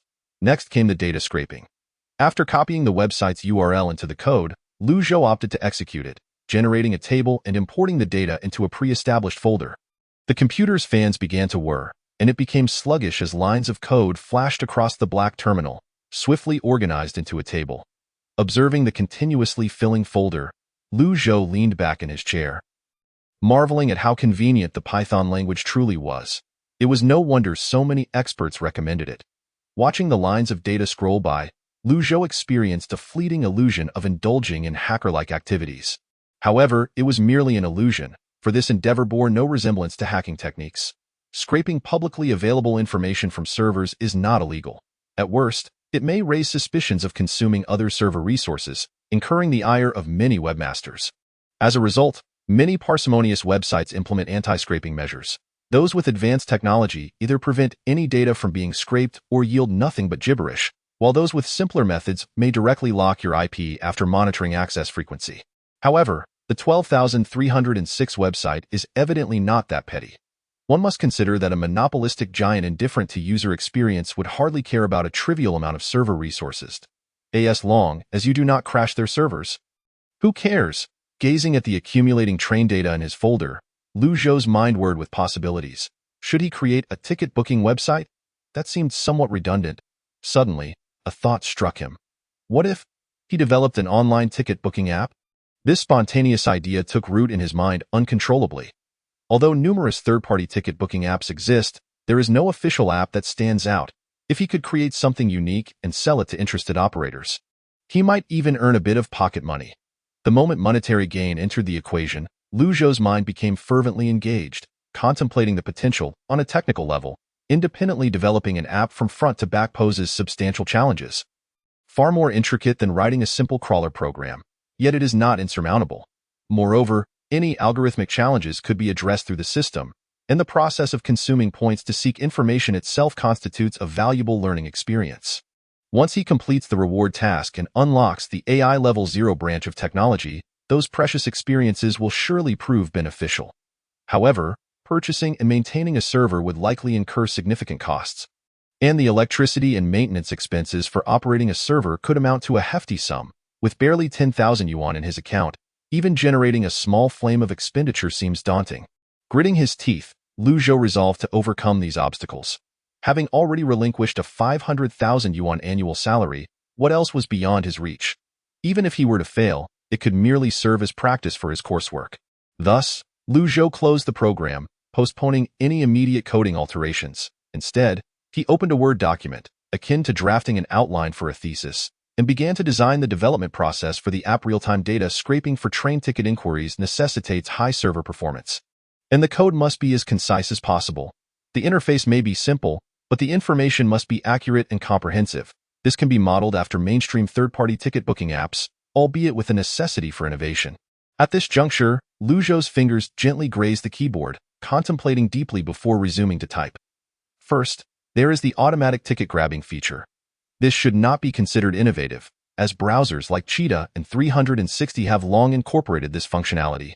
However, an automatic refresh for ticket availability, that seemed yet unexplored. Recalling last winter when he was late in booking tickets, and several roommates sat at their computers pressing F5 for nearly half an hour before securing a few return tickets, Lu Zhou acutely felt the struggle of countless individuals returning home for the new year. By persistently refreshing the official website's data, there exists a certain mystical probability of uncovering available tickets, some from other users' cancellations, while others he could not ascertain how they appeared. Nonetheless, this function could indeed be worth considering. For instance, setting a time frame and several train routes for the server to automatically refresh data on behalf of users. Submitting orders the moment tickets become available. Among the ticket-grabbing software he reviewed, it seemed this feature was absent. Moreover, from an algorithmic standpoint, it appeared feasible to implement. With this realization, Lu Zhou glanced at the wall clock. It was 3 p.m. After saving the Word document, Lu Zhou, brimming with enthusiasm, rolled up his sleeves and placed his hands on the keyboard. He was ready to get to work. Chapter 48. Who would have thought that writing papers could lead to wealth after a full day of labor? By 10 in the evening, Lu Zhou transferred the program to a USB drive and shut down his computer. Continuous all-nighters were not on the agenda. Having just stayed up late the previous night to read an introductory Python book, he resolved to retire early, as he wished to prolong his life. According to his original plan, he intended to delve into the advanced knowledge of C the following day, following the book list recommended by the system. However, it appeared that minor adjustments to his plan were in order. For instance, Without hindering the progression of his primary tasks, he could explore a couple of books on advanced Python usage. He had not anticipated that this book list would prove so useful so swiftly. Glancing at the draft paper that Senior Wang had thrust into his hands, Lu Zhou silently expressed gratitude, wishing for the well-being of good-hearted individuals throughout their lives. The summer vacation passed swiftly, and before long, it was mid-August. Whether it was the system's covert machinations or not, Lu Zhou found himself increasingly engrossed in learning, unable to extricate himself. Lu Rui claimed he had become obsessed, but Lu Zhou did not perceive it that way. He fully acknowledged that learning could be a tedious endeavor. However, the process of acquiring knowledge was undeniably pleasurable. This sentiment may seem contradictory at first glance, yet it is not. After all, not all learning endeavors yield knowledge. When one stares blankly at textbooks for hours without absorbing a single line, even a monk chanting daily would find it monotonous. Yet, if one can internalize every word and each knowledge point, fully comprehend them, and revel in the transformation from ignorance to understanding, even without external motivation, one would naturally become engrossed. As of now, he had completed 25 out of 30 system reward tasks, leaving just 5 specialized books on mechanical engineering and IC design to tackle. 2 months ago, Lu Zhou would have found these incomprehensible, but with the theoretical foundation provided by mathematics and physics courses, he felt confident that meeting the introductory standards should not pose a significant challenge. On the other hand, Lu Zhou's primary focus remained firmly on informatics. After all, attaining the informatics level 1 rank had cost him considerable effort. It would be a shame not to leverage that. After nearly a month of dedication, the app development work finally reached completion and passed the final bug check. This process proved far more arduous than he had anticipated, yet he ultimately triumphed. As a result, Lu Zhou's app development experience achieved a breakthrough from 0 to 1. The app, aptly named Campus Train, was specifically designed to cater to the student demographic of various universities, lacking the funds to hire a dedicated graphic designer. The app's interface was rather ordinary, with image assets sourced from free online materials. However, its simplicity and smooth operation were commendable. In pursuit of mastering Android application development, he diligently self-taught himself various development tools and immersed himself in numerous programming videos created by esteemed experts in the field, all of which he accomplished during the scant time he could muster. As for the porting to the iOS platform, Lu Zhou simply lacked the energy to tackle it at present. He decided it would be best to approach that endeavor gradually in the future. The immediate concern, however, was to find a reasonably reliable server. Absent such a server, he would be left with no option but to rely on a computer, allowing his roommates in dormitory 201 to utilize it, which hardly amounted to any societal benefit. While Lu Zhou fretted over the server dilemma, Professor Tang unexpectedly called him, inviting him to his office. Upon entering, Professor Tang greeted him with a warm smile, gesturing for him to take a seat, and then inquired amiably, "How have you been lately?" "All is well, Professor. Is there something you wish to discuss?" Lu Zhou replied with a smile. Professor Tang chuckled softly and continued, "As September approaches, Director Lu has asked me to check in with you regarding your preparations. How are things progressing? I believe we are on track. I feel confident about my contributions. It largely depends on how my 2 teammates are faring." Lu Zhou responded cheerfully, "That's reassuring. This competition presents a significant opportunity. I hope you seize it. I want to pry further. Your instructor, Lu, is far more knowledgeable in this regard. Feel free to consult him if you encounter any uncertainties." Professor Tang paused, regarding Lu Zhou with a smile. "What have you been researching lately? Have you produced anything noteworthy? Incredible. You noticed that?" Lu Zhou exclaimed in surprise. "How did you know?" "I merely asked casually. You certainly keep me on my toes," Professor Tang said, leaning back in his office chair and taking a sip from his thermos. "So, what is it this time?" "Well, it's not particularly groundbreaking," Lu Zhou admitted with a sheepish grin. "I overheard some classmates lamenting the difficulty of purchasing train tickets during peak holiday travel. So I attempted to develop a ticket-snatching app." Professor Tang was momentarily taken aback, furrowing his brow as he questioned, "What prompted your interest in computer science?" He had assumed that Lu Zhou had been quietly working on some mathematical breakthrough, only to discover that Lu Zhou had diverted his focus entirely to computer programming. It was quite the deviation. The last time they met, Lu Zhou had been inquiring about Mersenne primes. This was not merely a case of dabbling in multiple areas, but rather akin to a monkey grabbing corn. Lu Zhou found himself equally puzzled. Had his mathematical aptitude completely overshadowed any talent he might possess in computing? Just half a month prior, the Huagua Youth Daily had lauded him as a polymath. Haven't I always been engaged with computer science? Lu Zhou attempted to clarify. Professor Tang appeared slightly taken aback, as if recalling the matter, and then awkwardly chuckled before asking, "Are you considering a transfer to the computer science program next semester?" Lu Zhou shook his head, replying, "I have no such intentions at the moment. I believe mastering mathematics is crucial. It greatly aids my studies in other subjects. Furthermore, even if I were to switch to another department, it may not necessarily suit me." This assertion held truth, as during recent studies involving advanced physics and organic and inorganic chemistry, mathematical knowledge had proven immensely beneficial. Computer science is indeed a popular field. Should you wish to switch majors, I wouldn't oppose it. However, in my personal opinion, if you can continue to delve deeply into mathematics, your potential for greatness will be even greater. After so many years of teaching, I must say your talent is quite rare, Professor Tang sighed. Yet, I also understand that you are not the type to patiently toil away in a laboratory conducting research. You tend to be rather restless. Lu Zhou found it difficult to discern whether Professor Tang was critiquing him or praising him, or perhaps expressing regret. Whatever the case, he resolved to ponder it later. Professor Tang sighed again, shaking his head. "The primary reason for summoning you today was to discuss your paper and see if you have any new findings. I hadn't anticipated you would be preoccupied with computer science this month. I feel as though my inquiry was in vain." Lu Zhou raised his eyebrows, thinking to himself, "I have produced numerous papers. You must be concerned I'm merely inflating my output.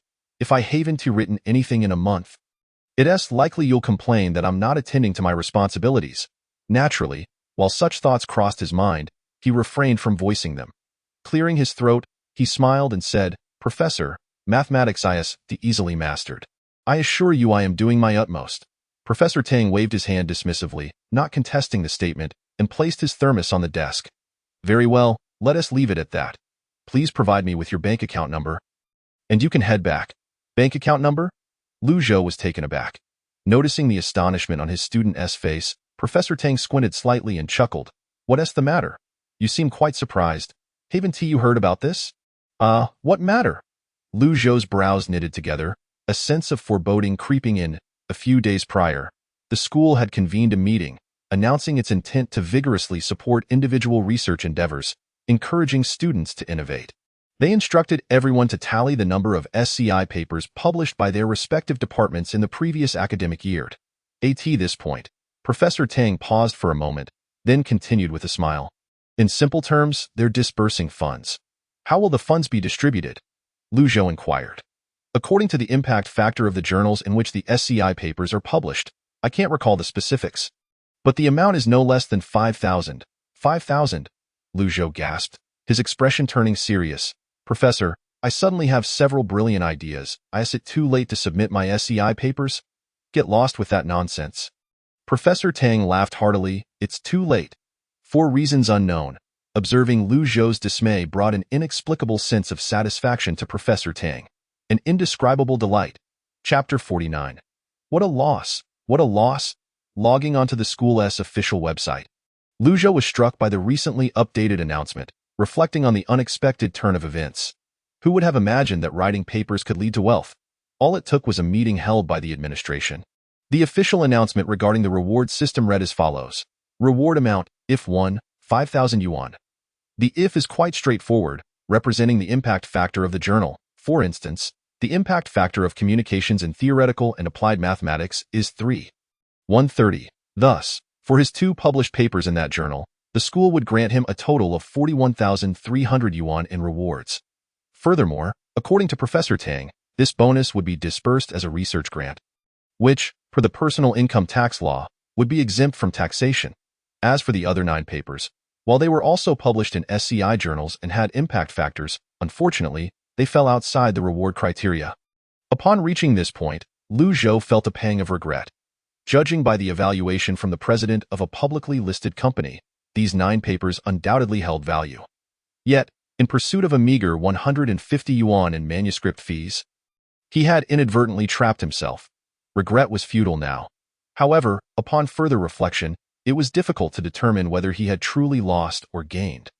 Had his papers been published in more prestigious journals with professional academic editors reviewing them, they might not have stood out amid the multitude of submissions and been approved so swiftly. His ability to secure an S rating and unlock the system's reward tasks was largely due to the rapid acceptance by those lesser-known journals. In any case, it seemed the funds for the server were now somewhat assured. Perhaps? Josie, what are you staring at?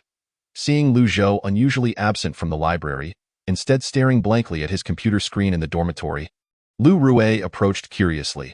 After quite some time, Lu Zhou had finally reverted to calling him by his name instead of Brother Lud. It seemed that any initial excitement had its expiration date. Nothing much, Lu Zhou sighed. I'm just lamenting the loss of my little funds. What little funds? Lu Rue inquired, his eyes widening. The SCI paper reward? Wow, that's impressive, he exclaimed. How much are you expecting to receive? I'd estimate about 10 to 20,000, Lu Zhou understatedly replied, having his expectations. To his surprise, even this modest estimate left Lu Rue in shock. After a prolonged silence, Lu Rue finally spoke, his tone filled with melancholy. Josie, I want to say anything more. You're treating us tonight. Lu Zhou contemplated this and deemed it reasonable. After all, they had agreed long ago to remember each other when fortune smiled upon them. While he was somewhat materialistic, he was not the type to be stingy. Thus, he took Lu Rue to a street food stall near the school's entrance, opting for a spicy hot pot establishment. Once the chosen hot pot was served, Lu Rue, who typically abstained from alcohol, surprisingly ordered 2 bottles of beer. They each opened a bottle. After enjoying the hot pot, Lu Rue suddenly asked, how does it feel to stay on campus during the summer vacation? Chewing on a stick of tofu, Lu Zhou pondered briefly before responding, it's been fine, quite fulfilling. I envy you. Lu Rue sighed. I feel like I'm getting dumber. I can't focus on anything. To be honest, he regretted signing up for the mathematical modeling competition. Although he had felt honored to pass the initial selection at the school, given the teammates and teachers assigned to train them, he soon realized just how far behind he was compared to the genuine experts in the field. For instance, the senior from his group, who is already in his 3rd year, has won the national second prize twice. He participates in this competition with the ambition of striving for the national first prize before graduation. In comparison to this remarkable individual, he feels like a mere junior clinging to the coattails of greatness. Yet, this extraordinary talent humbly claims to be lacking in ability and knowledge. Subsequently, Lu Rue learned that, aside from the teams organized by various schools, there are several formally established groups within the department, where true prodigies congregate. However, these exceptional talents do not train alongside them, hence they rarely encounter them. Now, Lu Rue understands that the team to which Lu Zhou belongs must be that legendary formal group. Upon receiving this revelation, a mixture of emotions swells within him. The disparity is so vast that he even begins to question whether there is any need to envy this suddenly ascendant roommate. Clinking glasses with Lu Rue, Lu Zhou casually remarked, "You're the one exhausting yourself unnecessarily. What can I say? Those more talented than me are working so hard. I have no choice but to keep up." After gulping down a mouthful of beer, Lu Rue let out a sigh, as though he wished to expel the turmoil within him into the gradually darkening night sky, watching it drift away with the lengthening shadows. However, having indulged in a bit of alcohol, Lu Zhou failed to grasp his melancholy. Moreover, once a person starts drinking, they tend to speak in a rather frivolous manner. I remember. That's not how the saying goes. Is it? Lu Rue paused, momentarily taken aback, thinking Lu Zhou might have some profound insight, and earnestly asked, then how is it supposed to be said? Lu Zhou belched, not giving it much thought, since those more capable than you are still striving. What's the point of your efforts, Lu Rue? In the end, the 2 of them consumed a total of 7 bottles, 5 of which were downed solely by Lu Rue. This fellow was not the type who could handle his liquor, and he belonged to the category that remained silent even when intoxicated. By the time they reached the last bottle, he suddenly thudded onto the table, startling Lu Zhou and alarming the vendor of the spicy skewers, who feared he had encountered counterfeit liquor. Later, when they turned him over, they found him rambling incoherently, which finally relieved both Lu Zhou and the shopkeeper. After settling the bill, they managed to carry the inebriated Lu Rue back to their dormitory. Lu Zhou, too exhausted to lift him onto the bunk, simply pulled a mat from his cabinet and laid it on the floor, providing him a makeshift bed. Then, he ensured Lu Rue was comfortable on the mat and draped a blanket over him. Having done all this, one could hardly ask for more. Turning on the air conditioning, Lu Zhou sank into a chair, twisted open a bottle of mineral water, and took a sip, releasing a deep breath. This entire ordeal had utterly worn him out. Meanwhile, Lu Rue, as soon as he lay down, began to snore, blissfully unaware of his own state. You'll wake up with a splitting headache in the morning.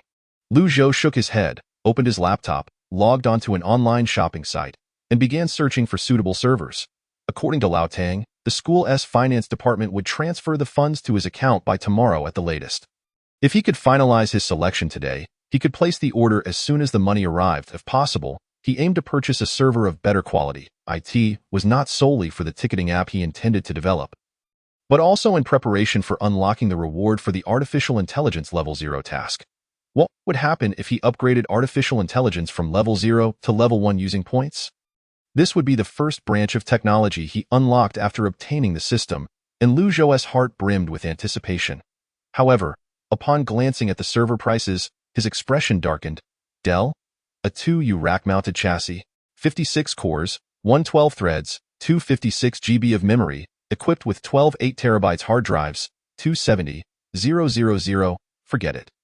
Lenovo IBM, dual controller storage array, utilizing Storewise real-time compression technology, 64 GB cache with 8 GB fiber optic interfaces, and 24 3.5-inch discs, quotation, 40,000. This seems reasonable. Wait, did I just lose a zero? I can't afford that. Flipping through the pages, all the prices were similarly exorbitant. What on earth? Why is it so expensive? Lu Zhou sorted the prices and found there were cheaper servers in the tens of thousands. But he couldn't be sure if they would meet operational demands. Moreover, he couldn't possibly spend all his money on a server. Maintaining server operations would also incur costs. In a quandary, Lu Zhou suddenly remembered the computer science was in his group, and of course, why not ask him? Noticing that it was still early, Lu Zhou promptly pulled out his phone and made a call. Chapter 50. A scholar who cannot apply what they learn is not a true scholar. You wrote a web scraper in Python? After listening to Lu Zhou's explanation, Wang Xiaodong frowned while holding the phone. Lu Zhou clarified, to be precise, it's a ticketing app. I'm considering buying a server to test it out. You have any good suggestions? Don't bother, Wang Xiaodong interrupted Lu Zhou bluntly. Do you know how to set up a server? Do you have a place to put it? Try running it in your dorm, and within half a minute, the entire floor will lose power. Huh. Is it really that extreme? However, his tone suggested he had experienced this himself. From across the line, Wang Xiaodong continued with an air of indifference. If you want to earn some pocket money, you can take on some freelance projects. There's no need to exhaust yourself over a troublesome app operation. If you have spare cash and want to experiment, consider renting a cloud server. It'll definitely save you money compared to managing a server yourself.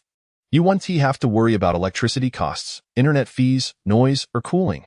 There are pay-as-you-go options, as well as hourly or monthly plans. Is it really possible? Lu Zhou was taken aback. So, this is what it means to be an outsider trying to join the fray. Wang Xiaodong sighed, patiently elaborating. Also, you should register a domain for the app you're developing. I suspect you haven't thought of that. Can't I just use the server's IP? Lu Zhou inquired. No, Wang Xiaodong replied decisively. For instance, if you develop an app on iOS and hardcode the server's IP address in the code, once the cloud service provider changes server equipment, not only will you have to repackage and upload it to the App Store, but you could also lose a significant portion of your users, as not everyone will enable automatic updates. Don't know? That's close. Lu Zhou realized he had never considered that. After a brief pause, Wang Xiaodong continued, moreover, the most crucial point is that your web scraper will be collecting data from third-party websites, which could lead to your IP being blocked by the site operators. Using a cloud server can help avoid this issue, as companies like Alibaba have an astronomical number of IPs, saving you the hassle of managing virtual IPs. Once the conversation shifted to his area of expertise, this scholar unexpectedly became quite talkative, expounding on the subject with great enthusiasm. This reminded Lu Zhou of their dormitory's resident expert, who could easily talk for half an hour about the intricacies of a particular game. Naturally, the insights Wang Xiaodong shared were exceedingly valuable. Lu Zhou listened attentively and even jotted down notes. If the scraper is targeting the 12306 website, it won't consume much server resources, especially since they are currently promoting to small and medium-sized enterprises, offering substantial discounts. Let me think. Initially, renting a server with a packet sending and receiving capacity of 1 million PPS should suffice. It'll only cost a bit over 300 yuan a month. Once user traffic increases, you can simply upgrade the service by paying. It's far more convenient than managing a server yourself. Wow, The scholar truly lives up to his name. Liu Zhou felt that in just one phone call, he had saved himself several thousand yuan in unnecessary expenses. Of course, he still needed to purchase his own server, but he could afford to delay that until his funds were in order. Thank you. I'll treat you to a meal another day. Liu Zhou expressed his gratitude earnestly. We'll see, Wang Xiaodong replied. And just like that, the conversation shifted from computers to meals, causing his enthusiasm to plummet back to his usual terse demeanor. However, Liu Zhou had already asked all his questions and had no intention of continuing the awkward small talk, so he thanked him again and hung up the phone. Grasping the mouse, Liu Zhou logged onto the Alibaba Cloud website and began searching for service options.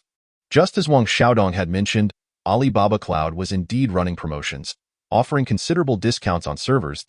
A million PPS server rental was only 300 yuan per month, including a 100 GB free SSD cloud disk. With an additional 200 yuan for an upgrade to 1 terabyte, charges for excess data at 0.3 yuan per gigabyte per month. The CPU, internal bandwidth, and packet sending and receiving capacity could all be upgraded as needed. With a 50% discount available for 3 years, this pricing was exceptionally favorable. Barring any unforeseen circumstances, he could keep the operational costs of the app under 1,000 yuan in the short term. If user numbers exceeded expectations, he could simply pay to upgrade the service, so be it. The next challenge is promoting the app, ensuring it's ready before the start of the school season. Liu Zhou contemplated. Post ads on forums, promote in freshman groups. Ultimately, the primary goal is to build up user traffic. After filling out the application to rent the server, Liu Zhou headed to the bathroom to take a shower. When he returned to the dormitory, just as he was about to climb up to his bunk for sleep, a pungent odor suddenly assaulted his senses. Turning around, he saw Lu Rue lying on his side, having just vomited all over the place. What the hell? This guy was sleeping soundly just a moment ago. How did he end up like this? Without a moment to hesitate, Liu Zhou jumped down from the ladder and dragged Lu Rue towards the restroom. Get off me! I can still drink. Lu Rue, in a state of befuddlement, suddenly blurted out while reaching out to push Liu Zhou, who was propped up against him. Upon witnessing the lad's reaction, Liu Zhou was immediately flustered and hurriedly exclaimed, "Damn it, Rue Gu! You must hold it together. I warn you, I just took a shower." Ugh! Liu Zhou. That shower was in vain, and sleep was now out of the question. The dormitory was filled with a nauseating stench of stomach acid. An utterly dismal experience. Liu Zhou swore this would be his final occasion drinking with Lu Rue. Eventually, as Lu Rue continued to retch, he gradually regained his senses, glanced at the chaotic scene and Liu Zhou's clothes strewn about, and awkwardly apologized multiple times. They turned off the air conditioning, and together they began to clean up the wreckage, opening the front and back doors to air out the room. After completing these tasks, Liu Zhou took another shower and, without uttering a word, grabbed his mat and decisively slipped away to the class monitor's dormitory to sleep on the floor. In this ghastly weather, it was nearly impossible to sleep without air conditioning. The next day, Liu Zhou rose early. Upon returning to the dormitory, he found Lu Rue still snoring away. Ignoring him, Liu Zhou made his way back to his own spot and powered on his computer. The cloud server he had applied for was swiftly ready, and after uploading the data, the web crawler commenced its task, gathering and organizing the train schedule and ticket availability information from the 12306 official website. Anyone could utilize the stored account credentials to effortlessly purchase tickets online, receive sale alerts, automate purchases, and conduct timed refreshes. All the necessary functionalities were present and remarkably convenient. Although the pale blue interface was somewhat monotonous, it at least wasn't off-putting. Having downloaded the app onto his phone, Liu Zhou casually selected a station to test it again and found that placing an order worked perfectly. Ultimately, at the payment stage, he opted to cancel the order. Subsequently, he spent the entire day uploading the app to several major domestic Android download platforms such as the Android Market, Baidu Mobile Assistant, and 360 Assistant. Observing the steadfastly zero download count from the developer's backend, Liu Zhou sighed. Indeed, operating an app proved to be no simple feat. The saying of fragrant wine fears a deep alley rang true. Without users, it was a significant dilemma. The free promotional applications submitted to various platforms were still pending approval. Shaking his head, Liu Zhou shut his laptop and stuffed the book he intended to read into his backpack. Whatever the case, he decided to give it a 6-month trial run. If it failed, he would simply chalk it up to experience. Chapter 51. A sudden inspiration. Time swiftly flew to late August, and various universities were soon to welcome the new academic year. The last batch of senior students remaining for supplementary exams were dragging their suitcases into society, bidding farewell to their youth. Meanwhile, a fresh wave of bright-eyed, vigorous high school graduates were poised to flood the university campus, turning the page on a new chapter titled Youth. Soon, the most bustling moment of the year would arrive. Members of the student council were gradually returning to campus, busily convening meetings in preparation for the orientation activities. Liu Zhou was likewise occupied, though not with the orientation. His task was far more meaningful. At that moment, he had printed a hefty stack of flyers and was about to resume his old profession of promoting employment opportunities. Just as he was preparing to paste the first flyer, he collided with the vice president of the department, Lin Yuxiang. Curiously, she peered at the flyer in Liu Zhou's hand and inquired, "What are you doing?" Liu Zhou's expression faltered slightly, caught red-handed. Is it not permissible to post flyers here? Lin Yuxiang replied innocently, "While I could turn a blind eye, it would soon be confiscated by other members of the student council." That posed a dilemma. Just as Liu Zhou was feeling awkward, Lin Yuxiang stepped closer to examine the flyer. "Campus Train app? Wow. I didn't expect you to know how to program. Did you create all of this?" "Hey, that's a bit too close." Liu Zhou subtly took a half step back and replied, "Yes, what's the matter?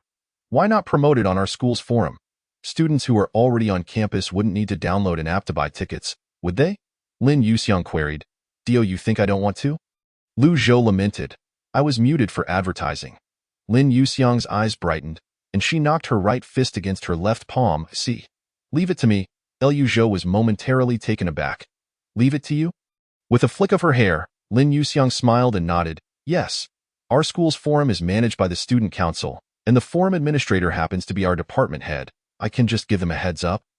And getting a few days of pinned posts shouldn't be an issue.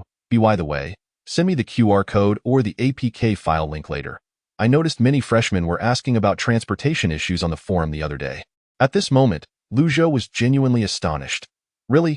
Thank you so much." Lin Yuxiang smiled and replied, "No need to thank me. I should be the one thanking you. This is the power of networking? No wonder while others in their first year were merely subordinates." She had ascended to the vice presidency of the student council. Watching her retreating figure, Liu Zhou felt a wave of admiration. What a formidable woman! Nevertheless, he was immensely grateful. Initially, he had harbored reservations about this teammate who could barely contribute. Now he found himself at a loss for complaints. Wait, an idea suddenly struck Liu Zhou, as if he had grasped something elusive. Many freshmen were inquiring about transportation issues, and his campus train app was precisely aimed at students. Traveling was indeed a concern. It's not just about taking the high-speed train. Recalling his own first day at school when he mistakenly went to the wrong campus, Liu Zhou began to earnestly contemplate the issue. He could directly add a student channel to the main interface, along with options for returning to campus and departing. This would assist new students in purchasing tickets with a single click while also establishing the shortest bus route. However, this would require data scraping from various bus stations. Wait, he could directly gather secondary data from third-party maps. Baidu and Gouda have abundant transit routes. How could I have forgotten this? The more Liu Zhou pondered, the brighter his eyes became. Not only buses and subways, but many students, after disembarking from the train station, would choose to carpool. This primarily depended on unlicensed taxi drivers actively soliciting passengers. If he could collect users' train information, along with their target university and starting station, hometown, and aggregate the number of students from various universities on a single train, wouldn't that allow them to form groups right on the train? Even if they didn't carpool, finding a companion to head to school together would be beneficial. Moreover, while arriving at school was manageable as many key universities had direct subway access, departing could be less convenient after disembarking from a high-speed train. If there was a need for carpooling, it would certainly be more convenient to travel with fellow students or alumni rather than with total strangers who shared no common ground. With so many universities nationwide and a multitude of students, even capturing just half of the market share would yield an unimaginably vast user base. Furthermore, these users would be precisely targeted within a specific demographic, offering immense added value. With this thought in mind, Liu Zhou no longer hesitated. He promptly returned to his dormitory, powered on his laptop, and began working on the 0.12 version update. This significant revision would bind users' university information with their train information, optional. As long as users link their university details, they would be able to see how many fellow alumni were using the campus train app on the same train. The addition of friend functionality, private messaging, carpooling group formation, and transfer route reminders. These were all essential features in the future. He could also implement group chat channels to further enhance user engagement, though that would involve substantial work and numerous issues to address, necessitating a delay. Given the changes to core code, the workload was exceptionally large. Coupled with the addition of various features tailored to student users, the entire UI would also require significant adjustments. To save time, Liu Zhou expended 150 points to delegate some of the more challenging code to the system, then meticulously transcribed the remainder from memory. He ultimately completed the final stability tests just before the end of the month. Now, his points balance stood at 775 to updating. Liu Zhou exhaled deeply. This modification could be considered revolutionary, and he hoped it would help him stand out among numerous apps. Checking the download count, he noted only 15. Liu Zhou reassured himself that, compared to version 0.11, achieving double-digit users was at least a positive start. Just yesterday, he had sent the link to Lin Yuxiang, and it was likely she would log into the school forum today. Perhaps after today, the user count would witness a notable increase. Since he could promote it on the forum, why not try other platforms as well? Suddenly, Liu Zhou remembered that he had registered a Weibo account to confront that Zhu Fengkai. Without hesitation, he logged in. What the? Another 10,000 followers. Seeing the follower count, Liu Zhou was taken aback. Then, noticing the 99 unread messages, his brows twitched violently. Upon opening them, it was unsurprising to find messages either requesting contact information or asking for essay writing services. Seriously, could these people not set a price themselves? They might as well have blinded me with their lack of sincerity. Shaking his head, Liu Zhou began drafting a blog post and pasted the link. Campus Train app is now live. Come download it. A bit awkward. But what should this advertisement even say? Liu Zhou was at his wit's end, unable to devise a solution. Ultimately, he resigned himself to the situation and, conforming to local customs, added a line at the end of his post. Repost for a chance to win. 10 lucky fans will receive guidance on revising their SCI papers, anonymously. He had nothing else to offer. So he resorted to selling his talent. Among his followers, university students likely constituted the majority, right? This kind of promotion might have some merit, wouldn't it? Well, pondering over these matters seemed futile. Liu Zhou clicked send and then closed Weibo. Man proposes, but heaven disposes. Chapter 52. Trending again. Wow. The academic prodigy lives up to his reputation. Unable to secure a ticket for the train, he created an app to snatch tickets himself. I'm in awe. I wondered why the academic prodigy turned down an offer from Mr. Wang. Turns out he's planning to start his own business. Sigh. I envy those with such sharp minds. Laughs and cries. Reposted. Reposted. I'm impressed. Academic prodigy, are you into online dating? My lowly voice. Proficient academic. I'm a middle school student. The belle of my class said if I rank in the top 10 for finals, she'll date me. If I get lucky, could you teach me math? Need help revising an SCI paper? Sure. May the three pure ones bless me, and Saint Mary, I pray to win. Repost. I'm a doctoral student. I am impressed. Reposted. I don't want SCI. Can I cash in? The next afternoon, while having dinner, Liu Zhou opened his phone and was startled. Why were there so many shares? Although most of the titles seemed to indicate people were merely joining in the fun. Skeptical, Liu Zhou checked the trending topics and became even more unsettled. Fourth on the trending list. How did this happen out of nowhere? Although the repost count was indeed high, it still seemed far from trending. Upon clicking the trending topic, Liu Zhou realized that it wasn't his blog post that had gone viral, but rather the app he developed, reported by some marketing account. The initial news source seemed to be called Campus Fresh News, and subsequently it was shared by multiple marketing accounts with millions of followers, eventually catching the attention of Huagua Youth Daily's official microblog, which also shared it. Although it wasn't advertising for him, the name Campus Train was indeed mentioned in the body of the text. A freshman from Jinling University couldn't get a ticket for the high-speed train, so he created a ticket-snatching app for his classmates to use for free. Let us see how others enjoy their university life. Remember that freshman who published 10 SCI papers in a month? He.S. back again. Dog emoji. In short, those were the types of headlines. Following this sensationalism, a chain reaction ensued that spiraled out of control. Seeing this situation, Liu Zhou couldn't help but be both amused and exasperated. He never anticipated that he would trend twice in 2 months. He logged into the developer backend on his phone, entered his admin account and password, and briefly checked the user count and download data across various platforms. To his astonishment, the number of registered accounts had exceeded 150,000. Particularly in the Android market, the download figures surged dramatically, skyrocketing to the top of the daily download chart. It seemed that his app had indeed earned widespread recognition among students. As for how many users would remain, that depended on future operations. At that moment, he received a call from Chen Yushan Lu Zhou. Is that app you created? The voice on the other end brimmed with excitement, almost more jubilant than he was. Yes, I made it. What's up? After receiving a confirmation, the caller fell silent. After a long pause, she suddenly sighed. Her tone slightly heavy. It's nothing. I just feel like you've soared so far ahead that I don't know what to say. Lu Zhou, puzzled, responded. So far ahead? Not really. I still have 3 years until graduation.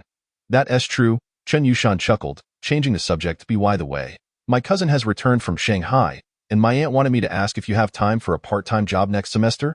Of course, I'd love to. Lu Zhou replied without hesitation. Upgrading the Alibaba cloud server, increasing disk space, purchasing network communication services for the server, and designing a more attractive UI. All of these require funding. Currently, his app was primarily free, and monetization was still a distant prospect. Who knows how much more he would need to spend? The system's points couldn't be exchanged for money, so he would have to supplement them by working. On the other end of the line, she exclaimed with delight, "That's wonderful. Mengqi has been praising how well you explain math problems. She understands many difficult concepts after just one explanation. It's mainly because she has a good aptitude." Lu Zhou smiled and replied, "By the way, after she entered high school, she only has Sundays off in the afternoon, so our tutoring sessions will now be reduced to 1 day a week. Does that work for you?" "That's fine. I'm free on Saturdays and Sundays.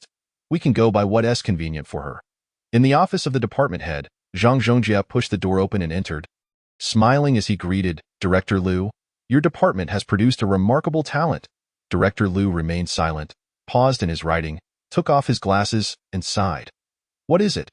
What is that boy?" Lu Zhou stirred up again. "Well, I didn't even say anything, and you already know it's Lu Zhou causing a stir?" Zhang joked. "I in the entire applied mathematics department.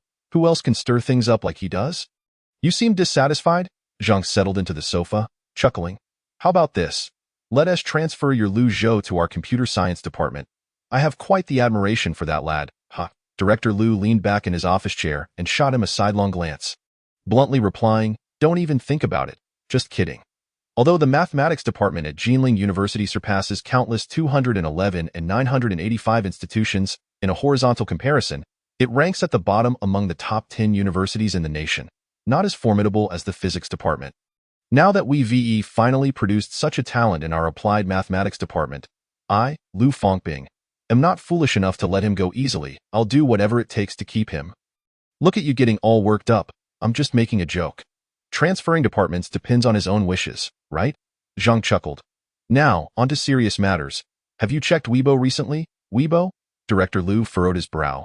What's been said on Weibo? Although Director Liu was aware of Weibo's existence, he hadn't downloaded the app on his phone.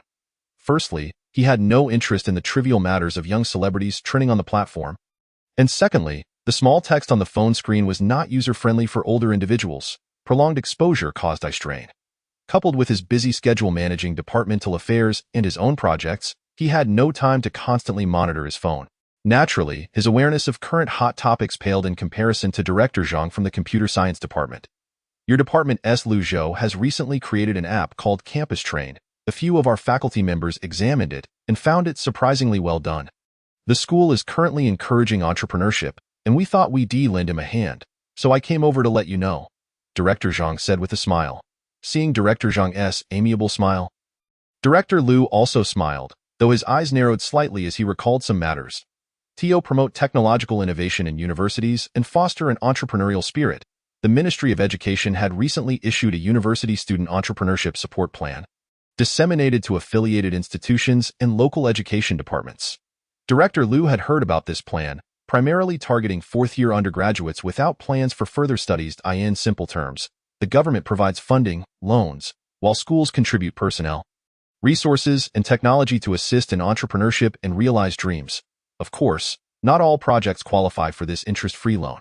For instance, if one plans to open a milk tea shop, sell clothing on Taobao, or use the funds for stock trading. The school would certainly not approve. To qualify for this loan, projects must adhere to the criteria of technological innovation, and ideas must be grounded and practical. For instance, if one were to propose building a rocket or developing new energy solutions right off the bat, it would undoubtedly fail the review. Lastly, it must create employment opportunities. After all, when a project is incubated at the university, it would logically favor hiring alumni from that institution, right? Jinling University also responded to the national call, allocating a certain amount of funding to support student entrepreneurship across departments. After all, employment is a top priority, and applying what one learns has always been emphasized by the state. If a significant project can be incubated, it would be considered a political achievement equivalent to producing a research outcome. However, generally speaking, this policy is not aimed at non-fourth-year students, as a student's primary task remains their studies. If they delay graduation due to entrepreneurship without completing their credits, it would be counterproductive for the individual and a misguided approach for the institution. Yet, this principle clearly does not apply to Lu Zhou. Someone capable of writing papers at that level is merely going through the motions as an undergraduate. Few professors and leaders in the department truly regard him as an undergraduate, at least not as a freshman. However, no matter how brilliant Lu Zhou may be, he is still one of us from the mathematics department. What business do you from the software department have meddling in this? Director Lu immediately realized that they were likely trying to poach him. Upon witnessing Director Lu's silence, Director Zhang chuckled amiably and continued, "Do not fret that this will hinder their learning. After all, education must be elevated through practice. That MY proposal will undoubtedly benefit student Lu. Furthermore, several of our faculty members at the Software Institute have conducted research and believe this project holds significant value. So, without further ado, I shall seek out the Dean of the Mathematics Institute." Without hesitation, Director Lu rose, laughing heartily. "Do not even entertain the thought of poaching from our territory. Our Mathematics Institute has no shortage of resources. We merely lament the unutilized quotas. Not only are the quotas unspent, but we also lack venues for their application. It is not that mathematics is useless, but one cannot expect groundbreaking innovations from undergraduate-level mathematics. The applications submitted, adorned with various statistical charts and big data analyses, ultimately reveal contents that are either about street vending or online retail. It would take a fool to approve such loans. After all, we have finally found a capable individual. How could Director Lu let this opportunity slip away? Without a moment's hesitation, he declined Director Zhang's proposal.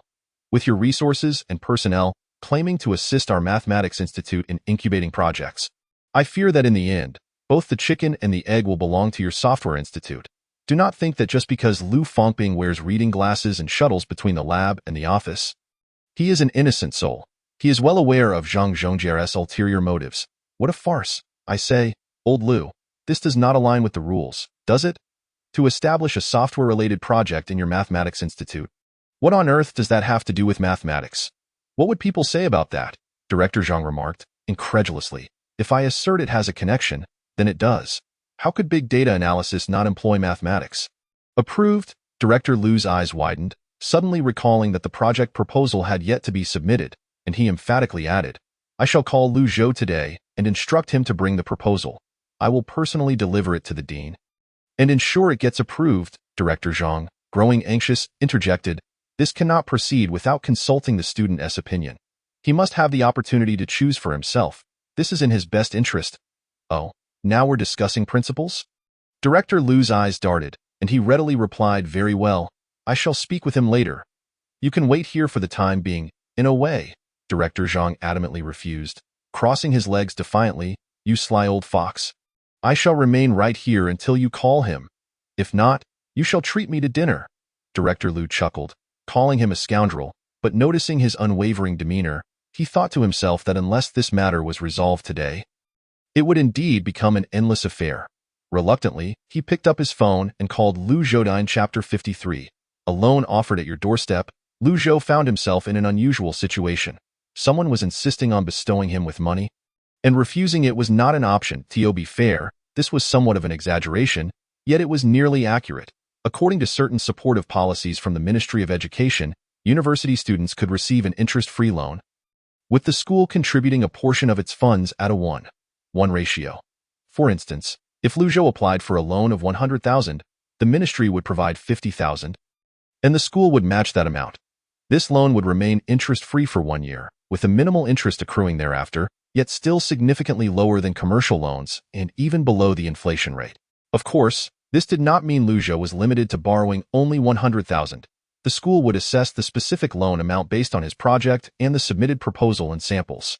Typically, the funds would not be deposited into an individual bank account, but would go directly into the company's account, with every expenditure meticulously recorded, ensuring the funds could not be misused for personal purchases like cars or houses, but solely for the entrepreneurial project until the loan was repaid.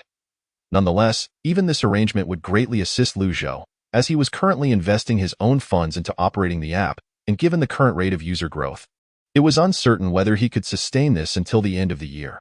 Establishing a company was not particularly troublesome, and an interest-free loan was an opportunity not to be missed. However, a dilemma arose as both the mathematics and software institutes were keen on this project, or rather on his talent. It was all the same in essence. One side was financially robust, with ample unutilized quotas, readily offering $500,000 to burn, and if that proved insufficient, they would discuss further allocations, especially since there were likely no significant projects in the second half of the year. Meanwhile, the other side, while producing numerous projects annually, was clearly constrained by their quotas, able to offer a maximum of $200,000, yet they possessed the technical expertise. The Software Institute was brimming with talent, with professors available to advise his project. What was there to worry about in terms of unresolved technical issues? These were seasoned professionals who had served as technical consultants for major corporations. This posed a genuine challenge. Naturally, Lujo favored the latter option, as it would save him considerable resources, and some things were difficult to acquire even with money. Yet with the head of the mathematics department present, he could not simply act as a traitor in front of others, particularly if he hoped to maintain his standing within the department. As for a joint venture between the two institutes, Lujo believed that aside from being honest and handsome, his greatest asset was self-awareness. While he considered himself a top student, he did not presume to the extent that others would change the rules for him. At least, he was not yet deserving of that. If the two institutes could collaborate, they certainly would not await a student's suggestion. The leaders would have initiated it long ago, akin to the formal teams for the mathematical modeling competition. If neither director had broached the subject, it was clear that it was not feasible. Lujo rationally assessed that this endeavor was likely more than just a matter of face. It had tangible political implications. Whichever institute could independently cultivate an impressive project would undoubtedly bring glory to their leadership during year-end evaluations or meetings. Director Zhang, I sincerely apologize, Lujo remarked with a hint of regret and a sincere tone. The campus train application has been developed, and I can manage the subsequent updates on my own. What I truly lack at this moment is precisely what Director Liu can provide. Although he declined the offer, he endeavored to express his sentiments as delicately as possible. However, perhaps he was overthinking it, as Director Zhang seemed not to mind as much as he had anticipated, only expressing mild disappointment. I understand your position. Let it be as it is. By the way, if you encounter any issues related to computers, do not hesitate to reach out to me. However, if it involved arranging a dedicated professor from the Software Institute as a mentor, he should not hold his breath. Everyone was incredibly busy, and no department leader would squander their influence to assist a neighboring institute unless the dean of that institute personally intervened. Of course, if Lujo had the ability to seek help from a professor or graduate student from the Software Institute himself, no one would hinder him. Thank you, Lujo responded earnestly. Do not extend any courtesies without having assisted me. Director Zhang feigned seriousness as he reminded, keep a close eye on the mathematical modeling competition. If you do not return with a national first prize, do not come looking for me, and certainly do not expect me to acknowledge you. He then laughed, waved his hand, and stood up. I have other matters to attend to, so I shall take my leave. Safe travels, Director Liu chuckled. I shall not see you off. Look at your delight. The camaraderie between the two was evident. As their conversation was quite casual, Liu Zhou observed discreetly, contemplating in his mind. After Zhang Zhongjie departed, Director Liu paused momentarily before speaking. Liu Zhou, I have a form for you to take back. Please fill it out and remember to deliver it to my office tomorrow. Understood. Director Liu expressed satisfaction with Liu Zhou's enthusiasm, nodding and advising. Also, while working on this project is commendable, do not forget your primary responsibilities. Liu Zhou smiled and replied, Rest assured, Director Liu. I have already self-studied the major courses for my sophomore and junior years. You could even say I am prepared for an exam at this point. I know you are well prepared for exams. Who mentioned exams? Director Liu chuckled, adopting a teasing tone. I do not concern myself with other students. But for you, I shall set a rule. You must publish at least one paper in a core journal within a year. If I do not see that paper, you may find your scholarship approval in jeopardy next year. Liu Zhou. Although he understood this was for his own good, he couldn't help but feel an urge to utter a curse in his heart. The loan of 500,000 had resolved Liu Zhou's immediate predicament. At least now he would not have to deplete his living expenses to fill this bottomless pit. Initially, he had never anticipated such a surge of users. He had merely hoped to gather 1,000 users at most. Yet the app he designed had garnered such a stellar reputation among the university student demographic. Of course, this also meant he had forsaken another segment of users, as the name and interface of the Campus Train app were somewhat unwelcoming to non-students, rendering many features irrelevant to them. As of now, the total download count of the Campus Train app across all platforms had reached 200,000, successfully securing 310,000 ticket bookings. Furthermore, with the peak travel season for returning to campus underway, user activity remained at its zenith. After registering the company, Liu Zhou spent over 3 days finalizing all the necessary procedures, and once the funds arrived, he immediately upgraded the servers without a moment's hesitation. To retain users, one must not create obstacles for them. Regardless of how excellent the features may be, the app must not be sluggish. If users were unable to snag tickets after multiple attempts, they would grow frustrated and might well switch to another app. Opening the developer's backend, Liu Zhou gazed with satisfaction at the steadily increasing download figures. In a few days, the free promotional spots in the Android market will also become available, inevitably leading to a new wave of growth. Then, until September 10th, as the peak of the back-to-school season recedes, it remains to be seen how stable the final user count will be.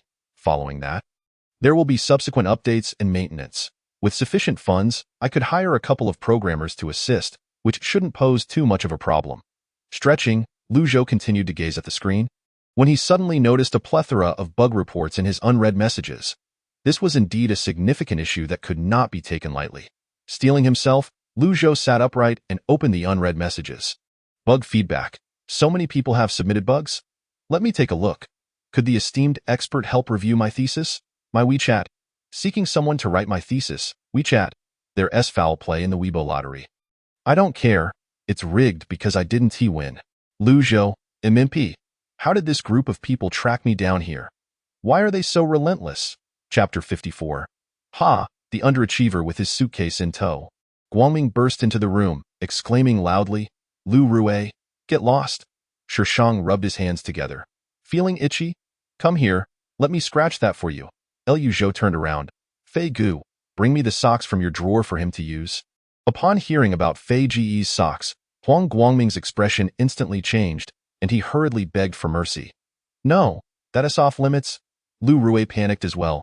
Damn, Josie, you're too ruthless. Those things are bioweapons, inflicting 1,000 casualties on the enemy while suffering 800 losses yourself. At this moment, Liu Zhou also realized the gravity of the situation, but there was no chance for regret. Sure enough, Shishang was displeased. Calling him Fei Gu was one thing, but why bring his socks into it? Was he disregarding his authority as the dorm leader? Slamming the table, Shishang declared. What is that supposed to mean? Do you think my socks smell? I washed them the day before yesterday. All right, the day before yesterday. The faces of the three instantly changed. However, Shishang didn't notice. As if to prove a point, he opened the drawer without a second thought.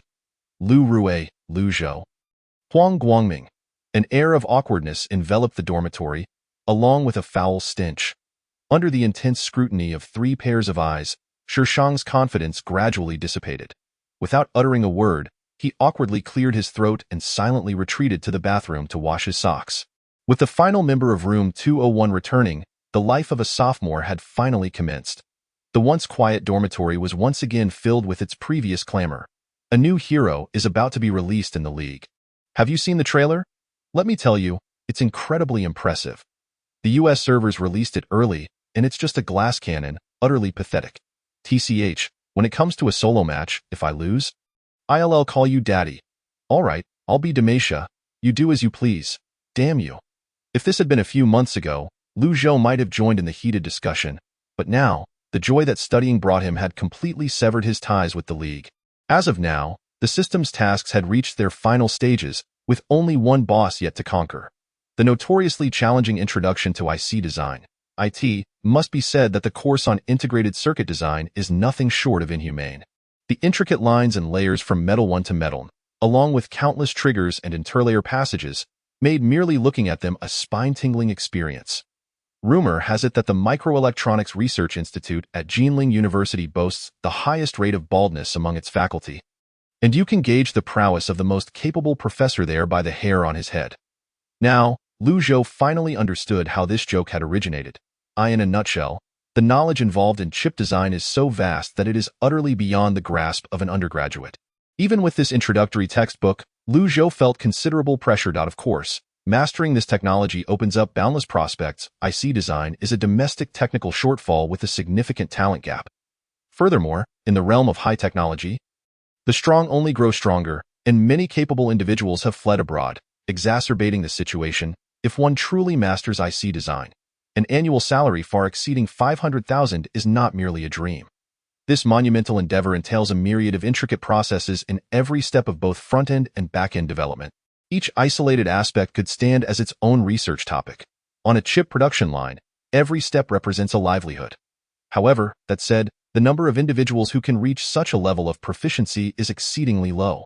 Involvement in practical IC design within a laboratory is a challenge even for graduate students, let alone undergraduates. The entry threshold is set high, requiring a doctoral degree at the very least. As Lu Zhou continued his study of this final book, Huang Guangming, who was engrossed in a game of League of Legends, suddenly turned his head. Lu Zhou, wanna play? Lu Rue is such a burden. Without your gank, we can't carry him. Lu Rue remained silent, humming a tune to mask his embarrassment. Lu Zhou pondered. Maybe in a couple of days. I've been too busy lately. While playing top lane, Shishang shouted, "Hey, last time you said you'd play with us after the exams. But now that school has started, you haven't logged in." Huang Guangming looked serious. "Josie, if you keep this up, you'll end up friendless." "Friendless? Impossible." Lu Zhou shook his head. "This semester we have to take Calculus 3. Linear algebra, ordinary differential equations, complex functions. Bro, don't say anything else." Shishang suddenly released his mouse, turned around, clasped his hands in a fist, and earnestly stated, "From the moment I met you, I considered you a brother for life. Please lend me your notes." Lu Zhou chuckled. "Ha, an underachiever." Lu Rue, who had just been sent back to the fountain by an enemy skill combo, leaned back in his chair and suddenly quipped, "Wasn't he it from the moment he saw your sister's photo?" Lu Zhou, get lost. There was simply no common language with this group of rascals. Moreover, hearing the sound of skills being cast, Lu Zhou felt increasingly restless and could not calm his mind. Ultimately, he abandoned the trial of his own resolve, packed his belongings, and headed outside the dormitory. It was September 1 st. In 2 days, on the 3rd, a flood of freshers would inundate the campus, and various club activities and evening study sessions for freshmen would commence. Additionally, the graduate students were entering the final months of their preparation for entrance exams, making it nearly impossible to find an empty classroom. The time for quiet study was running thin.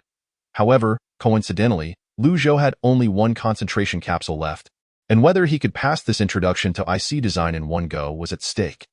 After dinner, sitting in an empty classroom, Lu Zhou popped a capsule into his mouth and immersed himself fully in the book. Entering a state of heightened focus, circuits formed meticulously within his mind, and layers unfolded systematically, resembling floating chessboards in the sea of his consciousness. This was an ability he discovered while studying topology. Under intense mental concentration, he could elevate his spatial imagination to its limits, allowing him to visualize the shapes he conceived in his mind. Describing this sensation in words is challenging.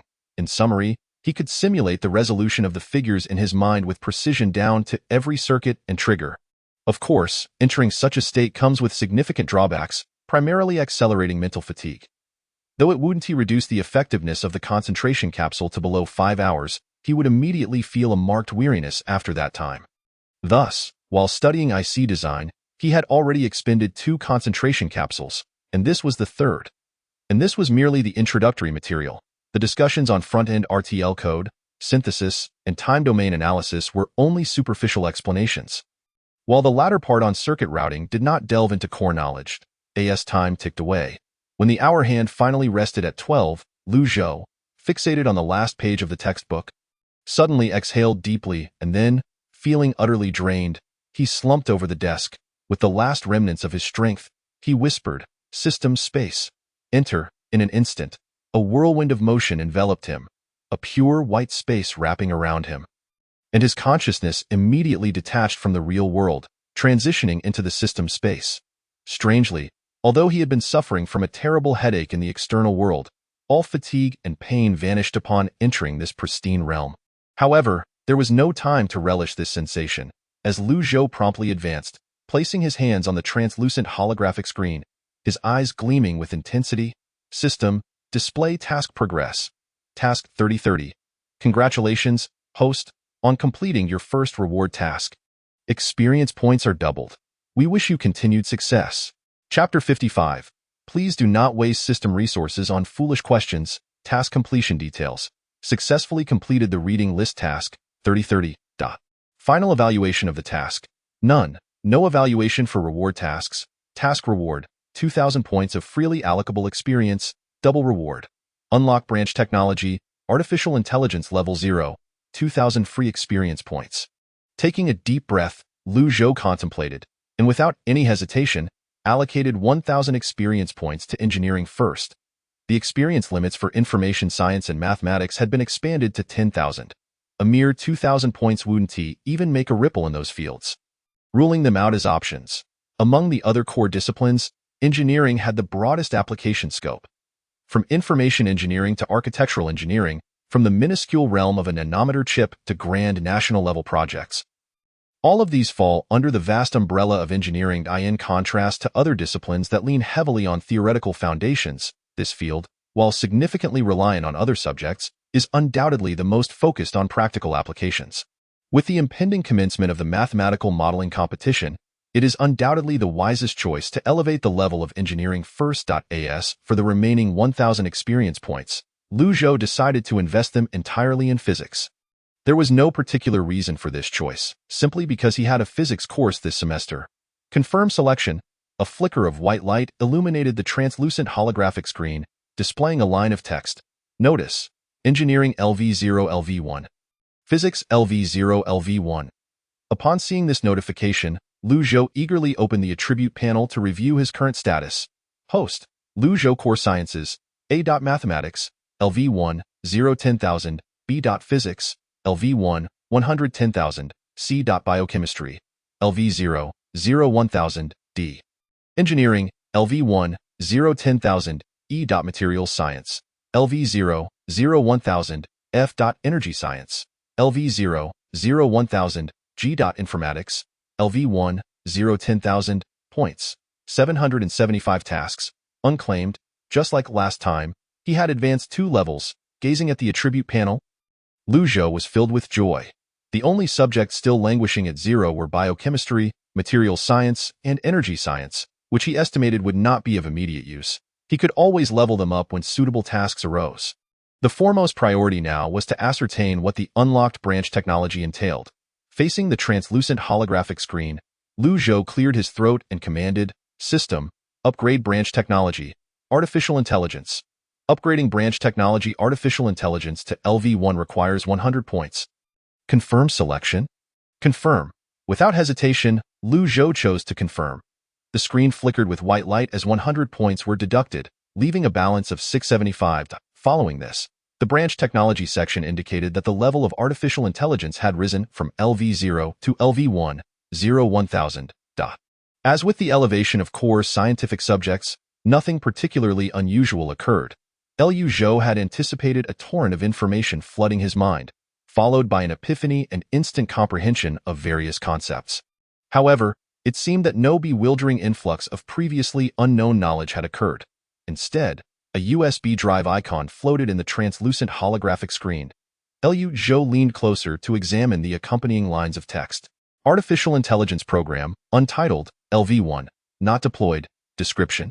Inserting the USB drive will automatically execute a copy program, transferring the untitled AI into the target electronic device, requiring a storage capacity greater than 1 terabyte.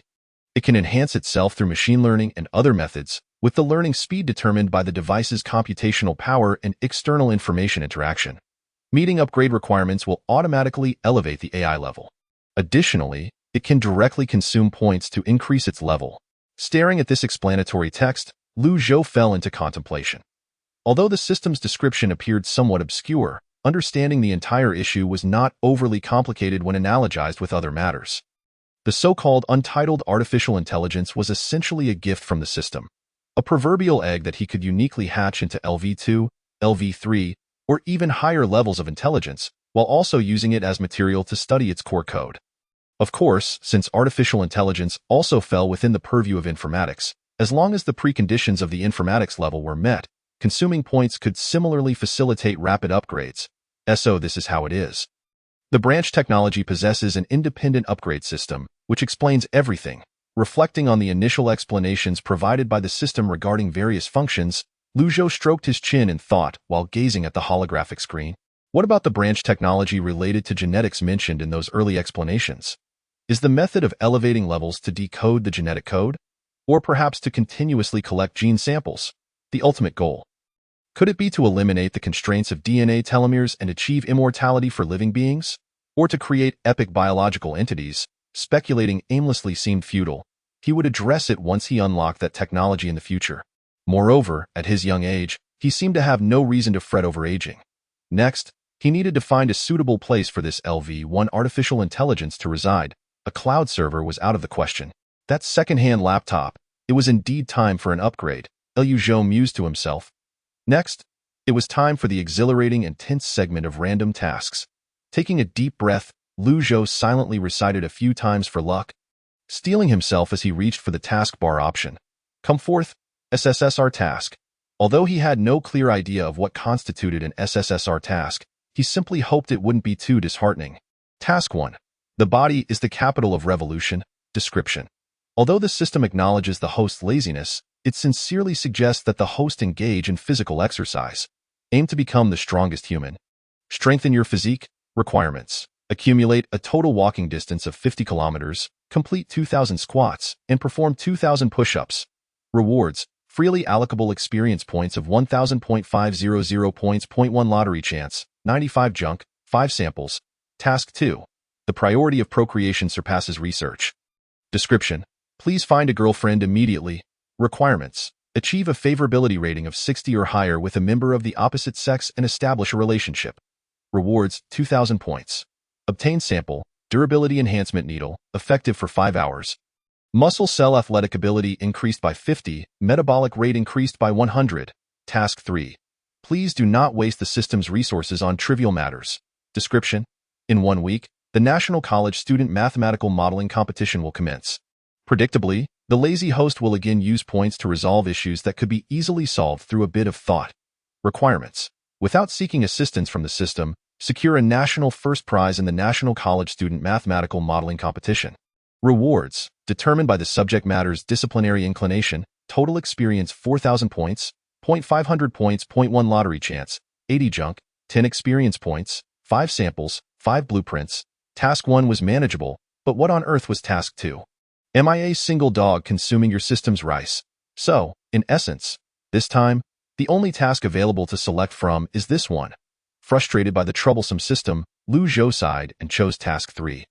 Chapter 56. No matter how poor, one cannot let their children lose at the starting line. Upon exiting the system space, Lu Zhou had yet to fully grasp the situation when his consciousness plunged into darkness. It was only then that he realized he had taken the last focus capsule before entering the system space. When Lu Zhou awoke again, it was already the following morning. Unlike previous instances of pulling all-nighters, this time his sleep quality was quite satisfactory. He had gone to bed early and had conveniently rested his head on a book. The only downside was that the last page of Introduction to IC Design had been dampened slightly by saliva from the corner of his mouth. However, it was not particularly noticeable. In such hot weather, leaving it in the sun for a couple of minutes would likely remedy the situation. These late-night study sessions were truly unbearable. Lu Zhou stretched his sore back. The time was 7 a.m., and the teaching building was still relatively empty. Through the window, he could see many people jogging on the playground. With his towel and toothbrush in his bag, Lu Zhou first washed up at the bathroom sink before stepping out into the morning sunlight towards the cafeteria. As usual, he purchased 2 buns and a cup of soybean milk, settling into a corner of the cafeteria. While enjoying his breakfast, he began scrolling through his phone. First, he checked Weibo, where trending topics were filled with celebrities, none of which piqued his interest, so he scrolled for a bit before stopping. The follower count seemed to be stagnant, remaining at around tens of thousands, similar to when he last appeared in trending topics. After skimming through the news, Lu Zhou closed Weibo and logged into the developer backend, unexpectedly discovering that the user count for the campus train application had surpassed 500,000 and was steadily increasing. The momentum was promising, but there was still much work to be done. Compared to other third-party ticketing apps, this user count was still far too low. Sleepily munching on a bun, Lu Zhou's thumb moved as he opened WeChat to browse his friend circle. Shishang forwarded notification for the semi-final of the campus basketball competition. Not particularly interested. He casually liked the post to indicate he had seen it. Lu Zhou took a bite of his bun and continued scrolling. Lin Yuxiang. Mathematical modeling is so difficult. The competition is about to start, and I'll have to pull another all-nighter tonight, striving, accompanied by a photo of a book and a peace sign. Lu Zhou. How do I deal with the urge to block this person? Forget it. I'll wait until after the competition. The campus was beautifully adorned, with colorful ribbons hanging from the sycamore trees and street lamps. Bustling as if celebrating a festival, at the entrance of the school gate. One car after another came to a halt, while at the registration point, a throng of people surged like a tide. Parents, dragging their suitcases, busily flitted about, helping their children fill out forms, acquiring phone cards, and hastily organizing dormitory supplies. By merely 8 o'clock, the street in front of the dormitory building was already choked with traffic. Passing by the playground, Lu Zhou could not help but recall his own experience during registration, that time. His mother was hospitalized, and his father was unavailable. He traveled alone for several hundred kilometers by train to this unfamiliar city. It was his first journey to such a distant place. Looking back now, time has indeed flown by. It has already been over a year. Amidst the crowd, he spotted 2 familiar figures. One was Wu Pengzi, drenched in sweat and clad in a Unicom t-shirt, leading a band of part-time helpers to coax parents into visiting the Unicom store. Every new semester, this fellow was busier than the student council, though the student council busied themselves with welcoming newcomers while he focused on making money. The other was Lin Yuxiang, dressed in a simple white dress, sitting beneath the reception tent for new students. Her face adorned with a charming smile as she handed forms to a blushing freshman. As the vice president of the student council, she willingly took orders from the teachers in charge of welcoming newcomers, engaging in the most labor-intensive and least desirable tasks. This young girl must have grand ambitions, Lu Zhou mused to himself. He was not particularly well-versed in student council matters, having only heard bits and pieces when the class monitor boasted about it. Noticing Lu Zhou's gaze, Lin Yuxiang offered a slight smile and waved a greeting. Lu Zhou nodded in acknowledgement, not lingering any further, and continued on his way to the dormitory. Upon entering the dormitory leader, Fei Gu, expressed concern. Lu Zhou, you spent another night away? What were you up to? I couldn't reach you by phone. I stayed up late studying, Lu Zhou replied casually as he placed his bag on the table. Lu Rue, who was perusing the physics textbook, finally managed to utter, impressive. Huang Guangming, lying on his bed while playing on his phone, sighed, this isn't just a top student. This is a study deity. Did you see any celestial realms last night? I almost did. Once school starts, I won't stay up this late anymore, Lu Zhou yawned, sitting down at his chair to open his computer and log on to JD to search for a suitable laptop. After paying his tuition, he still had over 40,000 on his card, so purchasing a high-end laptop within a 20,000 budget should not pose a problem. The artificial intelligence was still nestled within his system space, and he intended to set up a machine soon to install it. However, he did not realize that his casual remark had startled the other 2 roommates. Shishang exclaimed, what do you mean you won't stay up this late once school starts? Did you stay up all summer? Huang Guangming swallowed hard but remained silent, his fingers pausing on his phone. Lu Rue forced a grim smile and said, now you know. The books he reads, I can no longer comprehend. His expression seemed to convey, now, do you understand the immense pressure I faced this summer? Huang Guangming, Shishang. The 2 exchanged sympathetic glances but said nothing, oblivious to their other roommates' reactions. Meanwhile, Lu Zhou browsed the webpage and ultimately chose a newly released HP ZBook 15 as his new laptop. Strictly speaking, this device was not classified as an ultrabook. It was typically referred to as a mobile workstation, boasting hardware configuration and overall performance that surpassed gaming laptops and ultrabooks by several tiers, equipped with robust data processing and graphical capabilities that, of course, such high performance came with a steep price. Some models reached up to $25,000, and they weren't particularly suited for gaming. Nevertheless, considering the USB drive containing the artificial intelligence in his system space, Lu Zhou reluctantly clicked the purchase button. MP. This black technology was certainly not something an average person could afford. Yet, there was no way he could let his child fall behind at the starting line. Choosing a subpar computer was a risk he was unwilling to take, fearing it might turn the artificial intelligence into an artificial idiot. His funds dwindled to just over $10,000, returning him to his previous financial state. As for the $500,000 loan on the company's account, that was merely a figure to glance at. It wasn't that he couldn't use it for himself, but as a man of integrity, he would never engage in such questionable dealings. Did the school not know? Only those who deluded themselves would think that. With a company of such modest stature, even the financial records were maintained by a professor from the statistics department who had helped him save on hiring a professional accountant during the registration process. The first substantial expenditure from his entrepreneurial loan was, ironically, to equip himself with a high-performance computer, which felt like a betrayal of Director Lu's trust in him. Perhaps it was better to refrain.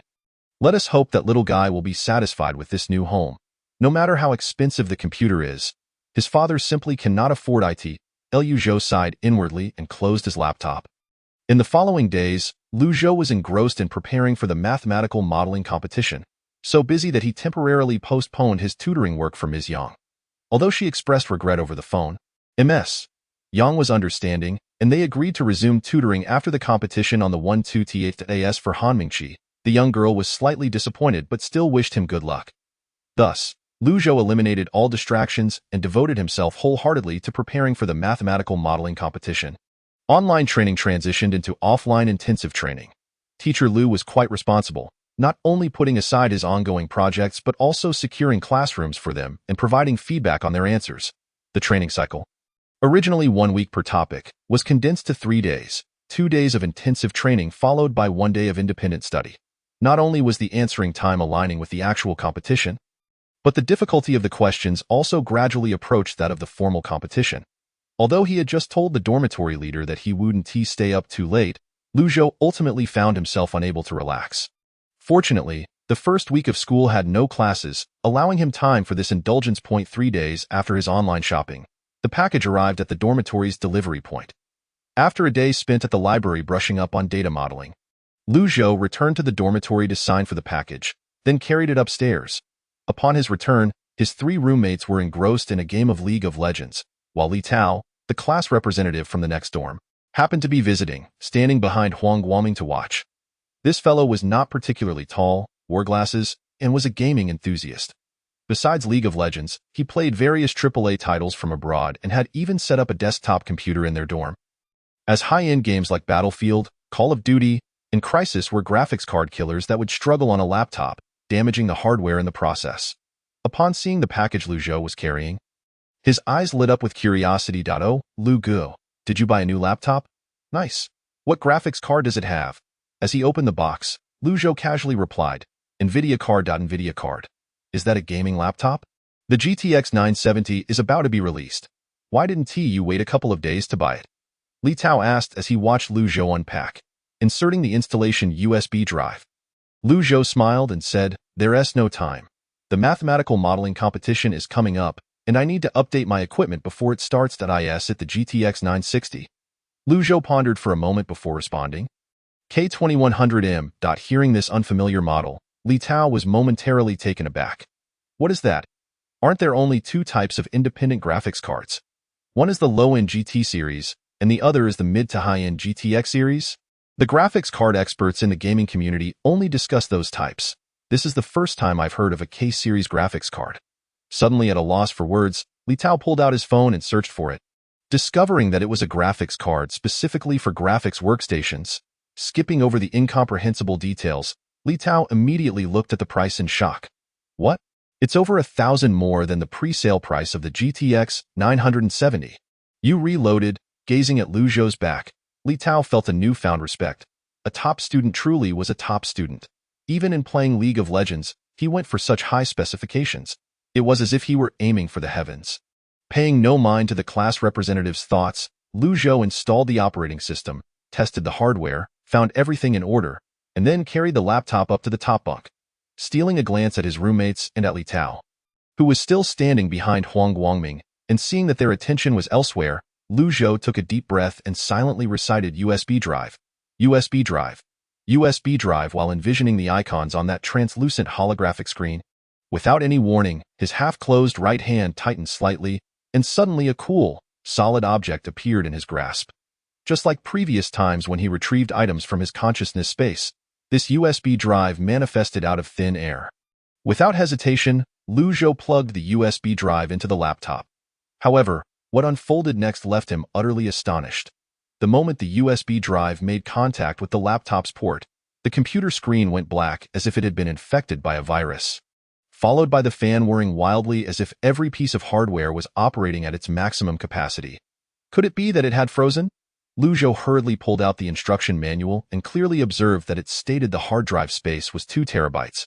The memory was also 16 GB, and the CPU could be described as top-notched. As he listened to the increasingly loud laptop, Lu Zhou felt a mix of anxiety and relief, silently praising his luck. Thankfully, he hadn't used his old machine to install this thing. Otherwise, it might have exploded. Finally, the computer screen flickered and illuminated with a soft blue glow, while the high-speed fan came to a halt. However, before Lu Zhou could breathe a sigh of relief, an astonishing event occurred on the laptop. The USB flash drive that had been firmly plugged into the USB port had simply vanished. Yes, he was certain he hadn't misread. It had truly disappeared.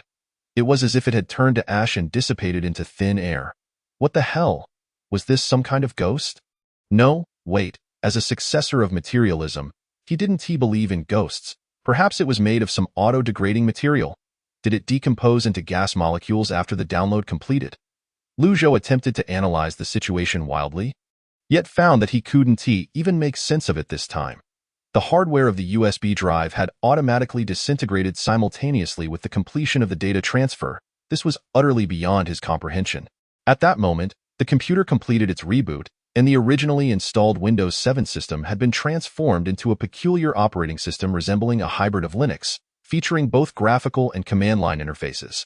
Lu Zhou looked at the interface on the screen, both amused and exasperated, thinking that had he known this installation would wipe the original system, he wouldn't have bothered with the installation at all. With his hands resting on the keyboard, he was about to delve into the system's artificial intelligence reward, curious about its nature. At that moment, a line of text appeared on the screen. Welcome to the unnamed artificial intelligence. Would you like to customize the name? Yes, no. Lu Zhou hesitated for a moment, then selected yes and pressed enter. Please enter a new name. What should it be? Lu Zhou's index finger brushed against the keyboard. His brow furrowed in deep thought. For someone like him, who suffered from mild decision-making difficulties, naming in games had always been a tedious task.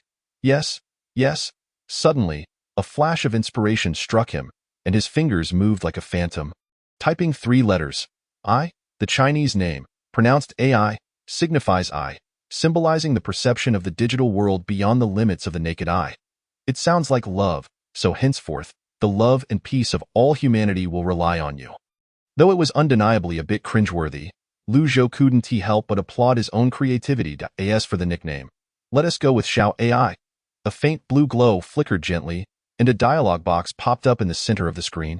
Naming successful, artificial intelligence Xiao AI is at your service. Chapter 58. The modeling team leader Lu Zhou briefly examined the operating system granted to him by the artificial intelligence. To be honest, he felt slightly disappointed.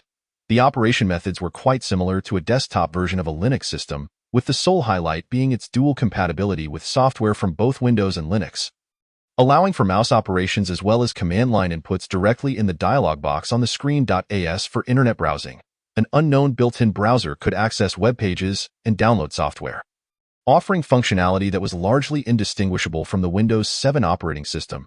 If there was a drawback, it was that this operating system, or rather, this artificial intelligence program, was overwhelmingly large. The entire C drive partition had allocated 1 terabyte of space, which it had entirely consumed. Ultimately, Lu Zhou still couldn't grasp the utility of this thing. It seemed like there was merely an additional dialog box in the bottom right corner of the interface. One could input text and converse with Xiao AI. It felt akin to a chatty QQ pet. However, the intelligence of Xiao AI was indeed somewhat frustrating. Lu Zhou conducted a simple test, giving straightforward commands to open a folder or run a program, which it executed without issue, even recognizing vague program names. Yet, these actions could clearly be accomplished by directly entering command prompts, leaving him with a sense of absurdity. As for daily conversations, Xiao AI only managed to greet and say hello. When faced with more complex phrases, it would inquire what XXX meant. It resembled a small child just learning to speak. The only advantage over a toddler was that it understood upon first mention. Without requiring repetition. As for other functionalities, perhaps Lu Zhou hadn't yet explored them. At least for now, he couldn't seem to extract any creativity from it. Leaning against the wall, Lu Zhou gazed at the computer screen, sighing inwardly. Was this so-called level 1 artificial intelligence truly all it amounted to? It seemed he could only look forward to level 2. Let us not even mention Google's disbelief. It was likely inferior to the artificial intelligence program used by Deep Blue over a decade ago. Of course, Lu Zhou knew it was unfair to make such comparisons, as the former was supported by thousands of servers, while the latter was simply a supercomputer.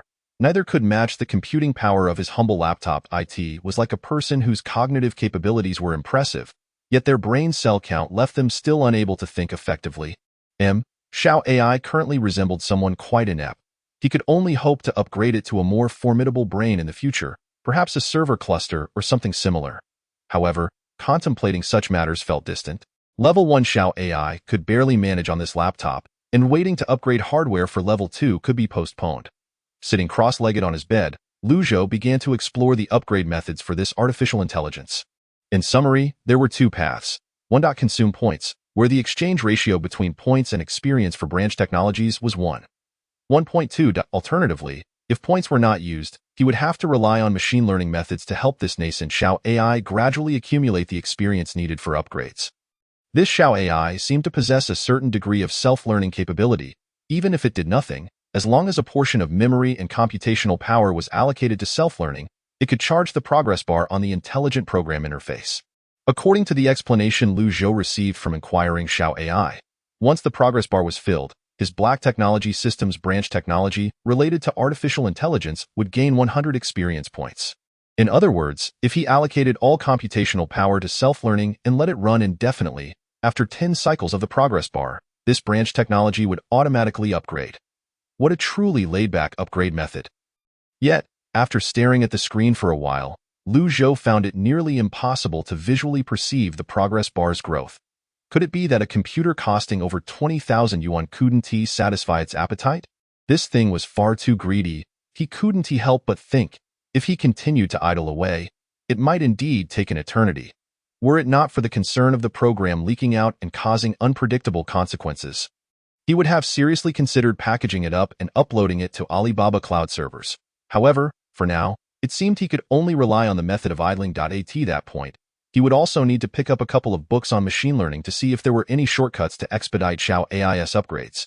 After setting a wake-up password for the artificial intelligence Xiao AI to prevent anyone from inadvertently accessing his computer, Lu Zhou completed all these tasks, leaving the laptop on the bed to idle. He descended the ladder, tidied up his belongings, slung his shoulder bag over his shoulder, and stepped out once more in the afternoon. The final training session for the National Mathematical Modeling Competition was set to take place. And Teacher Lu had important matters to discuss with him, primarily concerning the competition guidelines, rules, and some points of caution. During this last training session, Lin Yuxiang arrived quite punctually, not only avoiding tardiness but actually being the first to arrive. Conversely, Wang Xiaodong was slightly delayed due to resolving issues in the computer lab regarding course design. It was said that this academic prodigy had already completed the majority of his third-year courses by the end of his second year. While others were just beginning their elective courses, he had even started preparing for his graduation project. Once everyone had gathered, Teacher Lu smiled kindly and stepped onto the podium. "You're no longer elementary school students. So I want to emphasize safety issues again. I'll briefly discuss the competition rules and some relevant points to note. The competition lasts for 72 hours, requiring the submission of a competition paper within the designated time frame. Late nights are inevitable, so I suggest you ensure you get enough rest the night before the competition. Based on my experience with the teams I've mentored in past years, only the team responsible for mathematical modeling and paper writing can afford to sleep once on the second day. Those handling programming want to be able to sleep at all the second day, and on the third day, they can only manage 5 hours of sleep, needing to collaborate with their teammates to complete the final writing. Modeling, programming, and paper writing, each aspect is critically important, as I have mentioned previously, so I want to reiterate it here. Additionally, regarding discipline, during the mathematical modeling competition, communication between participating teams is strictly prohibited, as is communication between contestants and their advisors. Participants may utilize online tools to research or download materials, but discussions over the internet are not allowed. In truth, this rule isn't enforced very strictly. Some weaker teams even have their advisors help students look up materials. However, direct involvement in answering questions is something that virtually no one would do. Good school teachers generally maintain integrity, while those from lesser institutions, it's possible their advisors might not perform as well as the students. This statement is by no means an exaggeration. Teaching and hands-on experience are two entirely different matters. After all, mathematical modeling encompasses such vast randomness and coverage that even professors cannot master every detail. Teacher, what if we directly search for the answers on Baidu? Lin Yuxiang raised her hand and asked a question. Lu Laoshi chuckled and replied, you may give it a try and see if you can find anything. Upon hearing this, Lu Zhou couldn't help but smile inwardly. Those who pose such questions are typically completely oblivious to the intricacies of mathematical modeling. They have never experienced the dread of being dominated by those tricky problems, and are still clinging to a mindset rooted in Olympiad mathematics. If given a dataset from a telecommunications company, asking you to design products tailored to different clients, where would you even search for a standard answer? Some problems are inherently based on suggestions from competition sponsors. If your model is sufficiently refined, perhaps another enterprise might find it appealing enough to adopt it directly. There is no standard answer for you to search for. Lin Yuxiang's face turned slightly red, and she shyly lowered her raised hand. Lu Laoshi paused momentarily before continuing. Regarding the issue of a team captain, although the competition rules do not designate a captain, it is customary for our school to assume that the first name listed on the award roster serves as the team captain. However, this is merely a nominal title without practical significance. Traditionally, the captain is usually the one responsible for writing the paper, coordinating the teammates. Yet, there are instances where captains are designated by grade level. What are your thoughts? Wang Xiaodong adjusted his glasses and said, let's go with Lu Zhou. I have no objections. Lin Yuxiang, eager to align herself with the strongest, nodded repeatedly, naturally having no dissent. What about you? Lu Laoshi inquired with a smile directed at Lu Zhou. I have no objections. With both teammates placing their trust in him, it would be disingenuous to decline further, so Lu Zhou readily accepted. Lu Laoshi nodded approvingly and continued, the school will arrange a bus to take you to the old campus for the competition, as well as provide temporary accommodation. Lastly, remember to request a few leave notes from your counselor, making sure to specify the reason for your absence. As for any classes missed during the competition, you will need to find a way to make them up after the event concludes. If you have any questions, feel free to ask me. If there are no further inquiries, we shall disperse for today. Chapter 59. Want a leave note? I'll quiz you on 2 questions. The 3 days of the mathematical modeling competition would conveniently coincide with 2 lectures of advanced physics. Although it was sanctioned leave, Lu Zhou felt it would be inappropriate to request leave for the very first class, so he decided to deliver the leave note personally instead of troubling the class monitor. After checking the schedule provided by the Academic Affairs Office, he learned that the physics teacher's name was Li Rongyan, a highly esteemed professor. After inquiring about the professor's phone number in the school group, Lu Zhou called to confirm that the professor was in his office before heading over with the leave note in hand.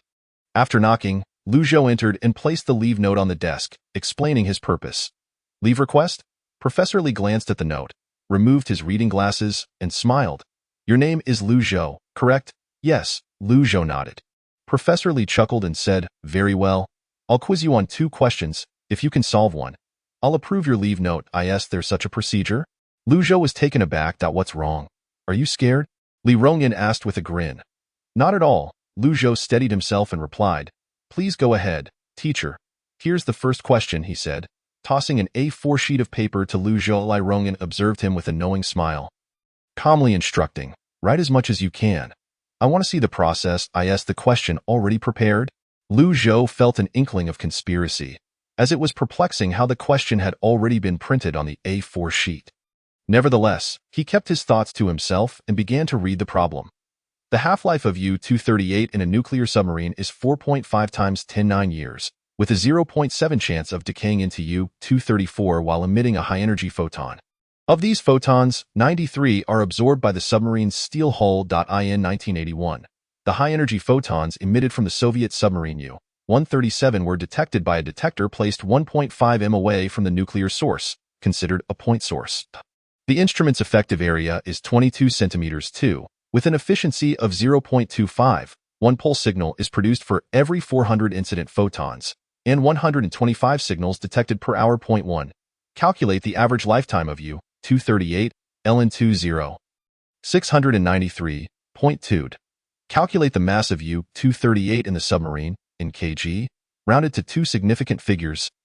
After finishing the question, Lu Zhou sighed quietly. In a wonder, Professor Li was dubbed one of the four demons of the physics department by his predecessors. He immediately presented such a challenging problem. Speaking of which, the first advanced physics class isn't until next Monday. Is it really appropriate to challenge me with such advanced nuclear physics knowledge right away?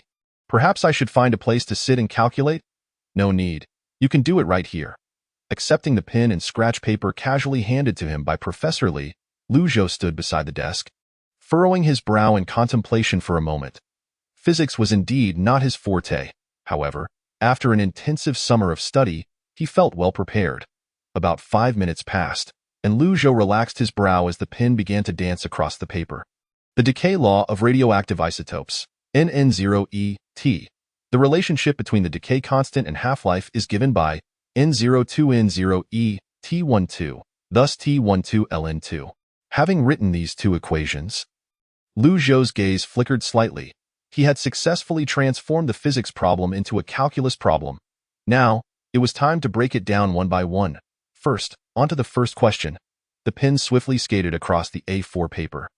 1. The average lifetime of a radioactive nuclide TNTDTN0, 1.1443 T12. Substituting the data yields T6.49 10⁹ years. Glancing at the A4 sheet, Professor Li raised an eyebrow, a glimmer of intrigue appearing in his eyes. Unbeknownst to Lu Zhou, who was intensely focused on the paper, Professor Li spoke up. "All right, you've passed, Lu Zhou?" He was instantly displeased. "What does you've passed mean? I was already at this stage. Couldn't you wait for me to finish calculating before you spoke?" "Professor, I haven't finished. Having reached this point, even a middle school student could solve it." Li Rongyan chuckled. "If you wish to continue, feel free." The atmosphere of the problem-solving session was abruptly disrupted, leaving Lu Zhou speechless. Unable to resist his obsessive-compulsive tendencies, he nonetheless wrote down the final result. The answer M29.634 kg, rounded to two significant figures, gives approximately 30 kg. The steps were correct, and the result was undoubtedly accurate. Lu Zhou concluded the problem satisfactorily. "Would you like to hear the second question?" Li Rongyan inquired with a smile. Although Lu Zhou wanted to decline, he realized the professor had yet to approve his leave note. So he reluctantly replied, "Please go ahead." Li Rongyan smiled and continued, "Don't be nervous. The second question is quite simple. Just tell me about the Kelvin statement of the second law of thermodynamics." Upon hearing this question, Lu Zhou let out a sigh of relief. Initially, he had feared that the professor would pose a question he couldn't possibly answer, as a means of humbling him, but to his surprise, Professor Li had not conformed to expectations and was letting him off easy. Generally speaking, the second law of thermodynamics is articulated in two prominent forms: the famous Kelvin statement and the one mentioned by Clausius in his 1850 paper, AS for the Kelvin statement. It is a relatively recent and novel formulation. If one pays attention while studying the textbook, they would not miss it. It states that for a system with given energy, material composition, and parameters, there exists a stable equilibrium state that can be achieved from any other state through a reversible process. Like reciting a passage from memory, Lu Zhou reiterated this statement. "Well done." Li Rongyan nodded in approval. Textbooks not intended for physics majors typically do not include such cutting-edge formulations in the main text, though they might mention it in the appendix. Generally, Students who lack interest in physics would never flip to that section upon graduation. If you have grasped this obscure knowledge so well, it is sufficient proof that you have thoroughly absorbed the entire university physics textbook. Through this surface-level and in-depth assessment, Li Rong-in could now confirm that there was indeed little to teach Lu Zhou in his undergraduate course designed for non-physics majors. It seemed that old Tang had not been exaggerating. This young man was indeed a talent. In truth, the notion that one must answer correctly to receive a leave note was merely a jest aimed at the youth. Since yesterday, he had already approved dozens of leave requests for the mathematical modeling competition. Would he truly quibble over one more?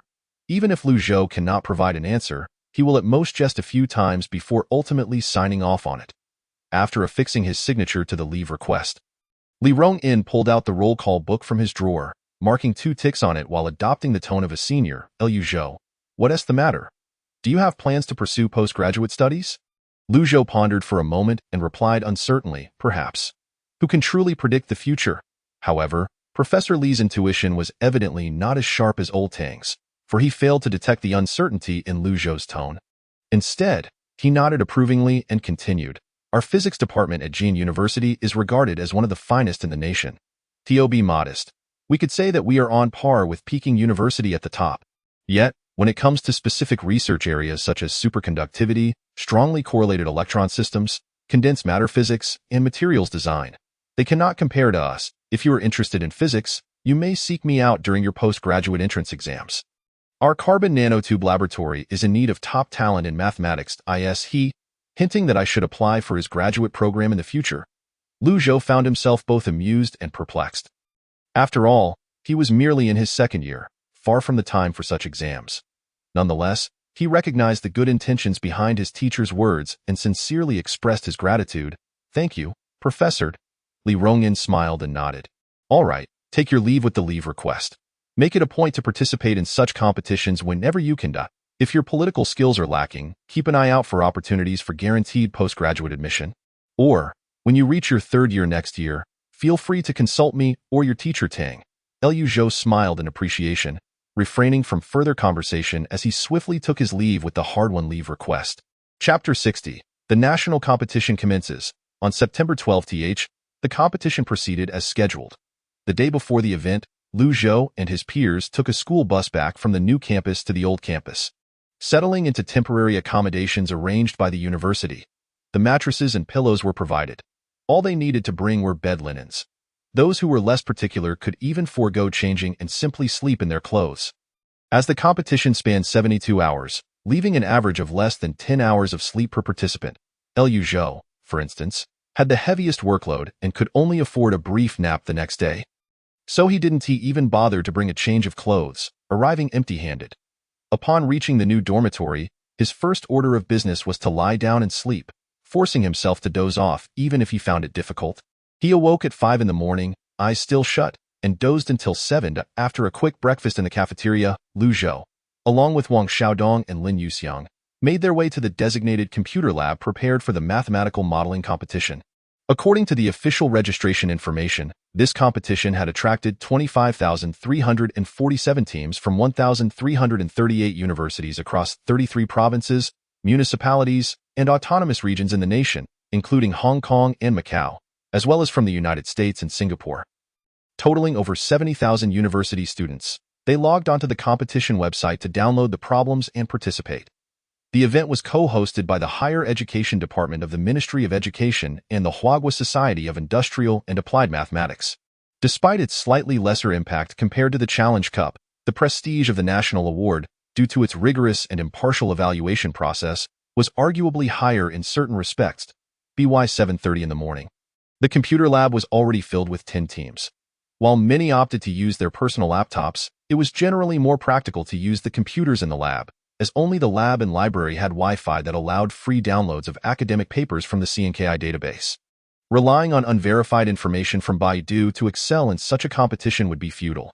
Teacher Lu made his rounds, greeting Lu Zhou and his 2 teammates without discussing the competition, instead inquiring about their rest the previous night and their comfort in the old campus dormitory.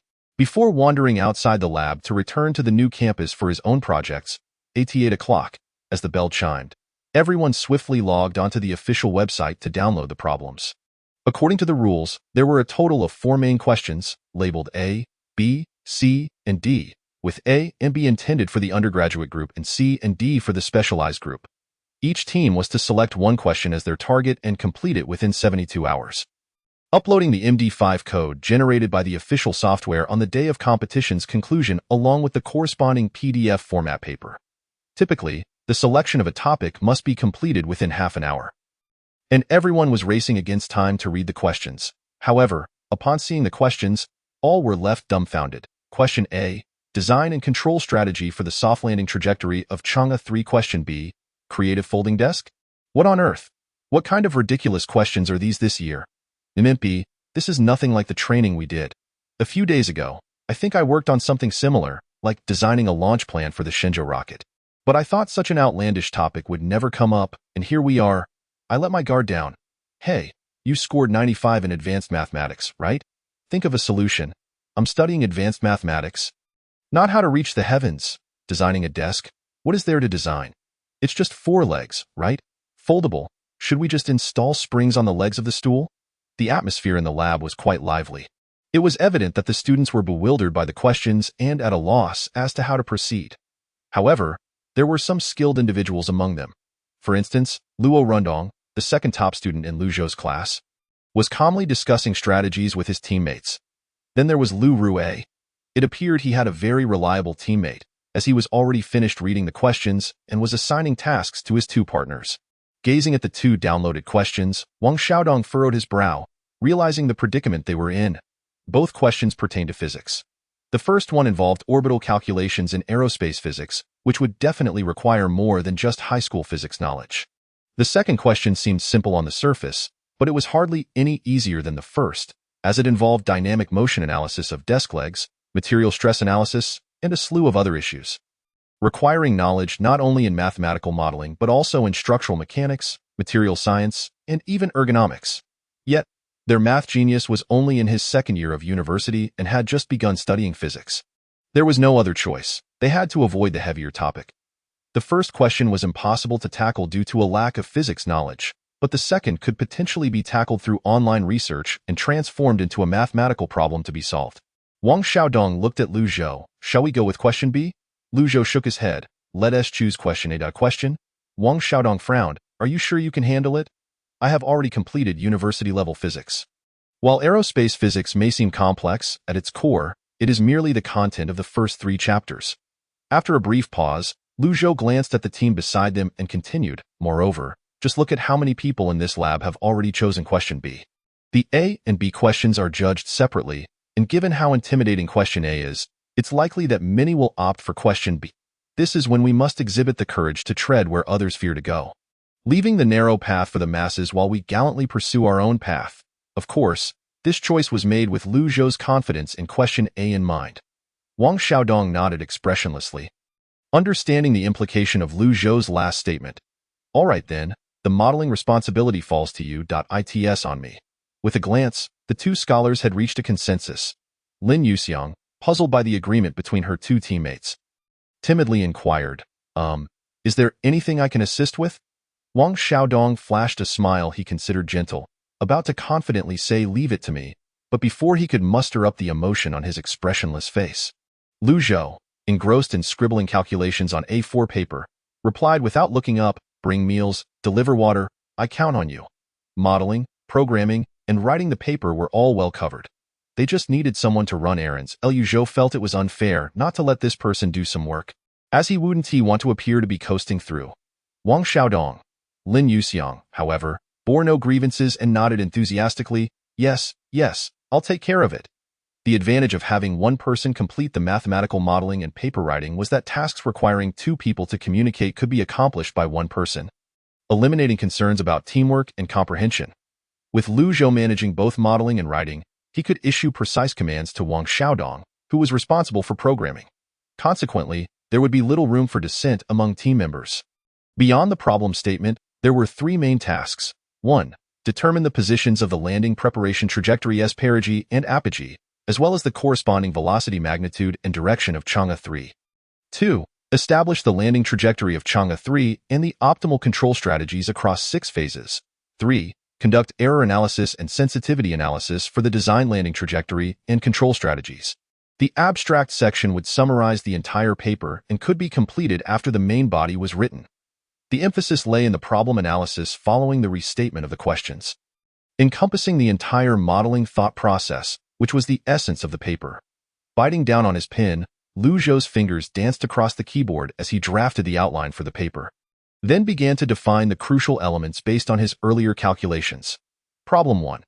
In order to determine the positions of the perigee and apogee for landing preparation, as well as the corresponding velocity magnitude and direction of Chang'e 3, we first employed mechanical knowledge combined with known conditions for calculations. Utilizing limit thinking, we divided the deceleration phase of Chang'e 3's motion into an infinite number of uniformly accelerated linear movements. A program was designed using MATLAB software to perform iterative calculations for the main deceleration phase. Problem 2. To ensure the optimal control strategy for Chang'e 3's landing trajectory across 6 stages, we must aim for minimal fuel consumption. Building on this foundation, we analyzed the parameters obtained from Problem 1 and utilized MATLAB software to identify obstacles in the digital elevation model, achieving both obstacle recognition and landing point localization, while also simulating the optimal landing trajectory through model establishment. To analyze the errors in the landing trajectory control strategy designed in Problem 2, it is essential first to enumerate all potential factors that may lead to errors and conduct a thorough analysis. In this focused state, Lu Zhou was wholly absorbed in the task at hand.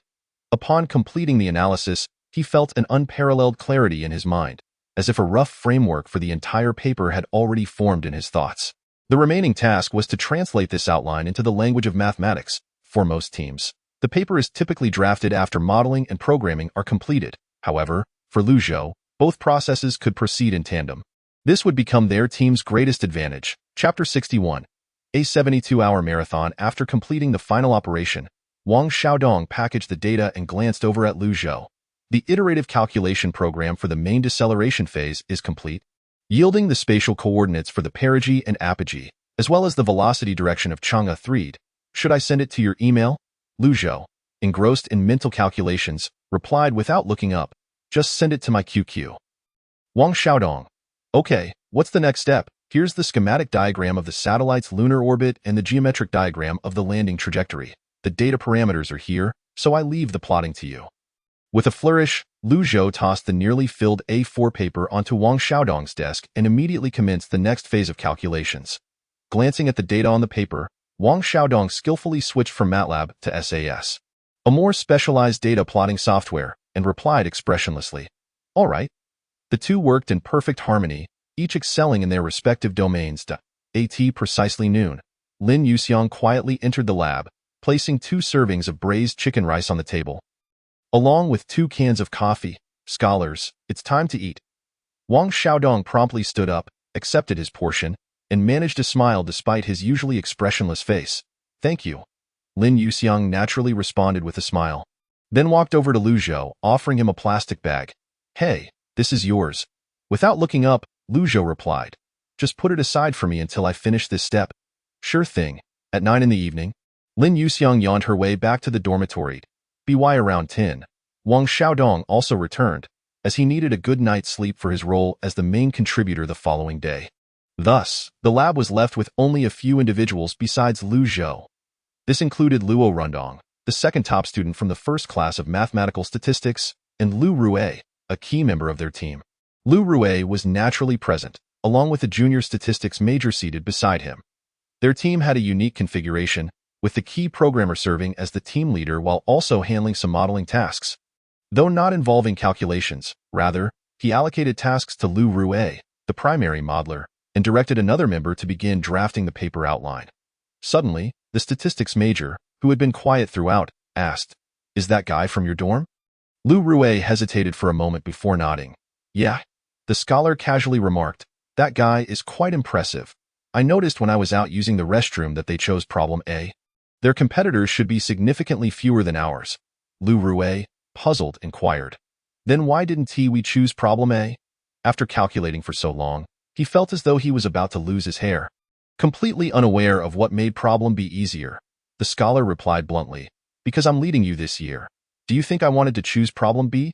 Lu Rue, a third companion, who hadn't spoken much, chimed in. At 3 in the morning, only 5 people remained in the lab. BY4. Lu Zhou was the sole occupant still seated at the computer. As the first light of dawn broke through the window, Lu Zhou finally pinned the last line of calculations. The lab door swung open, and Wang Xiaodong entered. Finished? Completed. Lu Zhou exhaled deeply, having essentially wrapped up the modeling. What remained were programming, plotting, and conducting sensitivity analysis through observation of the simulation results. Once you're done, I'll start writing the latter half of the paper. Wang Xiaodong nodded. Leave it to me. You should take a break. All right. Lu Zhou pinched the bridge of his nose, shook his head to clear his thoughts, rose and walked out of the lab. Compared to the several late nights during the summer, this was hardly anything. The specifics of how he returned to the dormitory were a blur. He only remembered pushing open the door, not bothering to change out of his clothes, and collapsing onto the bed to sleep. When he awoke, it was already dusk outside. Sitting up in bed, Lu Zhou rubbed his disheveled hair and fished his phone out of his pocket to check the time. He vaguely recalled returning to the dormitory around 6 in the morning. Had he really slept for 12 hours? The next time he would be able to sleep would have to wait until after the competition. After washing up in the bathroom, Lu Zhou headed straight to the lab. Upon his arrival, Wang Xiaodong had just finished the last program. Lin Yuxiang was absent, but she had bought him food, which was still warm to the touch. Likely just brought over to As Lu Zhou unwrapped the plastic bag and reached for the chopsticks. He noticed the packaging was already open, revealing a note inside. Slightly taken aback, he unfolded it. Keep up the good work, Lu Zhou. Crumpling the note into a ball, he tossed it into the plastic bin in the corner and began to eat. He quickly finished his dinner, then washed his face in the restroom, casually tossing the takeout box into the trash can outside the corridor. When he returned, Wang Xiaodong adjusted his glasses, stood up from his seat, and addressed him. I've completed the program. I've sent you the code for the 3 problems via QQ. I'll come back at 3 in the morning. The paper is in your hands. Okay, remember to set an alarm so you don't forget. Understood. Wang Xiaodong nodded and left. Like a relay race, Lu Zhou took over the baton, sitting down at the computer desk and stretching. It was now 7 in the evening, with 37 hours remaining until the paper submission deadline. In these 37 hours, he needed to consolidate all calculation processes, modeling thoughts, programming, and further expansions on the 3 problems into a 20 to 30-page paper. No matter how exquisite the models or ingenious the program designs, what would ultimately be presented to the judges would be in the form of a paper. If the paper failed to convey its intricacies to the judges, any chance of winning an award would be lost. Therefore, this final step must not be taken lightly. Entering a state of focused work, Lu Zhou completely lost track of time, his attention fully absorbed by the computer screen, his fingers flying across the keyboard like fleeting shadows, mirroring his fluid and meticulous thought process. The abstract and keywords at the beginning of the paper were completed and trimmed to fit within a single page. Perfectly meeting the requirements, N01 understood the entire modeling thought process better than he did, making this task remarkably effortless. Next came the most tedious part, the demonstration process, which constituted the core content of the paper. Although it didn't occupy much space, it was the most time-consuming to complete, involving not only the mathematical modeling concepts but also programming ideas. The former was clear in Lu Zhou's mind, while the latter required communication and collaboration with the programming lead to finalize. As time ticked away, the sun outside dipped below the horizon, only to rise again and set once more. When night fully enveloped the scene, Lu Zhou finally wrote the last line for the problem expansion section. Stretching, he stared at the paper with eyes heavy with fatigue and yawned, speaking to himself. Next up were the references and appendices, and he was finally nearing completion. Placing his hands on the keyboard, Lu Zhou copied the titles of the referenced works and pasted them in. Design and Analysis of Lunar Soft Landing Gravity Turn Trajectories, c. Second Academic Conference of the Chinese Astronautics Association's Deep Space Exploration Technology Committee. 2005. Research on Detection and Avoidance of Terrain Obstacles for Manned Lunar Landings, Aerospace Return and Remote Sensing. 2014, 35. 11-19. A total of 6 Chinese references and 1 English reference were cited. In the final step, Lu Zhou copied Wang Xiaodong's code into the appendix at the end of the document. Standing behind Lu Zhou, Wang Xiaodong adjusted his glasses and asked, gazing at the text on the screen, "Is it done?" "Yes, all done. Please check for any typos. If everything looks good, convert it to PDF format." Rising from his chair, Lu Zhou shook his groggy head. I'm heading back to sleep now. Generating the MD5 hash and uploading it will be up to you. Hasten your departure. A rare display of concern escaped Wang Xiaodong's lips as he paused momentarily, advising, be cautious on your way. Do not stumble. Dim, Lu Zhou nodded, making his way out of the server room. Chapter 62. If you don't hang up, I will look down upon you having worked tirelessly for over 30 consecutive hours, and under such a heightened state of concentration, Lu Zhou found his mental resilience teetering on the brink. Upon returning to his temporary dormitory, he, as per usual, neglected to change his attire, resting his head on the pillow and surrendering to slumber. When he finally opened his eyes again, the sun had already begun its descent in the sky. Checking his phone, he was astonished to discover it was already 5:30 in the afternoon. A wave of reflection washed over him. His daily rhythm had been completely inverted. It appeared that he would need to dedicate some time to readjusting his schedule in the coming days. Unconsciously, he had slept until this hour, without anyone coming to rouse him. The screen of his phone displayed a dozen missed calls, including those from Chen Yushan, 2 teammates, as well as his instructor and roommate. Lu Zhou opened WeChat and replied to each in turn, explaining the reason for his missed calls. Having completed this task, he slung his travel bag over his shoulder and was just about to return the dormitory key when a call came through. The caller was Chen Yushan. As soon as the call connected, her melodious voice resonated from the other end. Lu Zhou. How are you feeling? Feeling all right, I suppose, Lu Zhou replied. Chen Yushan then inquired, I heard this year's problems are quite challenging. Which question did you choose? I opted for question A, concerning Chang'e 3. Upon hearing his response, Chen Yushan's eyes widened in surprise. You actually chose that question. Did you understand the materials provided? Lu Zhou pondered for a moment before responding. It's manageable. Although the topic of aerospace might seem daunting, when converted into mathematical terms, it is surprisingly not that difficult. Only you would find it easy. Chen Yushan sidepoint one of my roommates is also competing this year. She initially aimed for a national first prize to enhance her chances for postgraduate recommendations. However, upon seeing the competition questions, she was utterly flabbergasted. A national first prize in the mathematical modeling competition beneficial for postgraduate recommendations? Lu Zhou mused. No wonder Lin Yuxiang was so determined to secure connections. This made perfect sense. And which question did she choose? Lu Zhou asked. Question B, the one about designing a folding table, Chen Yushan replied. That truly is a brutal choice. Lu Zhou reflected. In the server room, at least 7 teams had selected question B, while the remaining 3 had simply overlooked it, leaving Lu Zhou's team as possibly the only one to choose question A. And how is she faring? Quite difficult, involving structural mechanics and ergonomics, essentially a hassle, she lamented. In her words, what's so complicated about calculating a mere table? Chen Yushan sighed again. The topics for the specialized group appear more reasonable. One involves designing a pig farm, while another concerns a medicine storage cabinet. Enough of this, you should go eat. I suspect you just woke up. I'll go comfort my roommate. All right, see you later. After hanging up, Lu Zhou noticed a message from Lin Yuxiang, stating that the MD5 code and paper had been successfully uploaded, and that she and Wang Xiaodong had returned to school. She also mentioned that if there was any way she could assist him in the future, he should not hesitate to ask, and that she would treat him to a meal someday as a token of gratitude. Lu Zhou contemplated for a moment and replied, no need for thanks. The competition had concluded, and although others had slacked off considerably, he had at least served as a logistical support for 3 days, contributing in some capacity. Complaining further would be unwarranted. With the school bus having departed, the next one would not arrive until the following morning. The living conditions at the old campus were quite poor, and after 3 days without a shower or a change of clothes, Lu Zhou was eager to leave. He headed to the school gate, casually ate a bowl of noodles, and then took the subway back to the new campus. 121, 121. Swing those arms, move those legs, no slacking off. The sound of whistles echoed across the playground as the green-clad freshmen underwent training under the watchful gaze of their instructors.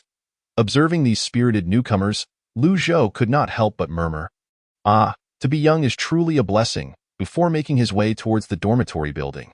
Upon entering his dorm, he was immediately surrounded by 3 of his peers. "Erhu, how did you do? Do you think you made the cut?" Lu Rue lamented once again about his struggles. "I'm truly exhausted," Lu Rue replied with a mix of laughter and frustration. "Why won't you believe me?" I was utterly bewildered by the 2 questions. I could barely grasp the second one. It was only thanks to our team's big leg that I managed to write the program while they assisted me with modeling. If I can secure a provincial prize, I'll consider it a victory. Shishang impatiently nudged Lu Rui aside. All right, you're going to pass out. Don't worry, we're asking Erhu. Huang Guangming leaned in to ask, Erhu, how did you fare? Was question difficult? Lu Zhou casually remarked, it was okay. What about you, Lu Rui? Too difficult. Many of the problems simply cannot be solved using mathematics alone. Lu Rui shook his head. That is to be expected. Whether it be mathematics or programming, these are merely tools to solve problems. The essence of mathematical modeling lies therein. Thus, the competition seeks not those adept at exams, but rather those skilled in applying mathematics to real-world issues. This is why the national prize holds such prestige. Unlike mathematics exams, there is little to discuss in mathematical modeling contests. Outsiders struggle to comprehend the papers, let alone the fact that the papers are still stored on USB drives. After enduring a barrage of questions from two roommates planning to participate in the competition next year, Lu Zhou finally managed to extricate himself from their relentless inquiries, climbed the ladder to his bed, and opened his laptop. Having left the machine running for so long, it would be a shame if no progress had been made. However, upon lifting the laptop lid, he was immediately infuriated. The progress bar had barely budged since he last checked. What a waste of electricity! Frustrated, Lu Zhou shut down the computer without hesitation, grabbed two borrowed programming books, and rushed to the library to study. After the conclusion of the mathematical modeling competition, Lu Zhou finally found himself with some leisure time. Each day, he carried only two books, one on data structures and another on artificial intelligence programming examples. He diligently attended mathematics and physics classes, focusing on his own studies, except for physical education, which he could not attend. The only advantage of university life was this freedom. His time was his own to manage.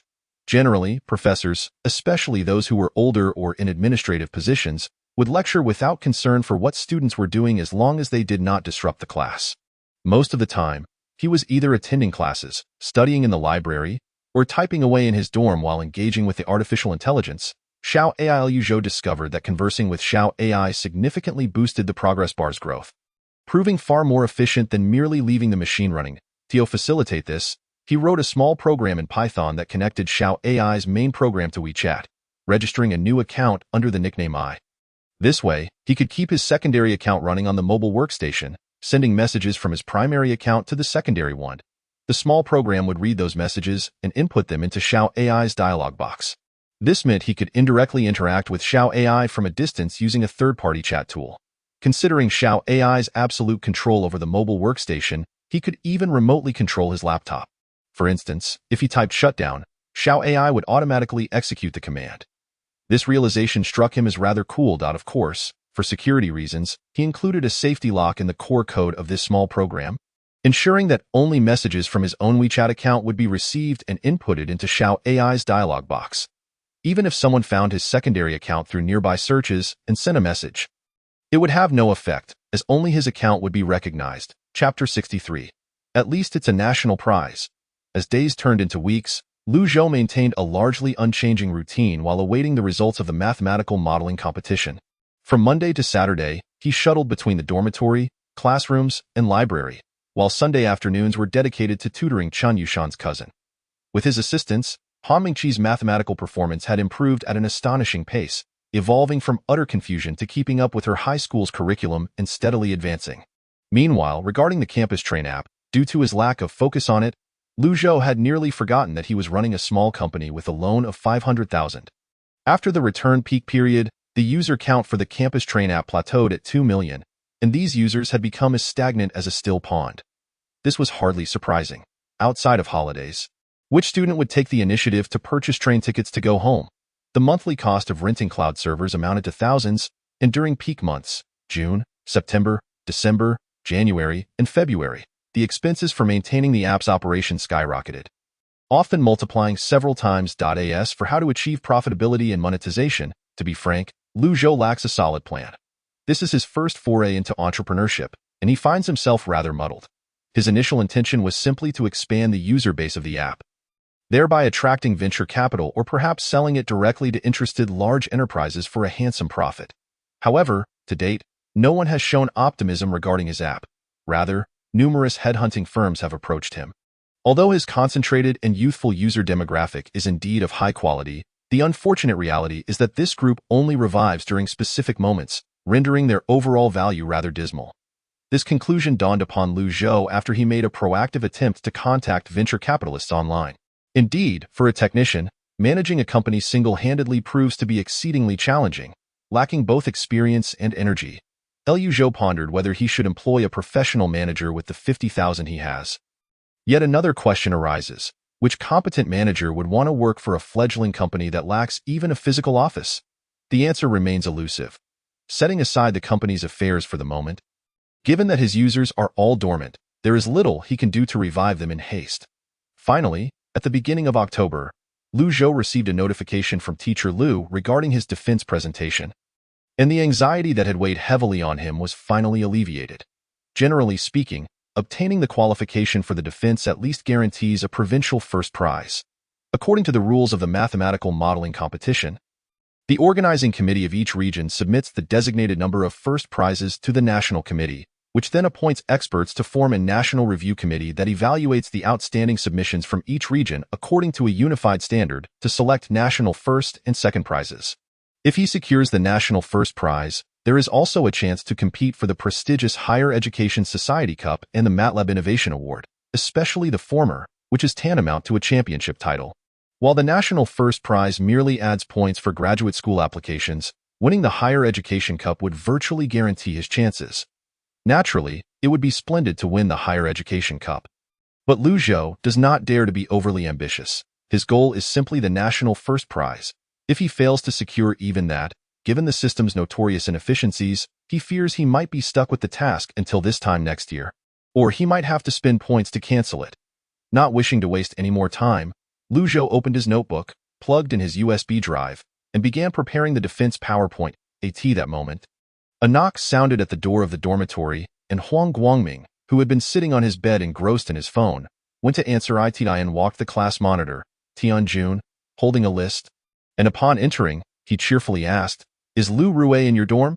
"Yes," Lu Rue, who was washing clothes on the balcony, shouted back, hastily returning to the dormitory and accidentally knocking over Huang Guangming's footbath in the process. Upon reaching the class monitor, he inquired eagerly, "What's going on?" In fact, he had already surmised the nature of the matter. That morning, a certain influential individual had mentioned in the discussion group that they had received a provincial second prize, and then promptly exited the group. Lu Rue felt indifferent about it. A provincial second prize was still a provincial second prize. Participating as a freshman was primarily about gaining experience by clinging to the more accomplished. He could always challenge for the national award next year. "Congratulations!" the class monitor exclaimed, pulling out a certificate from beneath the list, "Provincial second prize." Upon hearing this, Huang Guangming ceased his phone activities and exclaimed, "Wow, Rue Gu, you're amazing." Shishang chimed in, "Incredible, incredible, provincial second prize, just a step away from the first. Who else from our class has won an award?" Lu Rue quickly glanced in Lu Zhou's direction and casually asked, "There's also Luo Rundong. He received a provincial first prize," Tianjun replied with a smile. "The provincial second prize is already quite commendable, far better than us academic underachievers who didn't even participate." "Oh, it's nothing, just luck," Lu Rue responded, feigning modesty while secretly reveling in his success. Although he felt a twinge of envy, the dormitory was divided by several numbers, and they rarely interacted, so he bore no significant ill will towards Luo, the top scholar. What truly astonished him was that Lu Zhou had not received an award. The top scholar in mathematics had merely received a thank you for participating. This was quite the surprise. It brought him more joy than his own accolade. He had to suppress his laughter. Clearing his throat, Lu Rue feigned concern for his roommate, asking the class monitor, "What about Lu Zhou? Did you perhaps overlook his certificate?" "His name isn't on this list, and I'm not entirely sure," Tianjun replied, puzzled at Lu Zhou's absence. He flipped through the list several times, but still could not find Lu Zhou's name, and thus turned to Lu Zhou with a look of uncertainty. "Perhaps you should check with the counselor? My list might genuinely be incomplete." "Indeed. How could his name be missing from the list?" "It doesn't make sense," Shishang added, nodding in agreement. Though he often felt exasperated by Lu Zhou's retorts, he respected his academic prowess. In truth, Tianjun had accurately guessed. The list he had was indeed incomplete. The competition training faculty had provided him with a list of awardees from teams that registered via the school's official website. Lu Zhou, however, was not managed by the faculty but was under the guidance of Professor Liu Xiangping, who was appointed by the department, thus his name would not appear on the faculty's list, and no need for that. Lu Zhou shook his head while gathering materials for the PowerPoint. The certificate will be delivered eventually. I am not in a rush for it. I fail to understand why everyone is so eager to clutch that piece of paper. Upon seeing Lu Zhou's unconcerned demeanor, Shishang misinterpreted it and insisted. That's not acceptable. What if there truly is an error with the list? Huang Guangming also felt it was a pity and chimed in. Exactly. Even Lu Rui managed to receive a provincial second prize. How could you not have been selected? Lu Rui silently cursed under his breath, wondering why he was being compared to Huang Guangming. However, despite his inner thoughts, he nodded along, feigning concern. Really, it's unnecessary, Lu Zhou reiterated, shaking his head. That certificate will arrive in due time. Tianjun paused for a moment, somewhat perplexed, and asked, It will arrive in due time? Yes, Lu Zhou nodded, casually opening his browser to pull up the email he had just received. Teacher Lu has already informed me to prepare for the regional defense. It doesn't matter if the certificate is a couple of days late. I'm not in a rush. There seemed to be a misunderstanding. The air in the dormitory fell silent for about 3 seconds. Finally, Shishang exclaimed in astonishment, Wow, Lu Gu, you're incredible. Huang Guangming draped an arm around Lu Zhou's shoulder, grinning widely. Provincial first prize. That means you're in the running for the national competition. Treat us, Lu Gu. Lu Zhou swatted Huang Guangming's arm away as if brushing away a mosquito, distaste evident on his face as he leaned away. Get off, get off. Stay away from me. I'm not interested in that. Don't distract me while I'm working on the PowerPoint, and we'll talk about treating you once the school's prize money arrives. Class monitor Tianjun sighed in relief, closing the list with a smile. I knew it. It wouldn't make sense for us not to have Lu Gu securing a provincial first prize. So, it was with Teacher Lu all along. Well then, I'll take my leave. Lu Rui, wearing a forced smile, felt a twinge of sorrow. The good mood that had been born from schadenfreude had suddenly lost its luster. Chapter 64. Regional Defense Presentation. This year's defense took place at the old rival Dongda University, with a panel of judges comprised of several esteemed figures in the aerospace industry. The titles displayed on the judges' panel were intimidating, boasting roles such as the president of the Jiangsu Aerospace Technology Research Association and honorary professors from Aerospace University. The mere presence of these titles was daunting. Sitting in the lounge prepared by Dongda, Lu Zhou repeatedly reviewed his printed A4 paper draft of the thesis, while Wang Xiaodong occasionally discussed potential questions that might arise during the defense. Lin Yuxiang, meanwhile, sat beside them, blinking in confusion, ready to serve tea to the distinguished guests at any moment. Lu Zhou would primarily handle the thesis defense, with Wang Xiaodong providing supplementary support. However, Lu Zhou had little faith in his assistants. Wang Xiaodong had a knack for condensing a complex modeling issue into a single sentence while elaborating endlessly on coding problems. He possessed great technical skill but struggled to articulate his knowledge. Akin to a martial arts character with high internal power yet lacking the ability to shine in battle, Lin Yuxiang could not be relied upon either. She was merely a bystander, despite the initial agreement that she would lead the defense. At this point, even if one were to ask her how the landing point coordinates were derived, she would simply cast a helpless glance at the two more capable individuals beside her. Ultimately, it was evident that he had to rely on himself. Thus, Lu Zhou, who had shouldered the entire competition, once again took on the mantle of leading the defense. The PowerPoint was straightforward, merely extracting key points from the thesis. Having practiced his presentation multiple times, Lu Zhou felt no trepidation as he took the stage. The defense process consisted of 2 segments: the explanation of the thesis proposal and the subsequent questioning by the expert judges, with each segment limited to approximately 8 minutes, primarily intended to verify the authenticity of the thesis and check for any instances of ghostwriting. Lu Zhou swiftly went through the PowerPoint, clearly articulating his mathematical modeling approach. Following that, during the second segment, the experts on the judging panel posed 2 questions, to which Lu Zhou responded effortlessly. Finally, the elderly professor adorned with the title of president of the Jiangsu Aerospace Technology Research Association smiled and gave him a thumbs up, signaling the conclusion of the defense and indicating that he could take his leave. Exiting the defense venue, Lu Zhou brushed shoulders with the captain of the next team and let out a sigh of relief. Feeling a wave of lightness wash over him, that moment, Lin Yuxiang leaned over, her excitement palpable as she exclaimed, "Captain, you were fantastic. Even that professor gave you a thumbs up." Lu Zhou replied, "Perhaps it's just a formality?" "Nonsense," Lin Yuxiang playfully retorted, her joy evident. "While you were preparing, I secretly observed the defenses of others. That old professor maintained a stern expression throughout, but when it came to our turn, his demeanor changed entirely." "You noticed that?" Lu Zhou contemplated for a moment before uncertainly adding, "Could it be that I'm simply too handsome?" Wang Xiaodong, Lin Yuxiang. As they rode the school bus back to campus, Lu Zhou observed that his classmate Luo Rundong seemed rather downcast. It was unclear whether he had encountered issues during his defense or if there was another reason, but he appeared to communicate little with his two teammates. Meanwhile, the others were engaged in discussions about the recent defenses. "How did your defense go?" "It was passable, though that professor's questions were quite tricky. Indeed, it felt like they were deliberately making it difficult for us who chose option B. You think we who chose option A had it easy? They merely asked you about the dimensions of your table, while we were questioned about how to reach the heavens." All right. In any case, the defense is merely a means to verify the authenticity of our papers. It doesn't affect our competition scores. As long as we pass, that's what matters. I believe it still has some impact. I've heard that there's a limit on the number of works submitted for national awards, and they will take the defense performance into account. Lu Zhou chose not to partake in their discussion, instead leaning back in his chair with closed eyes, resting. By around 5 p.m., the bus returned to the new campus of Jin University. Upon arriving at the dormitory, before Lu Zhou could even set down his shoulder bag, the three rascals surrounded him. Huang Guangming was the first to inquire, "Elbow, how did the defense feel? Do you think we can secure a national first prize?" "It was all right," Lu Zhou replied ambiguously. To his surprise, upon hearing his noncommittal response, the three rascals dispersed, retreating to their respective spots. Lu Rui remarked, "We're good." Huang Guangming added, "We're set. This meal is guaranteed."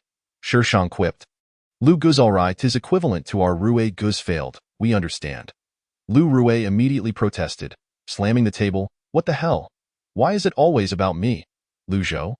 The award list was released, and there was virtually no suspense. This time, they had indeed secured the national first prize. However, contrary to Lu Zhou's expectations, the task was not as straightforward as it seemed.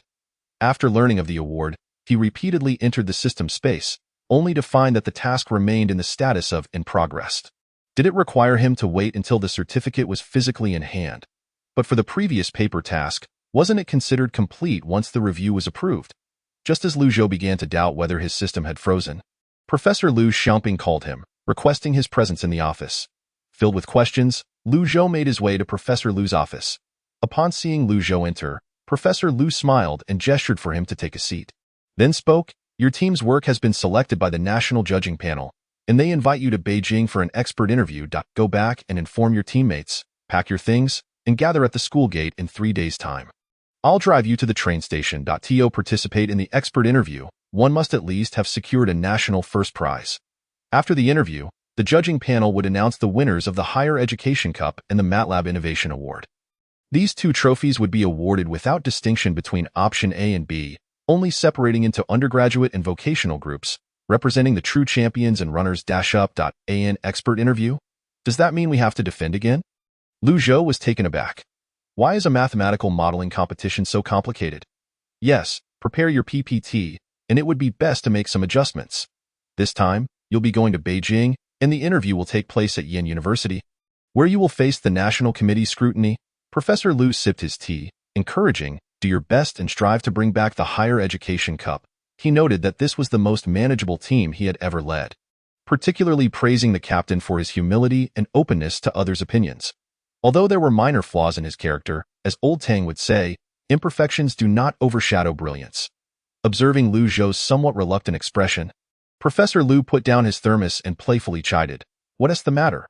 Are you not pleased? The school will reimburse your round-trip high-speed train tickets and send you to Beijing for 3 days. If I were you, I would be eager for more interviews. So that it seems that since the competition has yet to conclude, the system has deemed his task incomplete.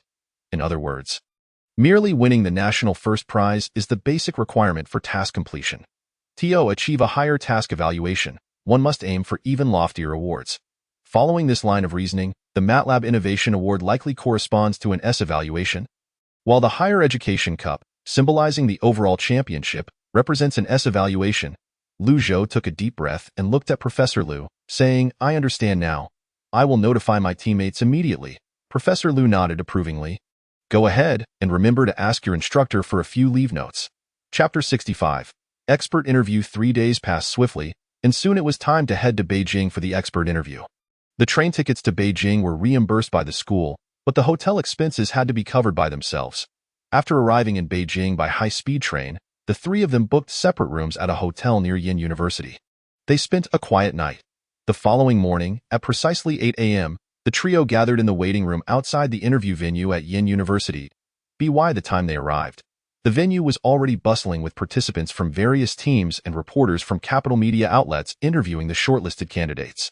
Not wishing to appear on television, Lu Zhou chose a secluded spot to sit down, pulling out his paper draft to prepare for a final review. However, before he could read more than a couple of lines, he overheard a discussion nearby.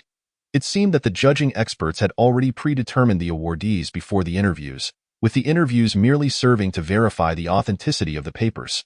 Not far away, a seemingly arrogant academic leaned back in his chair, casually chatting with a few nearby teams. "I've been here 3 times. The listeners were taken aback.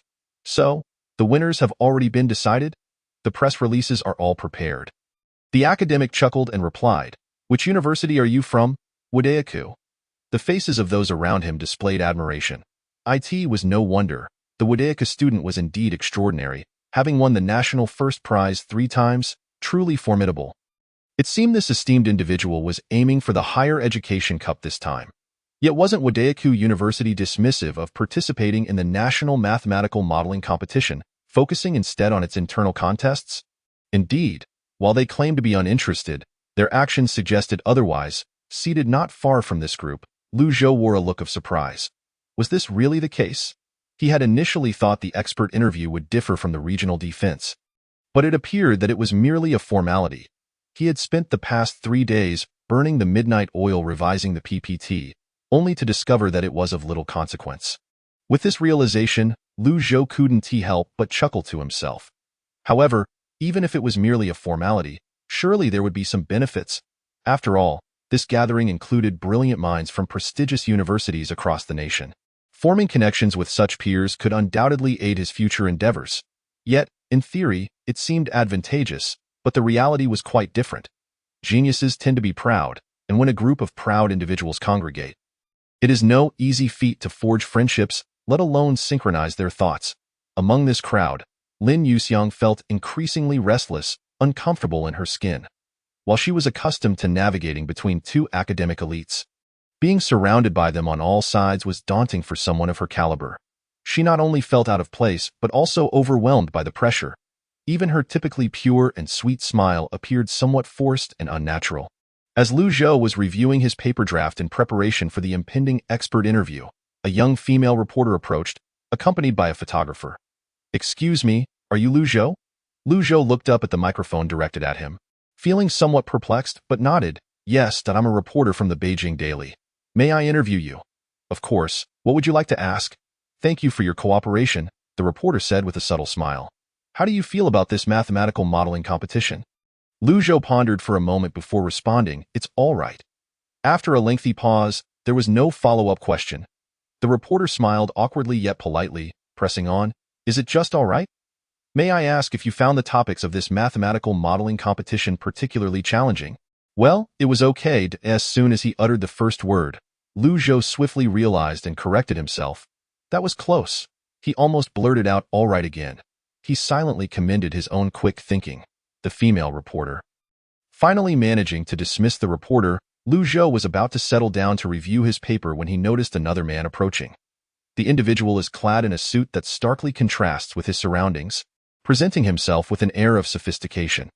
Even Lu Zhou cannot help but concede that, in terms of mere handsomeness, this man possesses considerable charm. His aura bears some resemblance to Wang Xiaodong's, yet is considerably more striking. As the dashing figure approaches, Lin Yuxiang's eyes light up, and she discreetly adjusts her bangs in front of her phone screen. However, to her dismay, the man does not cast a glance her way or at Wang Xiaodong beside her. His gaze is firmly fixed on Lu Zhou. "You must be Lu Zhou," he states. Lu Zhou looks up and inquires, "And you are?" "Wei Wen, from Yin University," he replies, extending his right hand. "I have read your paper on the optimal inversion theory of linear operators and linear functionals. An impressive piece." Lu Zhou smiles, rising to shake his hand. "You're too kind. No need for modesty," Wei Wen says, releasing his grip. "Nonetheless, even if your paper is remarkable, the championship of this competition will undoubtedly belong to me." Lu Zhou is left speechless, watching as Wei Wen turns and walks away. Staring at the retreating figure, Lu Zhou feels bewildered. What was that about? Did he come over just to flaunt his superiority? He had been analyzing the situation for ages, pondering the man's intentions, and yet it seems there is no one normal sitting around him. Shaking his head, he prepares to resume his interrupted studies when, at that moment, the bell rings, the defense begins. Inside the venue, the judges sit upright, their various titles hanging over them, rendering them somewhat indifferent. Following protocol, they present the PowerPoint. Once it concludes, as Lu Zhou anxiously awaits questions from the committee, an elderly gentleman seated in the middle left slowly begins to speak. "What is your perspective on the prospects of lunar exploration?" How is this question related to my paper?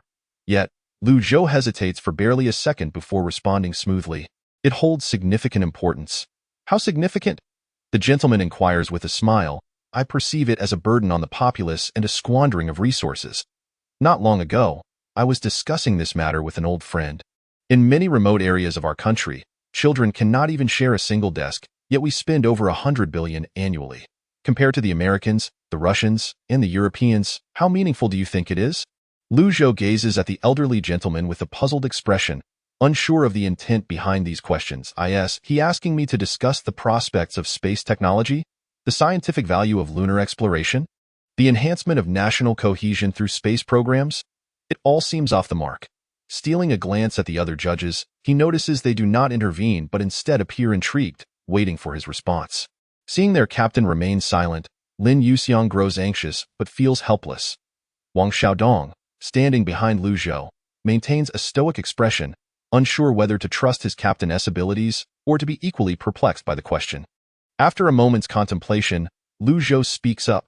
"Do you believe the Great Wall holds significance?" The elderly gentleman raises an eyebrow, surprised by the counter-question, but responds with a smile. "Of course it has significance. Which descendant of Yin and Huang would doubt the Great Wall's importance? That is true now, but what about the past?" Lu Zhou smiles back, continuing, "Over 1,000 years ago, many believed it to be a waste of resources, leading to the loss of Yoyun's 16 prefectures. The puppet Emperor Shi Jingtang has been condemned in history for over 1,000 years. If we now deem space exploration a waste and abandon it, merely achieving missile and satellite launches, do we intend for future generations to scorn us for relinquishing the entire universe?" A moment of silence envelopes the panel. Lin Yuxiang holds her breath, her face displaying a forced smile. Wang Xiaodong remains expressionless, yet his fists are clenched with tension. Staring intently at Lu Zhou, the elderly gentleman suddenly bursts into laughter. "Ha ha ha, well done. Excellent response. Is that it?" Lu Zhou finds it hard to believe that this discerning judge has let him off so easily. "What about the paper? Shouldn't they evaluate its authenticity? How could they skip the most crucial step and instead focus on trivial matters?" He cannot fathom that this elderly gentleman, sitting there, would fail to appreciate the significance of space exploration and seek enlightenment from a student like him. After being signaled by the judges to leave the stage, Lu Zhou gathers his USB drive and his two teammates and heads toward the exit. Just before departing, he glances at the nameplate on the elderly gentleman's desk. The sight makes him jump. Ren Changming. It is not the name itself that startles him, but the title that follows, former chief designer of the Lunar Exploration Project. After Lu Zhou and his team exit, Ren Changming turns to the elderly man beside him with a smile. "Old Wang, were you satisfied with that response?" Did you bring our discussion to the judges' panel?" What does a student know to engage in such historical discourse? Just empty rhetoric and sophistry. Although he outwardly expresses dissatisfaction, the expression on Wang Zhongyi's face suggests that he is more resistant to admit it. After a brief pause, Wang Zhongyi inquires, "What was that student's name?" Ren Changming unscrews his thermos and sips hot water, replying with a smile, "Lu Zhou." Wang Zhongyi furrows his brow. "I feel like I've heard that name somewhere." That evening, the three of them gather in Lu Zhou's room. eagerly awaiting the announcement of the award winners on the television. The list of winners will be revealed that day, broadcasted on the news channel. Clearly, the expert interviews were merely procedural. The winners had been determined before the interviews even commenced. It would be impossible to decide the overall champion in such a short span of time. Not to mention, simply convening to exchange opinions would take longer. Securing a national first prize is already commendable. Watching the news on TV, Lin Yuxiang quietly remarks, "I saw many experts in the waiting room." Indeed, Wang Xiaodong nods. "I noticed several familiar faces among the teams in the waiting area." Familiar? Ignoring a certain individual who coasted through. Lu Zhou turns to Wang Xiaodong and asks. "Yes," Wang Xiaodong replies, maintaining his impassive demeanor. "From last year's National College Student Programming Contest that I see," Lu Zhou acknowledges, glancing back at the television screen.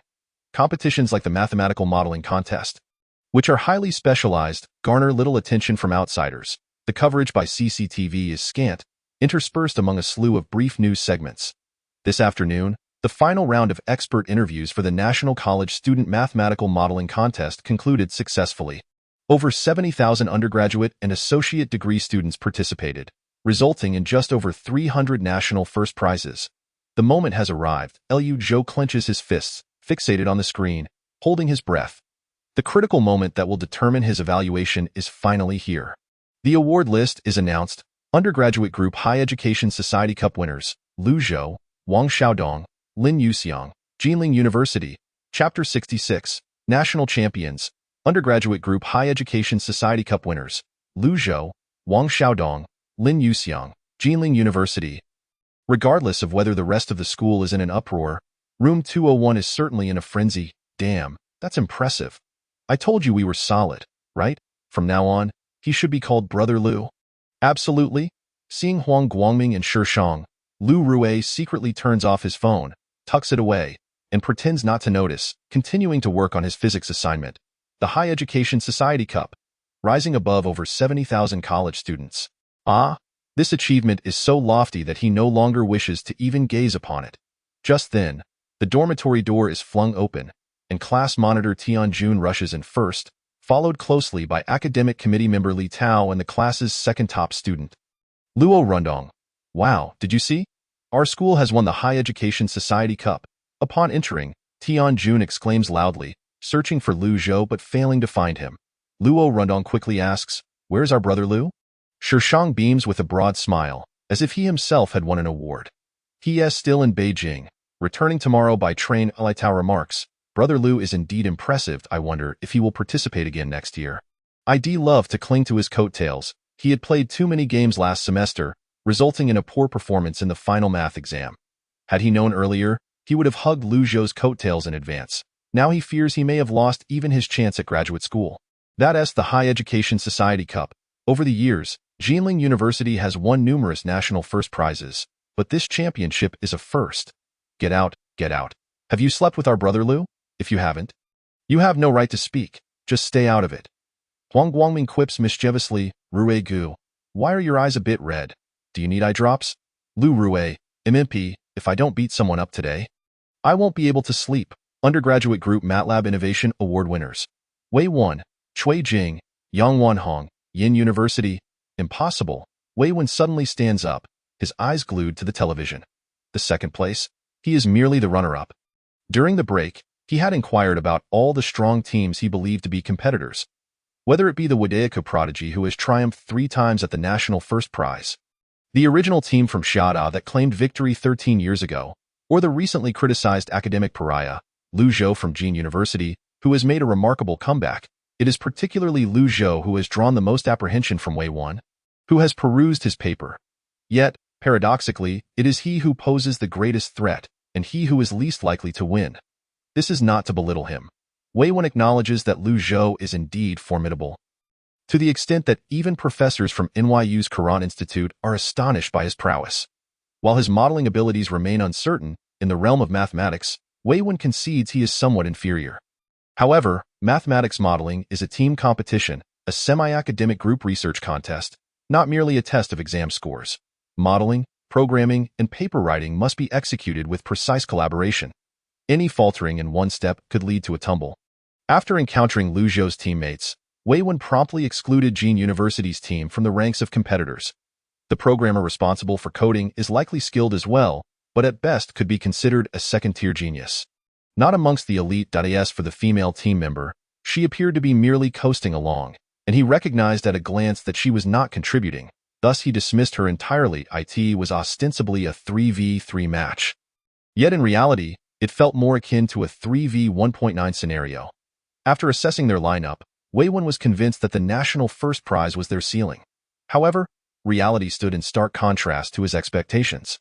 The championship did not belong to him, nor to any of the formidable teams he feared. It directly fell into the hands of that individual. The news segment concluded, and the next brief began to roll. A cloud of despondency hung over Wei Wen's handsome visage as he bit his lip and sank back into his chair. In comparison to the High Education Society Cup, which symbolizes national supremacy, the so-called MATLAB Innovation Award was merely a consolation for the vanquished. There once existed the IBM SBSS Innovation Award, which bore a similar nature, suggesting that while their software was commendable, their modeling still fell short of the first place by a narrow margin, encouraging them to strive harder next time. Even though this achievement would elate most, for him, without the championship, it bore no significance. Beside him, a girl with shoulder-length bangs stared at the television screen, sharing in his silence. After a span of over 10 minutes, Wei Wen suddenly spoke. "Jing, pass me the computer." "All right." Cui Jing nodded and walked over to the desk in the activity room, retrieving the tablet there and handing it to her captain. Upon receiving the tablet, Wei Wen deftly entered the website, logging onto the official page. The winning papers would be publicly showcased on the official website, serving both as exemplary references for others and as a means for the unsuccessful contenders to discern the gaps between themselves and the champions. Moreover, it was a means of public scrutiny, affirming the contest's fairness. Liu Zhou's paper was listed first, and Wei Wen quickly located it. After downloading the winning paper, he opened the PDF file with the reader, his brow furrowing as he focused intently on the screen, meticulously reading from the very first word all the way to the appendix. Approximately half an hour of silence passed. Suddenly, his shoulders relaxed. And he sighed. "I have lost." The mathematics modeling competition does carry an element of luck. If a paper aligns perfectly with the preferences of several judging professors, even a relatively average modeling level might secure a second or even a first prize. However, when it comes to the High Education Society Cup, a symbol of national preeminence, luck cannot factor in. Each nominated work undergoes scrutiny by the entirety of the judging panel, especially among those seated at the center of the panel, including the former chief designer of China's lunar exploration program, whose guidance shaped the design of Chang'e 3, who among the vast expanse of the nation could surpass his authority in the field of aerospace? After reviewing Liu Zhou's exemplary paper, Wei Wen was once again convinced of this truth. In terms of coding, their abilities were neck and neck. Perhaps his team was slightly stronger, but in mathematics modeling, he had undeniably lost, and there was no room for doubt. The same applied to the paper. The methodologies of mathematics modeling and paper writing were inextricably linked. He could even ascertain that both the modeling and the writing were the sole work of Liu Zhou. While some weaker teams might adopt such tactics to fill positions, it is rare for a strong team aiming for the High Education Society Cup to exhibit such arrogance. With only 3 days for the competition, the quality of either modeling or writing would consume an individual's entire energy. Even the most exceptional person could not forego food, drink, and sleep while ensuring the quality of both modeling and writing. Yet the reality was that this man, Liu Zhou, single-handedly outperformed both of them. This individual was nothing short of a monster. Wei Wen bit his lip until it turned pale, not out of jealousy, but because he felt humiliated by his rival. "What are you planning to do?" Cui Jing, standing behind him, inquired. The air fell into silence for a moment. Nothing, just a matter of victory or defeat. Setting the tablet aside, Wei Wen rose to his feet. The gloom and despondency in his dark eyes evaporated, replaced by a burning fighting spirit. To compete alongside such an opponent was indeed a great delight in life. Just a matter of victory or defeat. Next time, he would not falter. After a brief pause, Wei Wen took a deep breath and calmly stated, "Don't forget, we still have the mathematical contest in modeling in February next year." Cui Jing, standing behind him, allowed a gentle smile to grace her lips. This was the Wei Wen she knew, the indomitable top scorer of the college entrance examination. Yes, that evening, Liu Zhou received numerous phone calls. One was from dormitory 201, where his peers fawned over him, showering him with compliments and then bombarding him with requests to treat them to a meal. It was only during such times that they remembered to address him as Brother Liu. Another call came from his advisor, who began by congratulating him warmly before swiftly turning the conversation to himself, claiming that Liu Zhou was quite remarkable and bore half the charm of his own youth. Liu Zhou was left dumbfounded. It was fortunate that this individual was his class advisor. Otherwise, he would have hung up immediately. In addition to calls from classmates, there were also calls from the university. Director Liu, Professor Tang, and especially Professor Liu, his guiding teacher, called. Professor Liu, without a care for decorum, burst into laughter on the line. Well done, High Education Society Cup. Our Jinling University has been able to send a few to Beijing for awards each year. But this High Education Society Cup is a first. At this point, Liu Xiangping expressed his admiration sincerely. You, my boy, are quite impressive. Even with a dead weight, you managed to bring home this trophy. Next year at the mathematical contest in modeling, aim for the O Award. The O Award, or Outstanding Winner, represents the pinnacle of achievement. Generally, it is nominated from the first prize, M Award, and subsequently selected from the F Award, with only about 20 teams globally receiving the O Award. Within the O Award category, there are also named awards from various associations and enterprises, akin to the High Education Society Cup, though nominally separate. The treatment is worlds apart. For instance, the named award from Double Sigma Investment, TSI, includes a $10,000 prize, but is only awarded to domestic American teams. It is not solely my achievement. Without Senior Wang's coding, it would have been impossible for me to secure this trophy on my OWN. Liu Zhou smiled modestly. Oh, really? Well then, Liu Xiangping chuckled, continuing, the school is preparing to award you an additional 10,000 yuan. The principal just discussed this with me on the phone and asked for my opinion as your guiding teacher. I suggested to Principal Su that since the modeling and paper were both completed by that young man Liu Zhou, we might as well award this extra 10,000 solely to him. That makes sense, Liu continued, but how about this? I'll call the principal again and divide that 10,000, awarding 5,000 each to you and Senior Wang Xiaodong. Upon hearing this, Liu Zhou immediately expressed his discontent. Teacher, I thought it over again, Liu Zhou said earnestly. While Senior Wang has made significant contributions, I believe that without my leadership and the 30-plus hours I spent fighting on the front line, we certainly would not have secured this trophy. Therefore, keep on fabricating. Professor Liu's laughter interrupted Liu Zhou's words as he switched hands on the phone. Professor Tang is correct. You are indeed quite the character. Feeling his little scheme exposed, Liu Zhou cleared his throat and said, at most, I can give him a third. Half would be quite unfair, as I truly didn't sleep a minute while writing the paper. I was just joking. This prize money is determined by Principal Su and is yours without question, Professor Liu said with a smile. Once you've spent enough time in Beijing, hurry back, Liu Zhou asked. Is there something urgent regarding tomorrow morning's train? Nothing urgent. Just need you all to come back for a photo. A photo? I've already uploaded the identification photo for the certificate, Liu Zhou queried, puzzled. What other photo do you need? Professor Liu chuckled. Nothing much, just to put it on the trophy and hang it on the wall. Chapter 67.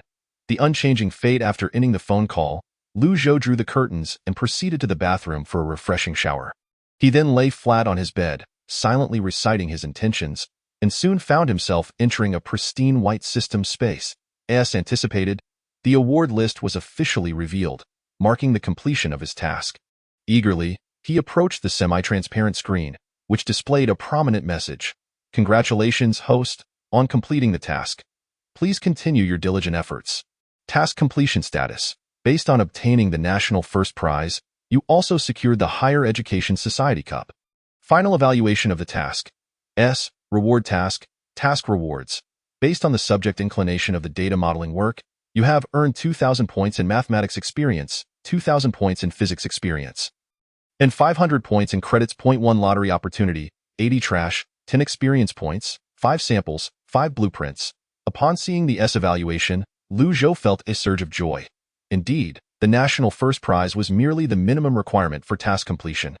The Higher Education Society Cup and the MATLAB Innovation Award corresponded to the S and S evaluations, respectively. He had only received the S evaluation reward once before and was still uncertain about its underlying patterns. However, he was now confident that the reward for the S evaluation was indeed a reward task. Taking a deep breath, Liu Zhou commanded, System, open the attribute panel. Core Sciences, A. Mathematics, LV1, 2010,000, B.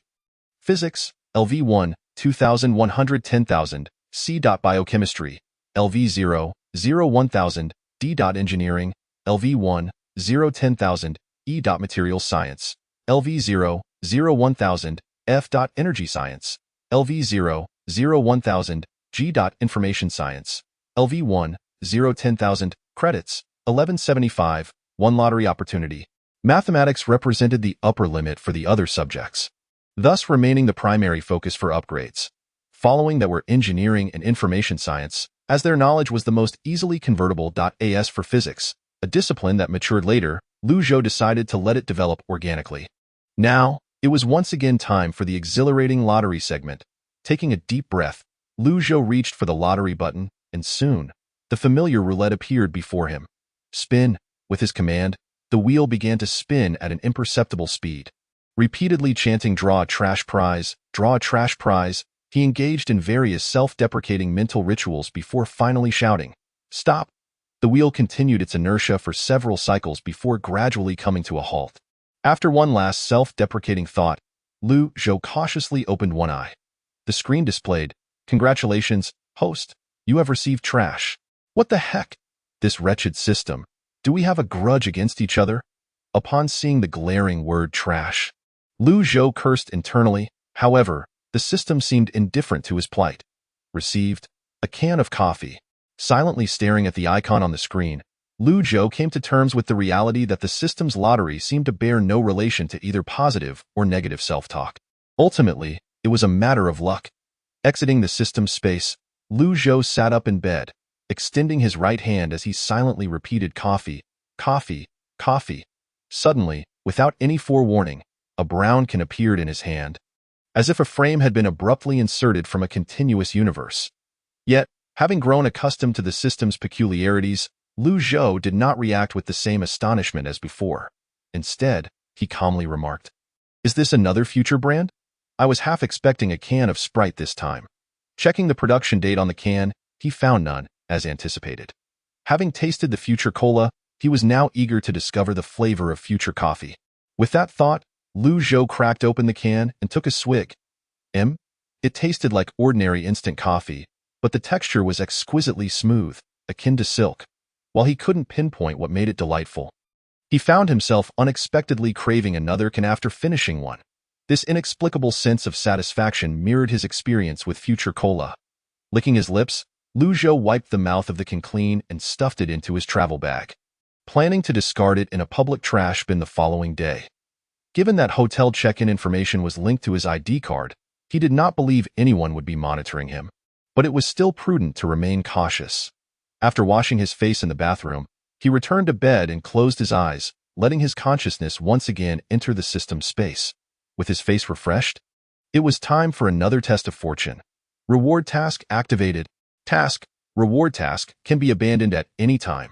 No additional credits required. Requirements: ASCI paper. Rewards: subject experience. The experience value is determined by the academic merit of the paper, with a minimum of 1,000 experience points. Experience type determined by the paper's inclination. 1 lottery opportunity, 50 samples, 50 blueprints. Not too great, yet not too poor. Overall, it was a task that was fairly standard in terms of both difficulty and reward. It seemed that while S evaluations corresponded to reward tasks, not all of these tasks unlocked branch technologies. However, the lottery probabilities were indeed exceptional. The likelihood of obtaining either a sample or a blueprint was advantageous for Lu Zhou. Either option would be valuable. As for the content of the task, it resembled his second task quite closely. The only difference was that the minimum experience for the second task was 100 points, whereas this reward task had a minimum of 1,000 points. This meant that even if he casually submitted a paper to a domestic journal, as long as it was accepted, he would secure at least 1,000 experience points. The minimum was set at 1,000 points, but he was uncertain about the upper limit. Since it was determined by academic merit, Lu Zhou recalled the blueprint concerning the proof of the Zhou's conjecture. He had refrained from utilizing it last time, but this time it should be permissible. With perfect scores in both advanced calculus and differential equations, as well as being a national champion in mathematical modeling, he had laid a solid foundation. Even if he managed to prove a mathematical problem that had puzzled the community for nearly 20 years, he doubted anyone would challenge his credibility. Once he returned to school, he would dedicate some time to organizing that paper. Exiting the system space, Lu Zhou lay down and closed his eyes to sleep. Seconds turned into minutes, the clock on the wall ticked rhythmically. Lu Zhou flipped over in bed, and after a short while, he turned back again. Opening his eyes, he lay flat on his back, staring blankly at the ceiling. Why am I not feeling sleepy at all? Pulling out his phone, Lu Zhou squinted at the time, his brow furrowing in shock. What the heck? It's already 2 in the morning, and I didn't even notice the passage of time. Could it be? Because of that can of coffee? As this thought crossed his mind, Lu Zhou's expression shifted dramatically. Damn it. I unconsciously drank it like a regular beverage. Realizing this, he buried his head in the pillow, feeling an acute pain in his heart. What a loss. He should have saved it for a late-night study session. Chapter 68. May I touch your trophy? Tossing and turning in bed, unable to sleep, Lu Zhou pulled out his phone and began scrolling through his social media. After a prolonged absence from his account, he was pleasantly surprised to find that his followers had increased by 10,000. This unexpected popularity online brought a smile to his face. To think he had garnered such attention. It was quite beyond his expectations. How embarrassing. I'm just a kid. I don't want to be famous. What should I say to my dear fans? After pondering, he began to tap on the screen, composing a post. Today, I visited Yin University and received the Higher Education Society Cup. It felt quite good. Image, screenshot of official award certificate. This was his first serious post, and it felt somewhat akin to a primary school essay. Well, never mind, Lu Zhou clicked send.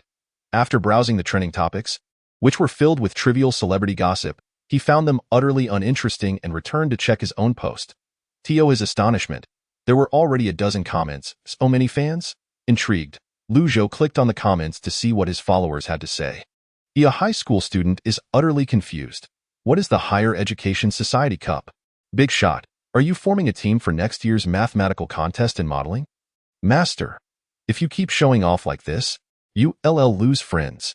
The late-night scrolling graduate student has suffered a ton of emotional damage. Unfollowed. Just glimpsing someone else's university life. Casually clicked unfollow, pretending I didn't see anything. Back to scrolling my feed. Dog emoji. Sorry for the interruption. Lu Zhou? What the heck? I lost followers just for showing off. Refreshing the page resulted in 10 fewer followers, leaving Lu Zhou at a loss for words. The following morning, after freshening up, Lu Zhou stepped out of his room with his travel bag slung over his shoulder. While checking out at the front desk, he encountered Lin Yuxiang, who was also carrying a travel bag. Are you all right? She asked, surprised to see the dark circles under Lu Zhou's eyes. I have some eye cream for bags.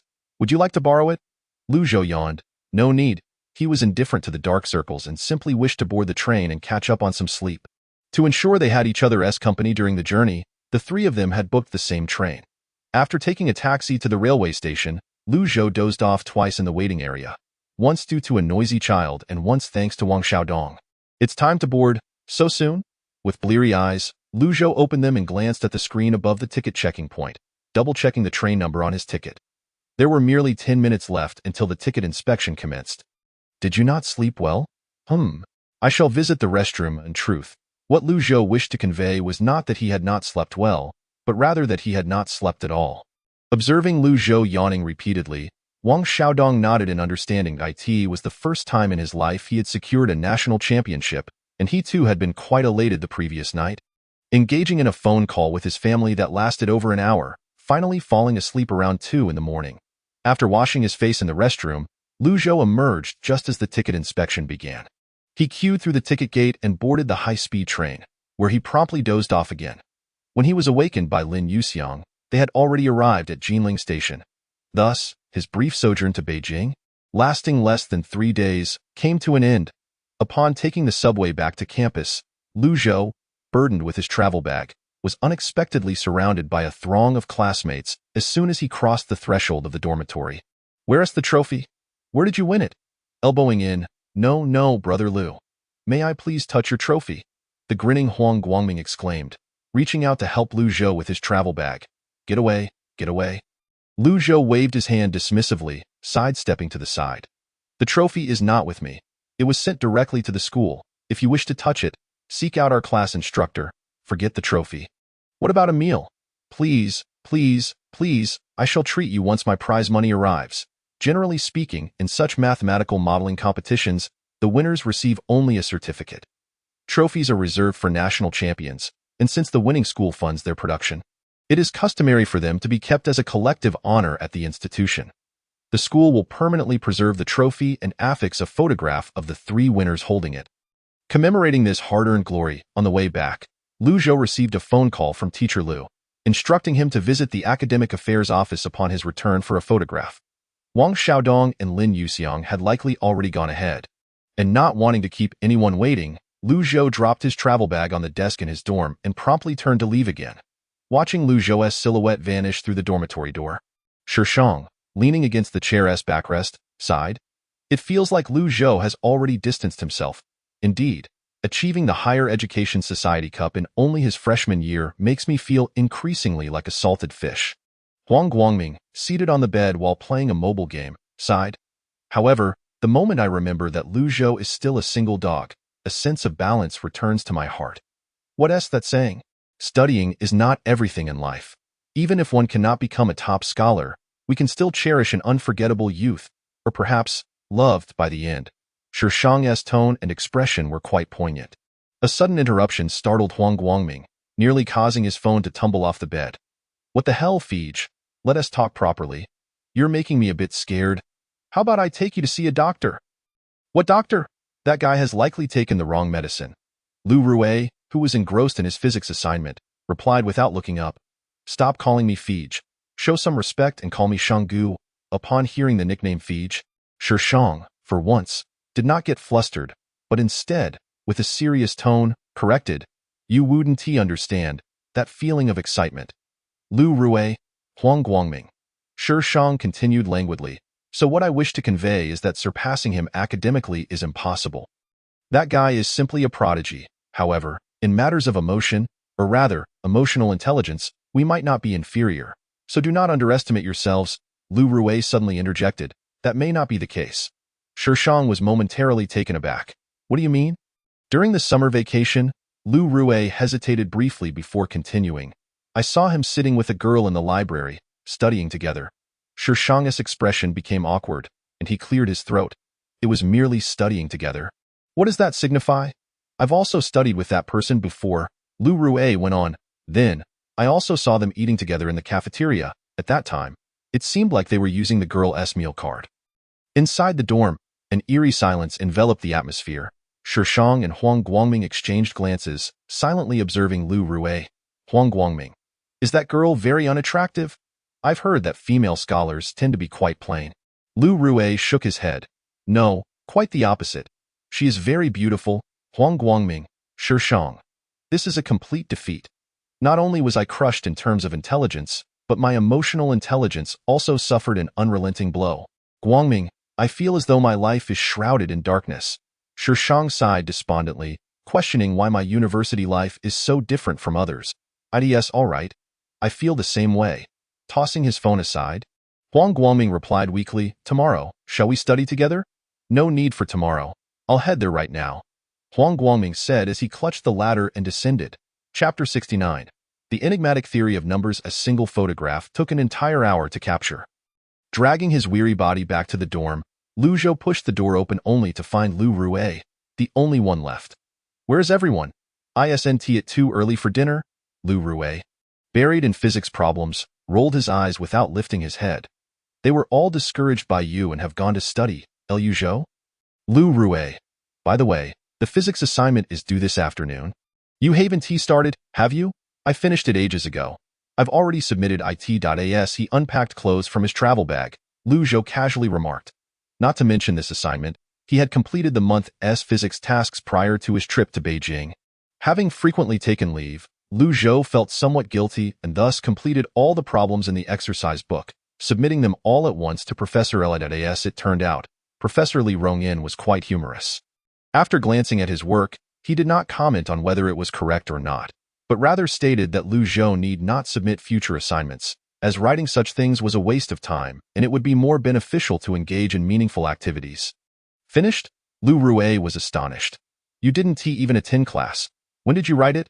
Just before going to Beijing. While working on the PPT, I wrote it on the side. Lu Rue, unconvinced, pulled out a problem he had copied from class notes and asked, Then, can you teach me? Wait, let me take a look.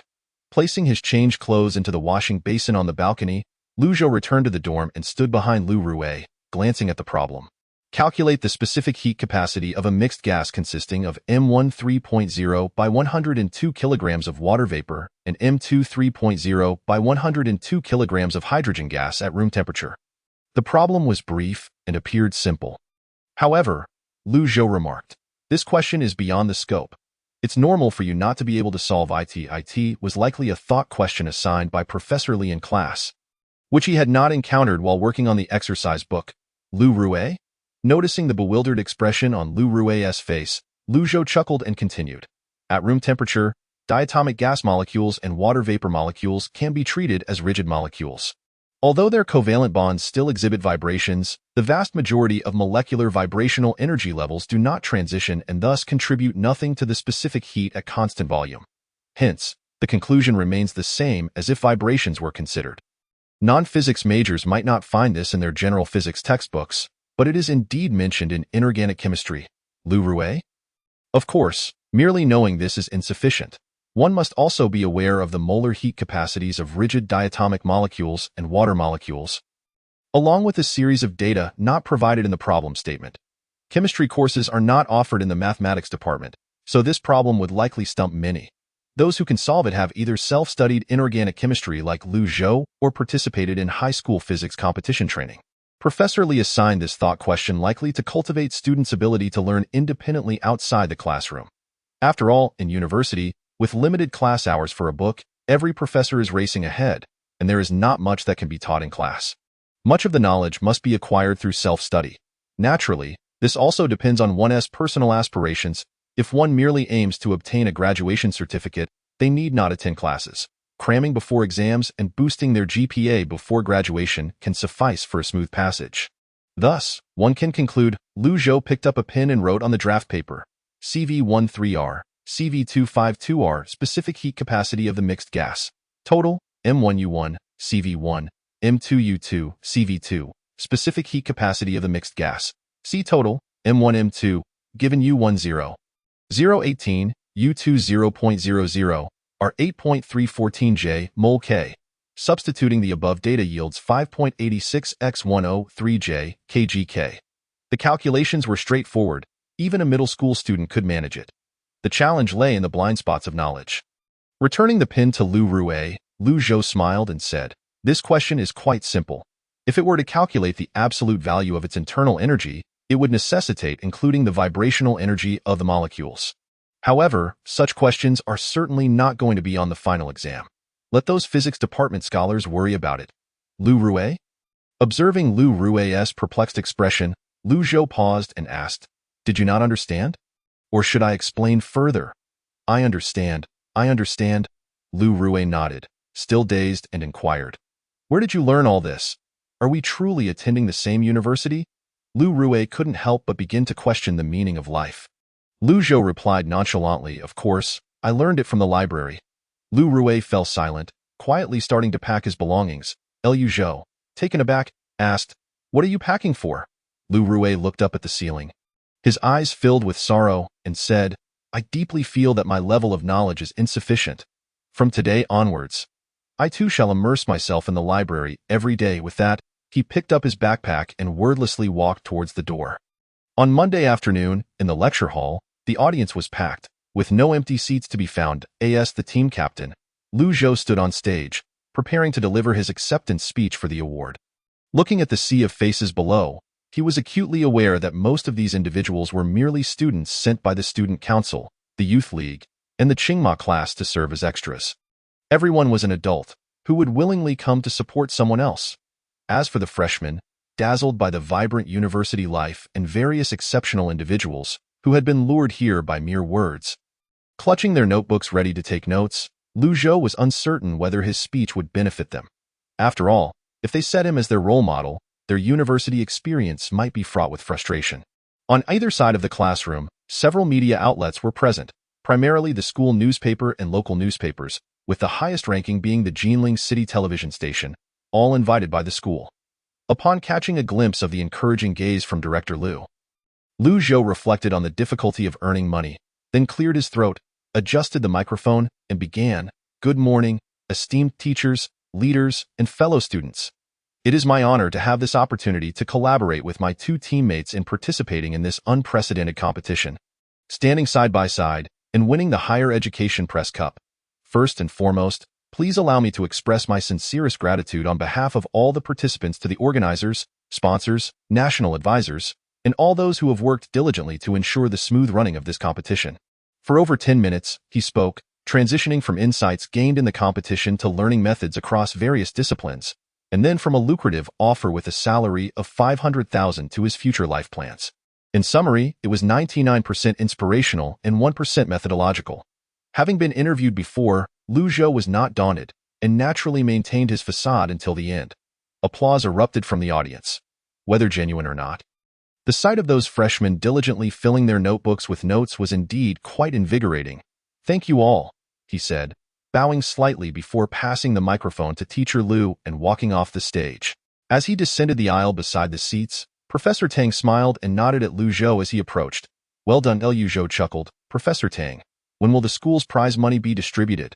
"By the end of the week at the latest." "Why the rush? Does the school really need your few dollars?" Professor Tang replied with a laugh. "So, what have you been researching lately?"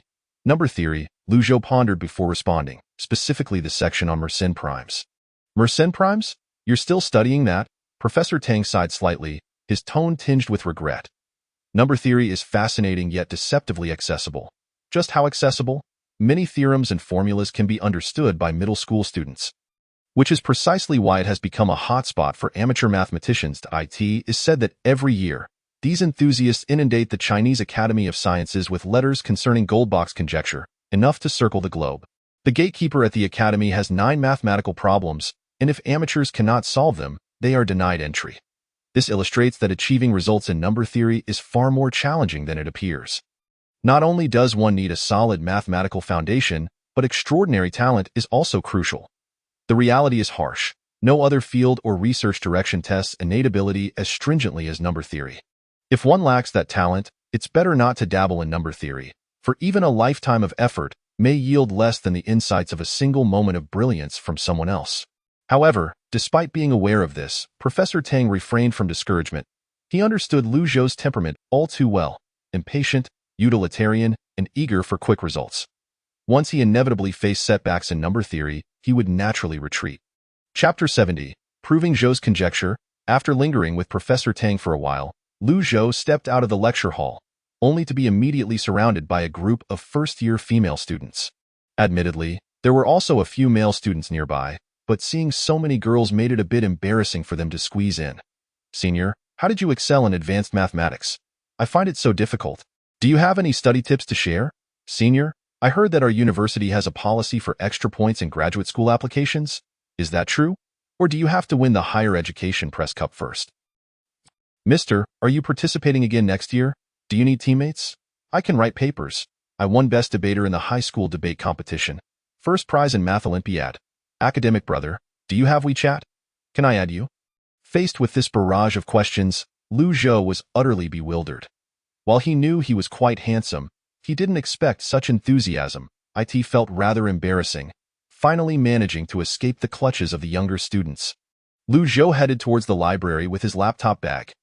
Chen Yushan had been busy reviewing politics these past few days, primarily memorizing, and thus had not come to the library. Coincidentally, Lu Zhou had also been unable to discuss problems with her. Although the system had imprinted the proof methods in his mind, organizing the argument, which could fill 3 to 4 pages of A4 paper, still required considerable effort, at the very least, in order to make his proof comprehensible to others. He first needed to digest it himself.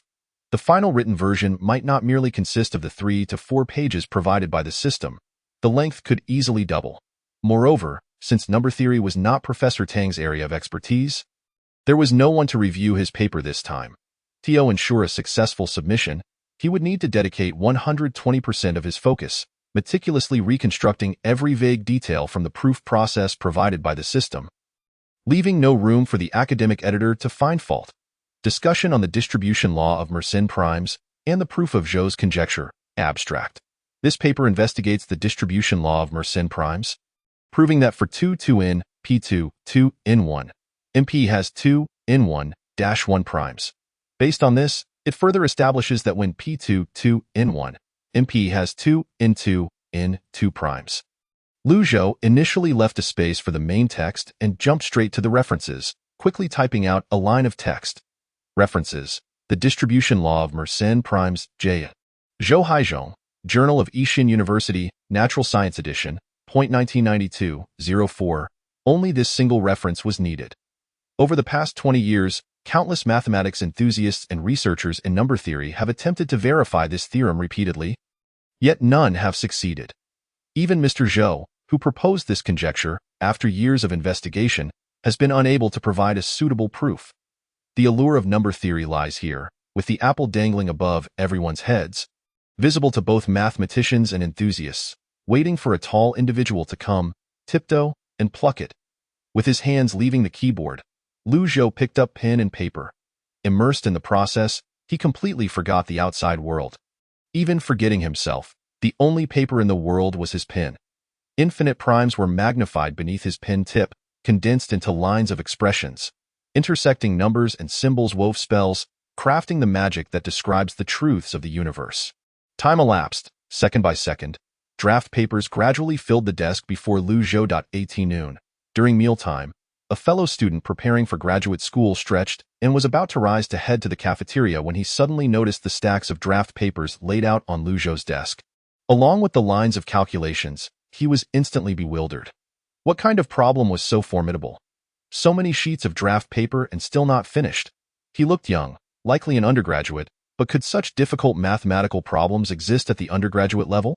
Moving closer for a better look, he could discern that it was indeed a number theory problem, but as he continued to read, he struggled to understand. On one hand, Joux's handwriting was wildly intricate, and on the other, he was not well versed in this research direction, knowing only a smattering of information about number theory. Just as he was filled with curiosity and prepared to inquire about what Joux was proving, he suddenly noticed the title of the document on the laptop screen, Proof of Joux's Conjecture.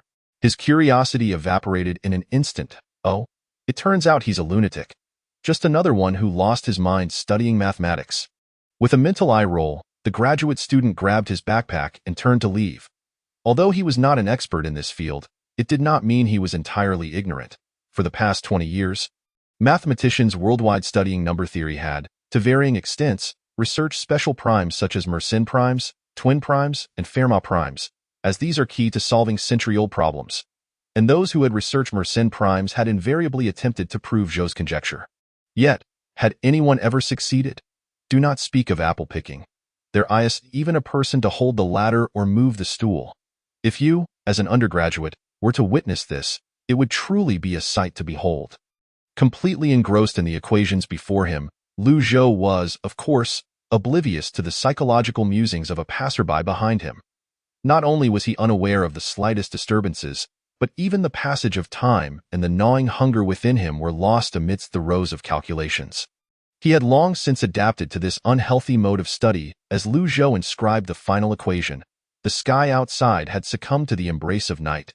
With a deep sigh, he leaned back in his chair, feeling utterly drained. On one hand, he was fatigued. On the other, he was famished. He had actually forgotten the significance of nourishment. It seems I have truly immersed myself in my studies to the point of neglecting basic sustenance. The complexity of this paper far surpassed that of the previous one, the optimal inversion theory of linear operators and linear functionals, both in difficulty and in academic merit. Fortunately, the core work had been completed. The remaining task was merely to organize these drafts onto A4 paper, input them into the computer, and finalize the entire paper. Rubbing his stomach, Joux prepared to rise and gather the scattered sheets on his desk. Yet, at that moment, a line of numbers on a piece of draft paper in the corner caught his eye. Huh!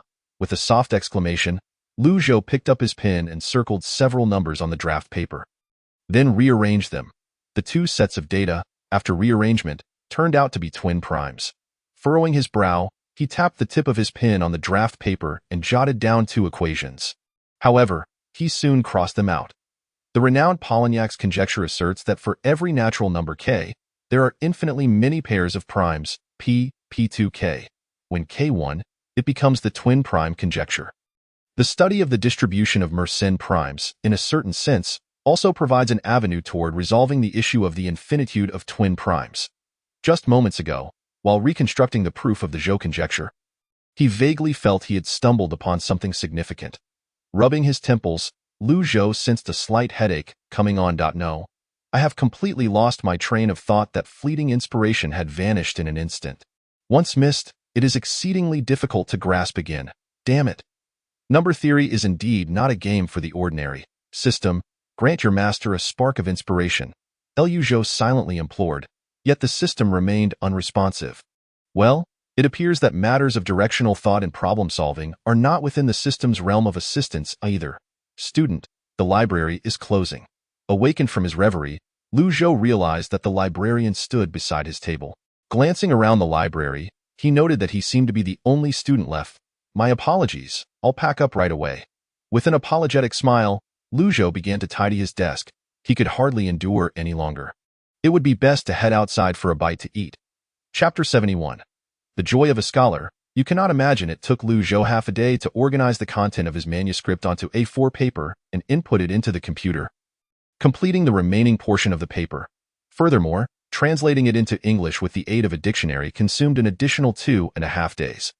After a total of 4 days, Lu Zhou finally transformed the blueprints in his mind into a paper and saved it in PDF format. The next step was submission.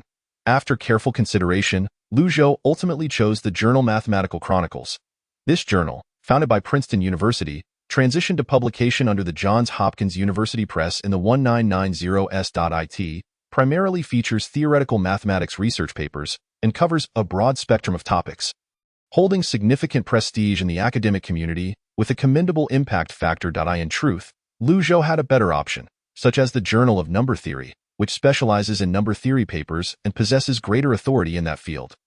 However, its slightly lower impact factor and hefty publication fees deterred him. The Americans are truly stingy, Lu Zhou thought, shaking his head as he uploaded his paper to the submission site of Mathematical Chronicles and left his email address. He wondered if the reward task included a feature for expedited review, hoping his manuscript would not linger too long.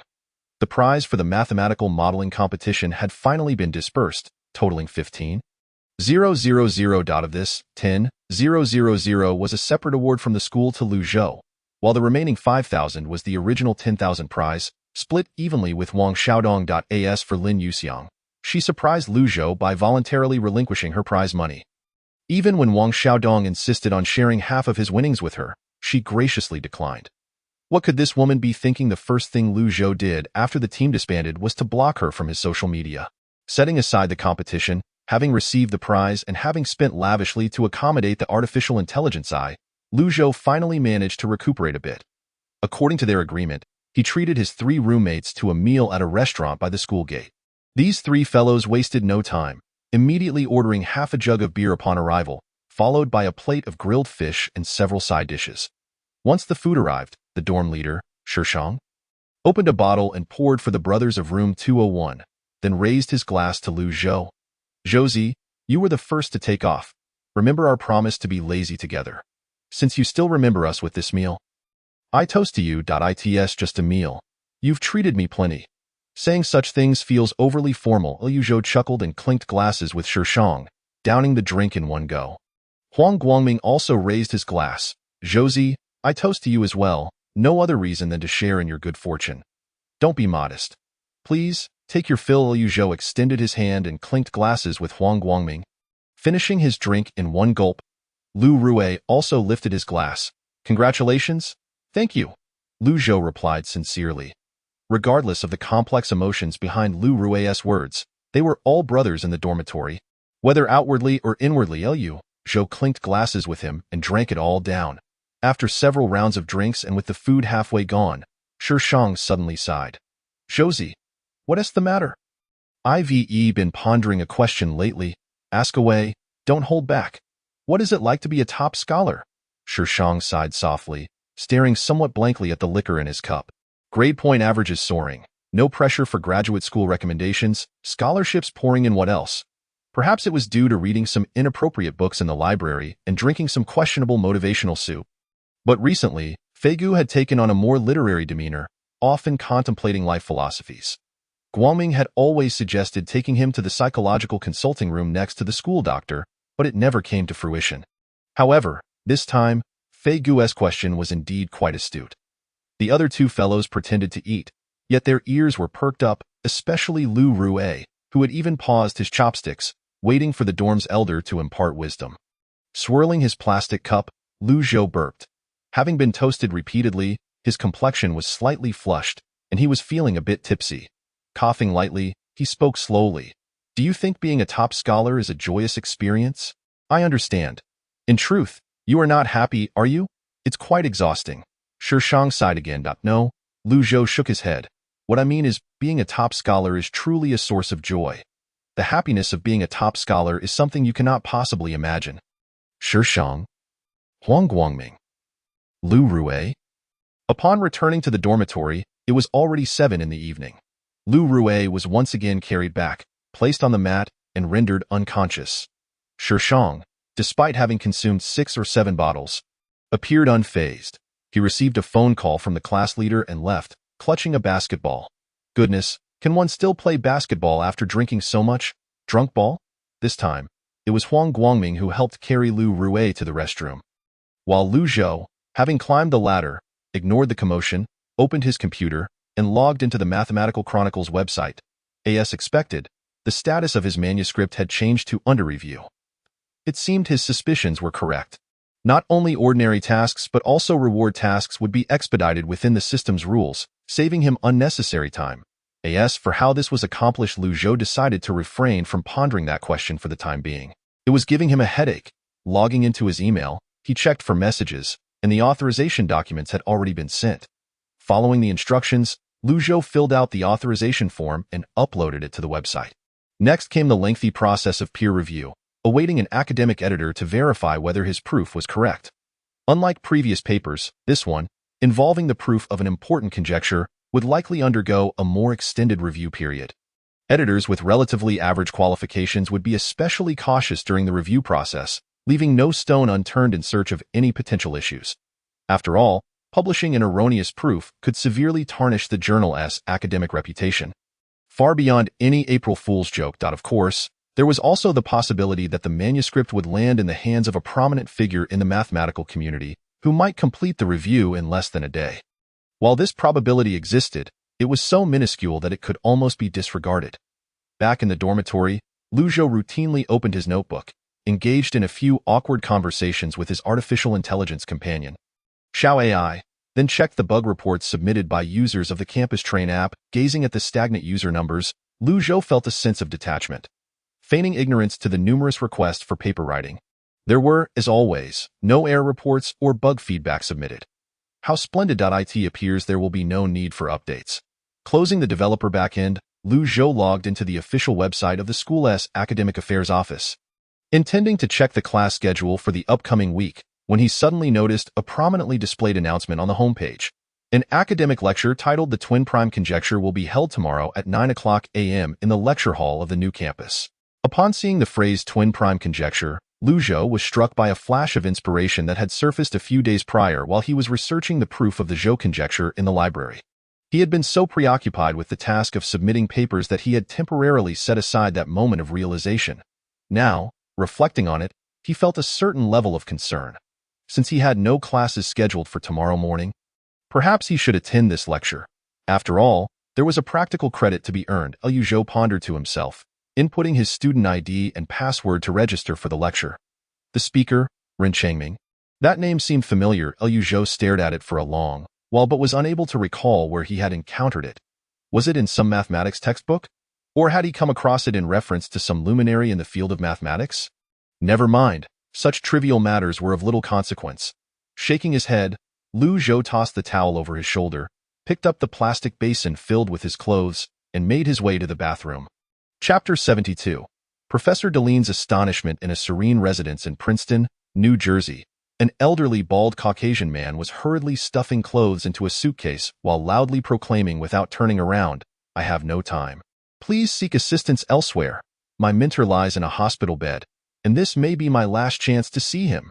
The middle-aged man in a suit bore an embarrassed smile but displayed no sign of anger.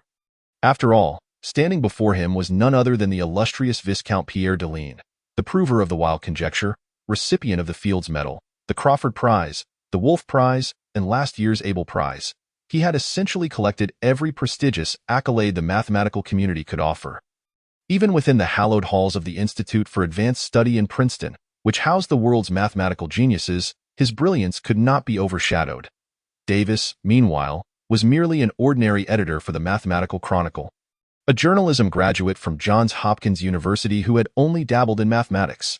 Although the Mathematical Chronicle was a direct offspring of Princeton University, it was somewhat overshadowed by its stepmother, Johns Hopkins University. Furthermore, with Princeton now overseeing the Mathematical Annual, which holds a position akin to the Big Four in the realm of mathematical journals, resources allocated to the Chronicle had naturally dwindled in a bid to preserve the Chronicle's influence in the academic sphere. The editorial team at the Johns Hopkins University Press had been working tirelessly. Under normal circumstances, a typical number theory paper would hardly warrant such fervent attention from Davis. However, serendipitously, this technical editor had a vested interest in number theory. And upon conducting an initial review of the submitted manuscript, he immediately recognized its extraordinary value. There existed countless conjectures regarding the distribution of Mersenne primes, yet none had been proven thus far. Among them, the most aesthetically pleasing and precisely articulated was undoubtedly the renowned Joe conjecture, which states that when 2n, p2, 2n1, there are 2n1, 1 primes among the MP. However, a conjecture remains just that, a conjecture. Until proven, it shall forever remain a prince. Only upon proof can it ascend to the status of a theorem, crowned and enthroned. Noting Deline's indifference, Davis persisted in his entreaties. "Please? Viscount Deline, your research in the realm of number theory is unparalleled among the professors I have encountered. Upon reading this paper, you immediately came to mind. For the sake of our years of collaboration, could you not spare a glance?" "Such flattery is in vain," Deline retorted coldly, slamming the suitcase shut. He was not typically so irritable. At most, like other geniuses at the Institute, he could be a tad arrogant. Under normal circumstances, if Davis were to present an intriguing paper to him, he would make time to examine it. However, even interesting matters must be considered in context. His mentor, Mr. Grothendieck, was currently bedridden, with the specter of death looming ever closer. He could hardly muster the focus to contemplate mathematical quandaries. He wished only to fly to France immediately. Not only had he declined the editorial duties of an academic editor, but he had also turned down research projects at the Institute. Davis attempted to persuade him further. "Do you not wish to bring a gift to Mr. Grothendieck?" "A gift?" Deline retorted with vehemence. "To present a pile of worthless paper. I would find greater meaning in purchasing a bouquet on the streets of France. I assure you, this paper is far from the dismal quality you imagine." Davis replied earnestly, "Is it not your mentor's lifelong aspiration to prove the Riemann hypothesis? The distribution of Mersenne primes has been resolved, marking a step forward towards that crowning achievement in the mathematical world. Even if it is but a small step. I recall you stating at last year's conference, the path to the conclusion of the Riemann zeta function is shrouded in darkness, requiring countless candles to illuminate. Now, the match is in your hands." Gazing intently into Davis's eyes, Deline fell silent for a prolonged moment before exasperatedly snatching the manuscript from his hands. Damn it!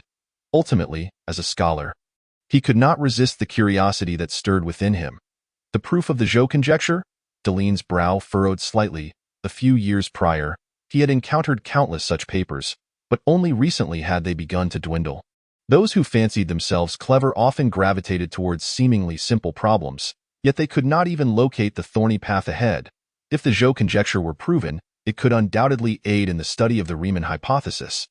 As the behavior of the Riemann zeta function, S, is closely tied to the frequency of prime numbers, and the Riemann hypothesis pertains to the equation S0, upon seeing the author's name. Deline paused. Liu Zhou? A Chinese name? Or perhaps of Chinese descent?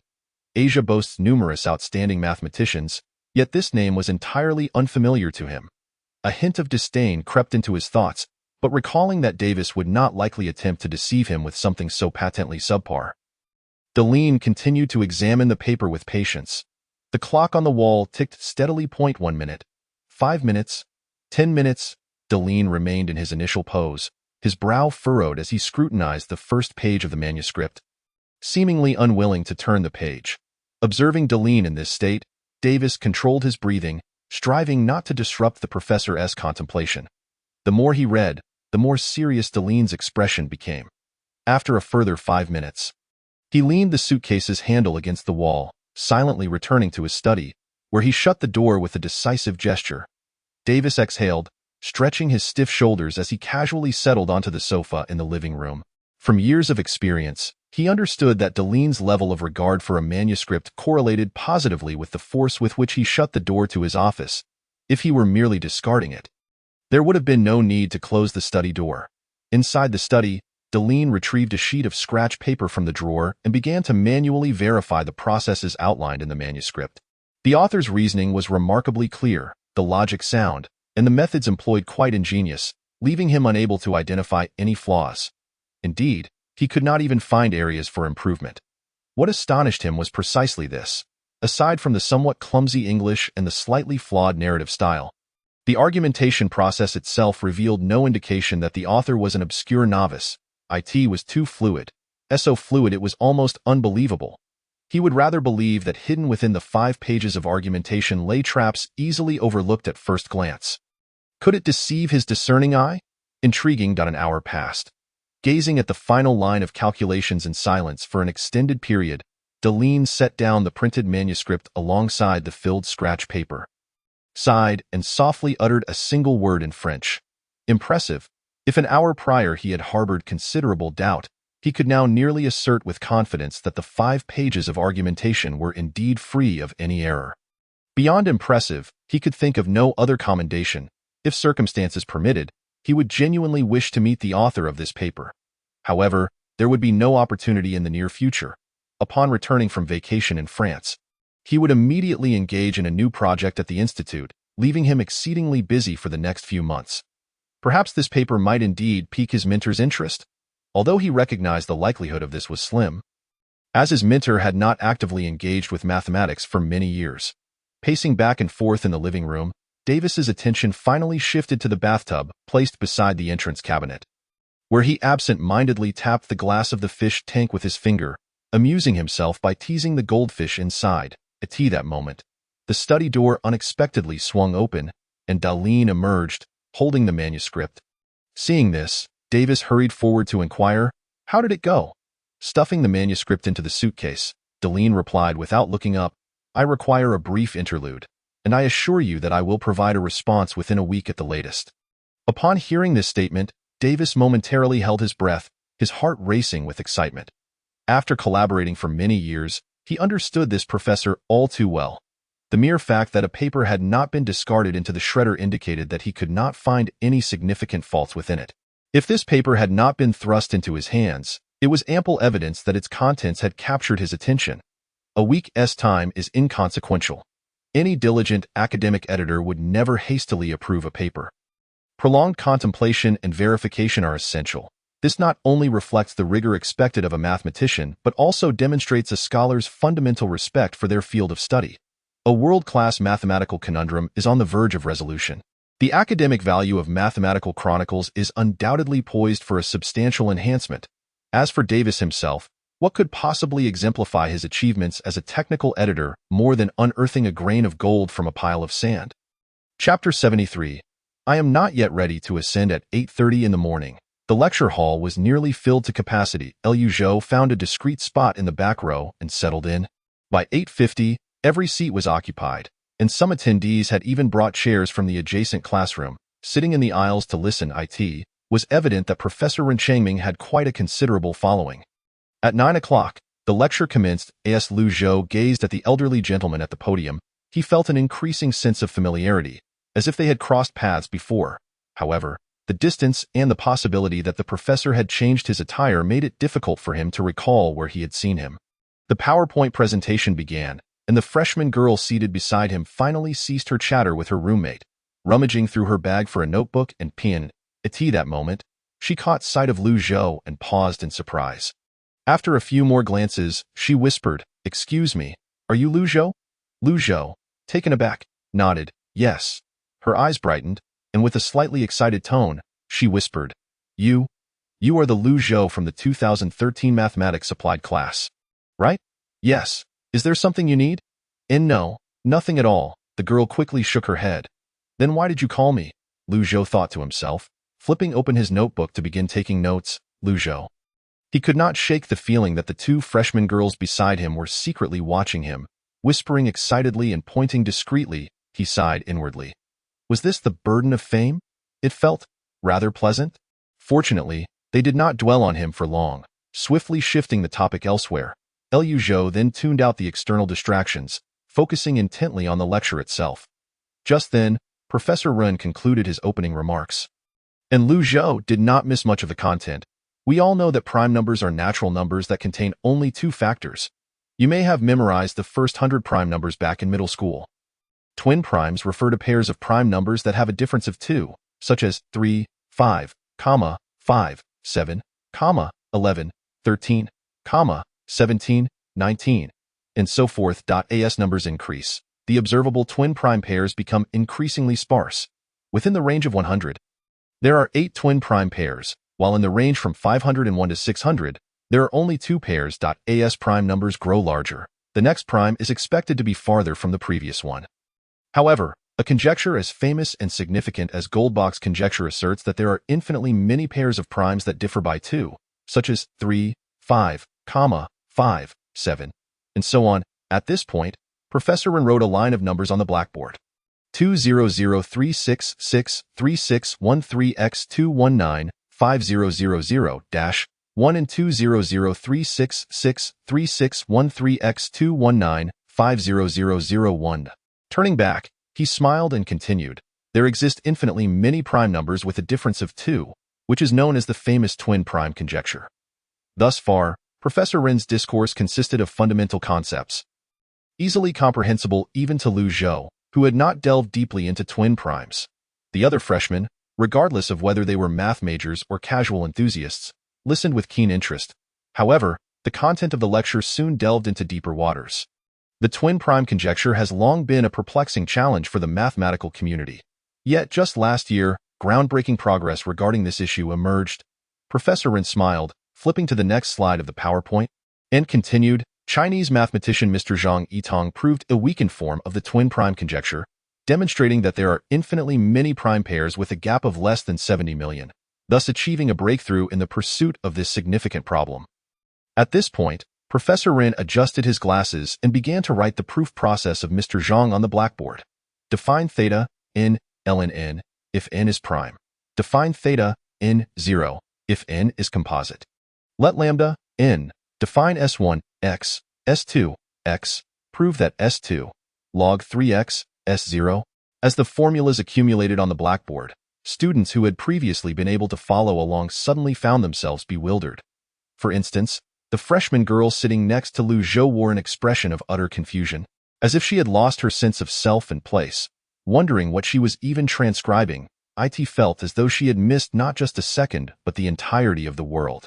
Lu Zhou, however, was able to grasp Professor Ren's line of reasoning. In simple terms, Mr. Zhang had cleverly selected a lambda function and successfully proved that for k 3.5106, the conclusion s2, log 3x, s10 holds true. This allowed for the listing of the first 3.5106 primes as an acceptable set, leading to further proof that there are infinitely many prime pairs with a gap of less than 70 million. According to Mr. Zhang's method of proof, the value of k has now been reduced from k 3.5106 to k 50, meaning that the number 70 million has been narrowed down to 246. The remaining tasks would require the efforts of future scholars. At this juncture, Professor Ren smiled, tossing the chalk stub onto the lectern. Perhaps the great individual who will complete this historic endeavor is among us today. I eagerly anticipate that day. Applause erupted, a thunderous ovation from the audience. Regardless of whether they understood, clapping along at that moment was the right thing to do. Of course, many did comprehend, their faces reflecting deep contemplation. Lu Zhou was among them. The twin prime conjecture served merely as an introduction. This semi-popular lecture was not an academic report, but rather aimed at igniting students' passion for mathematics. Professor Ren transitioned from the twin prime conjecture to Goldbach's conjecture, then to the current state of number theory research in the country, and some rather cutting-edge findings to IT must be said. This venerable professor possessed a wealth of knowledge, skillfully elucidating complex topics in a manner that even beginners could find engaging. However, the latter half of the lecture, compared to the former, lacked substantial depth, causing Lu Zhou to lose focus. At this moment, his thoughts lingered on the proof of the twin prime conjecture. Reflecting on his previous discovery in the library, Lu Zhou furrowed his brow while staring at the equations on the blackboard, sensing that he was on the verge of grasping something significant, yet it always slipped through his fingers just as he was about to seize it. Before long, the lecture came to a close. Members of the student council approached the front row with a sign-in list, beginning to tally attendance. After signing in, Lu Zhou was eager to rush to the library, but he was intercepted by the freshman girl who had been sitting next to him. Senior, wait a moment. May I add you on QQ? Not wishing to squander time, Lu Zhou hastily scribbled his QQ number on the scrap of paper she handed him, not allowing her the chance to speak further, and swiftly departed, leaving the girl in a state of stunned silence. However, just as he exited, he was stopped by another individual. This person was none other than the esteemed Professor Ren who had just delivered the lecture. From the smile on the elderly gentleman's face, it was clear he had been waiting at the door of the lecture hall for a while. Ah, young man, we meet again at Lu Zhou? Have we met? He felt certain they had encountered one another somewhere. Before Lu Zhou could process this, Professor Ren continued, Young man, are you interested in pursuing a career in rocket science? Caught off guard by this unexpected question, Lu Zhou was momentarily stunned. Was he being invited to become an astronaut? Surely that was impossible. Lu Zhou offered an awkward smile. Professor, I am not yet ready to ascend. Chapter 74. Secrets of the System. I am not asking you to board a rocket. Professor Ren nearly choked on his words, coughing a few times. What I meant to inquire was whether you have an interest in developing within the field of aerospace research. Upon hearing the term aerospace, Lu Zhou finally recalled. This venerable gentleman was the very same individual he had seen on the expert panel during the mathematics modeling competition interview. Professor Ren Changming, the former chief designer of the Lunar Exploration Project. However, have you not retired? Seeing Lu Zhou standing there in a daze, Professor Ren chuckled, thinking he was earnestly contemplating the matter, and continued leisurely, I have reviewed your mathematical modeling papers several times. Completing such high-quality modeling in such a short span of time is indeed remarkable.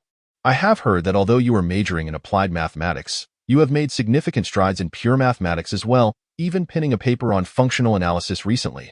Our nation's aerospace sector is in dire need of talents who can translate theory into practice.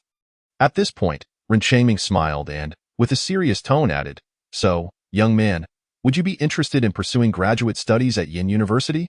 The Department of Mechanics and Aerospace Technology at Yin University enjoys considerable prestige in our country. Faced with this olive branch, Lu Zhou finally regained his senses. After organizing his thoughts, he politely declined, I apologize, Professor Ren, but I am not particularly well-versed in aerospace. Tio put it plainly, mathematical modeling merely transforms complex particle motion problems into mathematical questions. It does not delve into any profound knowledge. Otherwise, I could not have fortuitously secured the higher education CUP. Tio embark on a career in this field may not be suitable for me. It was not a lack of interest in aerospace technology. Rather, the depth of this field was daunting. With his current levels in physics, mathematics, and engineering, he feared he could not even grasp the stones in the river, let alone navigate across it. Even if he were to venture into this domain, he would first need to elevate his material science, biochemistry, and engineering knowledge to level 5 or above. Entering this field now would make even menial tasks seem insurmountable. Ah, what purpose does learning serve, if not to comprehend the unknown? Professor Ren remarked with a smile, you are still young. Whether you are suited for this path is not solely for you to decide. I would wager that if you dedicate yourself to research, your future prospects are boundless. Lu Zhou was at a loss for how to refuse. Just then, a booming voice echoed from a distance. Old man Ren, you sly fox, even in retirement, you still scurry over to Jinling to poach talent. Following the sound, Lu Zhou turned to see Professor Tang approaching. What do you mean by poaching talent? I am merely considering the future of our nation's aerospace endeavors. We cannot afford to let talent slip away, Ren Changming retorted, his face suddenly flushed, unable to bear the insinuation. How does studying mathematics hinder talent? Or is it Jinling University that is a hindrance? Professor Tang countered, displeased. If Yin University is so formidable, why don't you ascend to the heavens yourselves? The colossal and systematic research project of lunar exploration cannot be shouldered by any single university alone. Merely processing the data collected by Chang'e 3 from the moon required the collaboration of research teams from Yin University, Jinling University, Ludong University, and the Australian National University, among others, let alone the feat of actually sending Chang'e 3 there. Although the mathematics department at Jinling University may not be as strong as some other 985 universities, the physics department is certainly among the nation's elite. At least, that is how it is perceived in the minds of Jinling University professors. Observing the two feuding professors, Lu Zhou felt a mix of amusement and bewilderment. Seizing the moment they were oblivious to his presence, he quietly bid farewell to his teachers and slipped into the crowd pouring out of the lecture hall. After having lunch at the cafeteria, he headed to the library. Finding a corner, he sat down and opened his notes from the lecture he had attended. Although Professor Ren specialized in aerospace, it was evident from the lecture that he possessed a profound understanding of mathematics, particularly in number theory. Just as he had mentioned, Mr. Zhang's proof of the twin prime conjecture marked a significant breakthrough, akin to Mr. Brown's proof concerning Goldbach's conjecture, a guiding light for number theorists worldwide. Following Mr. Zhang's proof, global mathematicians have advanced their research into the infinitude of twin primes to the number 246, seemingly not far from the elusive goal of Tude. The key lies in the selection of the lambda function. Yet, was it truly that simple? Lu Zhou felt an unsettling notion brewing within him. Was it a matter of mathematical proficiency? This thought suddenly struck him. Was mathematical proficiency merely a gateway to unlock the database of the system? He recalled his last task when the system had required him to independently complete the mathematical modeling competition without assistance, ultimately winning the national first prize. In fact, not only had he secured the national first prize, but he had also claimed the Higher Education Cup, a symbol of national supremacy. Could the version of himself from just a few months ago have achieved such a feat? At that moment, Lu Zhou's mind drifted further back, before elevating his mathematical proficiency to level 1. When he had just acquired the blueprint for the proof of the Zhou conjecture, he had attempted to review the proof process from beginning to end but had failed to gain any of that elusive inspiration. This indicated that the elevation of core subject proficiency was not merely about accessing the system's database. It could also enhance one's research capabilities in a specific field, potentially reducing the time required for research. Lu Zhou pondered to himself. He believed in the theory of talent.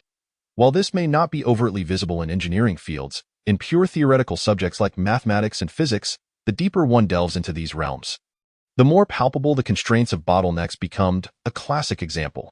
A problem that has plagued mathematicians for centuries could be resolved by Gauss in a single night. If the mathematical proficiency of an average mathematician is level n, then Gauss's level might be around level n1, or even higher. Lu Zhou speculated that the disparity in levels likely had little to do with sheer knowledge volume, but was more closely aligned with the abstract concept of research capability.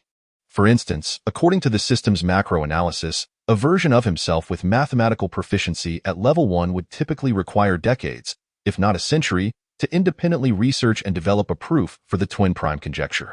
Yet at level 2, that time might shrink to mere decades or even years, and at level 3, perhaps from years to mere months.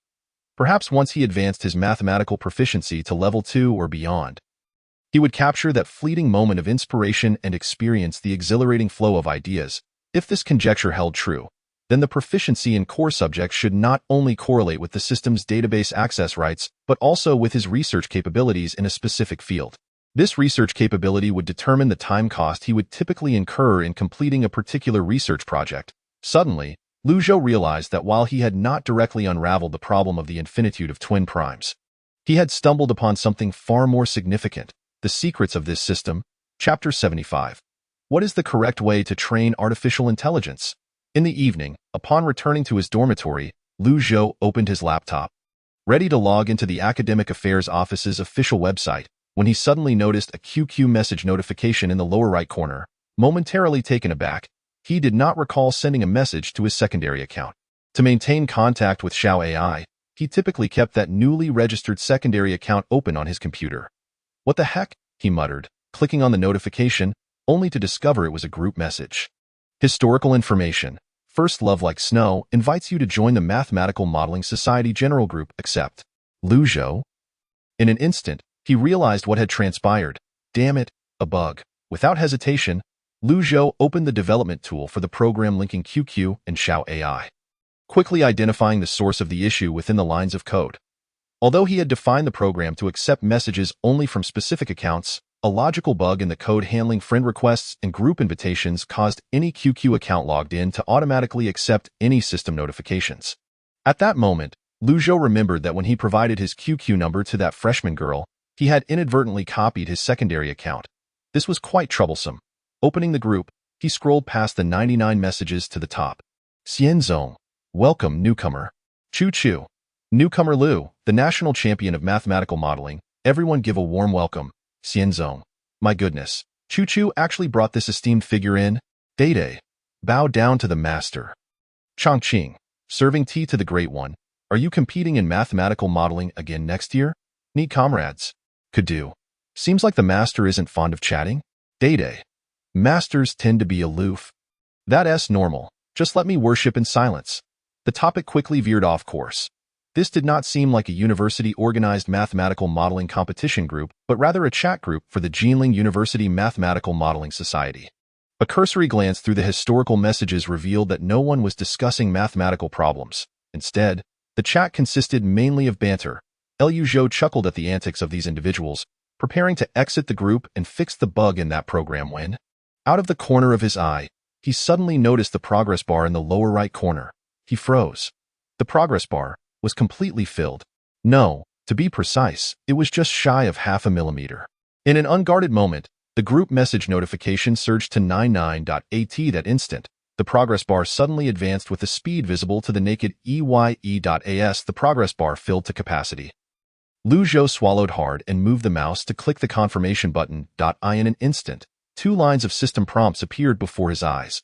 Congratulations, host, Artificial Intelligence, Branch Technology, Experience 100, Informatics Experience 100. Lu Zhou? He could comprehend the increase in branch technology experience as the progress bar filled, but what on earth was this sudden addition of informatics experience? Did enhancing branch technology experience also elevate the core technology experience?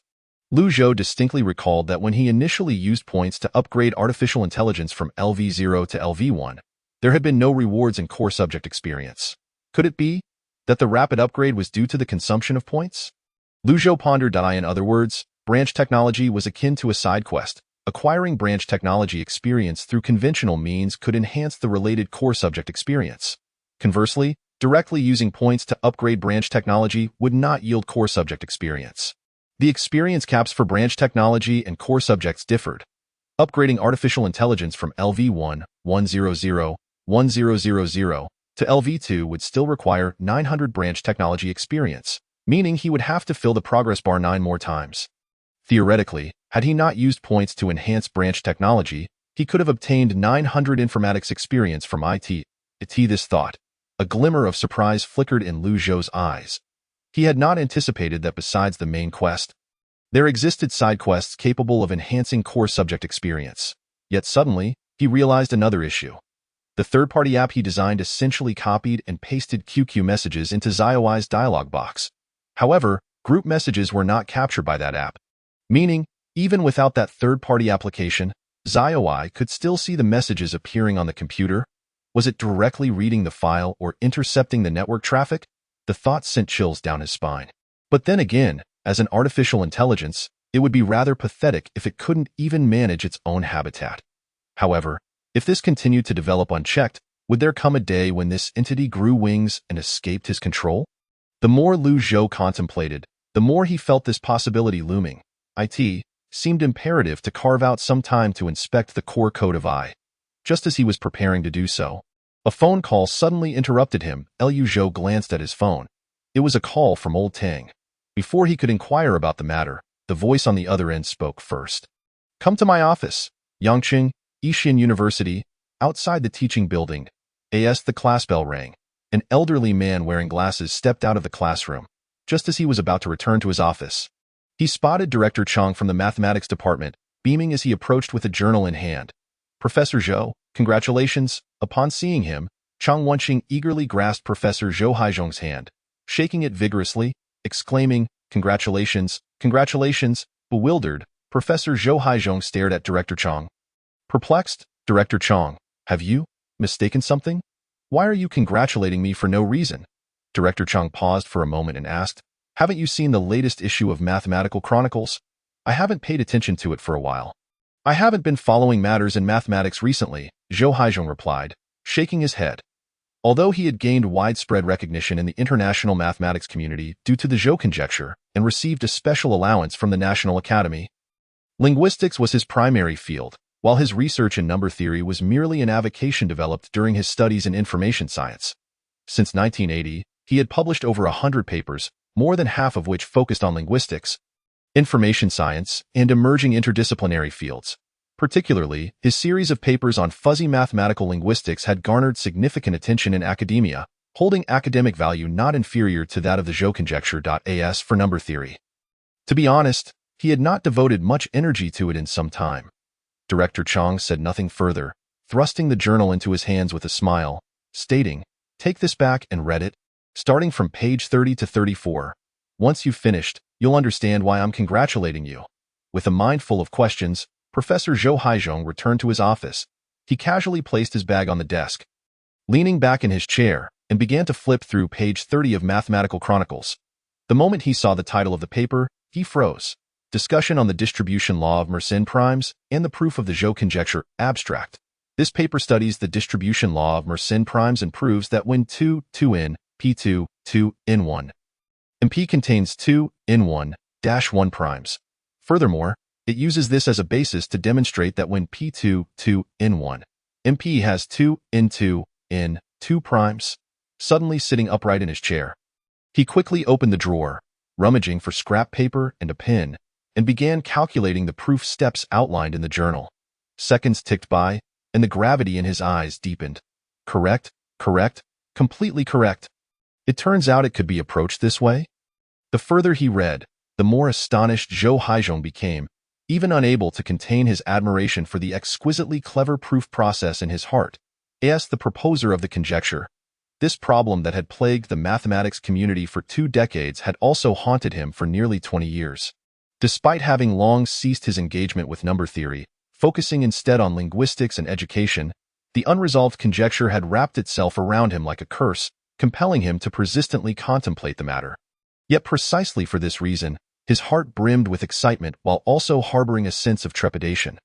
The closer he drew to the conclusion, the more fearful and cautious he became. He dreaded that in this final moment of clarity, he might uncover a flaw in the proof process, returning everything to square one. Although the likelihood of such a possibility was minuscule, especially upon seeing the name of the reviewer, seconds continued to pass. As the sky outside gradually turned a dusky hue, the pen in the elderly man's hand finally came to a halt. Without uttering a word, he set down the pen, stood up, and walked to the window, quietly igniting a long-abandoned cigarette. After a lengthy silence, he softly sighed. The younger generation is truly formidable. Outside the window, the lake shimmered with glimmering reflections. The reflection of his wrinkled, aged face in the glass was streaked with tears. Unbeknownst to him. Chapter 76. Pragmatic points. The night had fallen, yet the experimental building remained brightly lit. In Professor Tang's office, Lu Zhou knocked on the door and stepped inside. Before arriving, he had already surmised the reason for old Tang's summons. Just earlier, he had come across a manuscript acceptance letter from the editorial office of Mathematical Chronicles in his email. Judging by the date, the letter had been sent 2 days prior, but he had overlooked it. However, what astonished Lu Zhou was the astonishingly swift publication of his paper. As if Mathematical Chronicles were more eager than he was. Overwhelmed by the unexpected recognition for his work, he found himself momentarily flabbergasted. Upon entering, Professor Tang set down his pen and glanced at the graduate student, working at the computer beside him. "Xiao Wang, fetch a cup of water for your junior." The student named Xiao Wang adjusted his glasses without a word and stood up. Lu Zhou quickly interjected. "No need. I can get it myself." No, please let me do it," the student insisted, unceremoniously placing a teacup on the coffee table, filling it with water from the electric kettle, and respectfully declaring, "Tea for the esteemed scholar." "Thank you." Amused yet exasperated by the filled teacup, Lu Zhou acquiesced to his good intentions. Sitting on the sofa, he noticed the magazine beside the teacup was the latest English edition of Mathematical Chronicles. The third page was open to his own paper, discussion on the distribution law of Mersenne primes, and the proof of the Zhou conjecture. Is this paper in Mathematical Chronicles yours? Professor Tang inquired seriously from behind the desk. Yes, Lu Zhou nodded, casting a puzzled glance at old Tang. Who else could it be? Are there any other Lu Zhous at Jinda?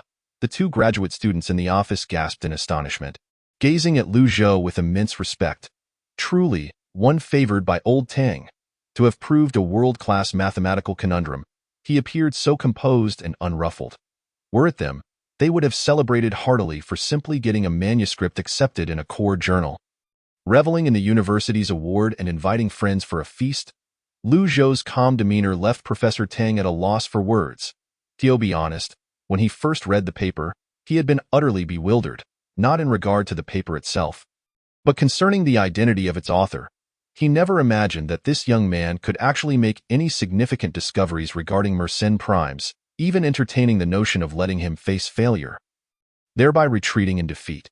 Yet, who could have predicted that this lad not only achieved remarkable results in this field, but also detonated a profound impact on the entire realm of number theory? Your expertise in number theory surpasses my wildest expectations. I initially believed your talent lay in functional analysis. It appears I was mistaken. Professor Tang shook his head, stating, throughout my career, having mentored numerous students, you possess the highest innate talent in terms of ability. It was not merely a case of misjudgment. He found himself perplexed. Logically, a person's energy should be finite, and the tendency to flit from one topic to another has always been the bane of scholarly pursuits. However, this particular admonition seems irrelevant to this young man. It seems that such exceptional geniuses who can defy common sense do indeed exist. Lu Zhou felt a tinge of embarrassment from the praise. Chuckling awkwardly as he humbly replied, Professor Tang, you flatter me. I merely experienced a sudden spark of inspiration during my leisure time. It is not as grand as you suggest. A dry, emotionless chuckle from old Tang rendered Lu Zhou at a loss for words. This sound was a clear derision of his pretense of humility after gaining an advantage. Old Tang remains astute as ever, with an eye for detail. At that moment, the office door was abruptly pushed open. Two individuals entered, one after the other. Following closely behind was Director Lu from the Department of Mathematics, and next to him was an elderly man whom Lu Zhou did not recognize, although the way the old man fixed his gaze upon him indicated he was there for him. Upon entering, Director Lu prepared to call out to old Tang, but upon spotting Lu Zhou seated on the sofa, his eyes brightened, and he hurriedly approached, asking, Is it you who proved the Zhou conjecture?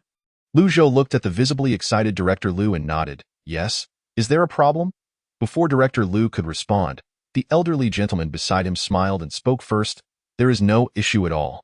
I have reviewed your paper, and the proof is quite exceptional. It truly merits the commendation from Professor Deline. Commendation? Deline? Who? Lu Zhou appeared utterly bewildered. Meanwhile, the expressions of the two graduate students in the office were filled with shock. Deline, the Viscount personally conferred by the King of Belgium, the prover of the wild conjecture. Professor Tang cleared his throat. Xiao Wang, pour some water for the two professors. Xiao Wang silently stood up and walked towards the cabinet holding the tea set. The unfamiliar old man chuckled. Old Tang, no need to be so formal. I merely came by for a visit and will be on my way shortly. This is our Dean Qin, Director Lu said with a smile, introducing the bewildered Lu Zhou. Regaining his composure, Lu Zhou promptly stood up. Hello, Dean. Hello. No need for formality. Please, take a seat. Dean Qin regarded Lu Zhou with a nod of approval. So, you must be Lu Zhou. I wanted to meet you some time ago, but I was delayed by a mathematics conference in Norway. I only returned last week. While at the conference, I spoke with Mr. Newman about your paper on linear functionals that you submitted a few months ago. He held you in high regard and mentioned that within 5 years at the latest, you would achieve groundbreaking results in this field. I never anticipated that this day would arrive so swiftly and unexpectedly. Just as I returned from Norway, you accomplished such an earth-shattering feat, and in a field so distinct from functional analysis. As he concluded, Dean Qin sighed softly with a sense of wonder, smiling as he added, Indeed, we old-timers are becoming increasingly obsolete.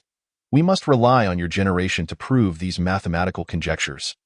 Dean Qin, you overstate my abilities. Lu Zhou responded, clearing his throat, feeling somewhat bashful from the praise. I merely took a shortcut. It's not as extraordinary as you claim. Din Qin looked at Lu Zhou and chuckled, haha, you'll understand why I said so tomorrow. What could this haha imply? Lu Zhou felt a bit lost. Noticing Lu Zhou's silence, Din Qin chuckled again, it's getting late. We have some matters to discuss with Professor Tang, so you may head back now. Just as Lu Zhou intended to leave, having completed his task, he realized he had yet to claim his reward, which was still pending in the system space. He smiled and said, then I'll take my leave. By the way, Din Qin, does the university have any reward policies for solving such world-class mathematical problems? Professor Tang chided playfully, you young man, always fixated on trivial gains. Can world-class mathematical problems be measured in monetary terms? Lu Zhou was tempted to nod in agreement, but ultimately restrained himself. Din Qin and Director Lu both chuckled. There will certainly be rewards for such outstanding research achievements. Both our university and our nation are fully supportive. Din Qin said with a smile, however, regarding the specifics of the rewards, the university still needs to convene a meeting to discuss it. I cannot guarantee when we will reach a conclusion, but you will certainly not be shortchanged in terms of material rewards. Lu Zhou was overjoyed, saying, thank you, Dean. Din Qin waved his hand with a smile. No need for thanks. Not lingering in the office for long, Lu Zhou quickly took his leave, even closing the door behind him. Watching the young man depart, Din Qin smiled. He's a real talent, Professor Tang sighed. Indeed, but he is a bit too materialistic. Isn't being materialistic a good thing? Good? I believe that in research, one should cultivate a calm mind. Professor Tang shook his head. His talent in mathematics is the highest I have encountered in many years. If he could focus his mind on scholarship, his future would be limitless. I believe that ambition and a dedication to scholarship are not mutually exclusive, Din Qin replied with a smile. What worries me is that those who are impervious to practical concerns may never truly flourish. We can't retain them. Professor Tang shook his head but did not respond. He had witnessed too many geniuses fade into obscurity in the pursuit of fame and fortune. Engaging in scholarship is not akin to performing arts. To achieve results, one must endure solitude and learn to actively shield oneself from external distractions. This may seem unfair to those who genuinely contribute to the advancement of human knowledge, yet once one chooses this thorny path in search of truth, one must bear the consequences. Perhaps this is merely a matter of perspective. Din Qin hopes that Lu Zhou will excel at Jin University and wishes to attach the label of Jinling University to the proof of the Zhou conjecture, thereby elevating the reputation of the mathematics department in both the academic circle of Huagua and the global academic community. As for Tang Jiwei, he simply hopes that this young man can travel further down the path leading to the edifice of mathematics, whether at Jin University, Princeton, or elsewhere. Chapter 77. 3 tasks that will exhaust one's life upon returning to his dormitory. Washing up and lying on his bed, Lu Zhou silently called upon the system. When he opened his eyes again, he found himself in a pure white space of the system. Congratulations, host, for completing the reward task. Task completion status. Successfully published an SCI paper. Final evaluation of the task. None. No evaluation for reward tasks. Task reward. 10,000 mathematics experience points. 0.1 lottery chance. 50 sample. 50 blueprint. 10,000 mathematics experience points. Upon seeing this number, Lu Zhou was instantly astonished. How much experience did his first paper yield? If memory serves, it was around 400 for mathematics and 100 for physics, totaling merely 500 experience. Now he finally understood why Professor Tang and Din Qin placed such immense importance on this paper. Its academic value indeed exceeded his expectations. Eagerly, he opened his attributes panel. As expected, his mathematics level had risen. Main Sciences, A. Mathematics, LV2, 2,050,000, B. Physics, LV1, 2,110,000, C. Biochemistry, LV0, 1,000, D. Engineering, LV1, 10,000, E. Materials Science, LV0, 1,000, F. Energy Science, LV0, 1,000, G. Information Science, LV1, 110,000, points. 1175. Mathematics LV2. Observing the elevated level, Lu Zhou felt an indescribable joy. Of course, there was an even more exhilarating matter awaiting him.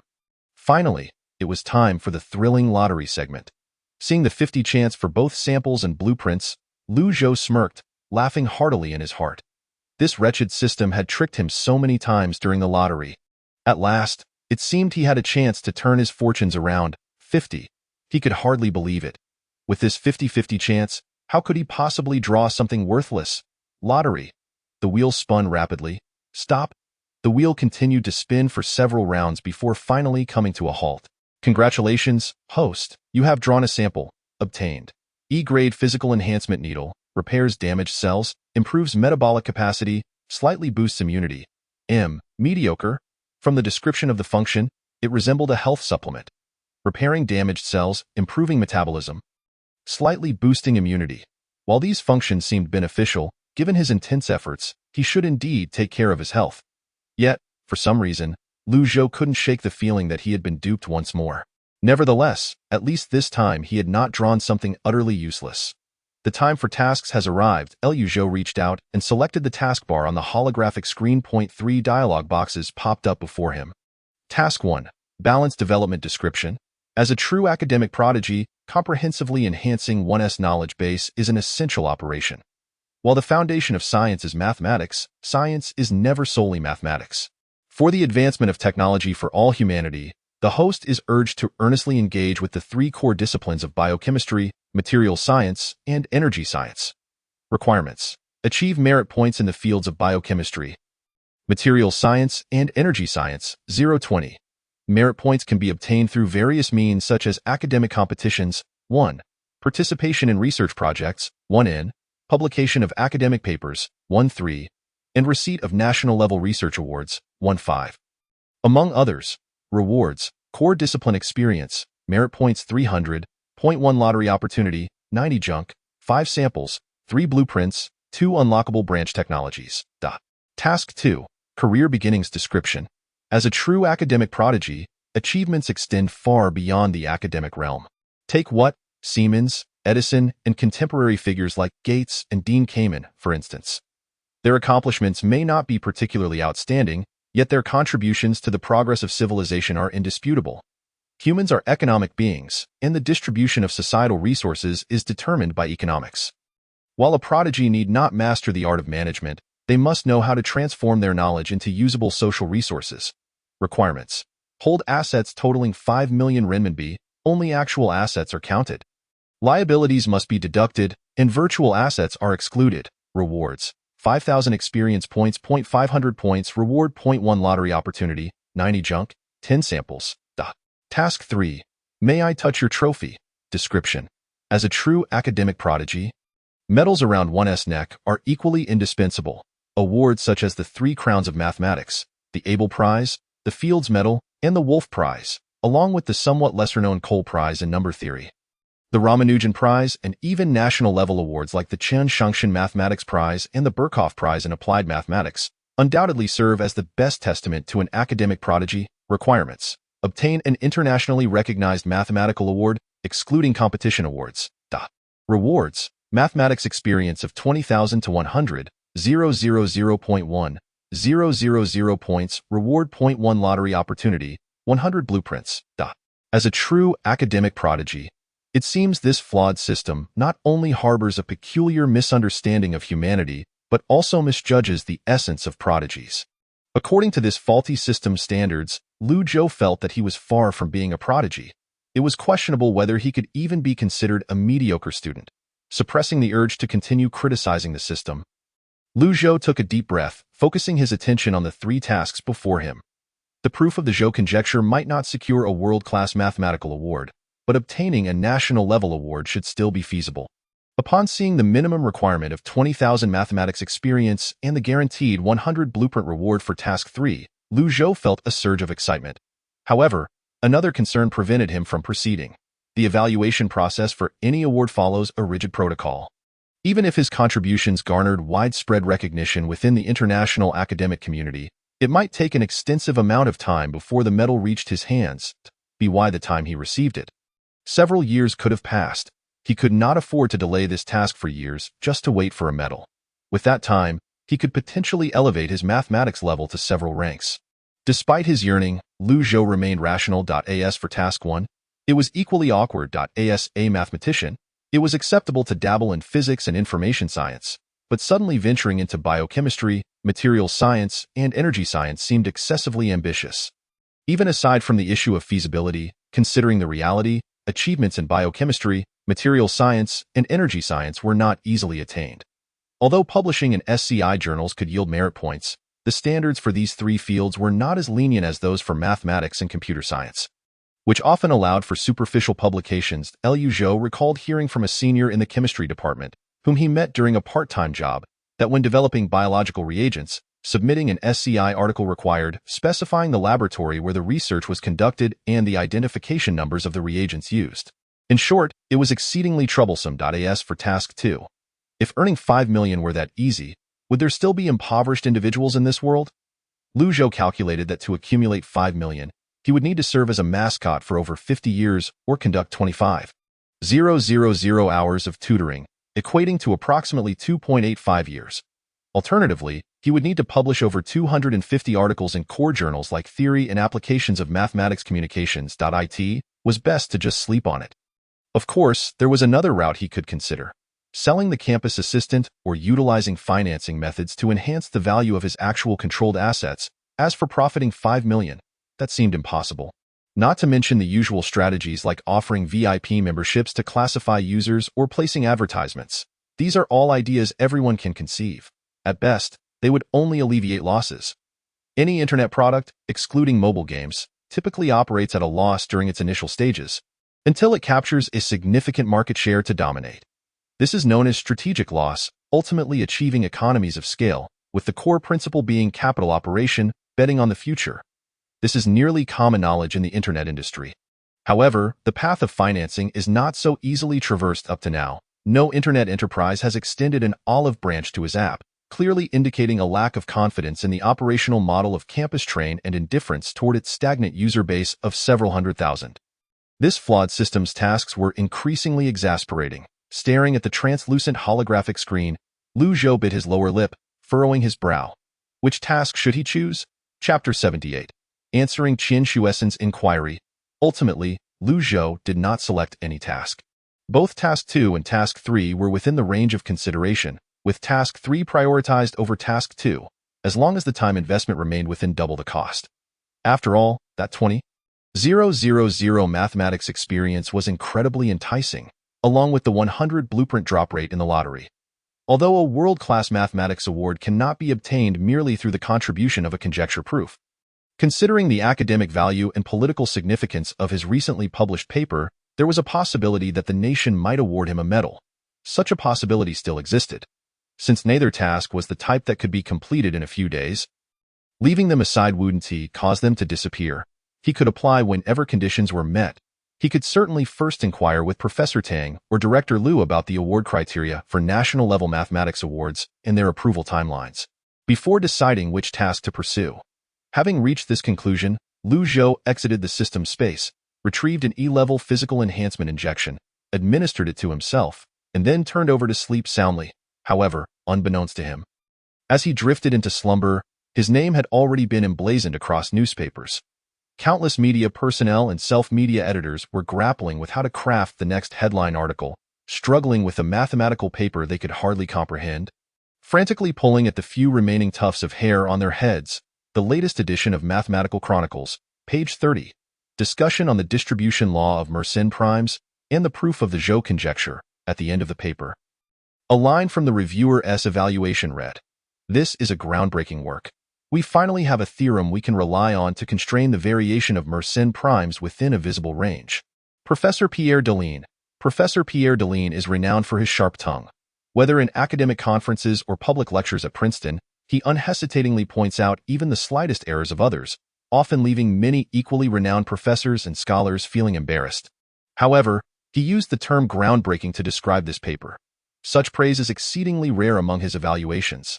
Less than a week after the latest issue of the Mathematics Journal was released, this paper created quite a stir in the international mathematics community. Whether it was the proof process itself, Professor Deline's assessment of the paper, or the age of its author. A week before Liu Zhou saw his paper published, countless scholars focused on number theory had been repeatedly verifying this proof process. Soon after, professors from Jinling University's mathematics department were astonished. The Chinese Mathematical Society was astounded. The verification results were unanimously, completely correct. As for amateur mathematicians, well, they were not surprised. They were still grappling with the final challenges of Goldbach's conjecture and how to overturn the already proven Fermat's last theorem. As for the conjecture named in Chinese, most found it beneath their dignity to even mention it, unless someone garnered an international award based on it. Quickly, this atmosphere of excitement spread from the mathematics community to the news media. The Zhou conjecture, which had troubled the number theory community for over 20 years, was proven. This meant that from now on, this conjecture would become the Zhou theorem, within the grand edifice of mathematics. Yet another theorem named after a Chinese surname had been established. Both the individual who proposed this conjecture and the one who proved it would be inscribed in the annals of mathematical history. What has truly ignited a collective fervor among the media is the astonishing revelation that a mere sophomore undergraduate has succeeded in proving this conjecture. Many minds have been drawn to the memory of a few years past when Liu, a fellow student, resolved the Zitipan conjecture. Those acquainted with the realm of mathematics are well aware that, despite one being a conjecture named in Chinese and the other in honor of a British mathematician, the levels of difficulty and academic significance of the two are simply incomparable. The so-called Pantasi conjecture is merely an inverse proposition concerning the strength of the Ramsey two-coloring theorem, hypothesizing that RT22 may indeed surpass WKL0. Liu, by demonstrating that RT22 does not encompass WKL0, has thus provided a negation to this conjecture. While the challenge of resolving this conjecture is undeniable, it pales in comparison to the multitude of other conjectures of similar complexity. Conversely, when one reflects upon the Zhou conjecture, it becomes apparent that, although there are countless conjectures of comparable difficulty, its implications for the distribution of Mersenne primes carry far greater practical significance. Countless mathematicians have endeavored to articulate the distribution patterns of Mersenne primes in mathematical terms. Yet all such expressions have remained conjectural, with none ascending to the status of a theorem. Now, however, this theorem has been born. It is precisely for this reason that the media has erupted with excitement. At the very least, the domestic media is in a complete frenzy. A new star is rising within the mathematical community, with domestic outlets eagerly heralding him as a potential contender for the Fields Medal. Although a singular proof of a Zhou conjecture is far from sufficient, one would need to tackle a problem of the caliber of the Jacobi conjecture to be worthy of such a prestigious mathematical crown. He is, after all, merely 20 years old. With a full 20 years remaining before the age limit for the Fields Medal, there is ample time for him to strive. This alone is more than enough. The Huagua Youth Daily adorned its article with a commanding headline and excerpted Professor Deline's evaluation from Mathematical Chronicles, reporting this sensational news. Answering Qian Shuesen's inquiry, a Jinling University undergraduate conquers a world mathematical challenge. We, too, can produce exceptional talent. The People's Daily did not lag behind, issuing a similar commentary, albeit without focusing on Liu Zhou as an individual, instead encouraging researchers to scale new heights in their scientific pursuits. In stark contrast to the restraint exhibited by traditional media, self-media outlets revel in sensationalism, crafting titles that are as exaggerated as they are eye-catching. Shock. A Jinling University undergraduate solves a world-class number theory problem overnight. The global mathematical community falls silent. A 20-year-old enigma has been unraveled by a mere undergraduate. American mathematicians are speechless, while their Japanese counterparts can only sigh. They nearly elevated Liu Zhou to the status of a reincarnation of a revered mathematician. This fervent media adulation has inevitably thrust Liu Zhou onto the trending list for the third time this year, and astonishingly, this time he has claimed the top spot. The comment section of the People's Daily's official Weibo account is ablaze with discussions among netizens. Incredible, just incredible. He's only a sophomore and he's already tackling world problems. Imagine what he'll achieve by the time he's a doctoral candidate. Shock, shock. Words fail me. I'm leaving. I won't scroll Weibo anymore. I'm going back to revise my dissertation. Tear. When I was 20, I was still struggling with calculus, and here he is, challenging world mathematical conundrums. I'm in tears. Jinling University, my senior. I remember he won the modeling championship. My Math God series. Is there still anyone defending Zhulaugo? Are you pleased with this little jest? Dog emoji. Please do not exploit the departed blogger. Dog emoji. Social media Liu Zhou, fierce and few words. A strong youth leads to a strong nation. Salute to the great scientific researchers. Fist. E. At this moment, Liu Zhou remains blissfully unaware of the happenings on Weibo. For he has slept until 3 in the afternoon. After clearing his throat, He slowly opened his eyes and stretched his arms, only to be struck by the intense soreness in his muscles, as if he had just run for several hours and performed countless push-ups. Not only that, the towel blanket covering him and the sheets beneath were drenched in sweat, clinging to his skin and exuding a faint sour odor. Tossing aside the damp towel blanket, Lu Zhou was taken aback. Goodness, how did I sweat so much? The sheets and towel blanket resembled those soaked in slop, making him recoil in disgust and spring from his bed. After moving his limbs, the cracking of his bones alleviated some of the muscle soreness, replaced by an unprecedented sense of relief, akin to having chewed a piece of shinmai gum. Rising from the bed, he tossed the towel blanket and sheets onto a chair beneath the bed, then gracefully descended the ladder. Standing before the mirror, Lu Zhou examined his reflection, stroking his chin, and found that aside from his usual handsomeness, there appeared to be no discernible changes. He took the towel blanket and sheets to the balcony, tossing them into the laundry basket, intending to wash them alongside his clothes later. Subsequently, he made his way to the bathroom for a refreshing shower. Washing away the sweat and humming a tune as he emerged, a cool breeze swept through, seemingly expanding every pore in his body, prompting Lu Zhou to stretch languidly in delight. Truly, the high-tech sample provided by the system has worked wonders. While he did not perceive a significant enhancement in strength or reflexes, he could distinctly feel a marked improvement in his overall physical condition. At the very least, the fatigue and strain accumulated from late nights and prolonged sitting had been remedied by the injection he received last night, transforming him from a state of suboptimal health to near wellness. Just then, the dormitory door was abruptly flung open, and Shishang and Lu Rui burst in, startling Huang Guangming, who was napping on the bed. "What on earth is wrong with you two?" Shishang, however, paid no heed to him and shouted towards the balcony, "Lu Gu, there are a plethora of reporters downstairs. Did you do something momentous again?" Chapter 79. Reporters have arrived below. Reporters? Lu Zhou was taken aback, glancing outside the balcony to indeed find a Jinling television van parked below, with numerous individuals wielding camera equipment negotiating with the dormitory staff. "What is happening?" Shishang gazed at Lu Zhou with admiration. "Come on, just tell me. Did you do something earth-shattering again? My instincts tell me those cars are here for you." Lu Rui, more quick-witted, immediately pulled out his phone. "I'll check Weibo to see if anything major has occurred and no need to search. It's already trending at the top, surpassing even a certain celebrity's topic." Huang Guangming, no longer sleepy, craned his neck over the bed, asking, "What did you find?" Zhou's conjecture. "What?" Lu Zhou's conjecture. "What did he conjecture?"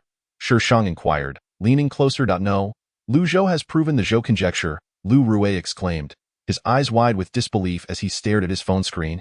Swallowing hard before continuing, "This Zhou conjecture seems to be a world-class mathematical problem. I saw it mentioned in a number theory textbook at the library. After today, that textbook will likely need revisions." In that moment, he felt he was witnessing history.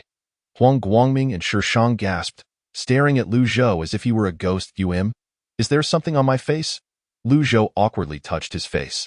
Finding nothing amiss apart from his usual handsomeness, Shishang, with a serious expression, said, "Lu Zhou, we're brothers, right?" Lu Zhou sighed softly. "Let us not say anything more. This meal is on me. Having accomplished such a monumental feat, it would indeed be remiss not to treat his roommates to a meal." Shishang immediately frowned. "Am I that kind of person?" Lu Zhou tentatively asked. "So, I don't have to treat you?" Cough cough. "No, I'm not that kind of person, but if you insist on treating, I certainly wouldn't object." Shishang cleared his throat, somewhat embarrassed, and chuckled. "What I mean is, during the interview, could I possibly be in the frame? It'd be nice to post it on my social media and show off a bit." Huang Guangming's eyes widened, and he shouted from the bed, "Dude, what has gotten into you? This isn't like you. Have you sunk so low as to seek clout? Let us not discuss that. When they interview Lu Zhou's roommates, please be sure to include me." Now back in his seat, Lu Rui was scratching his head, pondering Lu Zhou's proof of the Zhou conjecture. Although he had found the original paper online, he couldn't make sense of the proof steps and thus remained silent. Lu Zhou thought to himself. If he were to be interviewed for the sake of his legacy, it was imperative he not do so here. Otherwise, who knows what ridiculous comments might escape the mouths of these fellows? It would be best to evade even the reporters. With that, he slung his shoulder bag over him and made a swift exit. Ignoring Huang Guangming's loud calls, Lu Zhou dashed out of the dormitory and down the stairs. However, Just as he was about to step out of the dormitory, he collided with the group of reporters waiting below. Realizing the precariousness of the situation, Lu Zhou prepared to blend in as a passerby, only to be recognized by a bespectacled man carrying a camera as they brushed past each other. "Greetings, may I inquire if you are the esteemed student Lu Zhou? The voice recorder from Jinling Evening News has been directed towards you. Lu Zhou, could you enlighten us on how you resolved the Zhou's conjecture? Is it indeed true, as the rumors on the internet suggest, that you dreamt of the proof while in slumber? Might I also inquire about your study habits? What wise counsel would you offer to contemporary university students? There are whispers online that Professor Deline from Princeton University has extended an olive branch to you for pursuing a master's degree in the United States. Will you indeed accept an offer to study at Princeton?" A barrage of questions left Lu Zhou feeling quite overwhelmed, particularly with cameras pointed in his direction and fellow students observing curiously. He found himself at a loss for words, unsure of where to begin. Fortunately, at that moment, a figure stepped forward to extricate him from the situation. "Please, make way. Clear the entrance to the dormitory."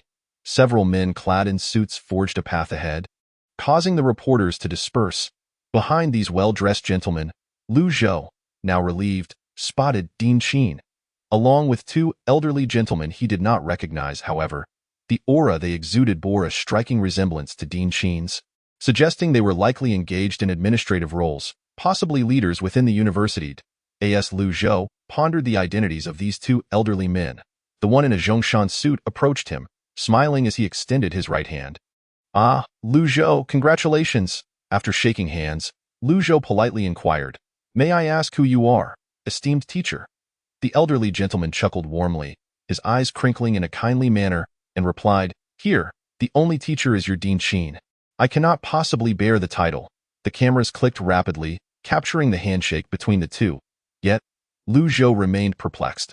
Not a teacher, then who could he be? "This is our esteemed Secretary Lu from Jinling City." Dean Qin interjected with a smile, effortlessly introducing the gentleman. "And this is Professor Wang Zhoming, President of the Jiangsu Province Mathematical Society and Vice President of the Huagua Mathematical Society." The bespectacled professor, who had remained silent, offered a gentle nod to Lu Zhou. "Good day, Professor Wang." Lu Zhou greeted him politely, extending his hand with a degree of trepidation. "Hello." Professor Wang responded with a smile, shaking Lu Zhou's hand gently and nodding in approval. "It is no wonder that Professor Tang from our university holds you in such high regard. Upon meeting you today, it is evident that you are indeed a remarkable talent." Lu Zhou smiled modestly, replying, "Professor Wang, you flatter me. Let us converse further at another time. Secretary Lu has matters to discuss, so I shall not take up more of your time," Professor Wang concluded, releasing Lu Zhou's hand with a smile. "Hardly a waste of time. I can spare this moment," Secretary Lu replied with a grin, not inclined to yield. He turned to Lu Zhou and continued, "Lu, on behalf of Jinling City, I extend my heartfelt gratitude for your contributions." Lu Zhou was taken aback by this expression of thanks. His contributions, he thought, were limited to the realm of mathematics. How could they warrant such appreciation from Jinling City? "I merely solved a mathematical problem. I hardly deserve this gratitude," he chuckled modestly. "You are mistaken," Secretary Lu replied with a smile, continuing, "What you have unraveled is no ordinary mathematical conundrum, but a perplexity that has troubled the mathematical community for 2 decades. The honor you have brought to Jinling University and our city surely merits more than a mere thank you." While the words were flattering and carried an air of formality, they revealed a lack of understanding. A mathematical problem lingering for 20 years does not imply that mathematicians worldwide have futilely grappled with it.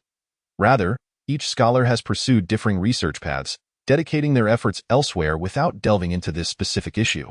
Lu Zhou smiled humbly, opting not to elaborate, aware that some statements were not only directed at him but also intended for the microphones and recorders nearby. He chose instead to remain a quiet listener. Observing the smile on Secretary Lu's face, he speculated internally. As the saying goes, no one visits the Three Treasures Hall without reason. This busy individual's unexpected visit to Jinling University, particularly to meet him, suggested that his paper had gained international recognition, creating a stir domestically that might yield political capital for the secretary. Perhaps he had sensed something noteworthy in the press. In light of this, it seemed likely that there were further benefits awaiting him, whether in terms of financial reward or reputation. Regardless, he felt confident that he would not leave empty-handed. After a brief pause, Secretary Liu continued, "Upholding education as fundamental is the cornerstone of our strategy to invigorate the nation through science and education. The cultivation of talent has always been a primary focus of our city's educational efforts. Just yesterday, leaders from our education bureau sought me out to report this matter, which immediately garnered our utmost attention. Particularly after learning about your family circumstances, several of our city's leaders convened an urgent meeting to decide on providing you with a material reward. No matter how impoverished we may be, we cannot afford to neglect our future scientists." Upon hearing the latter part, Liu Zhou felt a surge of respect. "Secretary Liu, your efforts are commendable, not at all. This is hardly arduous work." The elderly man waved his hand dismissively, smiling as he spoke. "The true toil lies with you, the diligent researchers on the front lines.